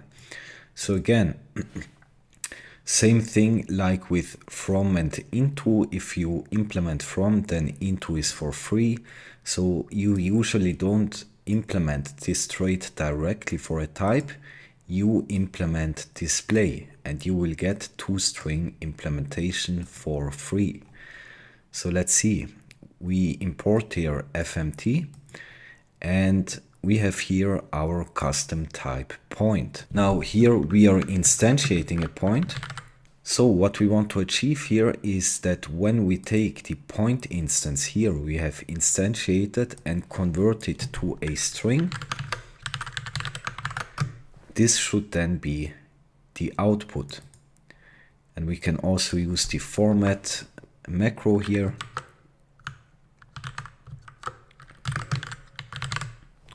Basically just providing origin, because the format macro will automatically convert that to a string in order to print it out, and the output will be the same. So let's implement the display trait here. So as you can see, this is the display trait and it provides one method. Now let's take it from over here. They provide here an example. And we can just copy this over here. Now I remove the lifetime, it's not needed. And let's implement the fmt method here. So as you can see, the fmt method provides here a formatter, meaning we want to write, we can use the write macro here, and the write macro works like println or format, but the difference is it will write to a buffer. In this case f. This is the formatter from the fmt module. And then we here provide what we want to print out. So in this case, we want to print out the point is and the values. So let's do that.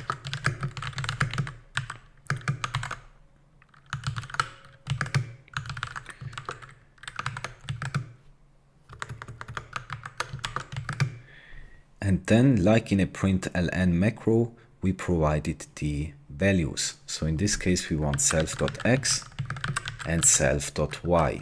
We want to print out the x and the y field.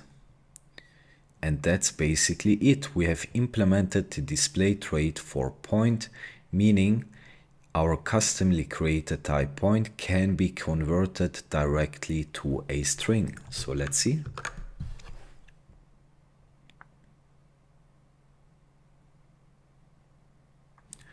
And this is compiling. So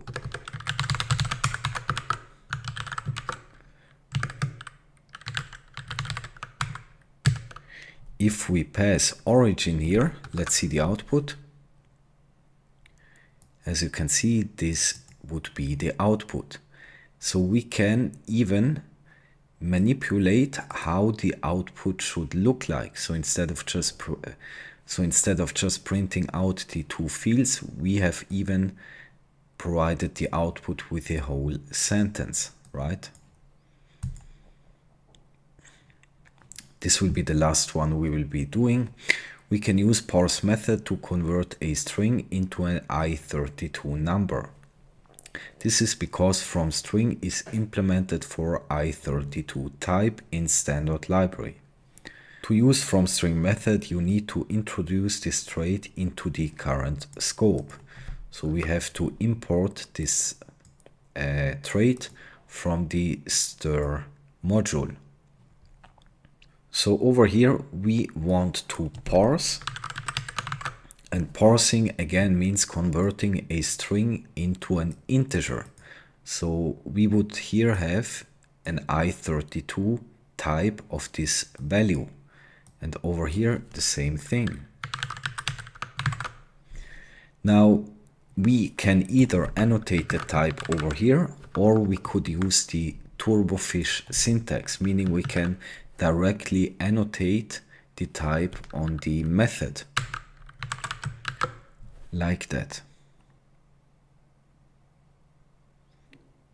And then, because the from string trait is actually implemented for the i32 type, we can also call the associated function from stir. Let's do 20 here. So this will convert from this string literal into an i32, meaning this will then hold an i32. Now, because all of them hold i32 integers, we can then do a mathematical operation, meaning we just add together all of these values, 5, 10, and 20.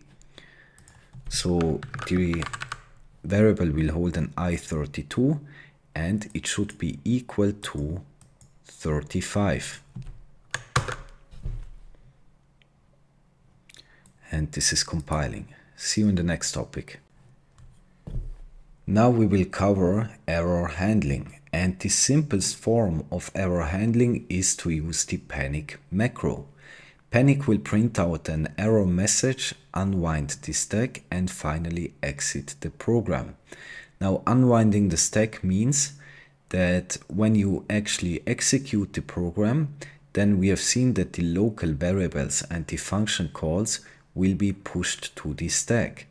Now, when panicking, that means that the compiler will actually delete everything step by step from the stack memory and then exit the program.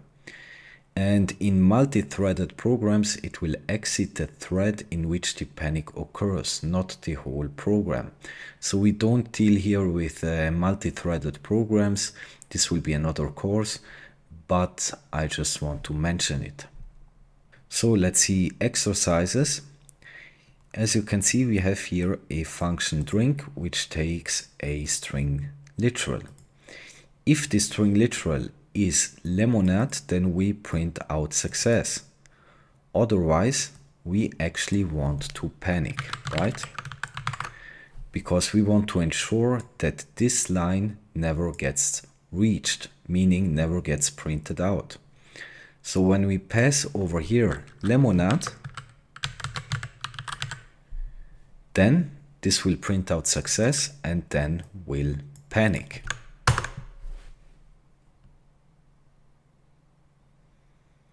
And this would be the output if a program panics. Thread main panicked at explicit panic, and it will provide you the line number at which the panic occurred. In this case, an explicit panic, because we have here called the panic macro. Common panic cases. Make the code work by fixing all panics. So when we call here the asBytes method on a string, then it will give us back the array holding the UTF-8 bytes of this string. Now we have seen that actually the UTF-8 representation of A would be 97, B would be 98,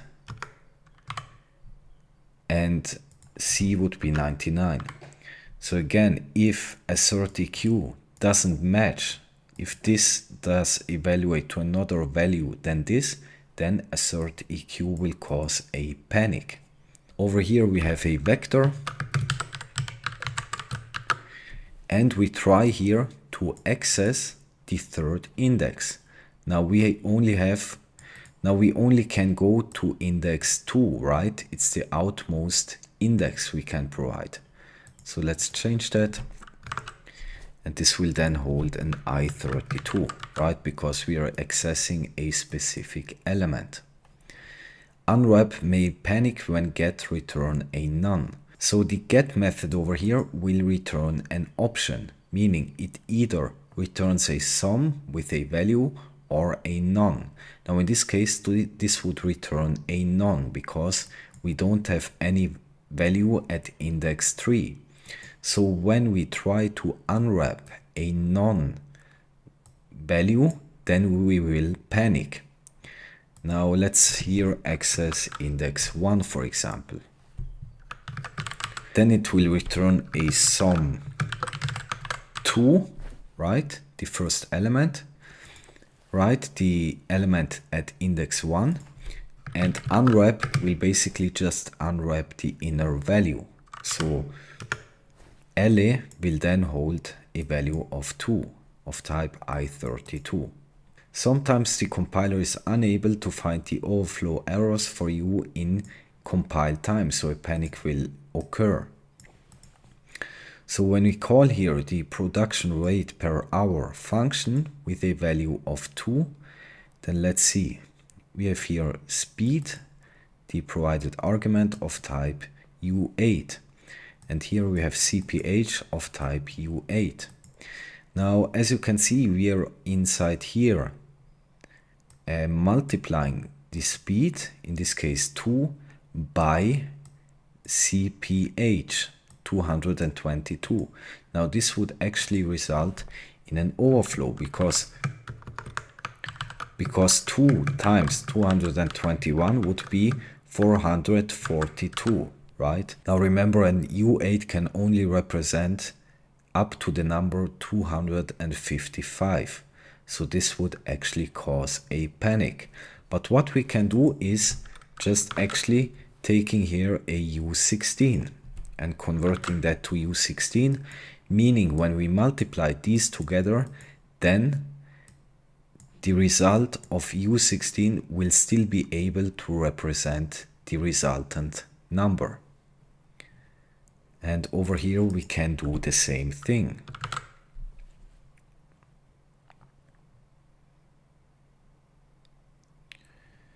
And then let's see, because of the same reason as above, we have to wrap it in a function to make the panic occur. So here we are calling the divide function with two arguments 15 and 0. So the divide function takes two arguments of type U8 and just divides it. Now this would also panic because we can't divide by 0. This is a mathematical rule and this will always lead to a panic. So let's here divide by 1, for example. Let's see if this is compiling. Alright, and again, when we use the get method, we will get back a reference to the value and not the actual value. So let's change that.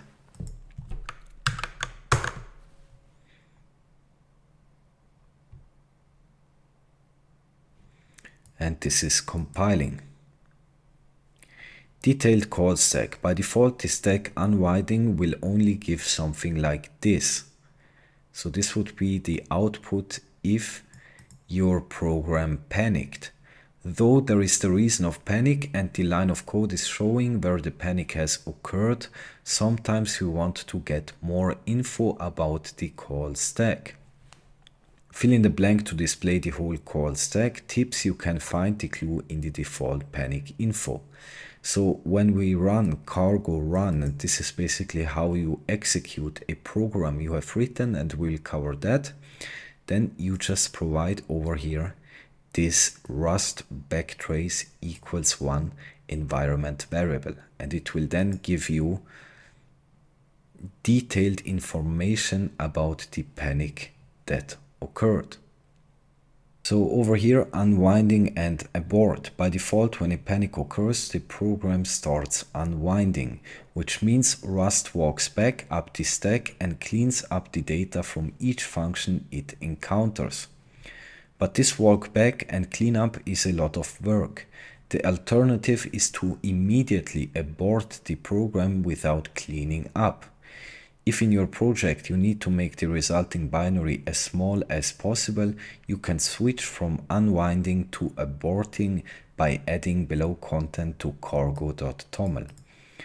So we can here define in this cargo.toml file, and I will show you an example of that, how panic actually behaves. So we have two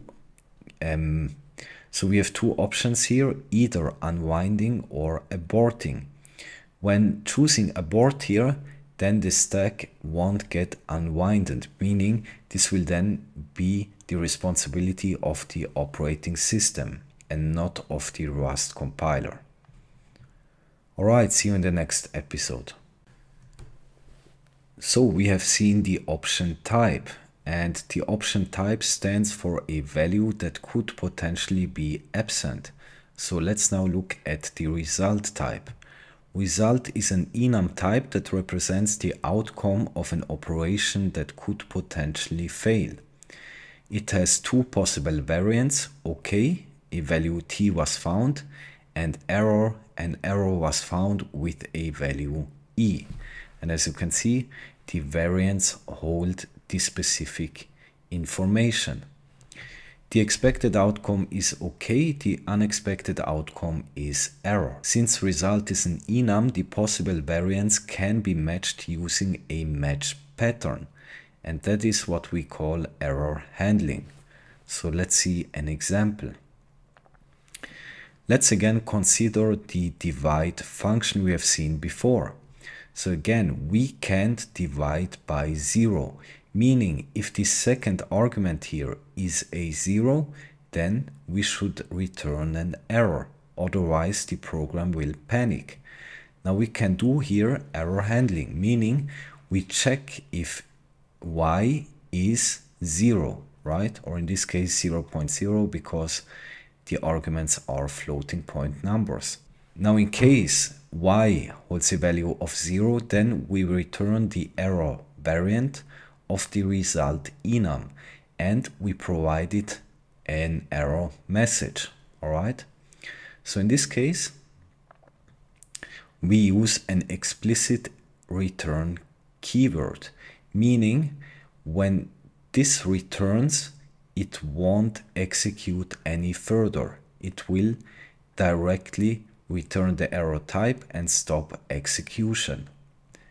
Now in case y is not 0, then we will just divide x by y and wrap it inside OK, because remember, result is an enum, meaning we have to wrap the resultant value inside the variant. So that means when this function succeeds, then we will get back an F32, right? The result of this operation. And this is wrapped inside OK because, as you can see, we are returning a result type. Now in case of an error, we would return this string over here, wrapped in the error variant.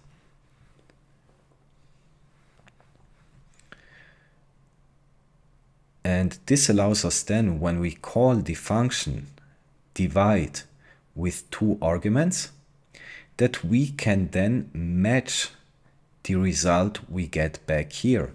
As you can see, we would get back a result type, meaning the result type has 2 variants, either OK or error. And we can here use pattern matching to destructure the inner value, for example, this F32, into the variable val, which we then can print out. And in case of an error, we will get back this string over here, the error message. And we destructure it into this variable here and then print it out. Unwrap. The unwrap method takes as input a value of type result and takes out the value which is wrapped inside OK in case of success, or panics in case of an error. In case it returns an OK variant, we just take the value that is wrapped inside. Otherwise, the program will panic. So you should use unwrap only if you're 100% sure that the return variant will be OK. Otherwise, you should use match. And let's see the question mark operator. The question mark operator is a shorthand way to propagate errors or unwrap OK results. Basically, it's the same as unwrap, but instead of panic, it returns an error. It replaces an entire match statement and it can even be used in the main function. So as you can see over here in the main function, we can define here that main should return a result type. And as you can see, we have here a string holding a number. Then we try to parse this string over here into an I32 type. Now we have seen that the parse method could potentially fail, right? If we have here a string holding T, for example, the compiler can't convert it to an I32 because it's not a valid number. So in case we get back the OK variant, remember, parse will return a result. If we get back OK, then we just take the inner value and return it, meaning the inner value will then be assigned to the number variable. In case of an error, we want to return, meaning this over here won't get executed, it will return before. And we just provide the error message over here. And in this case, because we are using a function from the standard library, this error message is actually provided, right? So we just take the provided error message and return it. And if this didn't fail, it means this will get executed, and we just print out the unwrapped number. Now, because we return here a result type, we have to also return an OK in case everything succeeded.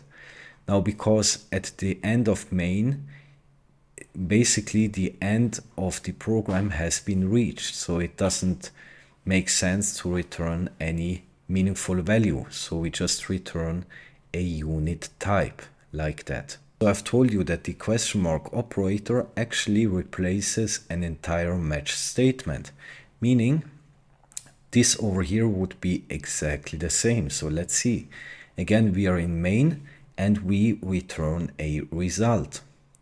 Now, as you can see, we have again a string holding a number. Then we try to parse over here, and again, parse returns a result. So we have to handle the error case. Now we can do that appending to it the question mark operator, meaning in case this succeeds and it returns an OK with the value, in this case 10, but parsed as an integer, then it will just assign it to this variable, meaning number will then hold 10 as an i32.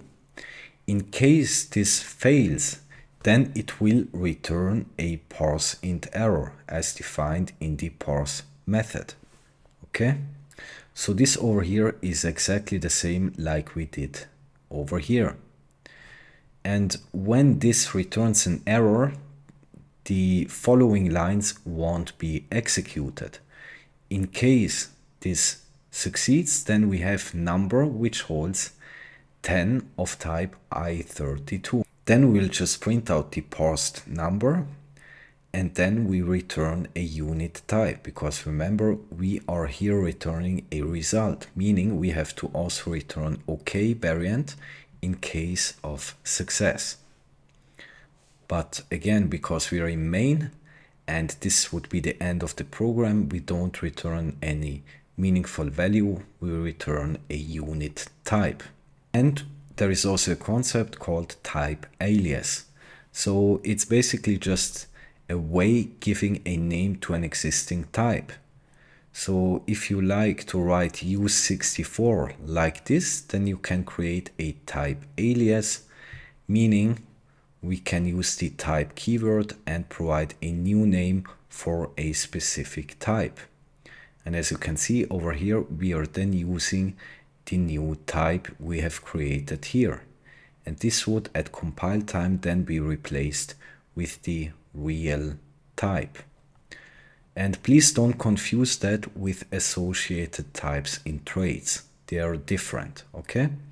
Let's see. Result is an enum to describe possible errors. It has two variants, OK and error. In short words, the expected outcome is OK, while the unexpected outcome is error. So let's see, fill in the blanks and fix the errors. First of all, we are importing the parse int error from the num module, because we are using here the parse method, meaning it will, in case of an error, return the parse int error. Now we have here the function multiply that takes two arguments of type string literals. Okay. Now, as you can see, we are here returning OK, meaning the return type will be of type result. And in case of success, or let's actually wait with annotating that, let's first see what's happening here. So we are taking this string literal and try to parse it to an i32, right?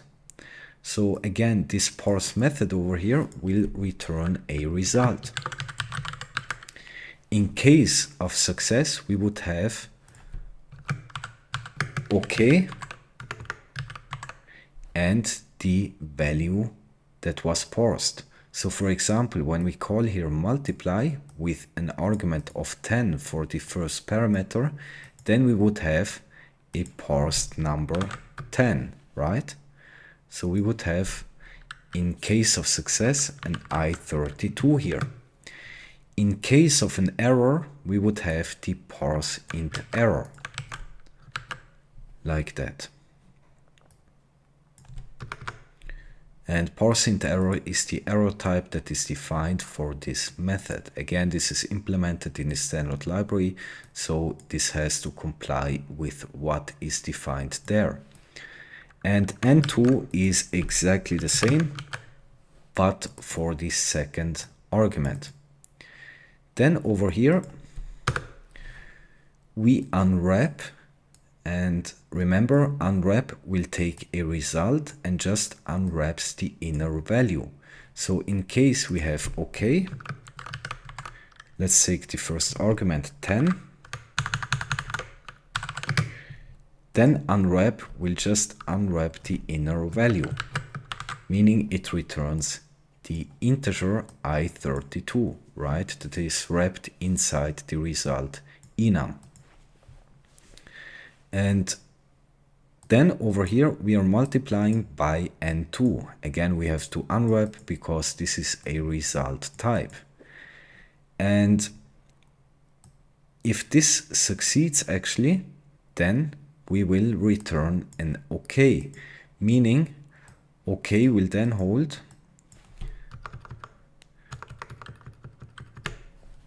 in this case 10 times 2 will be 20, right?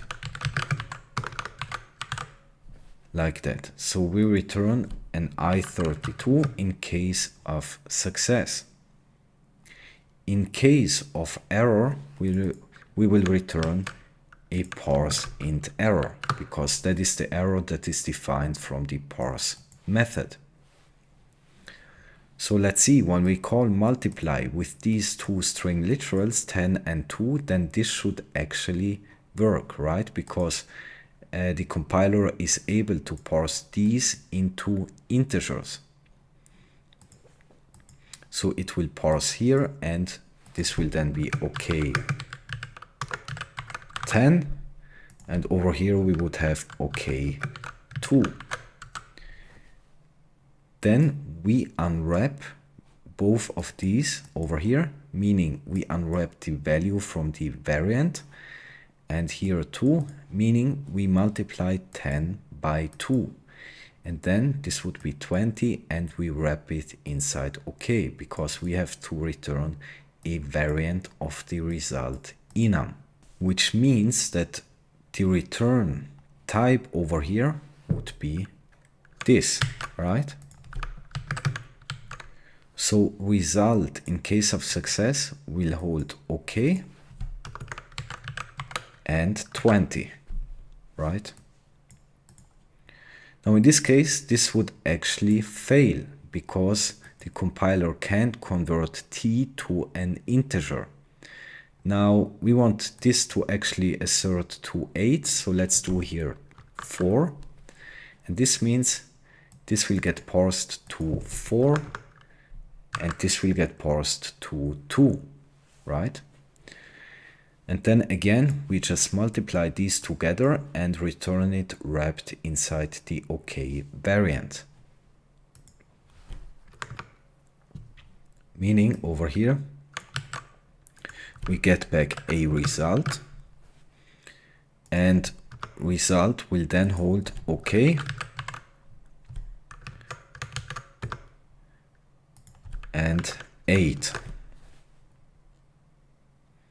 Right? Now, if we unwrap the result over here, then it would unwrap the inner value, as you can see. So unwrap method allows us to unwrap the inner value. So OK 8 would be unwrapped to 8. Question mark operator is almost exactly equivalent to unwrap, but question mark operator returns instead of panic on error. So let's see, we have again the parse int error. Implement multiply with question mark. Don't use unwrap here. So let's see. Again, we are taking two arguments of type string literal, right? 3 and 4 in this case. And let's start to implement. So we declare here n1, and we take n1 string and try to parse it into an I32, right? Now again, we should here use the question mark operator. So we append it after the method call here, and then we can only use the question mark operator when the return type of the function is a result, right? Because the question mark operator, in case of an error, will return the error variant and inside it the error value. So we return here a result. In case of success, it should be I32, and in case of failure, it should be this parse int error, because again, this is defined as the error return value of the parse method. Now for N2, we do exactly the same.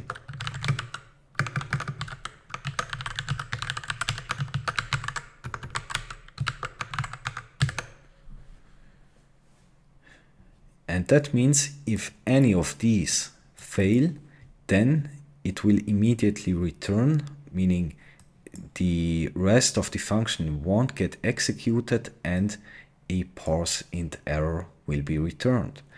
Now the question mark operator, in case of success, it won't return a result, it will unwrap.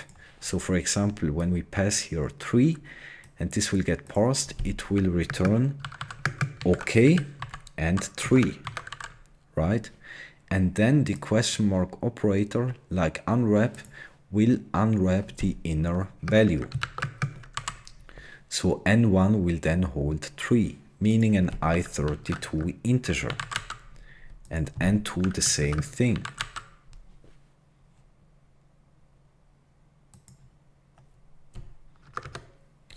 And then all we want to do is just returning an OK in case of success, because the return type is result. And we want to multiply N1 by N2.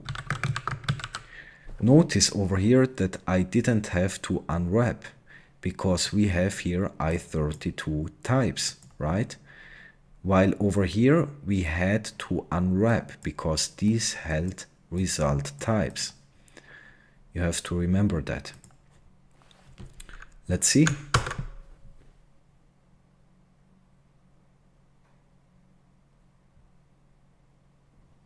And of course I have to change that over here. Typo. And this is compiling. So what we had over here when we provide 4 as a string, we would have OK 4, right? And then the question mark operator unwraps the value. And then over here we are multiplying 3 by 4, which would be 12. And then we wrap it inside OK to comply with the function signature. So this will then be the returned value, right?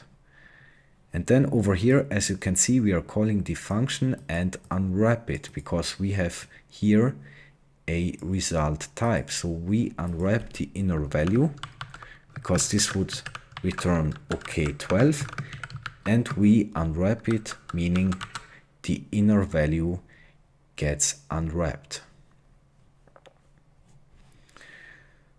Let's see over here, we have the file type from the FS module, and over here we are importing some stuff from the IO module.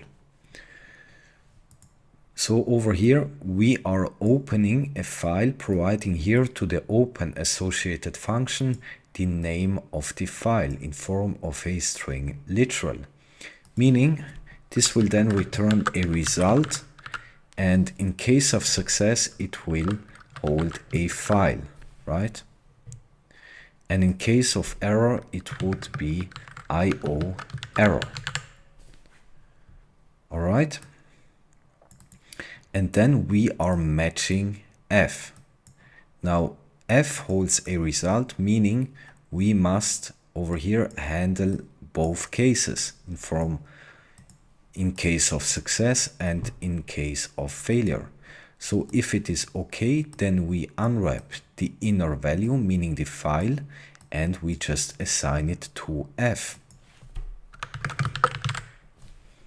In case of an error, we return the error wrapped inside the error variant of the result type, right? Because this function over here returns a result. All right. And then over here we are creating a new empty string.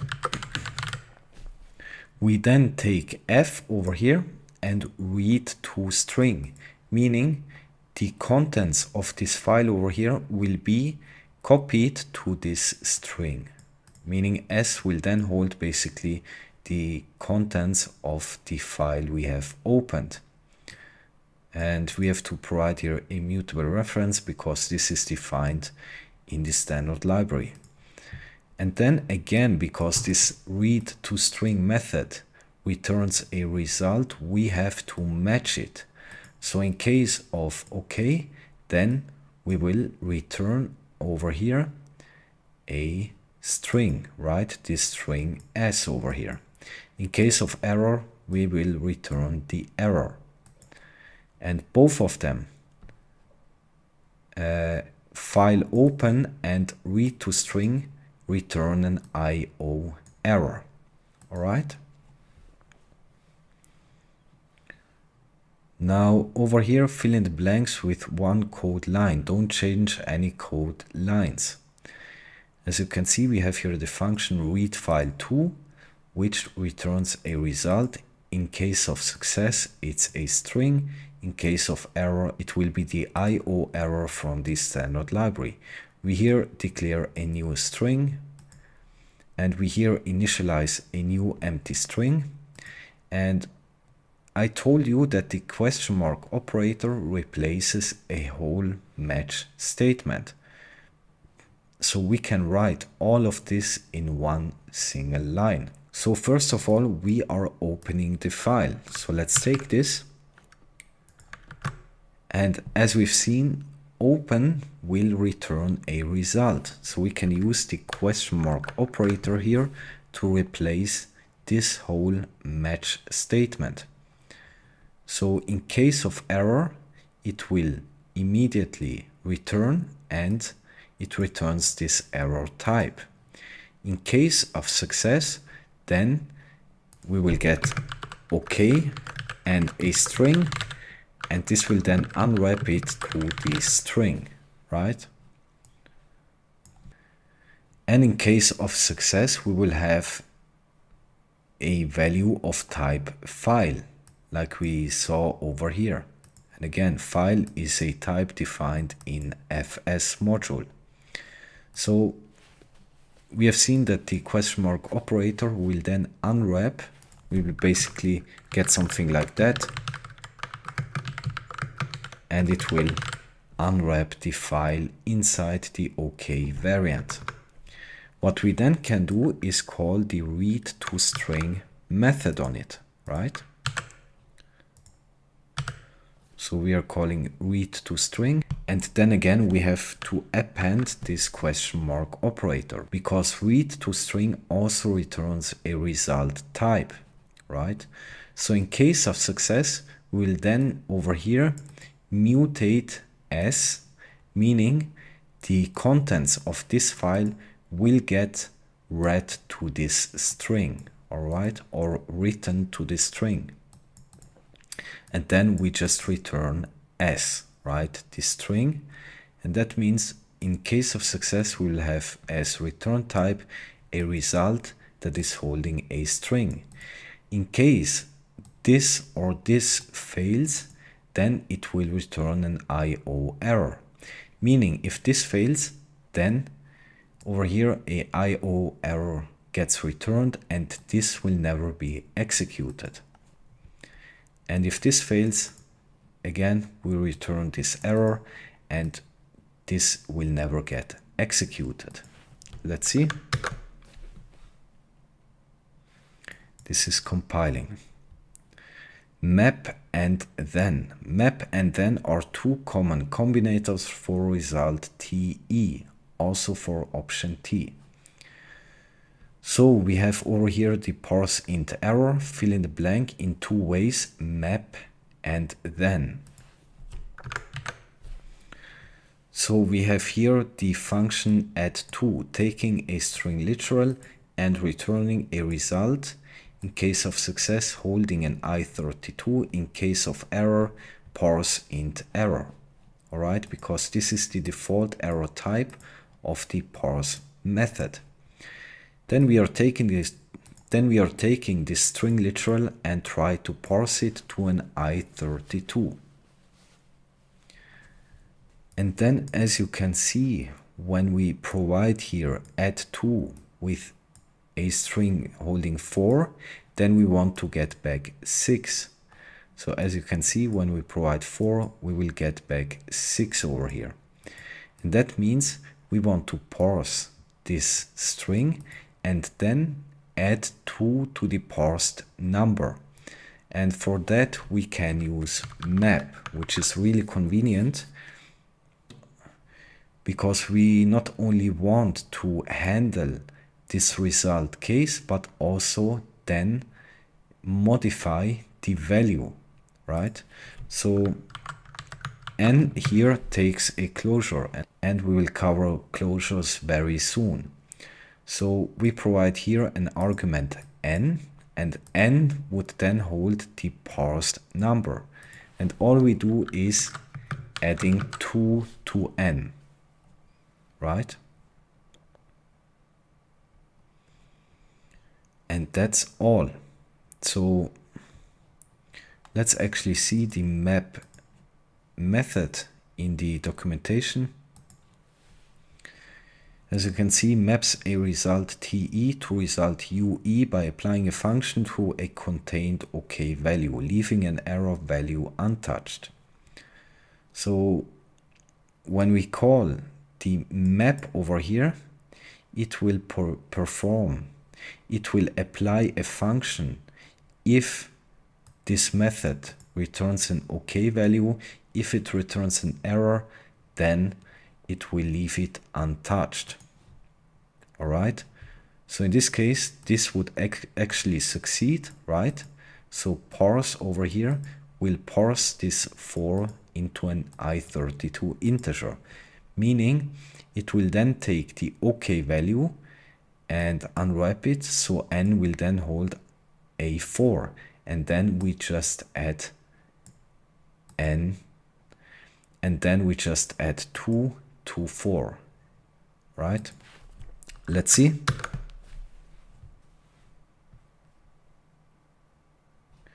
And this compiles.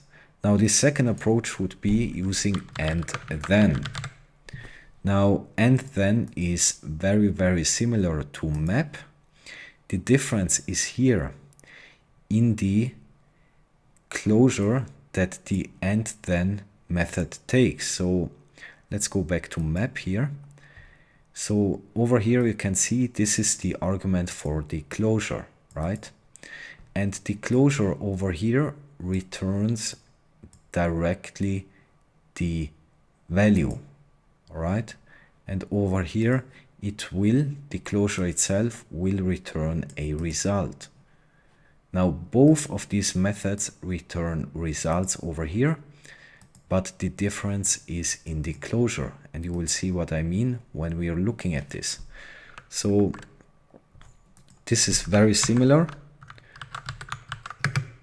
It will take this parsed integer and then put the unwrapped value into n, and then over here we add 2 to n.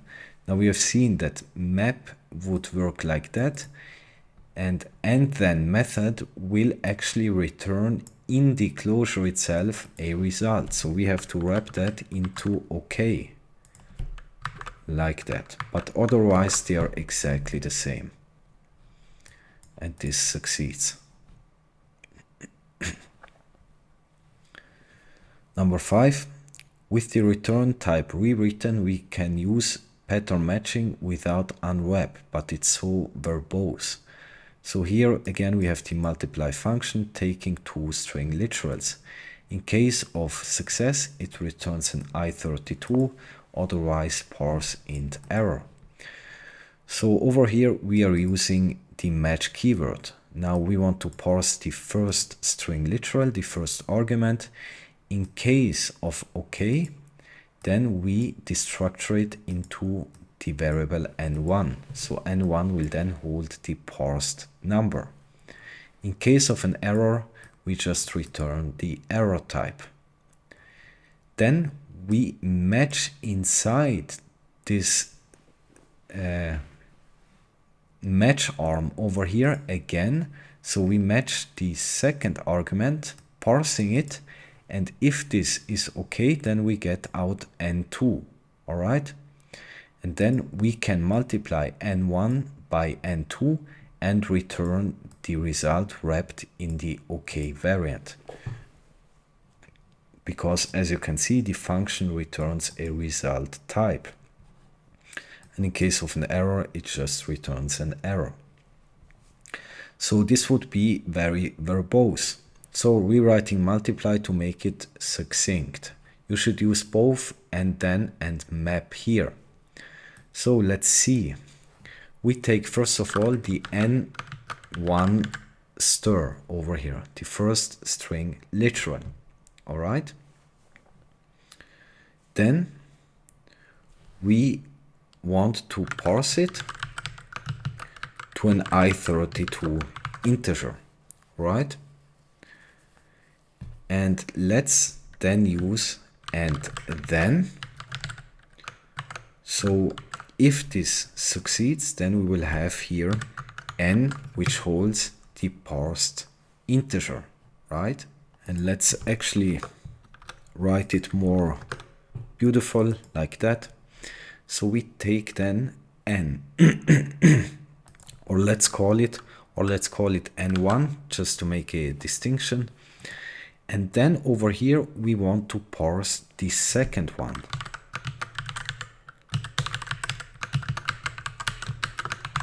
Right, we want here the second one. And then if this also succeeds, we want to multiply n1 and the parsed n2 together. So let's use map here. And we would here have n2, right? Because map over here is called upon the parse method. So we would then get back n2. And then we just return n1 times n2. And notice, because we are using map here, we don't have to wrap it inside OK, right? So this will then return, for example, when we call it by 10 and 2, it will return 20. All right? And then we have seen that it will return the result type. So in case of success, it will return OK with an i32 value inside. Otherwise, it will return a parse int error. Let's see. And this is compiling. So as you can see, when we are calling the multiply function with 10 and 2 as string literals, it will parse the first argument, meaning we then have over here OK 10, right? And then over here we call the and then method. All right, so we take this n1 value here, basically unwrapping it, and inside and then we parse the second number. So in this case 2, right? So this will then get parsed into an i32, and we then can map, meaning we have n2 over here, and 2 in this case would be OK 2, right?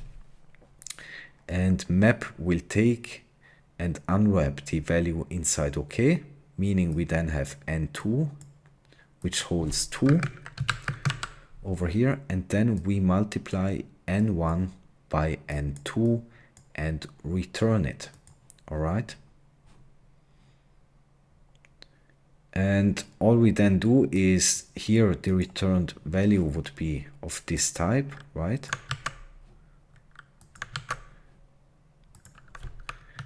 And in this case, this would return OK 20. right? Because it could parse these two numbers and it multiplied it and returned it. So we get OK 20. Then we pass that to the print function. As you can see, it takes as an argument a result type. Then we match it. If it is OK, then we print out the value wrapped inside OK, in this case 20. Otherwise, we will print out the error. And when we call multiply with an argument that can't be parsed, then we would get a parse int error, right? So this would then hold a parse int error. We are providing that to the print function, and then we match the argument, this tt, and this will then match the error, meaning the error will get printed. So in the first print call, n is 20, so we have successfully parsed these two numbers and unwrapped the value, printing it. And in the second one, because we provide here an argument that can't be parsed, we get an parse int error, and this would be the error message that is provided in this standard library. So type alias, using this type over here everywhere is verbose and tedious. We can use alias for this purpose. So at a module level, creating aliases can be particularly helpful. Errors found in a specific module often has the same error type. So a single alias can succinctly define all associated results. This is so useful, even the standard library even supplies one, IO result. So as you can see, we have here again the parse int error, and we want here to create a type alias. Now we have here the same multiply function we have seen above, so I won't cover that anymore, but the return type is defined as res I32. And the print function over here takes as an argument a type of res I32. Now, as you can see, exactly the same functions as we had over here, but we don't write out the whole type. We use here a type alias, so we can define that here. We use res I32, and we want to define that as a result. In case of success, holding an I32. In case of an error, as you can see, the parse method would return a parse int error. And then instead of writing that all the time in our functions, we can use this simple type alias. And of course, at compile time, these type aliases will then get replaced with this concrete type here. Let's see.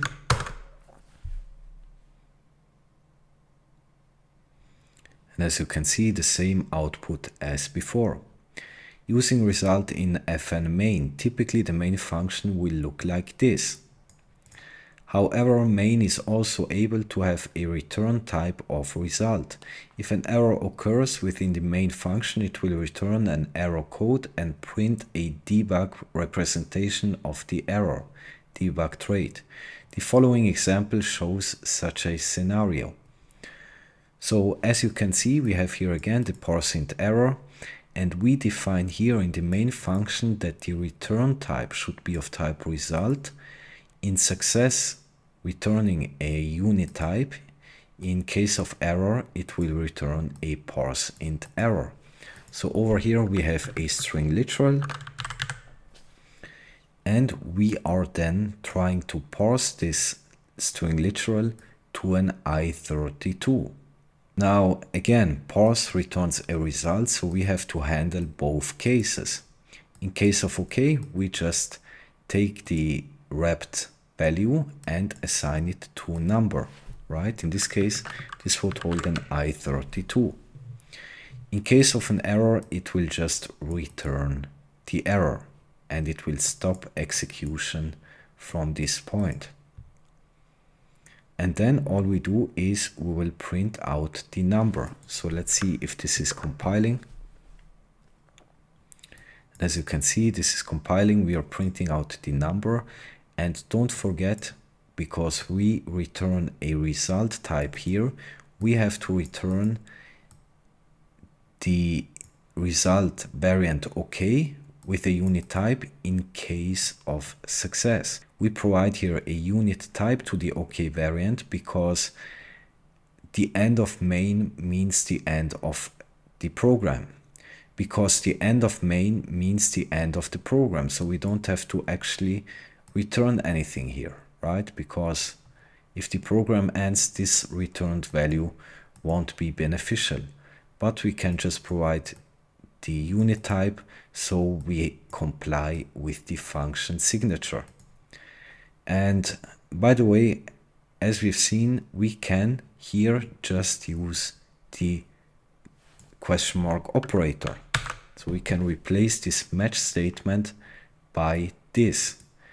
And this is actually the reason most people use here in main the result type, because then it allows us that we use the question mark operator. Otherwise, if we didn't have result here, we can't use this operator.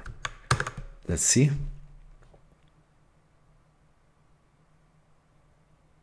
Of course, I have to remove the match keyword here. And as you can see, this would be the same thing. All right, see you in the next topic. Let's take a look at Cargo. Now, Cargo is the official package manager and building tool in Rust.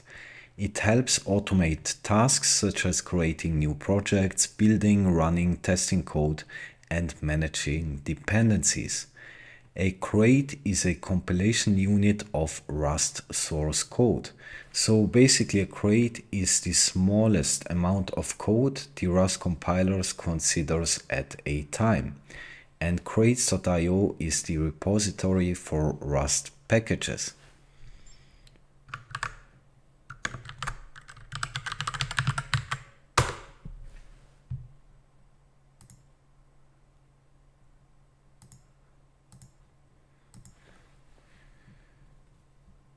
So as you can see, this is the website of crates.io, and here you find some libraries. For example, we have here the rand library, and this allows for creating random numbers. And as you can see, you can add this very quickly into your own project, and we'll see how this will work. What is a crate? A crate can be of two types. Either it's a binary crate, and that means the program is compiled into an executable binary. It's basically a program you can run. And binary crates always have the main function in it. And a library crate. A library crate is compiled into a library, and it doesn't contain a main function, but it's considered a collection of reusable code that can be shared across multiple projects. And the crate root is the source file that is the root module of the crate. In binaries, it would be source main.rs, and in libraries, it would be the file lib.rs. Then we have modules. And a module is a way of organizing code by grouping together related items. Modules can be imported using namespaces, avoiding naming collisions. It also controls the privacy of its items like functions, structs, enums, and so on. When compiling, the compiler starts from the crate root. We have seen in a binary crate this would be in main.rs. And in a library it would be lib.rs. Then it checks if the modules are declared and looks for submodules. Submodules could be directly written in line with curly braces. It could be written in a separate file which has the module name ending in .rs. Or it could be in a separate directory which has the same name of the module and a mod.rs file inside it. And we'll do exercises and you will see how that works. So in case you want to follow these exercises, you actually have to install Rust on your system. So you can go to rustlang.org and then you can click install. And over here it will give you a command you can copy, then running a terminal, and you can just copy this into your terminal. Now I'm on a Unix-like operating system, meaning I will use the Linux command, but the website will recognize your operating system and provide the appropriate command. So if you're on Windows, it will give you a command that you can paste into PowerShell, for example. So proceed with installation default. You can then press 1 and enter. Now I have already downloaded that, so I won't run it again. And then to check if everything is installed correctly, you can use these commands. First of all, we check, is the Rust compiler installed? If you get back a version, it means everything is installed. Then we check for cargo. This is fine. And rustup.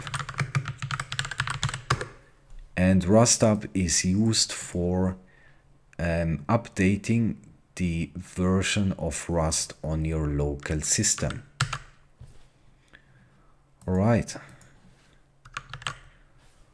so let's now see the exercises. A package is a project which you create with cargo in most cases, so it contains a cargo.toml file in it. So create a package with below layout. Now I will do that directly in the home directory, but you can do it at any location you want. So to create a new package, we can use cargo new and then provide the name of the package. So we want the name here to be hello package.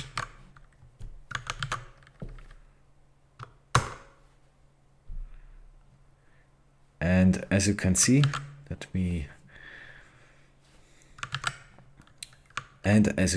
the package has been created. So let's see cd hello package, and we are now inside our created package, right? So we have here cargo toml and a source directory. Let's see source.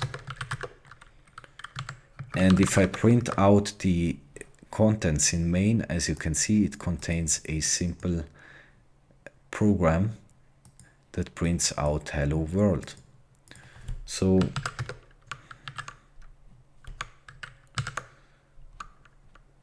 let me actually do it like that. So over here, if I now do a tree command, as you can see, we have exactly the same file structure here.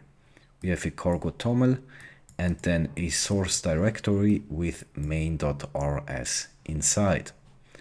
Let's print out the cargo toml. And as you can see, this matches the file in the exercise. Create a package with below layout. So over here we want to create a library. So I'm back in my home directory and we can create the library crate right now. Let's do cargo new, then the package name here. And then we have to provide the lib flag, right? So this will then create a library. And then let's cd into that. And as you can see, we have cargo toml and a source directory. Now let me print out the cargo.toml file. And as you can see, again, this matches. And if we go to the source directory, as you can see over here, we have a lib.rs file. And this just has a basic add function over here together with some tests. All right. Fill in a blank with your answer. What's the difference between package number 1 and package number 2? Now the difference would be package number 1 is a binary crate.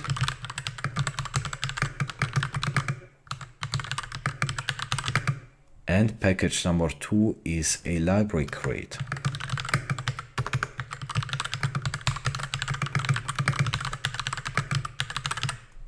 All right.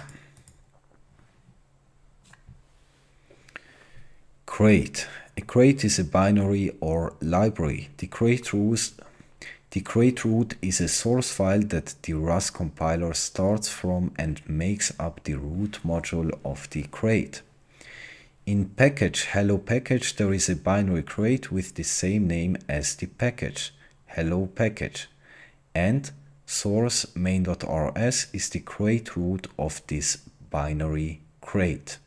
Similar to hello package 1 also has a crate in it. However, this package doesn't contain a binary crate, but a library crate, and source lib.rs is the crate root. So what's the name of the library crate in package hello package 1? The answer would be, it would be hello package 1, right? Because as we've seen over here, in the package hello package, there is a binary crate called hello package. And that means in a package hello package 1, the name of the library crate would be hello package 1. And by the way, a package is what we have seen over here. Basically, when we create a new project, right? When we create a new project, we create a new package. And a package consists of a cargo.toml file and a source directory together with other stuff.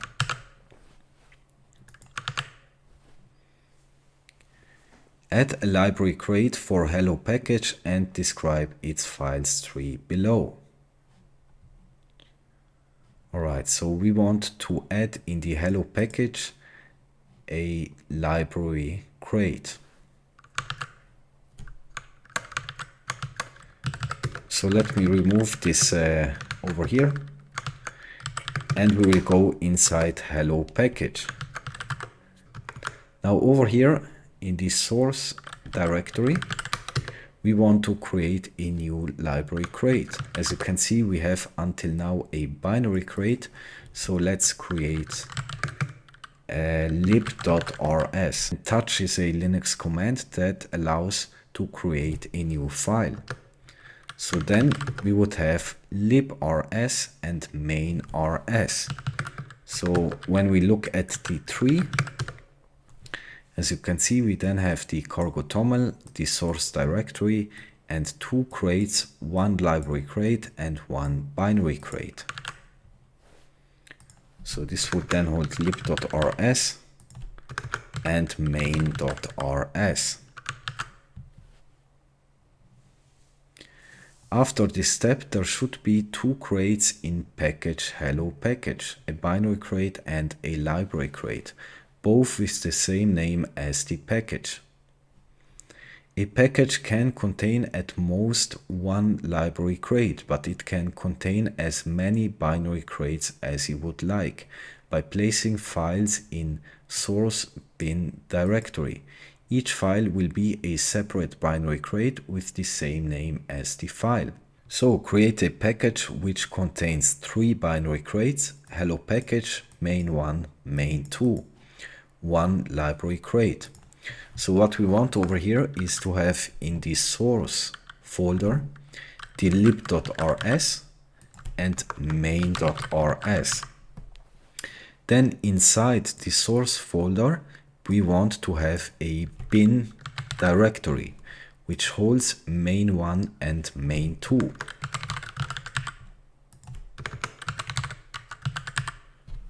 Right? So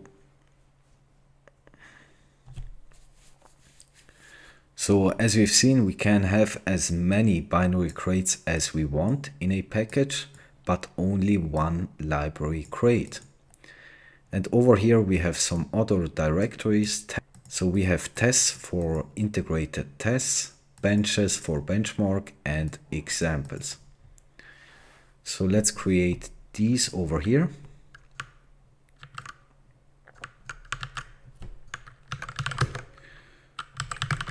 So as you can see, inside source, we already have a library crate and a binary crate. Now we want to create a new directory called bin.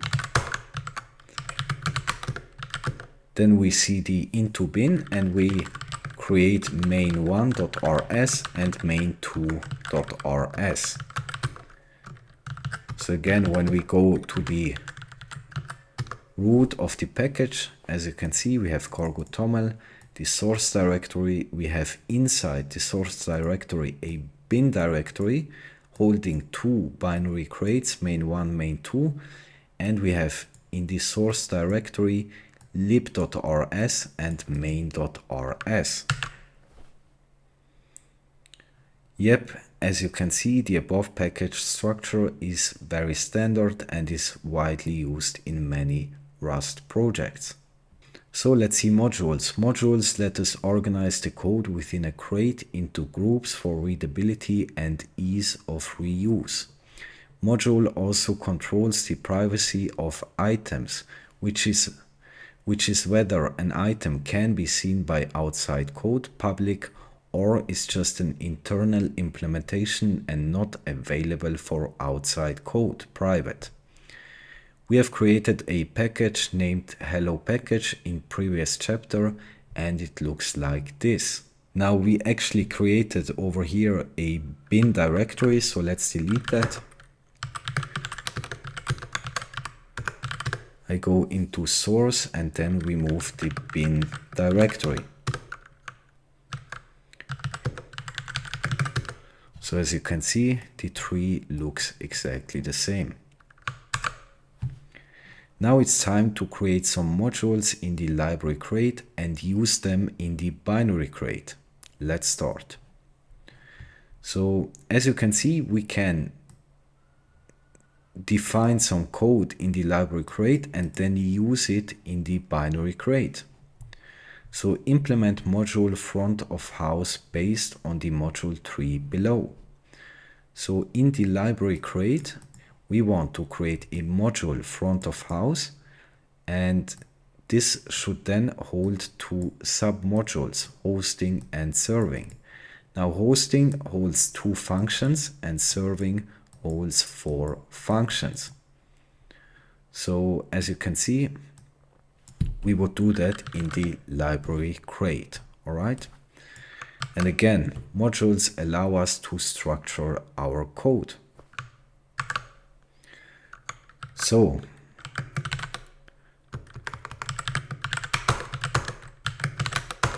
let's open lib.rs and I will copy this over here. So we have to implement front of house. Now we have seen that front of house module should contain two submodules, namely hosting and serving.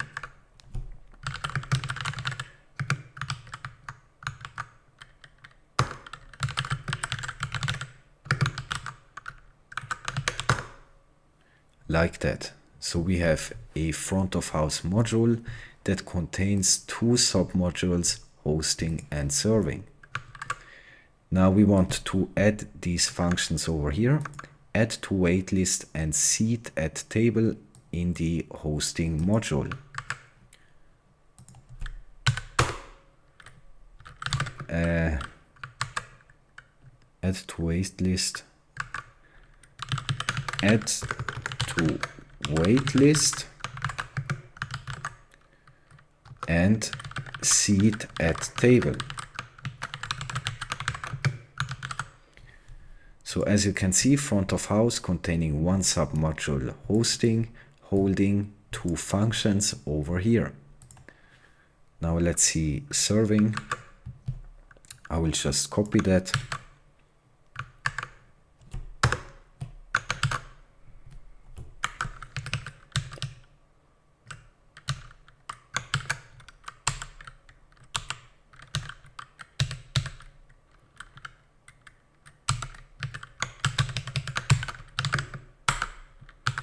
Like that.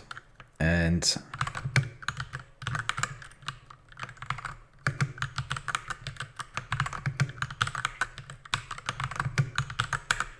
doing it like that. As you can see, the serving module holds three functions.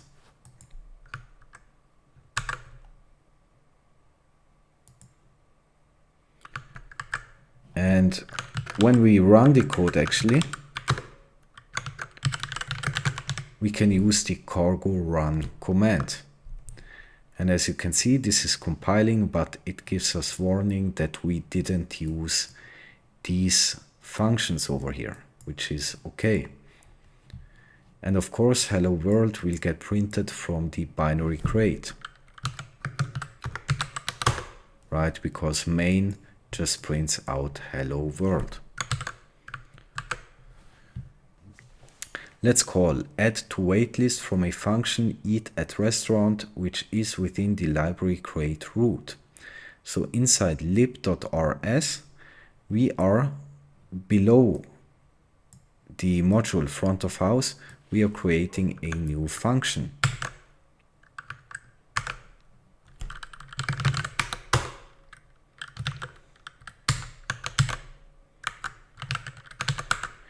Like that. Call add to waitlist with absolute path. So it's like in a file system, you can have absolute paths and you can have relative paths. So in this case, we want to use the absolute path to the add to waitlist function over here. So we would use for the absolute path the crate root. Then we want the front of house module. And we want the submodule hosting, right? And then over here, we can call the function like that, add to waitlist. Now this would be considered the absolute path. Now over here, we are using the relative path. So we are actually already in the crate root, right? So that means we don't need to use crate here. We can directly access front of house.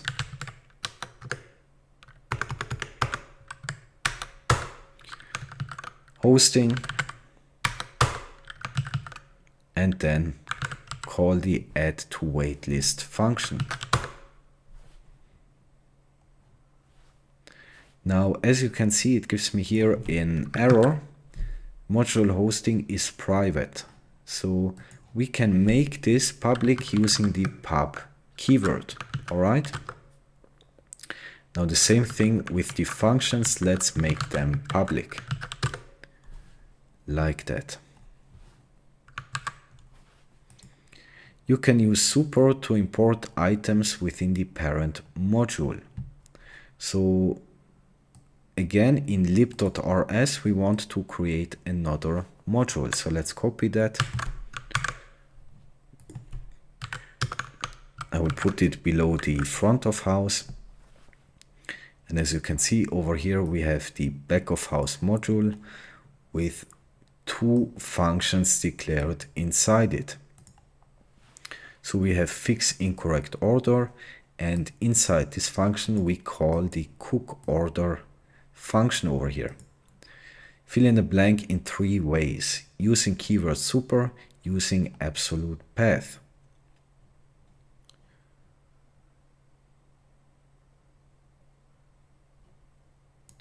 So in order to access the function over here, serve order, let's first use the super keyword. So super means we go one level up, right?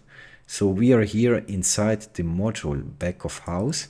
So we go one level up, which would be the create root, right? lib.rs. So we use super,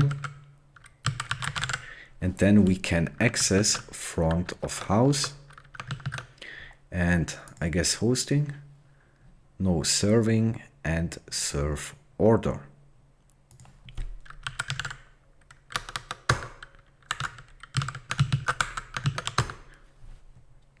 Like that. And again, serving is private. Let's do that. Let's make it a public function. And again, serving here is private. So let's make that public. And also the function here. Like that. And the second way would be using absolute path. So again, we can use here create, right? Create would refer to lib.rs because it is the create root of this package. Separating modules into different files. So as you can see, we want to put these modules into their own distinct files. Please separate the modules and codes above into files resident in below dir tree. So as you can see, we have here main and librs crates, and here we have the modules we want to split up. So we have the module front of house, holding hosting and serving. These are submodules and mod.rs. And we have over here back of house.rs. Now we have said that there are three ways to declare modules, right? The first way would be in the create root, for example, lib.rs. We define a module and put it right inside the curly braces, right? All the code is inside these curly braces, right? The second way would be to, in lib.rs, declaring the back of house module, but without curly braces, right?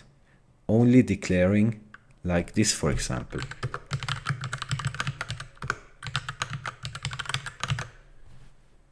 Only declaring the module. And that means the compiler will then check, is there in source directory a file named as the same name as we gave it to the module, right? So we declared a module in lib.rs, and then we have to create a file ending in .rs with the same name as the module we have declared. And the third way would be, if we want the module to be a subdirectory of source, then we have to again declare front of house inside lib.rs the same way we did before, but we create a directory instead of a file with the same name as the module. And then, very important, the code of the module will then be in mod.rs. Now in our case, we are declaring in mod.rs two submodules, hosting and serving. All right.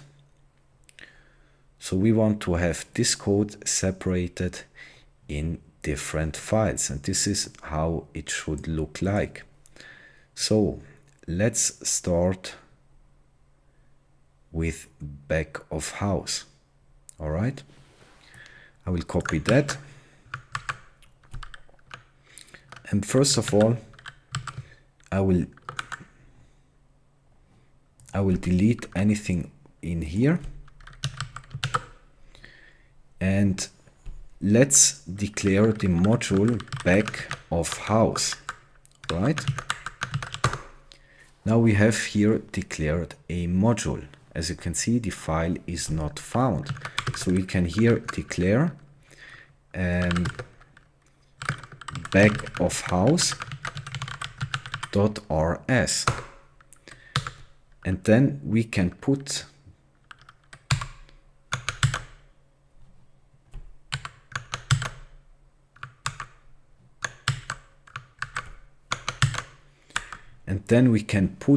the code of the back of house module directly into this back of house file. Removing this over here because we have already declared the module. And as you can see, back of house file now contains only the code related to this module. Again, we have in lib.rs declared the back of house module. Then we have over here created a file that has the same name as the module, right? And in here we are providing the code like that. And because we have already declared the back of house module, we don't have to redeclare it inside here, right? Now, as you can see, we also want front of house. Now the difference is front of house should be a directory holding two submodules. So let's first of all, in lib, we want to declare front of house module like that. Then we create the directory with the same name as the module.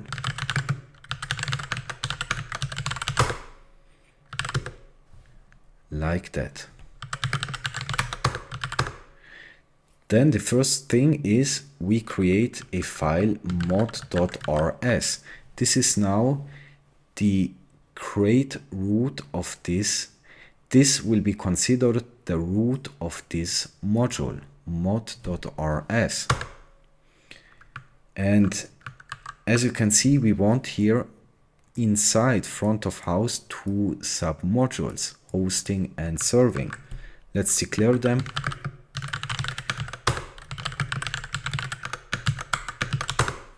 Like that. And then we can create both of these files. Let's start with hosting. And we just take all the code from the hosting module here.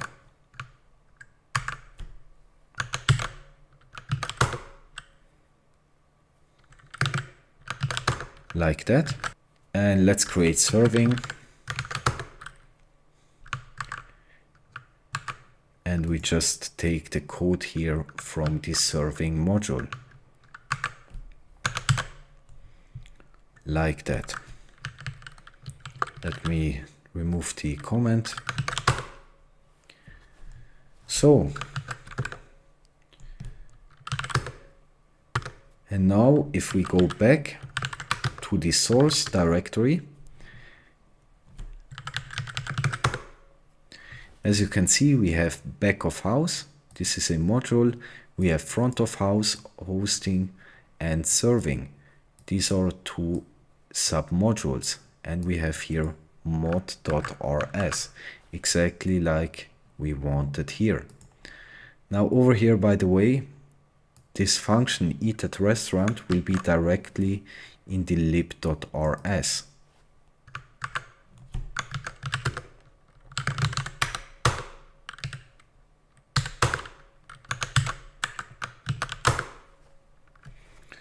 So as you can see, instead of defining the module and putting all the code in curly braces, meaning inline, we can use different files to restructure and reorganize our code. And this makes the lib.rs file much more clean and readable.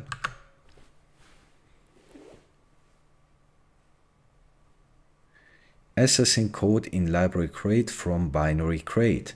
Please ensure you have completed the fourth exercise before making further progress. You should have below structures and the corresponding codes in them when reaching here. So we have done that. Now we will call a few library functions. Now we will call a few library functions from the binary crate. So let's copy that into the binary crate.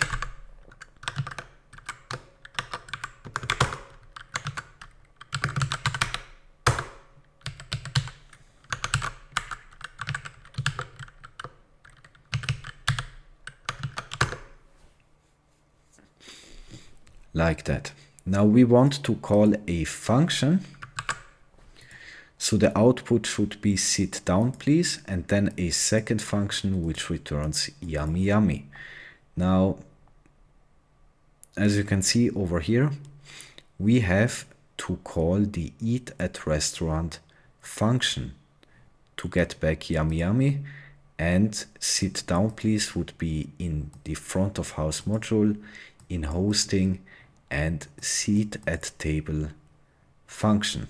So let's see. First of all, I want here the module front of house.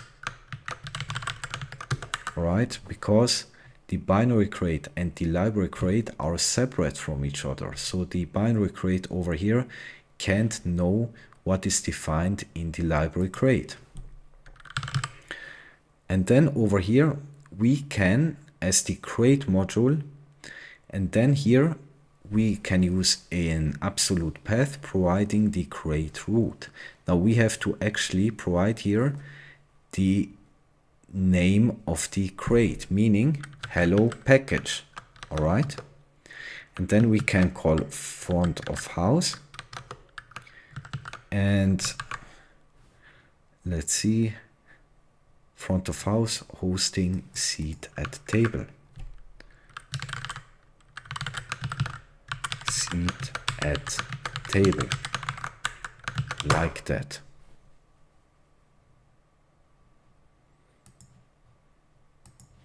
And then over here we call hello package, and then eat at restaurant.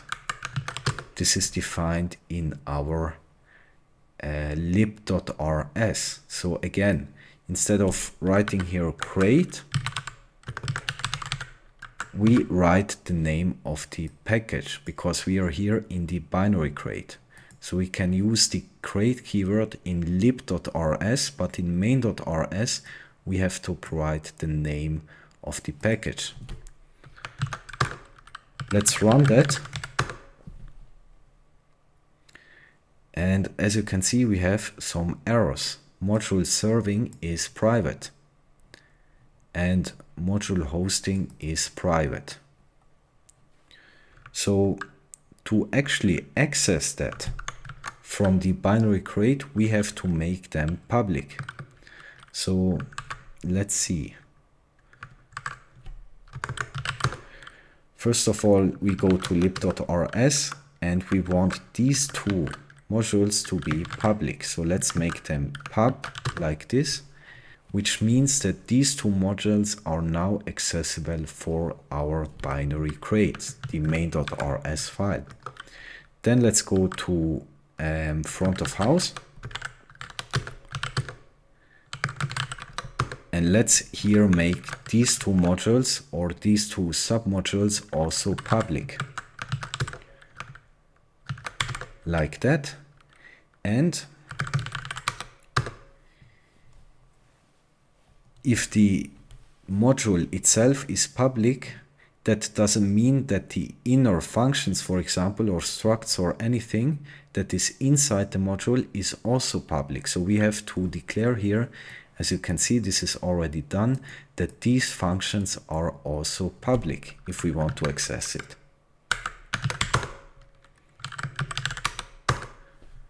And as you can see, serving also has the public functions. Now let's check again in lib.rs, because we are calling here a function. All right, this is also public. Let's run it again. And as you can see, this is actually compiling. It just over here complains that we didn't use some of the functions, which is okay at the moment. Now, instead of just asserting, let's actually print that out.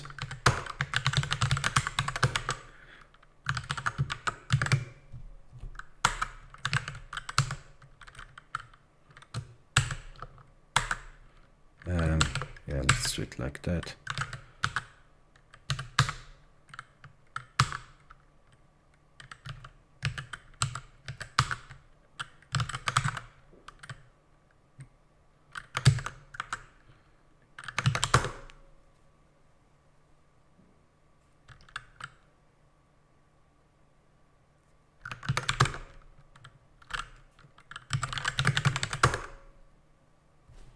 As you can see, the output will be sit down, please.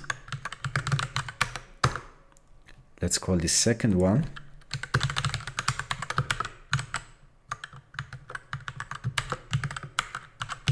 So we want to get this.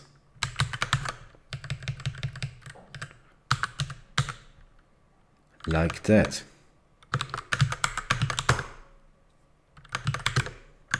Let's see.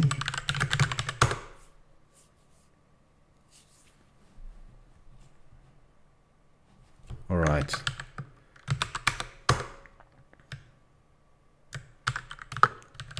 I copied here the whole assert. We don't need this actually. Let's see. And as you can see, the output will be sit down please and yummy yummy. So we have successfully restructured and reorganized our whole code into different files and folders, meaning it is much more organized and much more readable. All right, see you in the next topic. We will now take a look at the debug and display traits. So types which want to be printable must implement either debug or the display traits. And automatic implementations are only provided for types in the standard library. So this doesn't apply to our customly created types.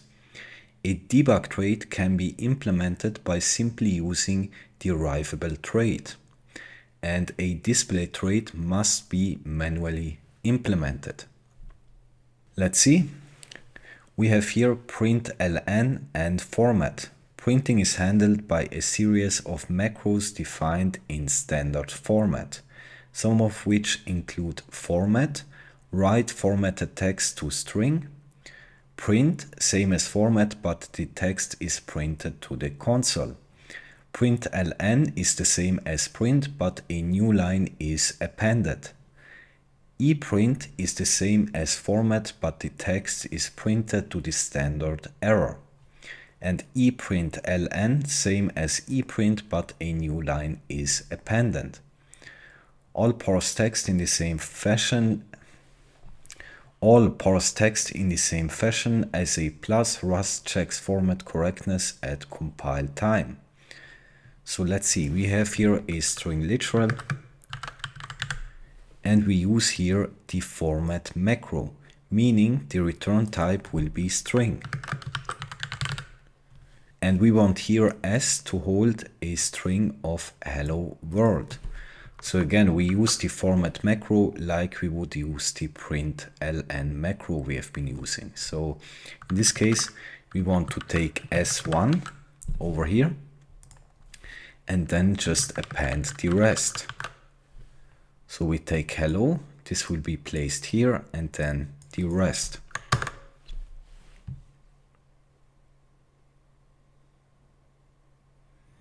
And this is compiling. Let's actually print that out.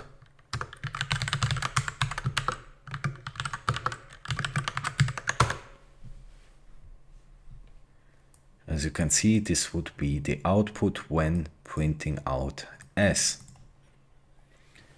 Print println, fill in the blanks to make it print hello world, I am, and then on the new line sun face.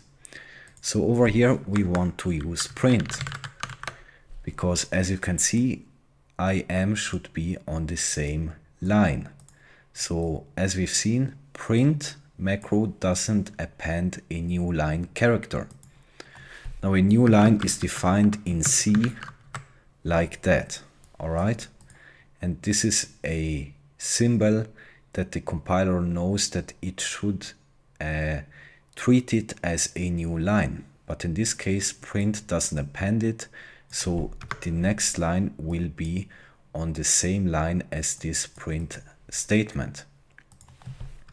So let's use here print ln, because as you can see, after im we want to have a new line. And then over here we can again use print ln.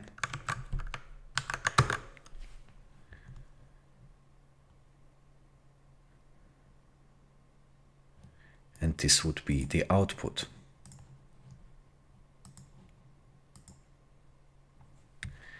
Debug and display. So all types which want to be printable must implement the standard format formatting trait, debug or display. Automatic implementations are only provided for types such as in the standard library. All others have to be manually implemented. Let's first look at debug. The implementation of debug is very straightforward. All types can derive the debug implementation. This is not true for display, which must be manually implemented. And we have used that before. This is the debug notation, must be used to print out the type which has implemented the debug trait. So as you can see over here, we have a custom type. This structure cannot be printed either with display or debug. To make this struct printable with debug, we can derive the automatic implementations provided by Rust. So again, we can use a derivable trait, meaning this struct over here implements the debug trait, meaning we can print it out using debug notation. So fill in the blanks and fix the errors. As you can see, we have here a custom type structure holding an i32 value. Types in standard and Rust have implemented the debug trait. So as you can see, this is of type i32. Now all of the types in the standard library have implemented debug or even display. So we can use here the display notation, and this will print out fine. Now over here we must use debug notation because this is a type that we have created. And again, to use the debug notation, we have to derive the debug trait.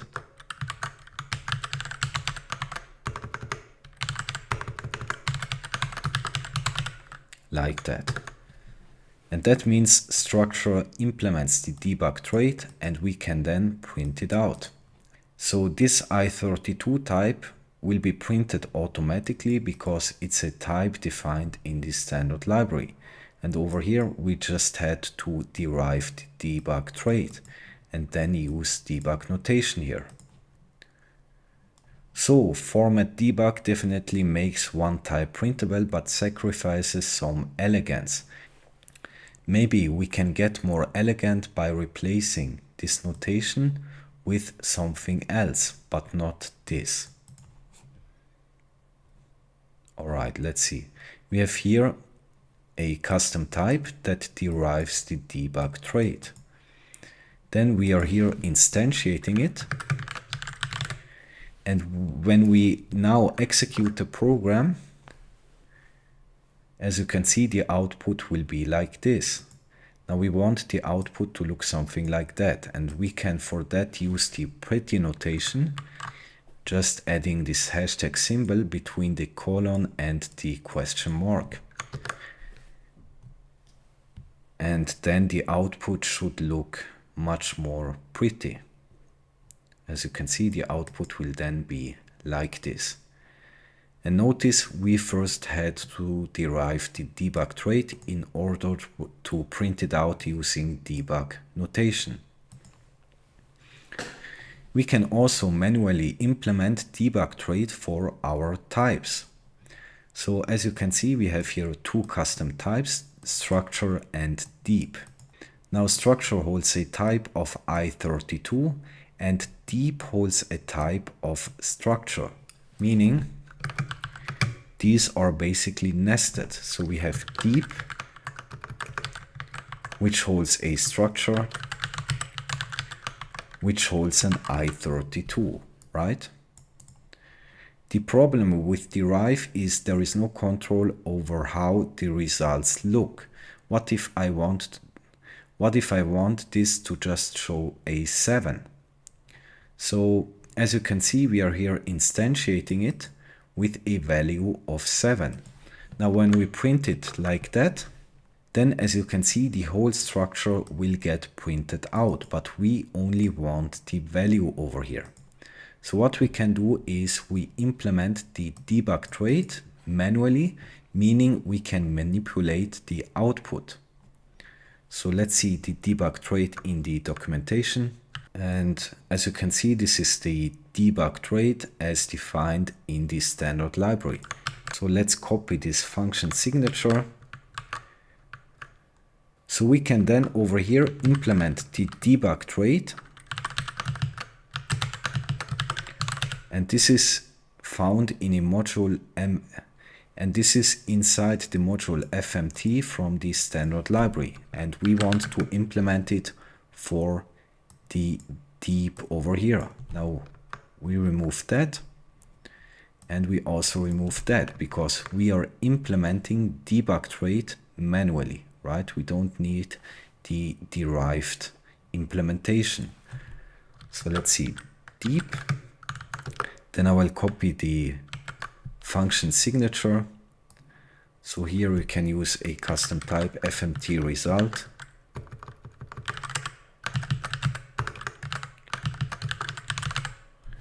And you know what? We can use a namespace here. So then we don't have to write here standard all the time. Like that. I can delete this lifetime.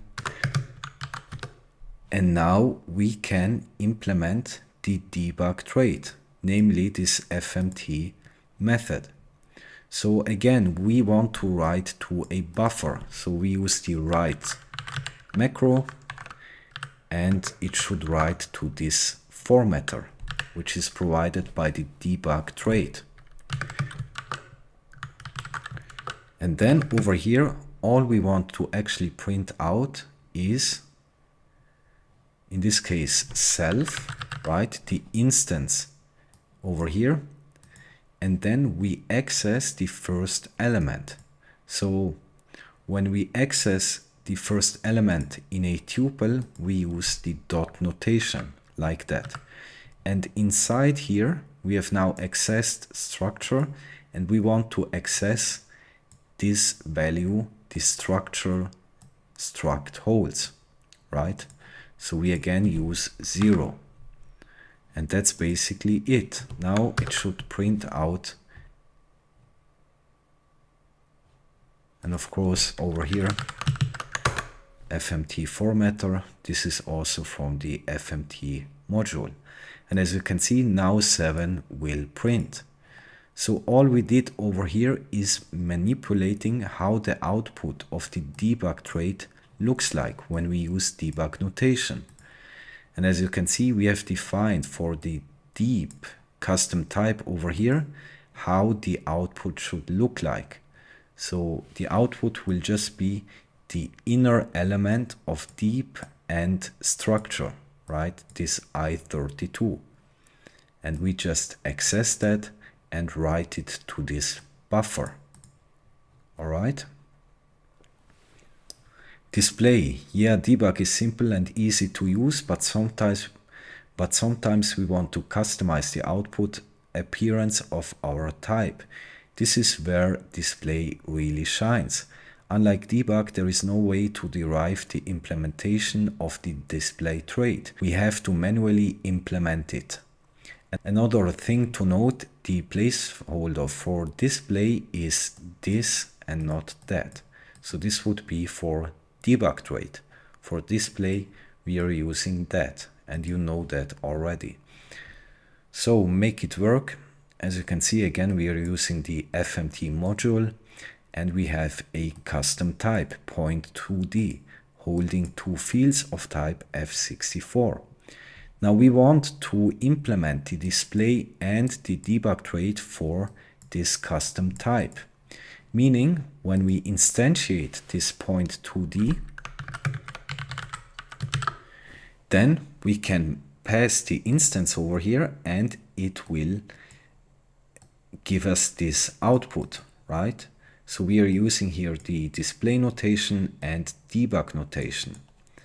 And as you can see, we can here define different outputs. So when we pass an instance of point, then the display trait actually will output something like that. If we use debug notation, then we want the output to look something like that. And that's what I mean when I say we can manipulate how the output of a custom type will look like. So I will take over here this method and I will just copy it over here. Now let's first implement the display trait. As you can see, we want the output to look something like that. So we define here display, the x field, the value of x field, and then plus the value of the y field, and we have here an I, okay, like that. And we can access these fields using normal notation self.x and self.y, right? And for debug notation, we want the output to look something like that. So let's copy this, put it inside here. And as you can see, we want here the value of the x field and here the value of the y field.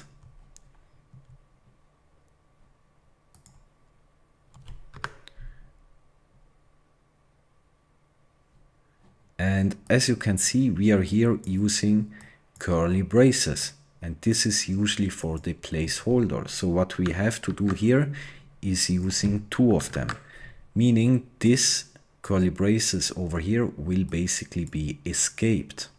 All right. And then over here we have to provide the arguments self.x and self.y.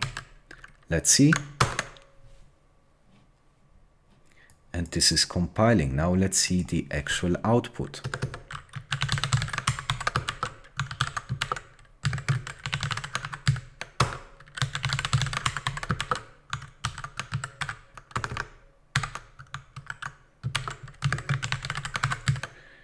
As you can see, I'm using display notation and debug notation and just provided an instance of the point2D type. And as you can see, this will then be the output. So question mark operator implementing FMT display for a structure whose elements must be handled separately is tricky. The problem is each write generates a FMT result which must be handled in the same place. Fortunately, Rust provides the question mark operator to help us eliminate some unnecessary codes for dealing with FMT result. So let's see. Again, we are using the FMT module and we have here a custom type, a struct list, a tuple struct list holding a vector of I32 elements, right? Over here we are instantiating this list with a vector holding 1, 2, 3.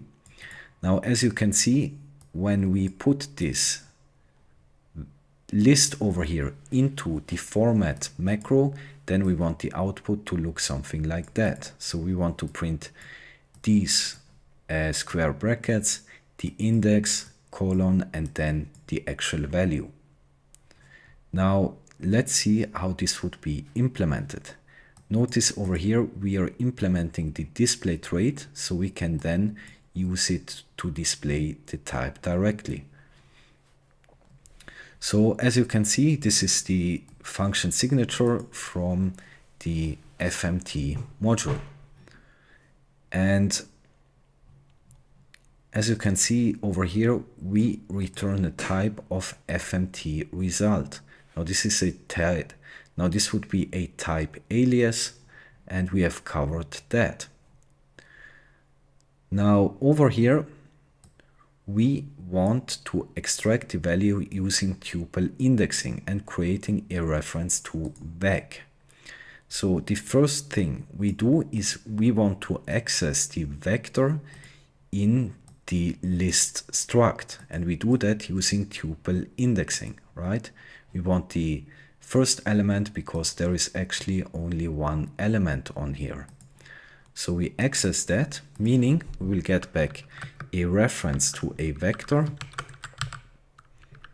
holding I32 types, right? Here we are taking a reference. Now, then we have basically unwrapped this vector into this variable. Now, as you can see, we use the write macro to write to this buffer this square bracket, because as you can see, this is what we want to output.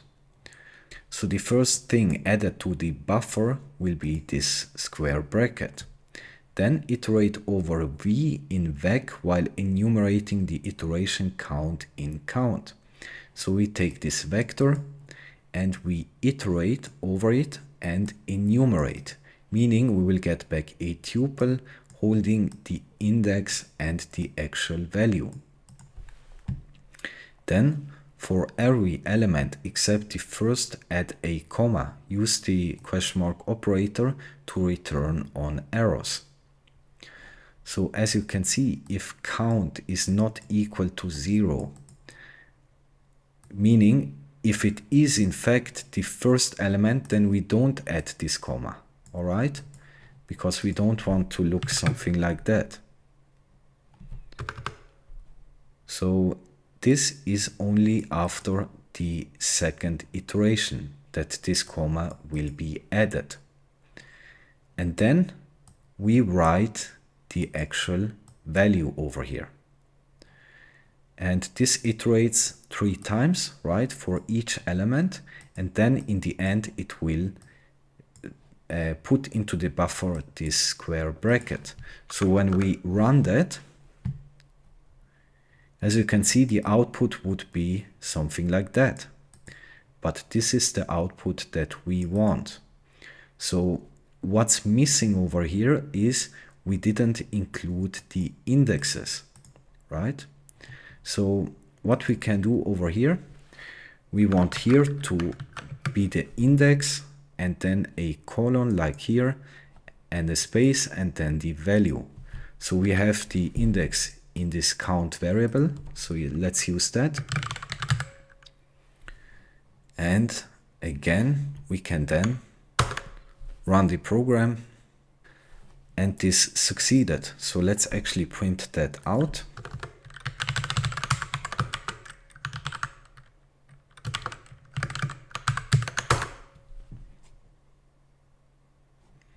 As you can see, this would be the output.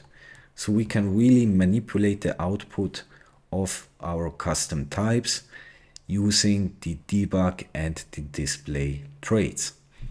And by the way, as you can see, we are here using the question mark operator because this over here could potentially fail, right?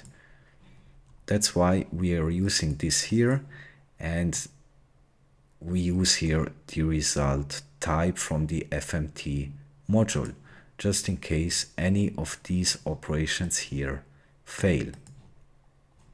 All right, see you in the next topic. So let's take a look at lifetimes. Now lifetimes are only necessary when dealing with references, and even then, most of the time the compiler can actually infer the lifetimes and we don't have to worry about it. So let's see. A lifetime is another kind of generic, ensuring that references are valid as long as needed.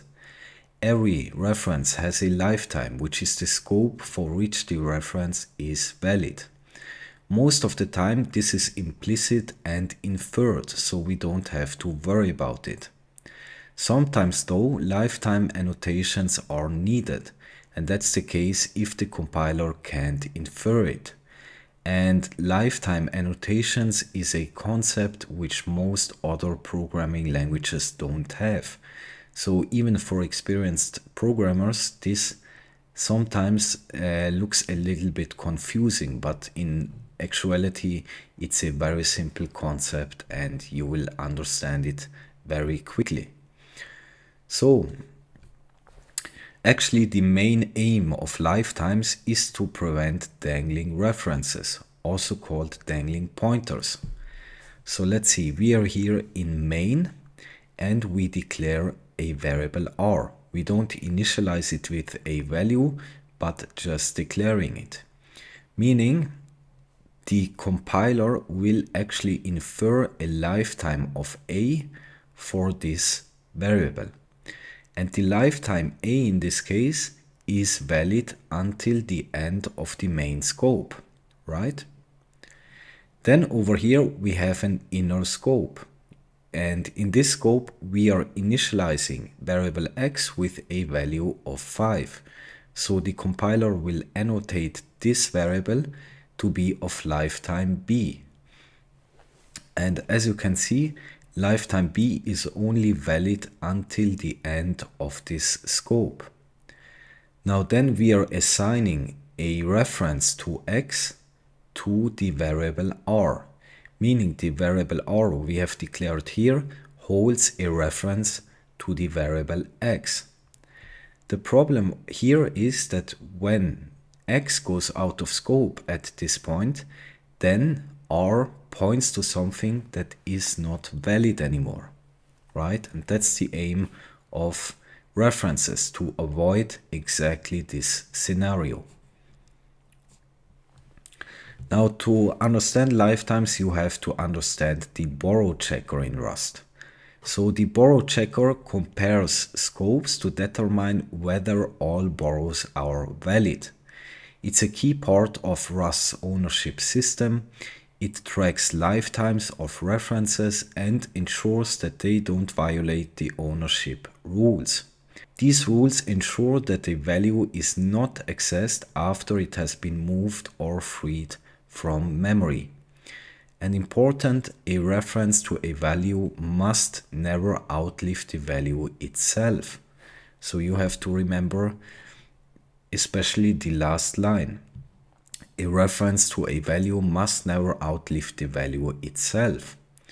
So when we go back here, as you can see, we have here a reference to value 5. Now the problem is that this reference outlives the value itself, meaning x holding this value we are referencing to goes out of scope, meaning the reference on here lives longer than the actual value it is referring to. All right. Let's see. The compiler uses lifetime to ensure all borrows are valid. Typically, a variable's lifetime begins when it is created and ends when it is destroyed. So, the scope of lifetime. Annotate the lifetime of I and borrow 2. Lifetimes are annotated below with lines denoting the creation and destruction of each variable. I has the longest lifetime because its scope entirely encloses both borrow 1 and borrow 2. The duration of borrow 1 compared to borrow 2 is irrelevant since they are disjoint. So when we look at this program here, what you see is that we have here initialized variable I, right? Now this variable I over here lives until the main scope ends. All right? Basically, it outlives this scope and this scope. Now over here, we are assigning a reference to I to borrow 1, right? So borrow 1 lifetime starts. And then we are just printing out borrow 1. Now over here, borrow 1 will go out of scope. But it doesn't matter because the value itself still lives on. All right?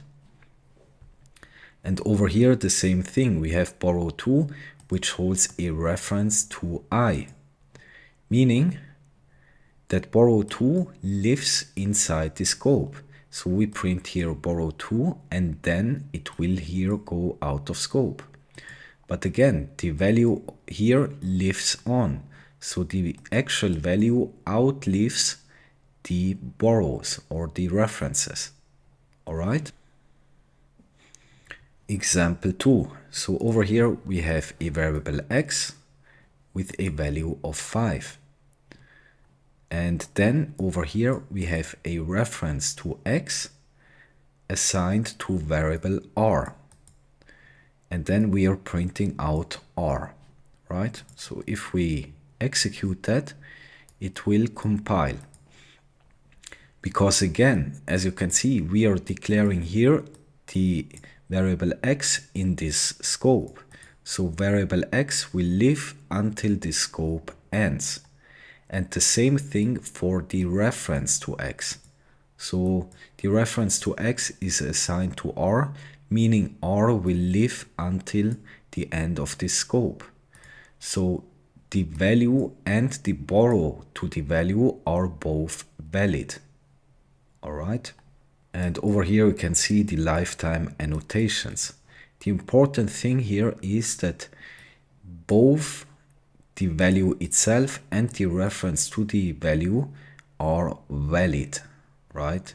The reference here doesn't outlive the actual value it is pointing to. Annotate r and x as above and explain why this code fails to compile in the lifetime aspect. And that's actually the example we have seen. So we are here declaring r, and over here in this inner scope, we declare a variable x and initializing it with a value of 5. And then we are assigning a reference to x to r. The problem here is x will go out of scope, so r still points to this location, but this over here has gone out of scope, right? So Rust won't allow you to compile this program, and you will get a compiler error saying x does not live long enough, right? Because the reference to the value lives longer than the actual value lives, right? Meaning the lifetime of x is shorter than the lifetime of r, or the lifetime of x holding the value is shorter than the lifetime of r holding the reference to a value, and this should never happen. So lifetime annotating, the borrow checker uses explicit lifetime annotations to determine how long a reference should be valid. But for us users, in most cases, there is no need to annotate the lifetime, because there are several elision rules. Before learning these rules, we need to know how to annotate lifetime manually. So, ignoring elision rules, and that's the next topic, lifetimes in function signatures have a few constraints. Any reference must have an annotated lifetime. Any reference being returned must have the same lifetime as one of the inputs or be static. So over here we have a function print1, and it takes as an argument a reference to an i32 type. Alright? Now this is how we would annotate a lifetime. It's actually very similar to generics, but we use this apostrophe syntax and a lowercase letter, by convention just going from A, B, C, D and so on. So in this case we annotate here that the reference here is of lifetime A. So when we have over here a lifetime annotation, then we can provide here, then we can annotate it here for our reference, right? And again, we are just dealing with lifetimes when we are dealing with references. So in this case, we say the reference to the i32 type should be of lifetime A. Now, when we annotate that to our function, it means that the lifetime A must at least live as long as the function itself. Or we could also say lifetime A must outlive this function. So the passed reference over here must outlive this function. And this is just ensuring that the reference passed here lives longer than this function, meaning we can ensure that this function always deals with a valid reference, right? And all we do here is printing out X. Mutable references are possible with lifetimes as well. So if you would have a mutable reference, you would annotate it like that. First, after the ampersand, of course, you will always put the lifetime annotation and then the mute keyword, and then of course the type. Multiple elements with different lifetimes. In this case, it would be fine for both to have the same lifetime A, but in more complex cases, different lifetimes may be required. So as you can see, we can define more than one lifetime. Over here we have lifetime A and lifetime B, meaning the references passed to this function could be of different lifetime. But again, lifetime A and lifetime B must outlive this function. So the passed references over here must outlive the function, right? And returning references that have been passed in is acceptable. However, the correct lifetime must be returned. So let's take a look at the function passX. As you can see, it takes two arguments and both of them are references. Now this would be of lifetime A and this would be of lifetime B. Again, both of these references must outlive this function. And we are just returning X, which is annotated with a lifetime A. Meaning the return type will be a reference to an i32 with a lifetime of A, right? This would be the type that is annotated to the X argument here. If we would here have Y and we return Y, then we would do it like that, right? Because we are returning a reference with a lifetime annotation of B.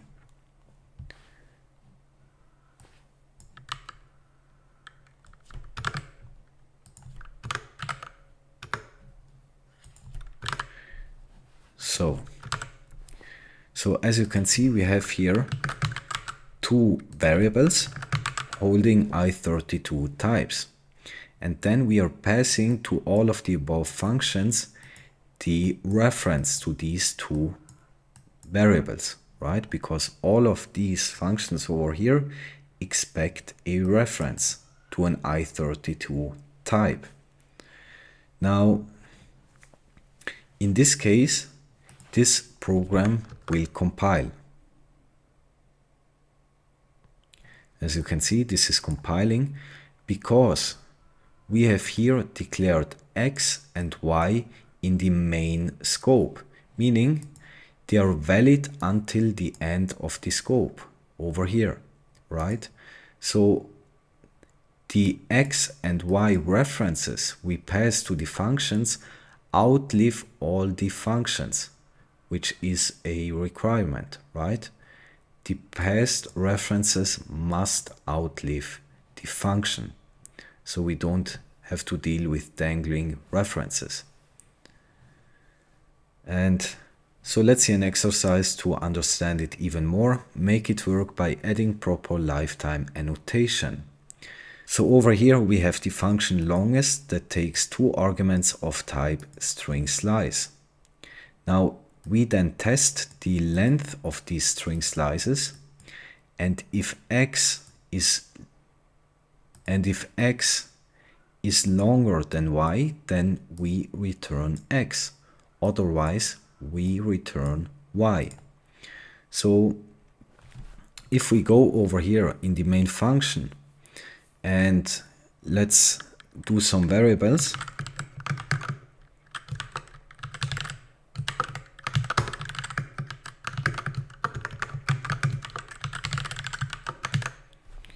As you can see, we have two string literals, long and longer.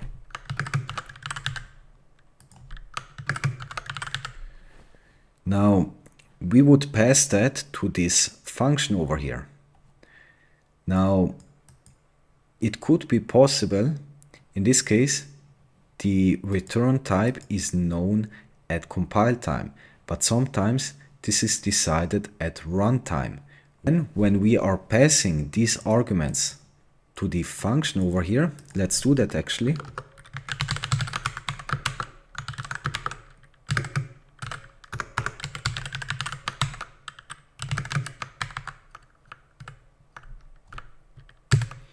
And notice we don't have to pass here a reference because string literals are already references. All right. Now, if we would compile that, this would actually fail, right? Missing lifetime specifier.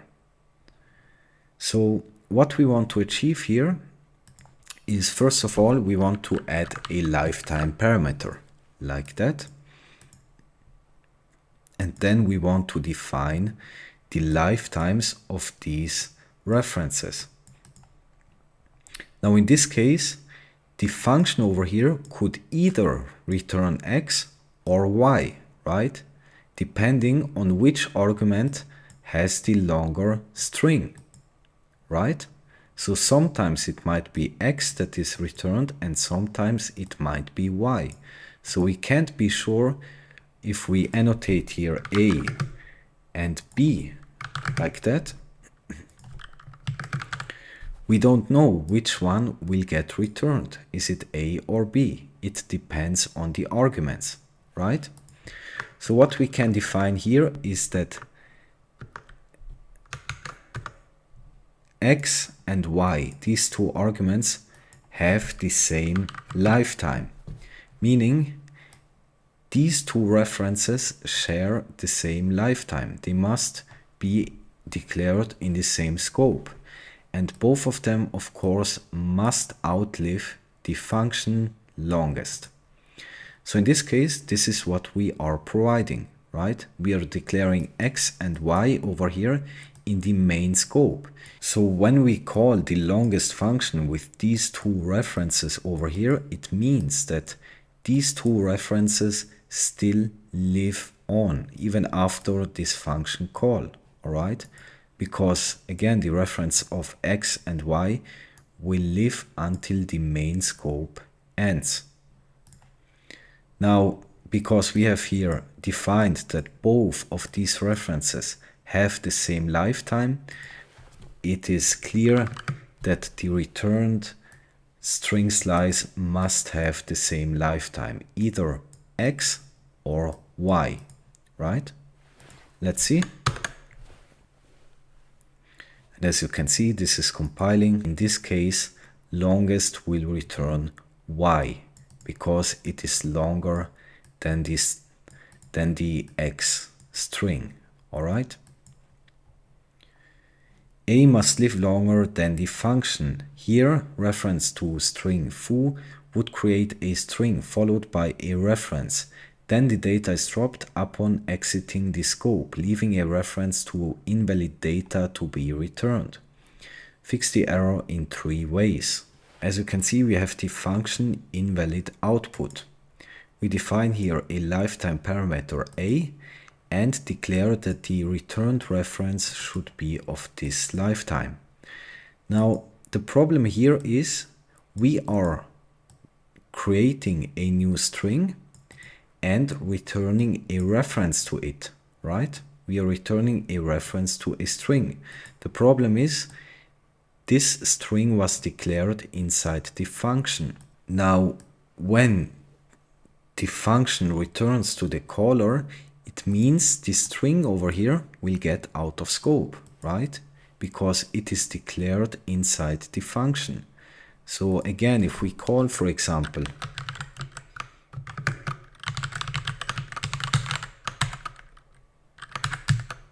if we call this function, then we would get back a reference to a string, right? The problem is that the reference points to something that isn't valid anymore. This string declared here got out of scope. So X points to something that is not valid anymore. So returning a reference to something declared inside a function is a really bad idea. Now what we can do over here to fix that, and this is probably the easiest fix, we just return the string itself, right? So then ownership will be transferred and X will be the owner. All right, let's print out X.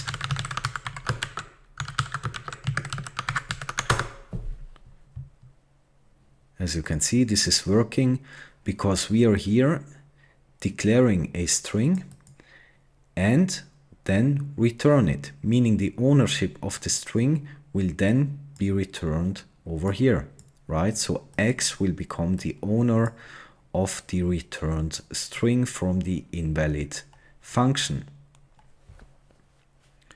The second way to fix that would be returning a string literal, right? And a string literal actually has always a static lifetime. We will come back to that, but that actually means that this reference is of static lifetime, meaning it is valid throughout the entire program. All right, because remember, a string literal is hard-coded into the binary, so it lives as long as the program lives. So then over here we will get back a string slice, right? Let's see. And as you can see, this is also compiling. The third way would be, we over here create a string.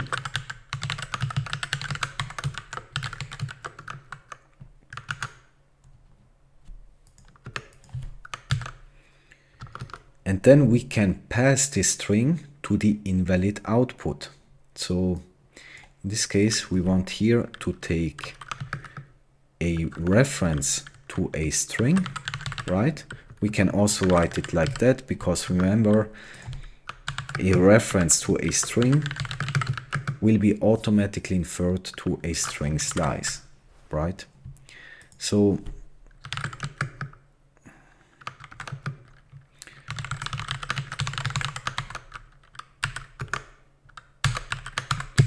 we are then passing a reference to this string, right?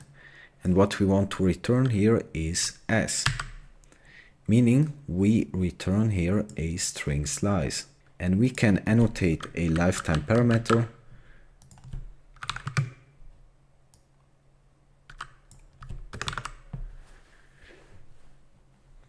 and then we will print out X. Let's see. And this is also working, because as you can see, we have defined here a string, meaning S over here is the owner of the string. Then we are passing a reference of S to this function, right?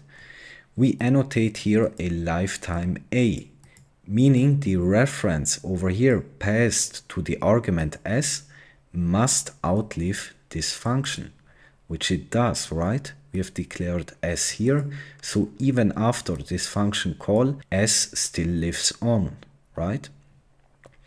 And then all we do is we again return S, the passed reference, right? So it will actually have the same lifetime as the passed argument, all right? Meaning we have here then a returned string slice.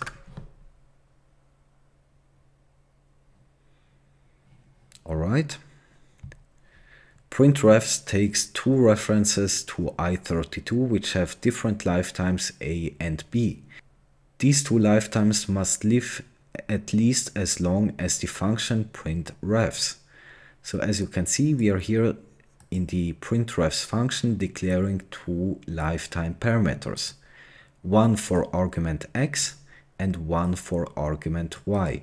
Again, we are dealing with references, meaning we care about the lifetimes. If these would be owned types, like so, then we don't deal with references, right? And then we just print out x and y, the provided arguments. Make it work. A function which takes no arguments but has a lifetime parameter a. So over here, we can see that we annotate a lifetime parameter a, and we have here an I32 integer. Now error, x does not live long enough. So we assign to y over here a reference to x. The problem again is that when we annotate this lifetime parameter, it says the lifetime a must outlive this function, which it doesn't, right? Because the reference over here, because the value we are referencing to is declared inside the function, meaning it will then be dropped at the end of the scope. Attempting to use the lifetime a as an explicit type annotation inside the function will fail because the lifetime of reference x is shorter than a. A short lifetime cannot be coerced into a longer one. So let's see, in main, we are here destructuring a tuple into the variables 4 and 9, right? So 4 will hold 4 and 9 will hold 9. Borrows of both variables are passed into the function. So we are then calling the printRefs function with references to 4 and 9, right? This function over here. Any input which is borrowed must outlive the borrower. In other words, the lifetime of 4 and 9 must be longer than that of printRefs. So again, when we annotate these lifetimes on a function, both of the lifetimes must outlive the function, or both of the references passed here must outlive the lifetime of this function, which they do, right? So 4 and 9 are declared in main scope, meaning they outlive this function over here. So this should actually work. So failed borrow contains no references to force a to be longer than the lifetime of the function, but a is longer. Because the lifetime is never constrained, it defaults to static. So as you can see, we have here declared the lifetime a, which states that the reference holding the lifetime of a must outlive the function. This is not the case, right? Because we are declaring the value inside the function itself. Now, when we remove that, actually, this over here will then work. All right, let's see.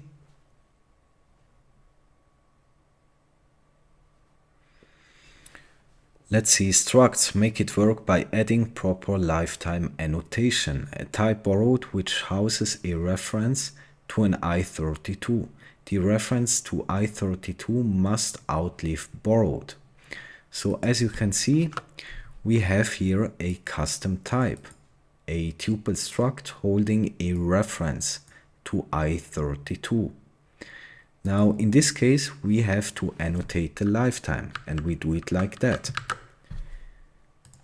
Then we pass it to the reference, like so, and that means this reference here must outlive this struct, or the instance we create from it, right? Similarly, both references here must outlive this structure. Again, we are here annotating the lifetime, and we say that both of them should have the same lifetime, which makes it easier, right? An enum, which is either an I32 or a reference to 1. So as you can see, again, we can annotate a lifetime basically like a generic type parameter. And over here, as you can see, this variant holds a type of I32. So the enum will be the owner of this type. We don't care about any lifetime annotation. We only care about lifetime annotations when dealing with a reference. Like that. Now let's see, we have here I32 and I32. And then we are instantiating the borrowed struct with a reference x, right? So as you can see, this would be the borrowed struct, and it holds a reference to x, which is I32, right?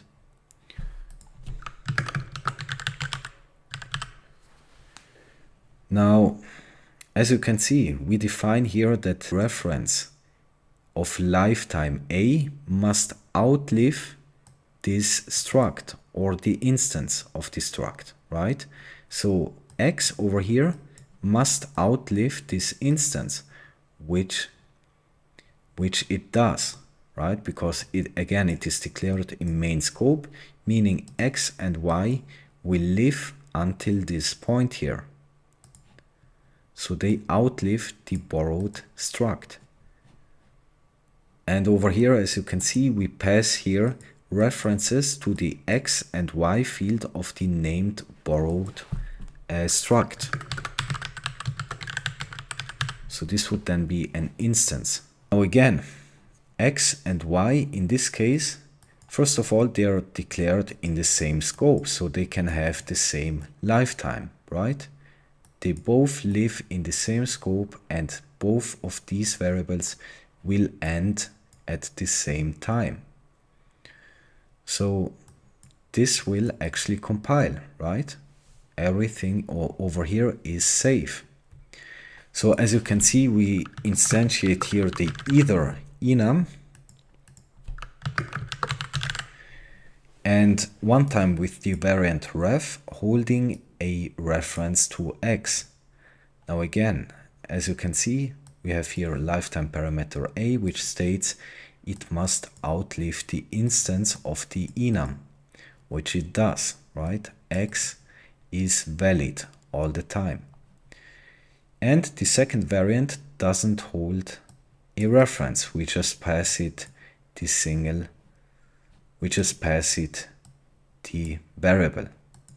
Now, because this implements copy, it's an I32, it means that even then y will still live on. So either won't take ownership. It will take ownership of the copied value. Let's see if this is actually compiling.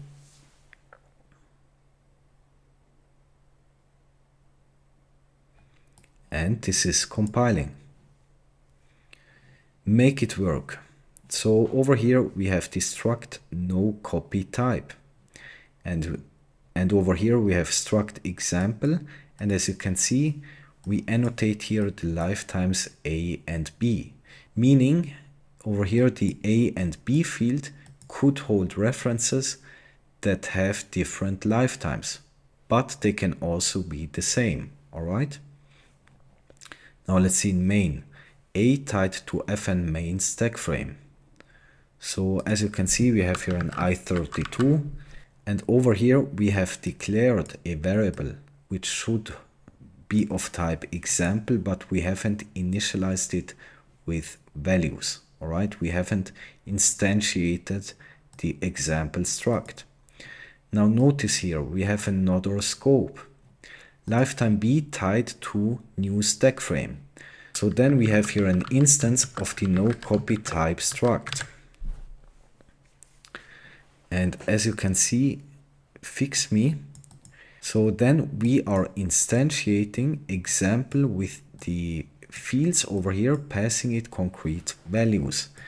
As you can see, we are passing it a reference to var A, this, and a reference to var B. So the problem over here is that var B will go out of scope at this point, right? Meaning the example struct we have instantiated over here will hold the B field, which points to something that is not valid anymore. As you can see, we are here printing out example. Now, if we would print it out in this scope, then this would actually compile. And of course, this must be U32 because it is a U32 field here. As you can see, this is compiling fine. Now, even though we are here in a new scope, right? We have declared var B here in the inner scope. But even then, both of these references are valid, right? Because we are here then using example in the same scope. And we have noted that here that the lifetime of A and B are different, right? So the lifetime of var A is actually longer than the lifetime of var B, right? Because var A lives until the end of the main function, while var B lives only until this point. But again, this is safe and this is compiling because the var B we have created here and passed a reference to the example struct is valid. If we leave this over here, then this wouldn't compile, right? Because var B gets out of scope and we over here say that both A and B must outlive example, all right? So example is used here, but not all references are still valid, which would lead to a compile error. But what we can do also is just removing this scope here, meaning everything is now declared in main scope. So this would also compile, right? Because all the references to these variables are valid. Let's see here, we have again struct no copy type and the example struct we have seen before. And as you can see, denoting that the lifetimes of these references might differ, but they can be the same, it's no problem. So let's see here, fix function signature. We have here the fixme function, which takes as an argument a reference to an example instance. And it will then return the B field from the provided argument from the example struct, right? It will return this field over here, meaning a reference to no copy type, because that is what B is holding. Now over here we are instantiating no copy type. And we are instantiating the example struct. So we pass for the field A here a reference to 1. And for B we pass a reference to no copy type, right?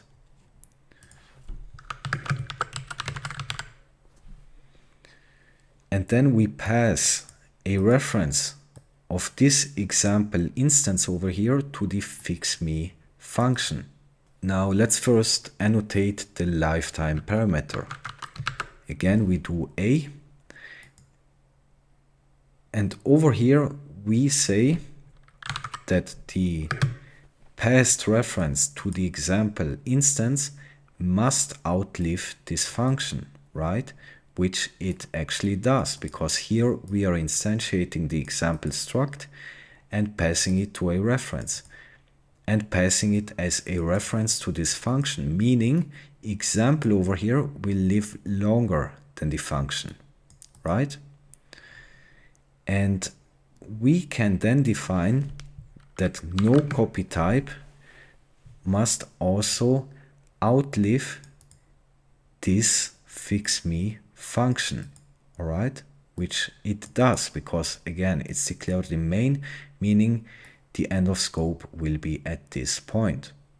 So both the instance of example and the no copy type both outlive this fixMe function.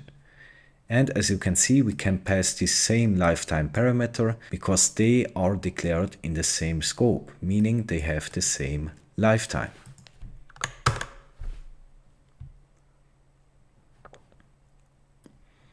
Methods are annotated similarly to functions. So we have here the struct owner holding an i32 type. So annotate lifetimes as in a standalone function. As you can see, we have here the implementation block for owner, and we implement some methods for this custom type. And this is how we would annotate lifetime parameters. Again, same thing. Again, same thing like in functions.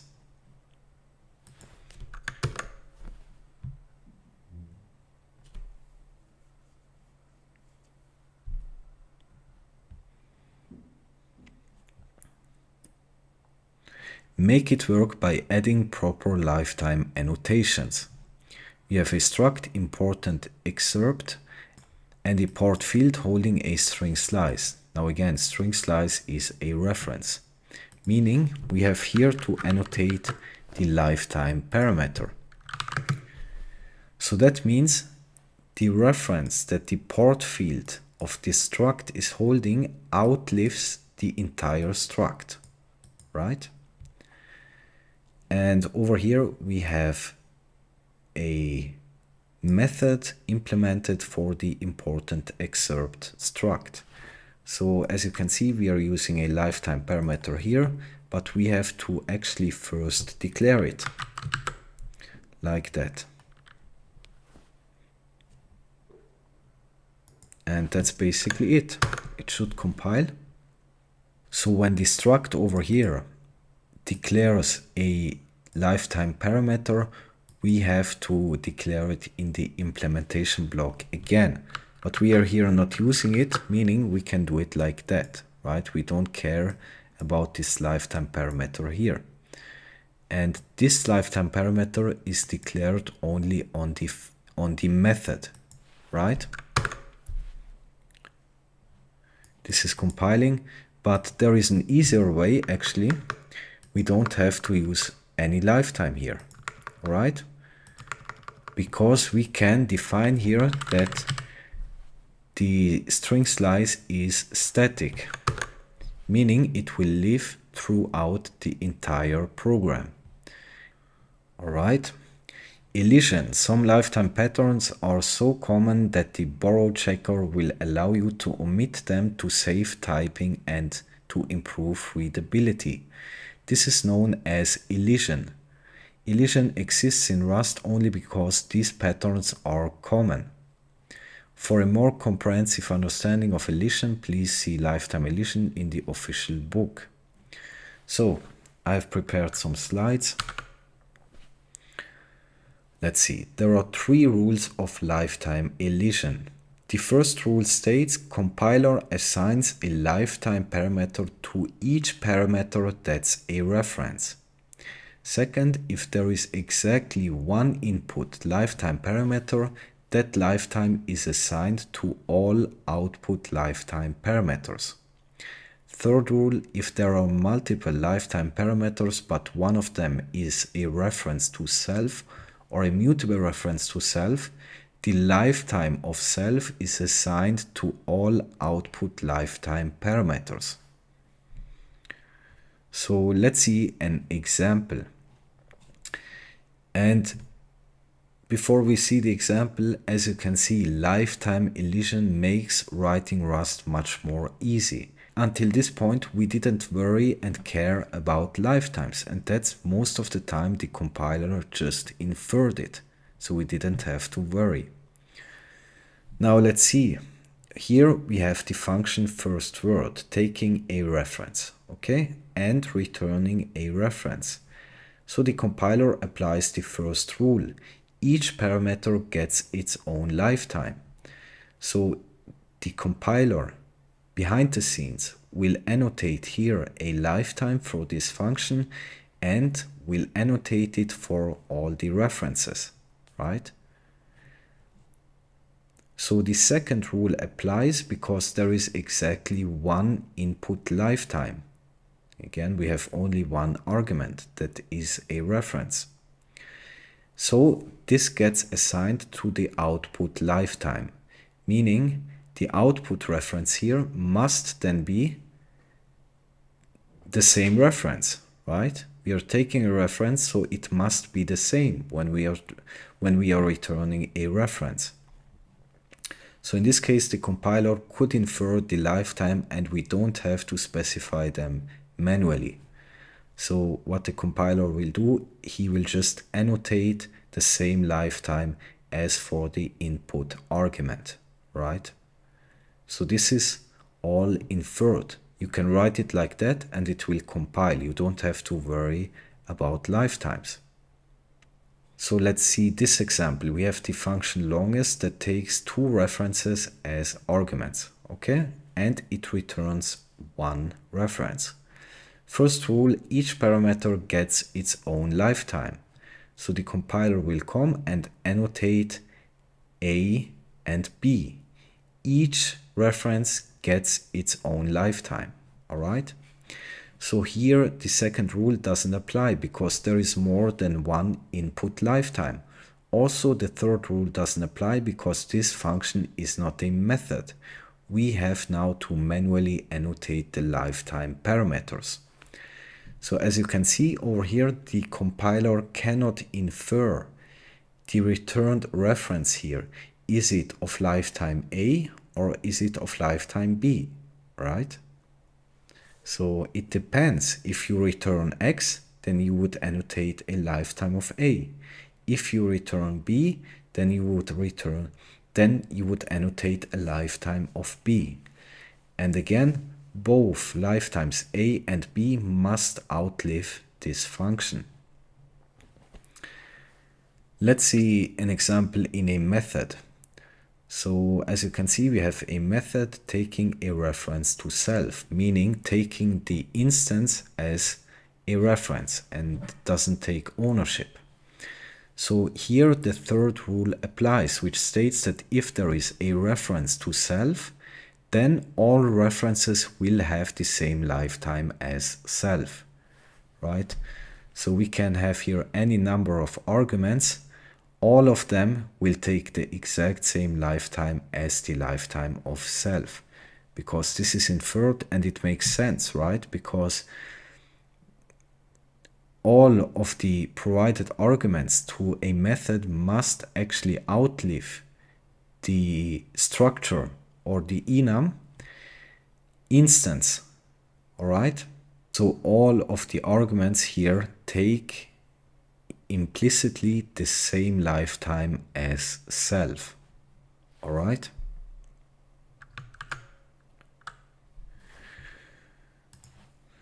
So let's see, remove all the lifetimes that can be elided. As you can see over here, we have only one input argument. And the second thing is we don't even return anything. So we don't even have to care about the lifetime, because we don't worry that it might go out of scope, right? But in this case, we only have one argument, meaning the compiler is able to infer that. Over here, again, we have only one argument. But as you can see, the difference is we are returning a reference, right? So because there is only one argument here, the compiler can infer that the reference over here must be the reference that will be returned. So we don't have to annotate the lifetimes. So let's see, over here we have the longest function. And the first rule says that the compiler will annotate a lifetime for each reference, meaning it will create A and B because we have here two references, right? Two arguments. And it will annotate for the first argument A and for the second argument lifetime of B. Now over here, the compiler cannot infer which lifetime will get returned, meaning, as you can see, we are returning X. So the lifetime over here would be A, right? The lifetime of the argument X. But notice both of the references must outlive the function, right? Here we have a struct owner that holds an i32 type. Annotate lifetimes as in a standalone function. So as you can see, we have here methods implemented on the owner struct. Now again, when we have a mutable reference or an immutable reference to self, then we never have to worry about lifetime annotations, because this will get inferred by the compiler. Alright, all references passed to these methods will get the same lifetime as self, or as the reference to self. Now over here we have to annotate the lifetime, because this is a struct and we want to ensure that the reference the name field is holding is actually living longer than the instance of a struct person. Okay, and over here the same thing. Let's see if this is compiling. And this is compiling. What we could do also here, we could remove that and doing it like this. All right, this should actually also work. Okay, we have here to specify that the string is static. In this case, we have to explicitly state it. And as you can see, this is compiling. So you don't have to declare here a lifetime parameter. You can put here the static lifetime. And static lifetimes will be our next topic. Let's take a look at static lifetimes. So a static lifetime refers to a lifetime that lasts for the entire duration of the program's execution. Any reference or borrowed value with a static lifetime can be safely used throughout the program. And a static lifetime can be coerced to a shorter lifetime if needed. So we have seen string literals, and they are usually annotated using an ampersand and stir, but implicitly it would have a static lifetime. So string literals have a static lifetime because they are hard-coded into the executable, meaning they are valid throughout the entire duration of the program's execution. Let's see. Static is a reserved lifetime name. You might have encountered it several times. So a reference with a static lifetime is, for example, a string literal, and this would be the full type annotation. Static as part of a trait bound. So as you can see, we are here defining a generic type parameter, and we say that the argument provided should be of type T. Now in the var clause over here, we see that T must be of static lifetime, though they are all static but subtly different. As a reference lifetime, ampersand static indicates the data pointed to by the reference lives as long as the running program, but it can still be coerced to a shorter lifetime. There are several ways to make a variable with static lifetime. Two of them are stored in the read-only memory of the binary. Fill in the blank in two ways. So as you can see, we are calling here need static with an argument of v. So let's declare that here. And as you can see, the argument must be of type static string or string literal. All right. And then we are here checking is the argument equal hello. So let's initialize it here. So the first way is just initializing it like that without any type annotation. Because this is simply inferred by the compiler. So any string literal is hard-coded into the binary, means it lives as long as the program's execution, because the actual data of the string literal is living in the binary. The second way is just annotating the full type annotation, like that.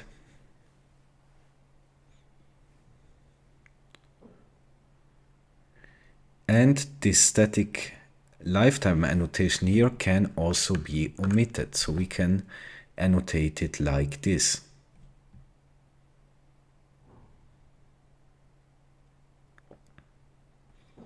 As you can see, the compiler is able to infer the lifetime. Another way to make static lifetime is using box leak. Now this is an unsafe method and I won't cover that because it's a more advanced topic. But I have solved it and will put it on my GitHub if you want to solve it for yourself.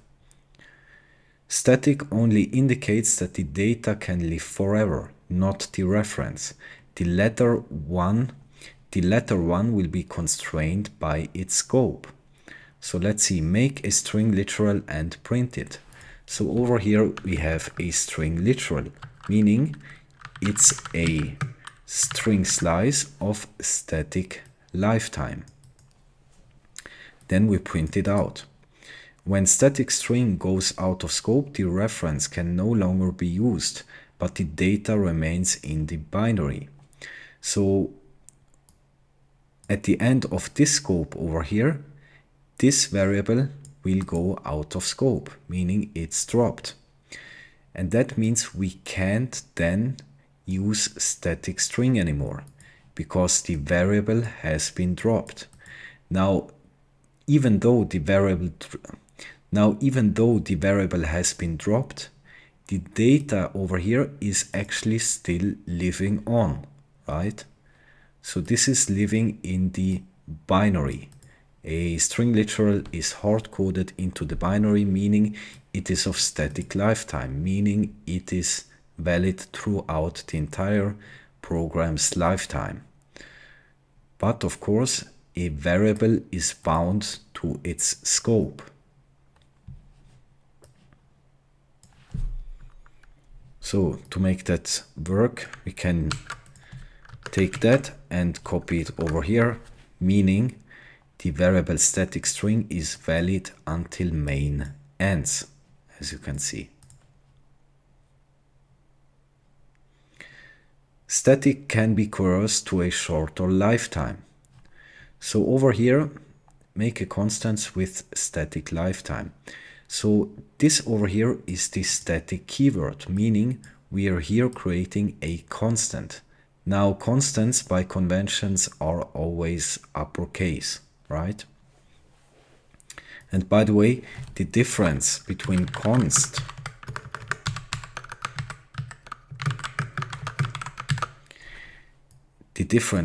this and this, now both of them live for the entire lifetime of the program. Both are of static lifetime. But the difference is that static will always remain at the same memory location, while a constant will get inlined. So when we use, for example, numConst here, then it will get inlined, meaning the compiler will basically copy that into the code in the function. So the memory location could change, but static always stays at the same memory location. So returns a reference to num where its static lifetime is coerced to that of the input argument. So as you can see over here, we have a function coerce static, and we have defined a lifetime parameter a. We define here that the input reference should be of this lifetime a, right? Meaning the reference we take as an argument to this function must outlive the function itself. Now we over here actually return this constant, right? Basically a reference to this constant. And we can, in this case, coerce the static lifetime of this num constant to a shorter lifetime. It's no problem, right? So a is shorter than static, right? A static lifetime is larger than this a lifetime here, meaning a reference with a static lifetime lives longer than a, because a only defines that it must outlive this function, right? But we can here coerce it to a shorter lifetime, so it matches with the lifetime annotated on the function. Make an integer to use for coerce static. So over here we make an integer, and then we pass a reference of this integer and call the coerce static function. Meaning we here return a reference to an i32, right? Basically a reference to the number 18. And then we will just print out the result of this function call, right? Now, as you can see, we have coerced num here to a shorter lifetime. But this doesn't change the actual lifetime of the static constant, right? So even after this scope over here, we can still access num, because again, it's of static lifetime. It lives as long as the program is running. So even though we have here coerced it to a shorter lifetime, it doesn't matter. It remains static, right?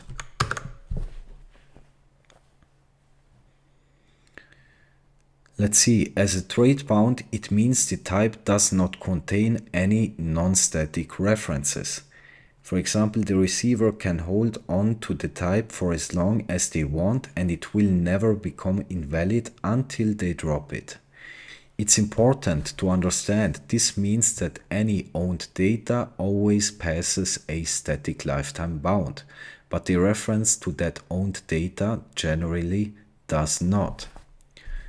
So let's look at function printed. As you can see, we define here a generic type parameter, meaning the input argument here must be of type t.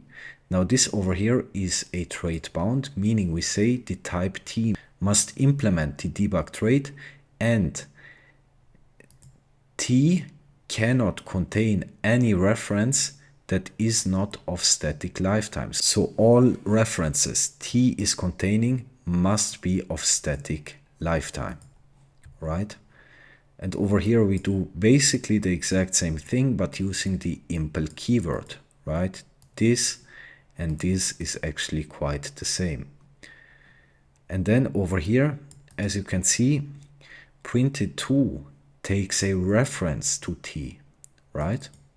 And again, t must implement the debug trait, and it cannot contain any non-static references, right? So I is owned and contains no references, thus it's static. As you can see, we are here initializing I with a value of 5, meaning I is the owner of 5. Now when we pass the owner to a function, then it would actually comply with this function signature, because owned types are also considered static. Okay? Now this would actually work, because again, I32 implements debug and it is considered static because we are passing an owned type, right?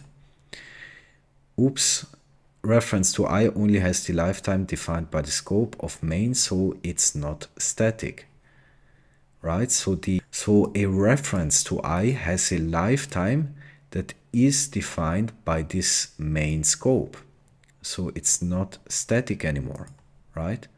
So this would actually output an error, right? And this would be the same thing. Again, printed and printed1 would actually be very similar, right? Now this here actually works because we are here passing a reference to I again, right? So we pass a reference to I. And again, the reference to I would have a lifetime of this main function. Now the difference is here that in the argument we define that the argument should be a reference to t, meaning if we think away these ampersands, I would be t, right? So a reference to t would be a reference to I. Hope this makes sense. So that means, again, when we pass I directly, it would implement debug and it would be of static lifetime, right? So this over here would work. Now to fix these over here, we can do it two ways. We can create here the constant I. And again, constants have a static lifetime. As you can see, this is compiling. And the second thing is we can use the static keyword, meaning I is static. So this would pass because the argument we are passing or the references we are passing are all of static lifetime and they implement the debug trait, right? I32 implements debug and we have ensured that all of them are of static lifetime. Now the last one here again deals with boxed leak. I won't cover this, but again, the solution is in my GitHub. If you want to solve it, you can do that and then compare with my solutions. All right, see you in the next one. So let's see closures. A closure is an anonymous function that is able to capture the values from the scope in which it is defined. And if you're coming from Python, then you might know lambda functions, and in JavaScript they are called arrow functions. And they can be defined inline, for example, as a function parameter. They don't require type annotations, and they can take ownership of a value by using the move keyword.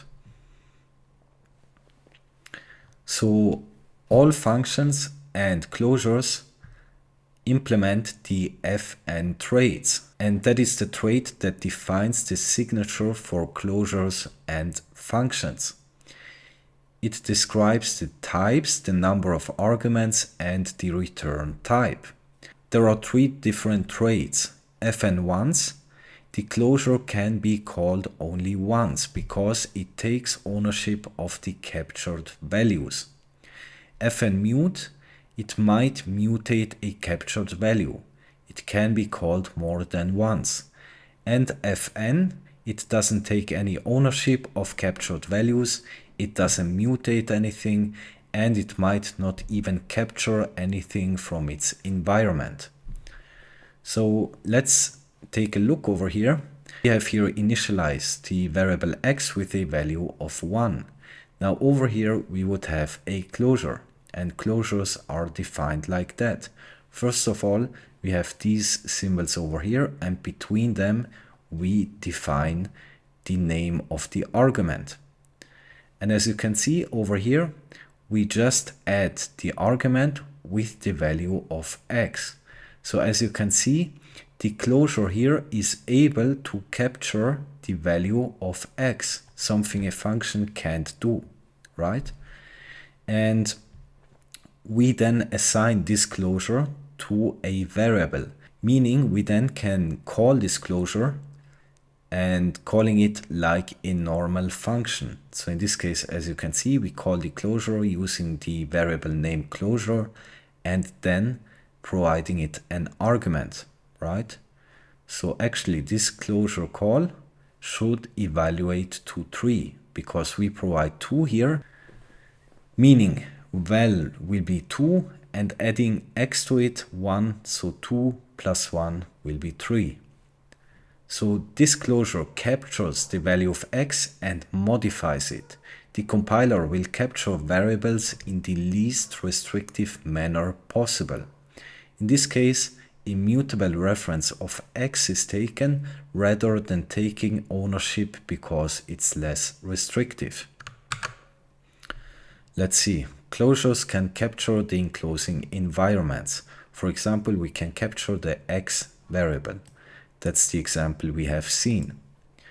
From the syntax, we can see that closures are very convenient for on-the-fly usage. Unlike functions, both the input and return types of a closure can be inferred by the compiler. So we have here a normal function. As you can see, it takes an argument of type i32 and it will just add 1 to the provided argument and returns it, meaning the return type will be i32.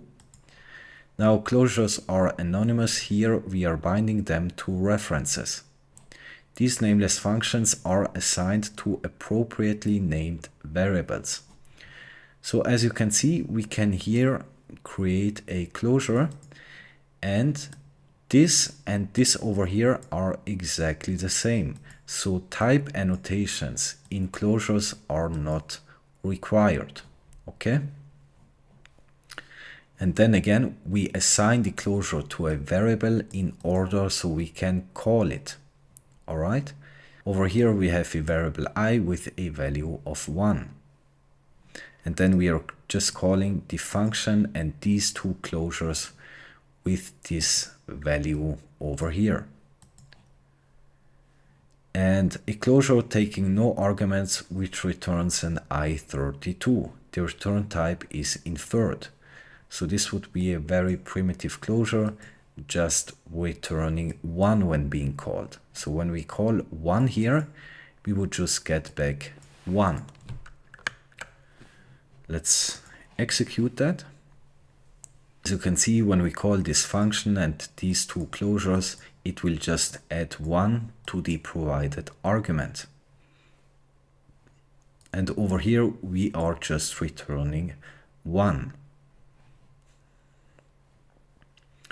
Capturing. Closures can capture variables by borrowing or moving, but they prefer to capture by borrowing and only go lower when required. So they can capture the values either by reference, by mutable reference, or by value, meaning the closure will then own the type it captures. Okay? So let's see exercise 1. Make it work with least amount of changes. So over here we are initializing a variable color with a string. So as you can see over here we have a closure and we assign it to print so we can then call it.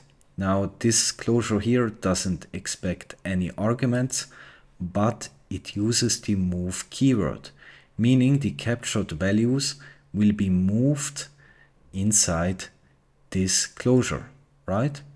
So that means the closure here will become the owner of the captured value. This is not always the case. So for example, over here, a immutable reference is sufficient because we are just reading basically this data here. We don't mutate anything and we don't need ownership to print something out. But as you can see, printing 2 times over here will cause an error, right? So what we can do is we can remove the move keyword, and color can be borrowed immutably again because the closure only holds an immutable reference to color, right? That means when we don't move the captured value, we can then take a reference to color again. So this would hold a reference to a string.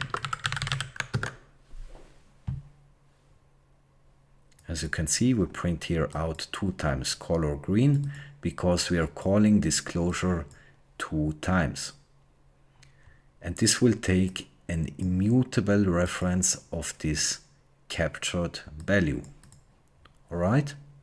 And then we can take another reference of this string. So let's see exercise 2. Make it work. Don't use reborrow and count reborrowed. Don't modify assert EQ.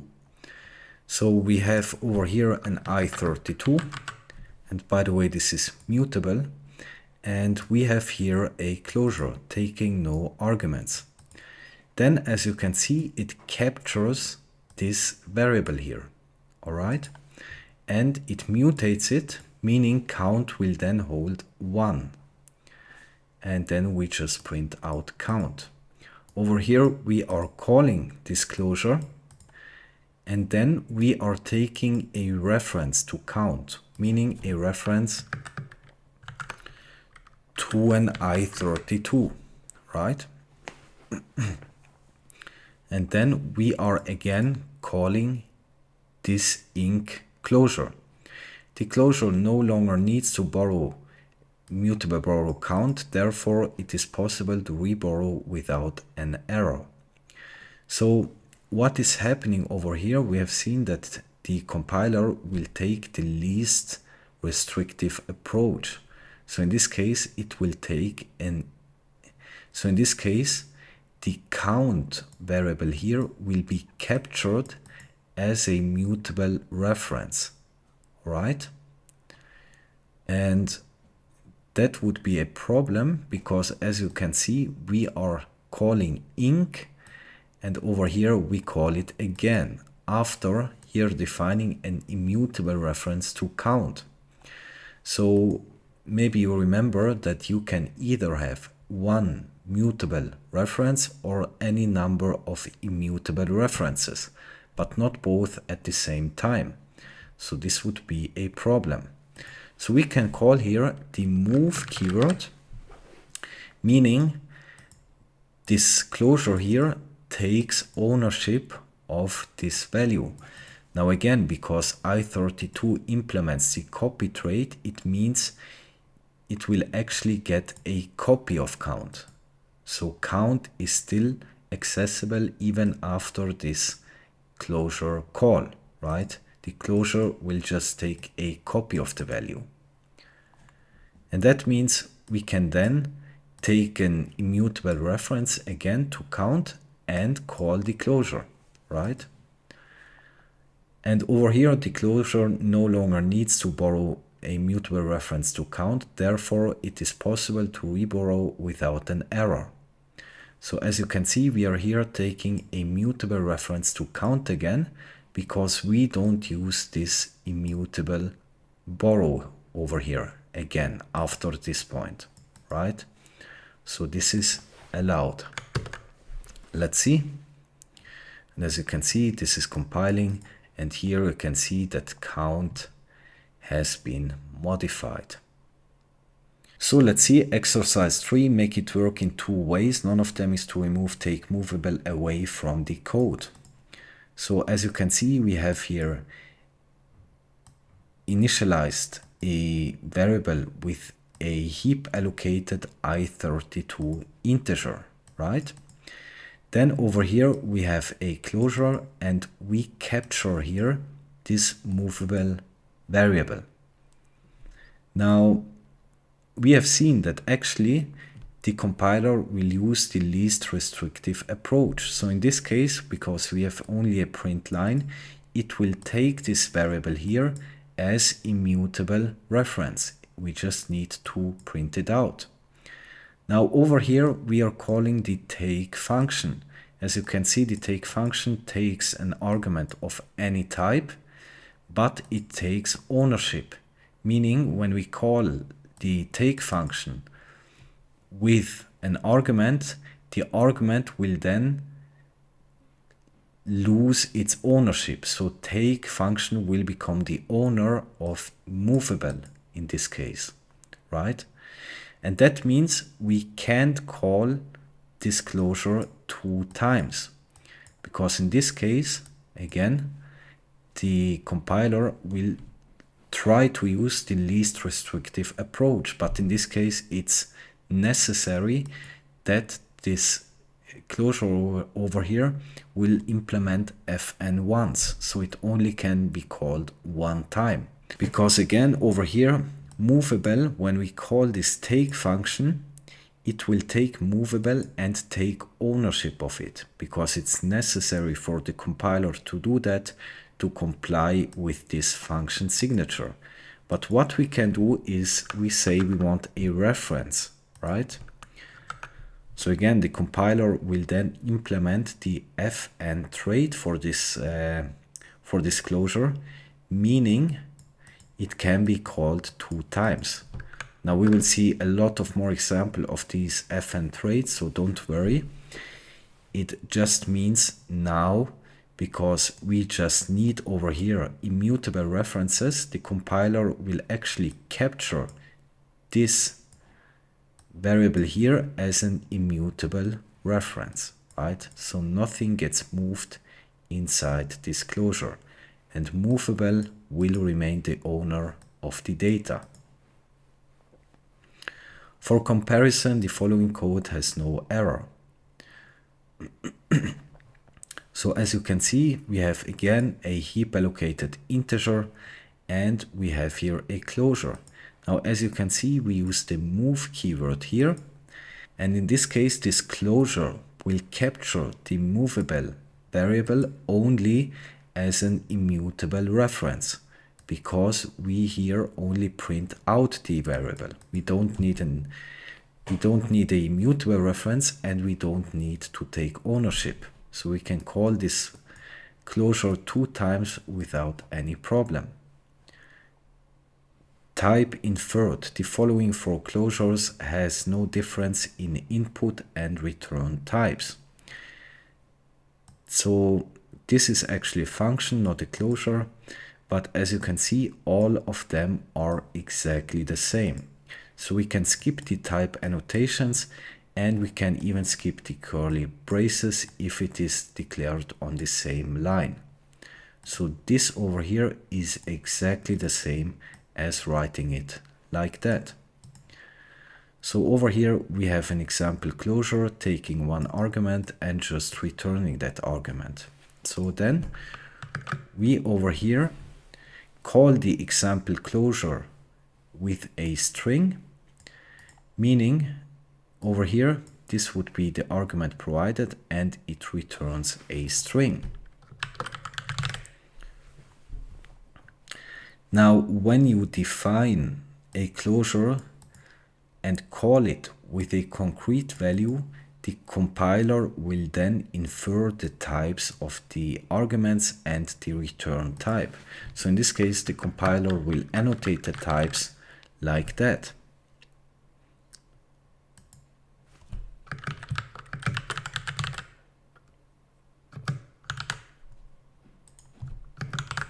Right? We take an argument of type string and return the string. And that means that we then can't call the closure again with another type. This would cause an error, okay? What we have to do is to convert that to a string. Let's do it like that. So we get back a string here. And this is compiling. So let's see fn, fnmute, fn_once. When taking a closure as an input parameter, the closure's complete type must be annotated using one of the following traits. Fn, the closure, uses the captured value by reference. Fnmute, the closure, uses the captured value by mutable reference. Fn_once, the closure, uses the captured value by value, basically taking ownership. Alright, so make it work by changing the trait bound in two ways. So when a function accepts a closure as an argument, we have to actually define what will be the type of the arguments to the closure and the return type of the closure. Alright, and we over here can see that a closure implements one of these three traits. Alright, now over here in the fn_once function, we define that the func argument must be of type f. And here we define the trait bound. So f must be a type that implements fn_once, taking as argument usize and returning a Boolean value. Alright? And inside this function over here, we are just calling the provided func closure and providing it arguments. So as you can see, we have here a vector, and we call the fn_once function with an argument of a closure. As you can see, we can pass a closure as a function argument. Now in this case, this closure will implement the fn_once trait, right? Basically meaning it will take ownership of the captured values, and it can be only called once. So it takes as argument a type of usize, right? So,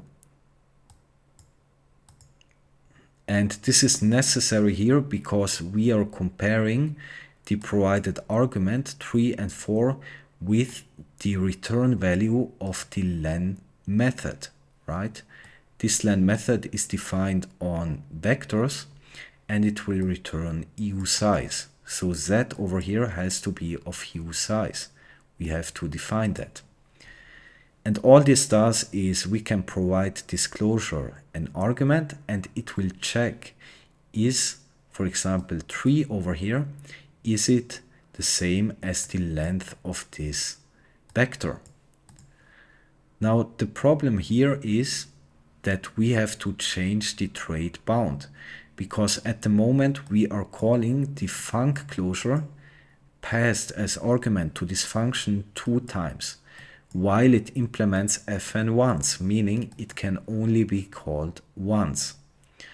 Now what we can do over here is we take fn, right? Basically just taking an immutable reference of a captured value. Now the captured value in this closure here would be x, right?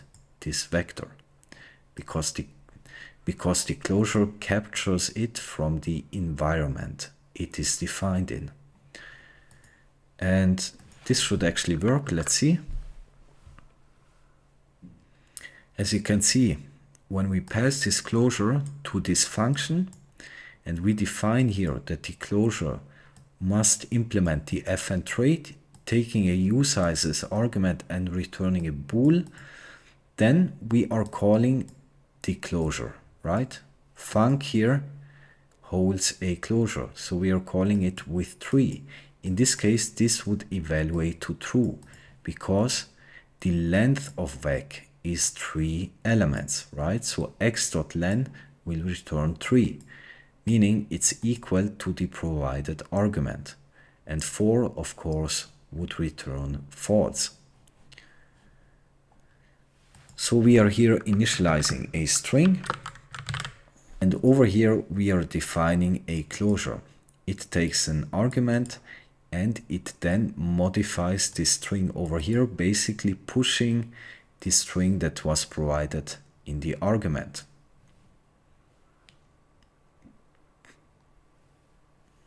Then we are calling the exec function, providing it this closure. All right. Then let's see. All this function does, it takes a closure as an argument, and then it will call the closure, and it will pass it a string literal. All right. Meaning that to this string s, this string literal will be pushed, right? So after calling this closure, s should then hold hello. All right. And then we just print out s. Now, what would be the appropriate trait bound for this closure? Think about it. We have fn, fn mute, and fn once. So what would be the least restrictive approach? It would be fn mute, right? Because we are mutating here this string, the captured value, but we don't need to take ownership in order to be able to mutate it, right? Now we have to provide the argument. This would be of type string slice, right? We are passing here the string literal, which is string slice. And then we have to provide a return type. So actually, this won't return anything, right? So we don't here have to provide a return type. So let's see if this works.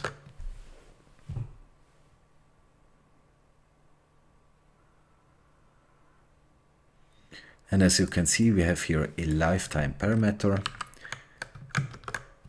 And this is just ensuring that the passed string literal here is actually outliving this function exec, right? Which is the case because string literals, remember, are static lifetime. They live the entire duration of the program. And as you can see, when we print out s, it has successfully been modified. So it's sufficient to use here fn mute, but if we want, we can even take ownership.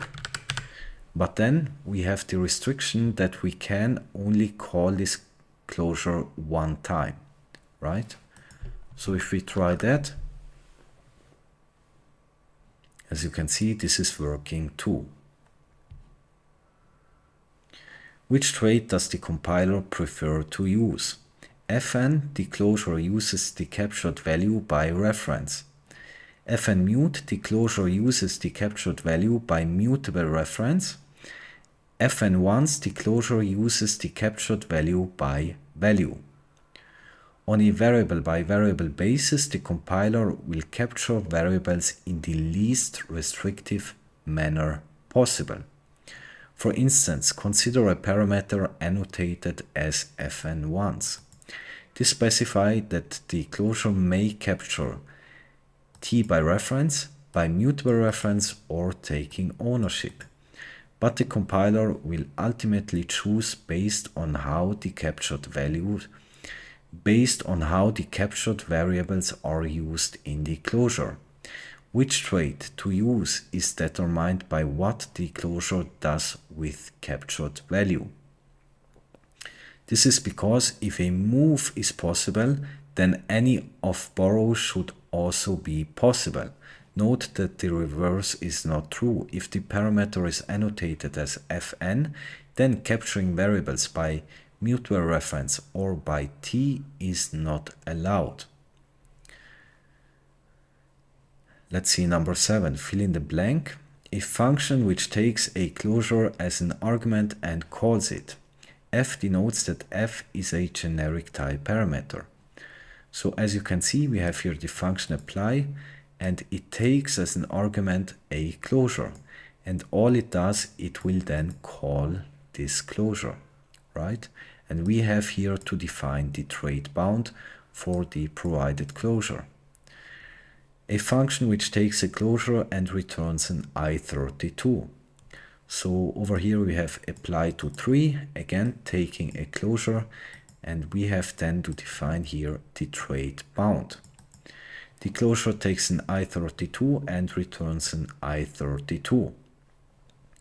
And again, this function over here will just call the closure, and the difference is it will then return the returned value from the closure. So as you can see over here, it just calls the closure, but it doesn't return anything because here this is a statement. It's ending with semicolon. Here we omit the semicolon, meaning the return value of the closure will be the return value the function returns. All right.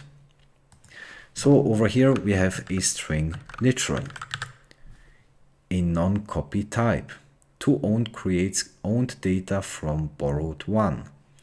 So as you can see, we take a string literal and call the ToOwned method. Now the ToOwned method will convert a string slice to a string. Capture two variables, greeting by reference and farewell by value.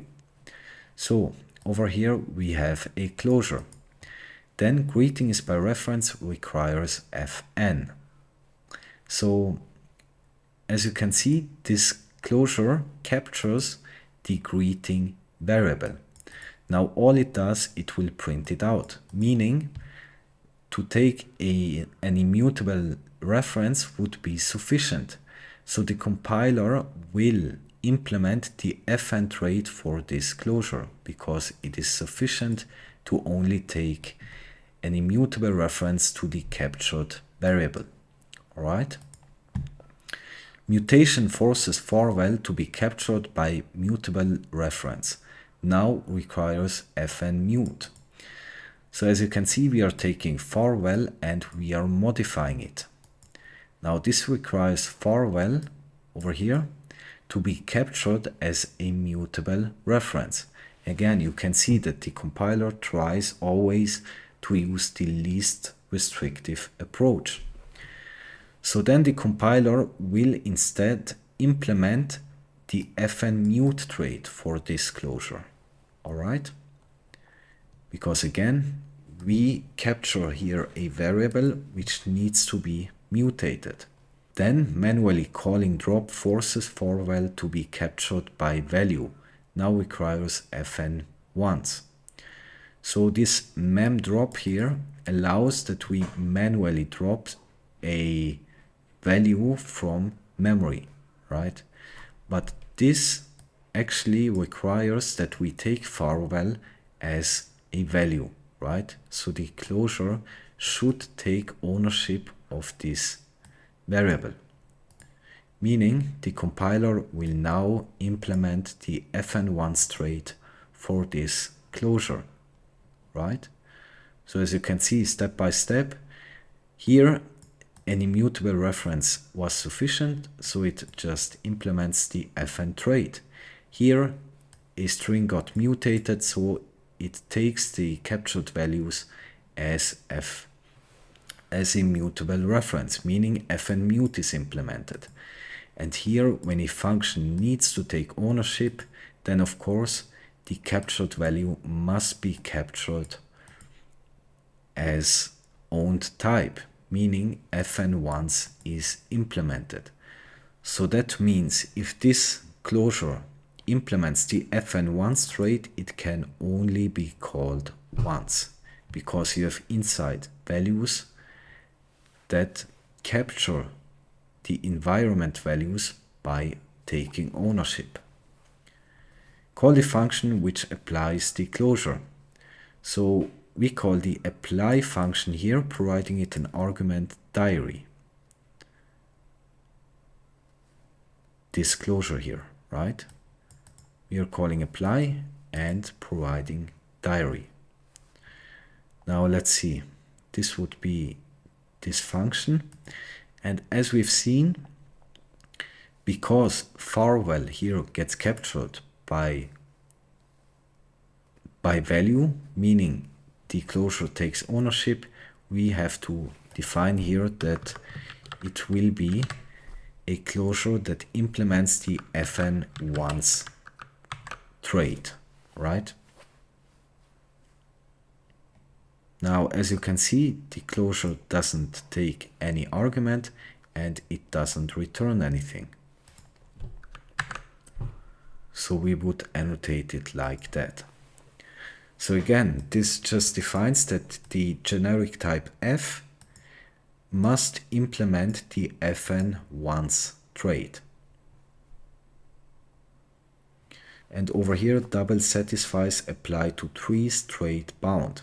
So here we have a closure taking one argument and it returns the result of this operation, right? So we call the apply to tree function, providing it as argument this closure. And as you can see over here, apply to tree is a closure, generic type f, and we here define that the type f must implement the fn trait. And as you can see, it takes as an argument an i32 and the return value and the return type will be i32. So let's see, I take this closure here and this closure was passed as an argument to this function. And all this function does is it will call the closure with an argument of 3. Now x here will be replaced by 3 and the return will be 2 times 3, which would be 6, right? So this closure then returns an i32, namely 6. And as you can see, because we omit here this semicolon, it means that the return value of this closure will be the return value of this function. So when we call this function over here, the return value over here will be 6. And as you can see, this is all compiling. Move closures may still implement fn or fn mute, even though they capture variables by move. This is because the traits implemented by closure type are determined by what the closure does with the captured value, not how it captures them. The move keyword only specifies the latter. So the move keyword only specifies how the captured values are captured, while the fn traits determine what the closure does with the captured values. So as you can see, we have here a string and we have here a closure with the move keyword, meaning values will get moved inside this closure. Now, because over here, as you can see, s in this case doesn't need to be taken as value. So the closure doesn't need to take ownership of the data because it will just print it out, right? So an immutable reference would be sufficient. And that's exactly what this says. So over here, as you can see, we are calling the exec function with this closure. And when we see over here, the exec function takes as an argument a closure that implements the fn once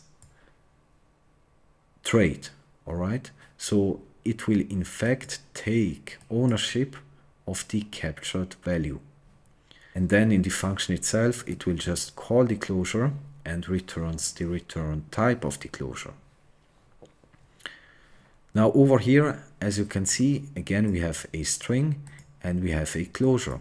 Even though we have the move keyword, as you can see, we define here that the provided closure to exec only has to implement the fn trait. So the string s here will get moved. So basically this closure here takes ownership, but we can still define this closure over here to just implement fn. Because again, even though we are taking ownership, we are just printing out, right? The difference between move and the fn traits is the fn traits define what the closure does with the captured values, and move defines how it captures them. So it would capture here by taking ownership, but the fn trait only defines what are we doing with the captured value. In this case, we are just printing it out, meaning an immutable reference would be sufficient. So we can even here pass fn and it still would work. Fill in a blank. So over here we have a string, and this would be a closure that takes an argument and returns a string. Now, what we do over here is pushing to this string the provided argument, right? And then what we do is we will return s, meaning this string, right? So when we call over here this function and provide it the closure, then we have to implement the fn once trait. And it will take as an argument a string literal. Let's annotate that with the lifetime parameter a, and it will return a string, right? So this would be the trait bound we are defining here.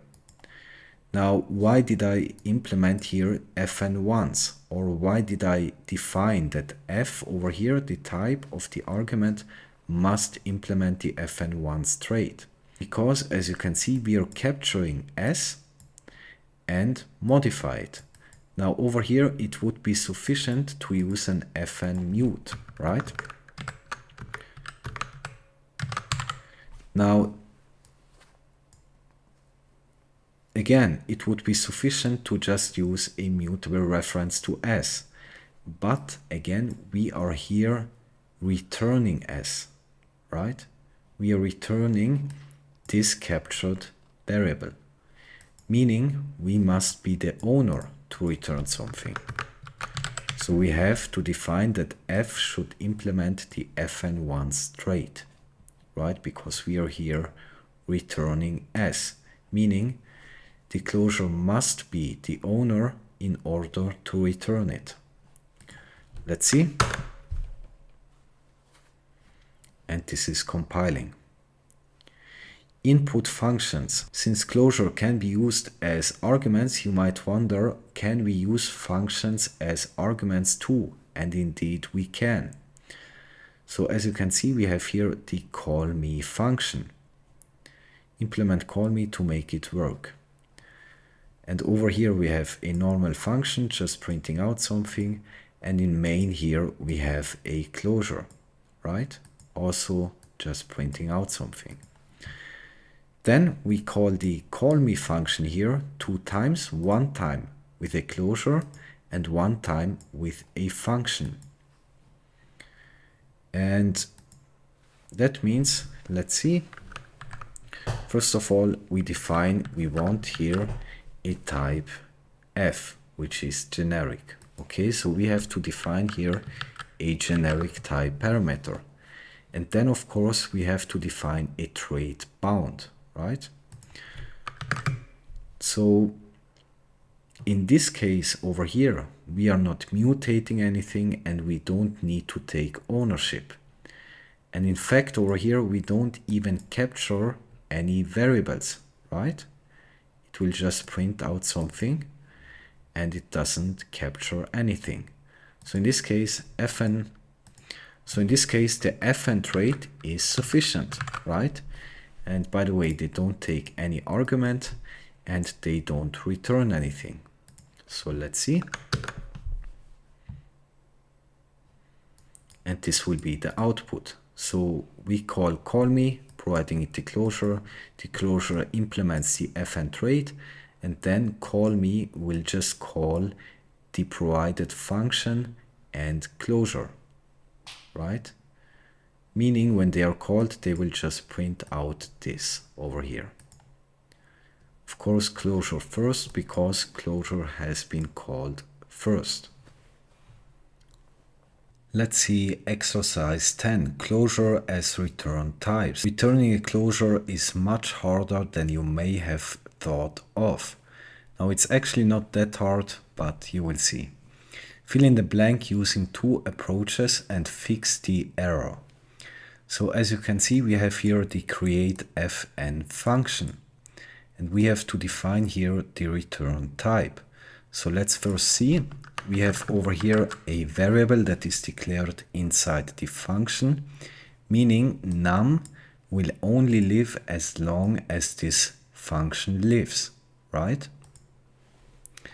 And then over here we are returning a closure. Notice we omit here semicolon, meaning this whole closure will actually be returned by the function. And when we go into main, as you can see, we call the createFn function. Then this function should return a closure, meaning fn plane will hold a closure. Basically, fn plane will look something like that, right? Holding a closure, meaning we then can call the fn plane closure with a integer, all right? Because we have to define here that x should be of type i32, because we here capture num, which is of type i32.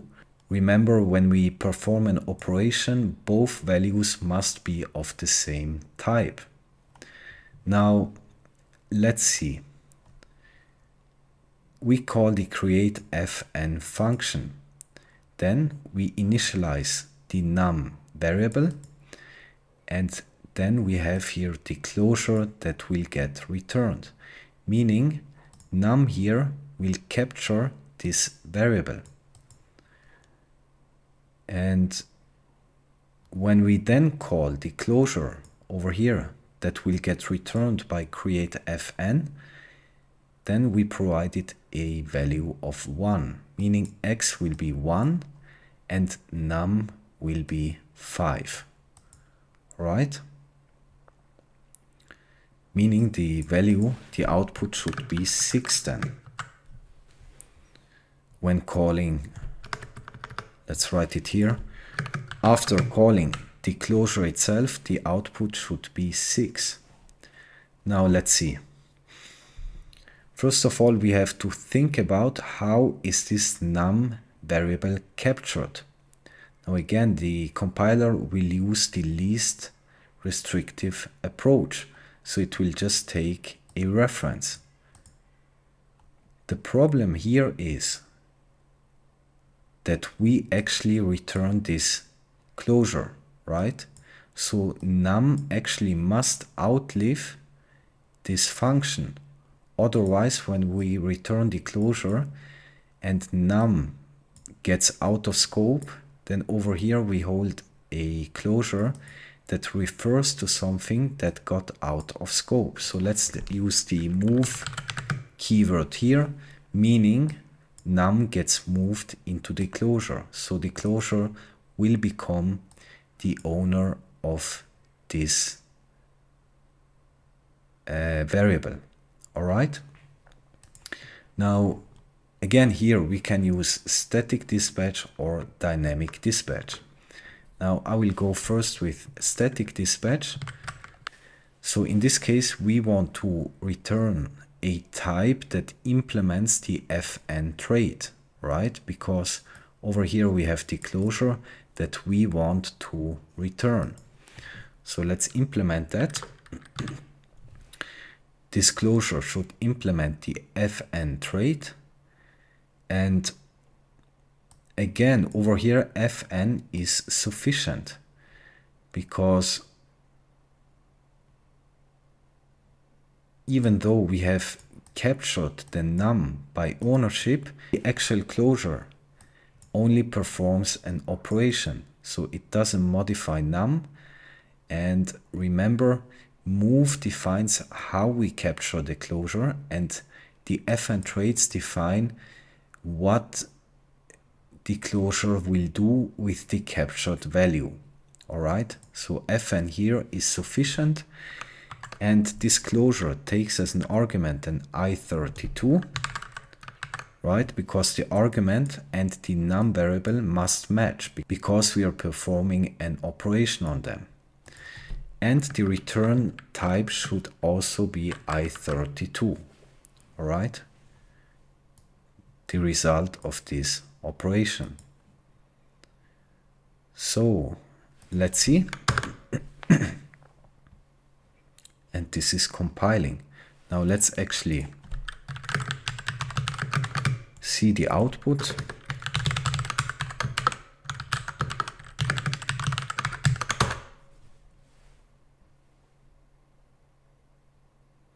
As you can see, the output will be 6. Now this is using static dispatch. Now we can also use dynamic dispatch. Remember, when dealing with trait bounds like this, we then have to basically box this over here, and we put this over here into a box, right? This would then be a trait object.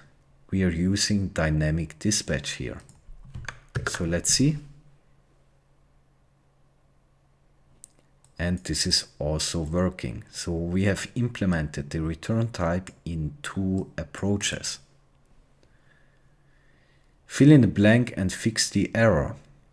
So as you can see, we have the function factory taking one argument of type i32. Over here we have a variable of type i32, and if x, the provided argument, is bigger than 1, then this will be returned, and else, if it is smaller than 1, this closure will be returned. So using here the static dispatch approach doesn't work, okay? We cannot do something like that, because over here we don't know exactly which closure gets returned. And as you've noticed, they are identical, right? But in fact, this closure is different than this because these have been both declared and they are located in different memory locations, all right? So even though they are exactly the same, the compiler can't know at compile time which of these closures will get returned because they live at different memory locations. Now, what we can do over here is using the dynamic dispatch approach. So for that, again, we are boxing these closures .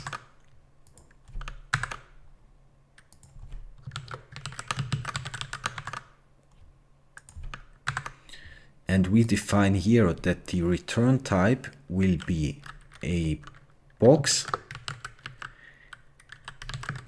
that holds a trait object, namely a trait object that implements the fn trait, taking as argument an i32, this x here, and returning an i32.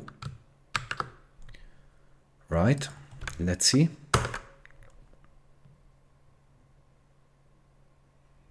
Right, and we have to provide here the main function because otherwise the program won't compile. And this is compiling. All right, see you in the next topic. So iterators will be the last topic we will cover together. So let's dive in.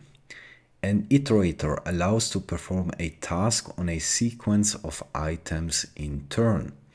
Iterators are lazy, meaning they have no effect until methods are called that consume the iterator to use it up.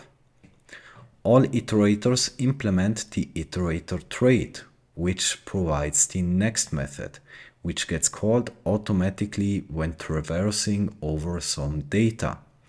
And some methods consume the iterator, while others produce a new iterator from the provided iterator. Let's see. The iterator pattern allows us to perform some task on a sequence of items in turn. An iterator is responsible for the logic of iterating over each item and determining when the sequence has finished. So over here we have a vector, and then we are iterating over the elements in this vector.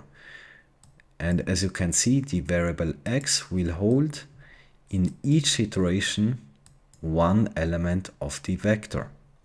So when we print that out, as you can see, in each iteration it will just print out x, which means x in the first iteration is 1, then 2, and then 3. In the code above, you may consider for as a simple loop, but actually it is iterating over an iterator. By default, the for loop will apply the into iter to the collection and change it into an iterator. As a result, the following code is equivalent to the previous one.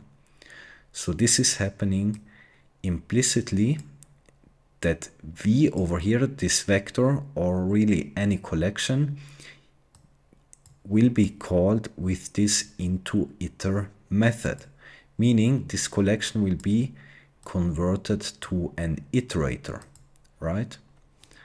And then we traverse over each item. So let's see exercise 1, refactoring the following code using iterators. So we have here an array holding 10 elements, which are all 0. Something like that, okay? 10 times. Then we have here a for loop iterating from 0 to array length, where the actual length is excluded, meaning from 0 to 9, right? 10 times. And then we just index into this array and print out the element living at the specific index. So when we execute that, as you can see, we print out 10 times 0.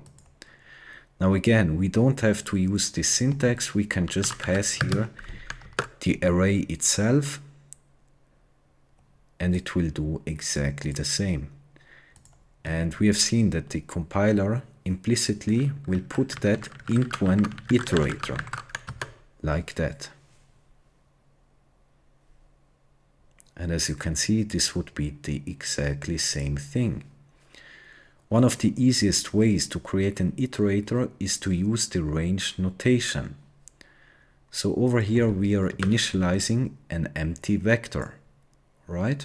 Then we want to iterate here over a range. And in each iteration we are just pushing n to the vector.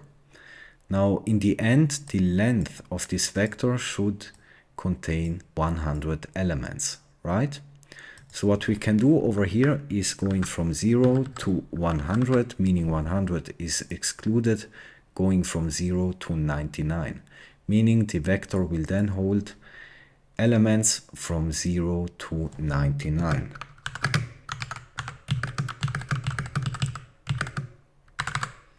Like that, right?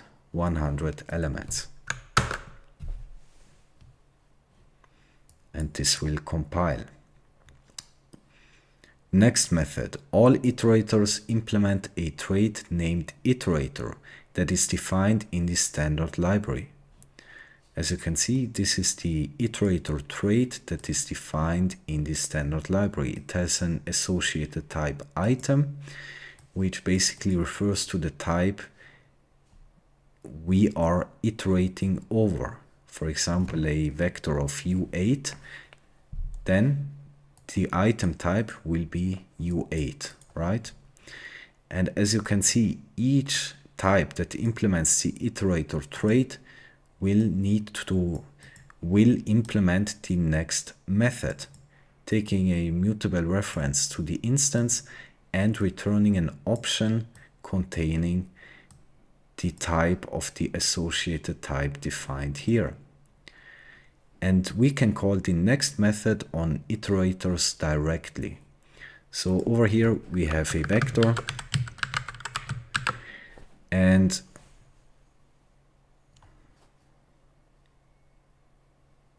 we can then put that into an iterator, right? So this will then actually hold an iterator, right? And not a vector anymore. So we put this collection into an iterator, meaning we then can use the next method that is implemented for the iterator type.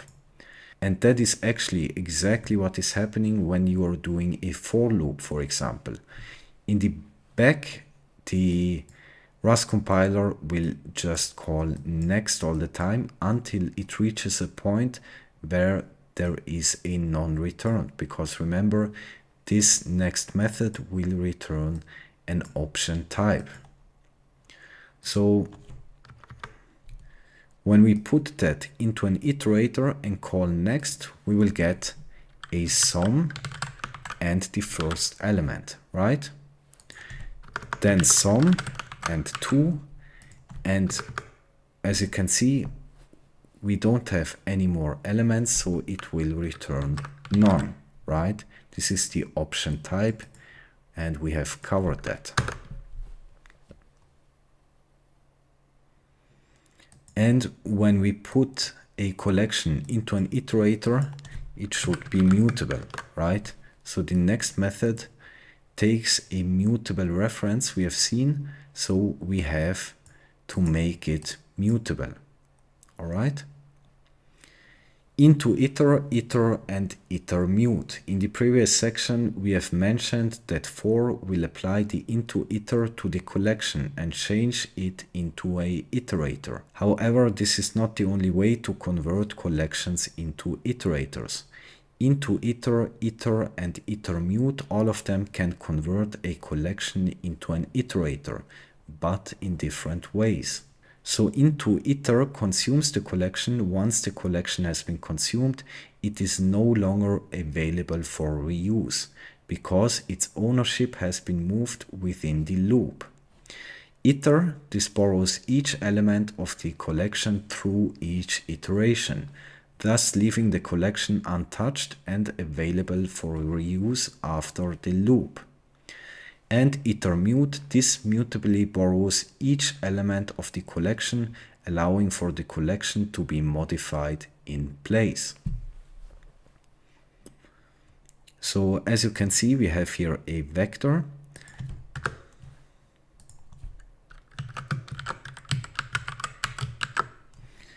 And then we loop over this vector here, right? And all we do here is actually printing out each of the elements. Now we have seen that implicitly the compiler will call here into iter, meaning the iterator will become the owner of this data, right? So we can't reuse this R after we have put it into this iterator. But there is another solution. We can just use iter here because it's sufficient that we have a mutable, because it's sufficient here that we have an immutable reference, right? We just want to print it out. We don't need to mutate anything or anything else. We only need read-only data, right? So let's see. And as you can see, we then iterate over each element, printing it, this over here, and then we can reuse the collection over here. So ownership hasn't been transferred into this iterator. 5, fill in the blank. So over here we have a vector with string literals. Okay? And then over here, we are iterating over the elements in this vector. Now, as you can see, we are here matching the element, and if it is a mutable reference to the string literal varies, then we will actually modify the element that we are iterating at this exact moment to this over here. If it is anything else, then it will be replaced by hello, right? So in the first iteration, name will hold a string literal, this over here. Then we match this, and in this case, this arm will match, meaning we assign string literal hello to this element, right? So instead of Bob, we would then have hello in the first index, right? So as you can see, we are mutating, meaning we can here use iter mute, right? We want to take mutable references from this vector. But as you can see over here, we are again using this names vector, meaning we can't take ownership. So let's see. And this is compiling, and as you can see, the first two elements got replaced by hello, and the last one, varies, has been matched here, right? Name holds a mutable reference to the string slice varies, and that's why this will get returned, meaning it will be assigned to this element. Let's see exercise 6, fill in the blank. As you can see, we have here a vector. Now over here, we want to put this vector into an iterator, right? Now, before we do that, as you can see, this is the vector in the beginning, and this is how it should look like in the end. So we want to mutate the first element. So in this case, we take it as mutable references, calling the iterMute method, right? So we take from here mutable references of the elements in this vector. Then over here we can call the next method, which will then give us back an option type of the first element, right? So we pattern match here sum with the inner value. And then what we can do, because we get here a mutable reference, meaning we can dereference it and assign it a new value, like that. So we get no output. Let's actually see the elements.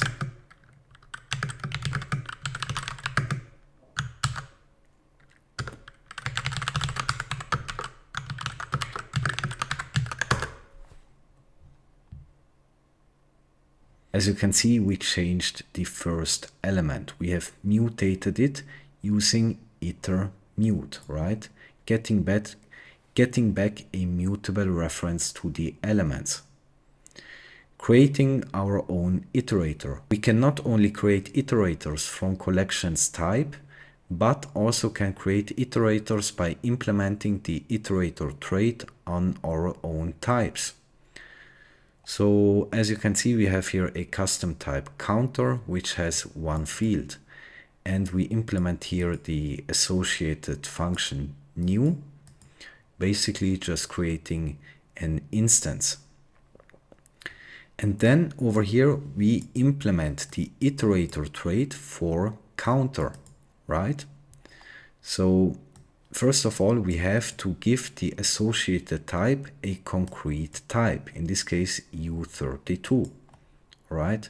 Basically the type this field is holding. Then we implement the next method. As you can see, next takes a mutable reference to the instance, and it returns an option that holds a type of the associated item here, right? It would be u32 in this case. So if self.count is less than 5, then we increment the count field here and we return the actual count. Otherwise, we return none. So if self.count is bigger than 5, then it returns none. So as you can see, we are then creating a new instance of this counter type using the new associated function. And then, as you can see, when we call the next method on it, right, because we can do that because we have implemented the iterator trait for our custom type. So when we do that, we just get back the value of count. As you can see, when calling next, then over here it checks is the self.count field less than 5. In this case it is, right? We didn't increment it so far, so it should hold 0. And in that case it will increment it by 1, right? The count field over here gets incremented by 1, and then it returns it, and of course packing it into a sum, because we return here an option type. So that means we get 1.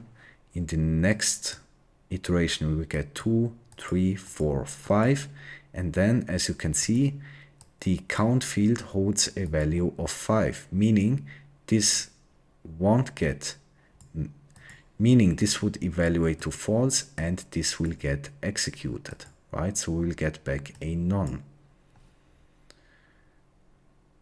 And over here we have Fibonacci. So the Fibonacci sequence starts at 0, then 1, then 0 plus 1 is 1, then 1 plus 1 is 2, then 1 plus 2 is 3, 2 plus 3 is 5, 5 plus 3 is 8, and so on, right? And as you can see, we have here the struct Fibonacci that has a current field and a next field. So as you can see, current, for example, would hold 0 and next would hold 1. And as you can see, we are implementing the iterator for Fibonacci. So we define here the return type to be u32, right? Or basically the type of the items we are iterating over. So both of these fields hold u32. And over here we have a function Fibonacci which just returns an instance of the Fibonacci struct with current holding 0 and next holding 1. So notice something here. When we call next, we actually want to return some 1 and not some 0. So this is important, but let's now implement the next method. So we have seen that it will return an option type holding self item, right? The type that is defined in the associated type item. And then over here, I will create a new variable forward, and this would then be self.current plus self.next, right? Because so forward in this example would be 0 plus 1, right? This would equal 1. So we can then, to go one step forward, we want to go like this and then like this, right? We can assign to self current self next, meaning in the next iteration the current field will hold 1, right? And self.next will hold forward, right? Self.current plus self.next, meaning in the next iteration next will hold 1, so we will be at this point, right?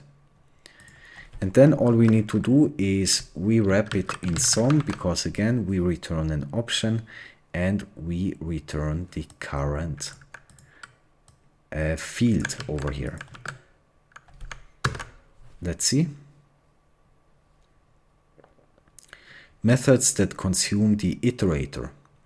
The iterator trait has a number of methods with default implementations provided by the standard library. Consuming adapters. Some of these methods call the method next to use up the iterator, so they are called consuming adapters. So over here we have a vector and we put that into an iter. Notice we take here the iter method, meaning it will just take immutable references to the elements. And then we call on this iterator the sum method. The sum method will take the ownership of the iterator and iterates through the items by repeatedly calling next method, right? So all this sum method does, it will just add together all the elements in the vector. Notice sum will take ownership of this iterator, meaning we can't use v1 iter again, right? So in this case the total will be 6. Now I can't edit here. Let's do it in the playground.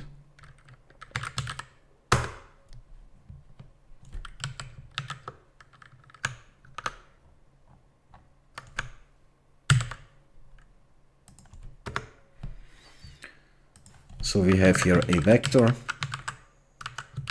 and then we put it into an iterator and then we call the sum method on the iterator. Meaning this should then hold I32 and the value should be 6, right? Just adding all of these together. Now that means we can't use v1 iter again here. This is not possible because the sum method will take ownership of the v1 iter variable. Let's see. As you can see, this is compiling. Let's actually print out the result.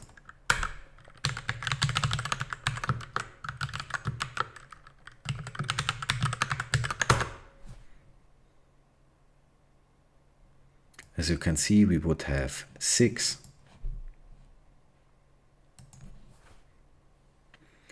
Collect. Other than converting a collection into an iterator, we can also collect the result values into a collection. Collect will consume the iterator. So over here we have an array which holds 2 tuples, right? And each tuple has a string literal and an I32, right?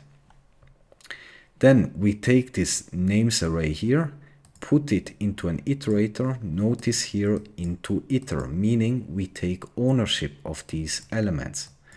And then we collect, meaning we collect it into another collection which has to be annotated here. Meaning we will then create a hash map with string literals as keys and I32 values. Right? Then we print it out here, and over here we have a vector of I32 types, and we call the iter method over here, meaning we just take references to this vector, and then over here we call collect, meaning it will get collected into an iterator, right? Because we want here v2, meaning, and then we annotate here that we want a vector of I32 because, as you can see, v2 should hold a vector with these elements. Let's see. And actually over here we would have references of I32s, right? Because again, iter here takes references of these elements, meaning they would not equate.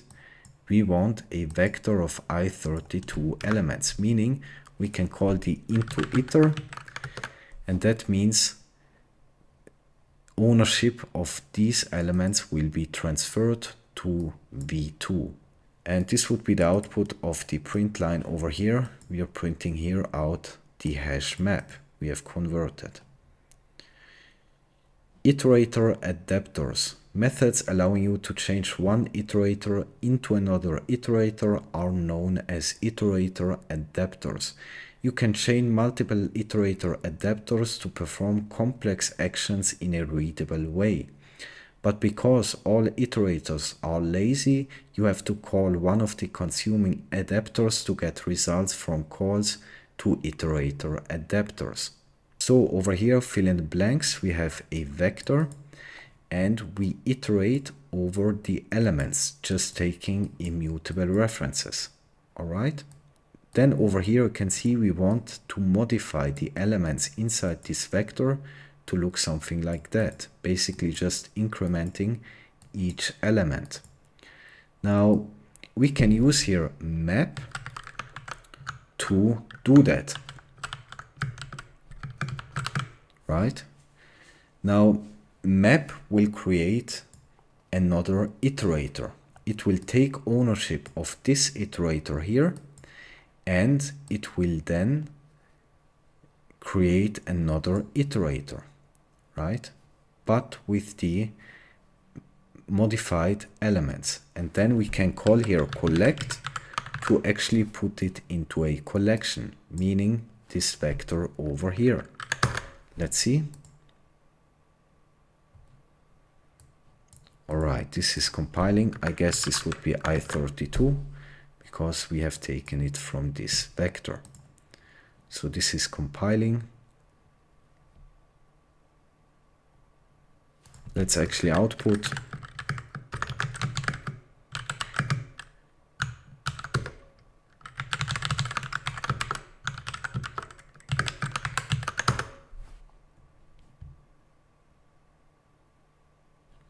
As you can see, we have modified the elements. But of course,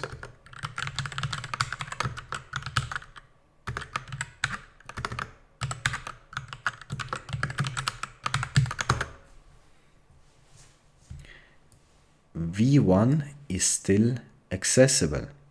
And that is because we have called here the iter method, meaning we just take immutable references of the elements in this vector, meaning the ownership will remain at v1. So we have now reached the end of this course, and if you have made it this far, then your dedication to this language is really impressive, and this is only the beginning of your journey. I hope this course was helpful. Don't forget to spread the word about free software, and I'm out.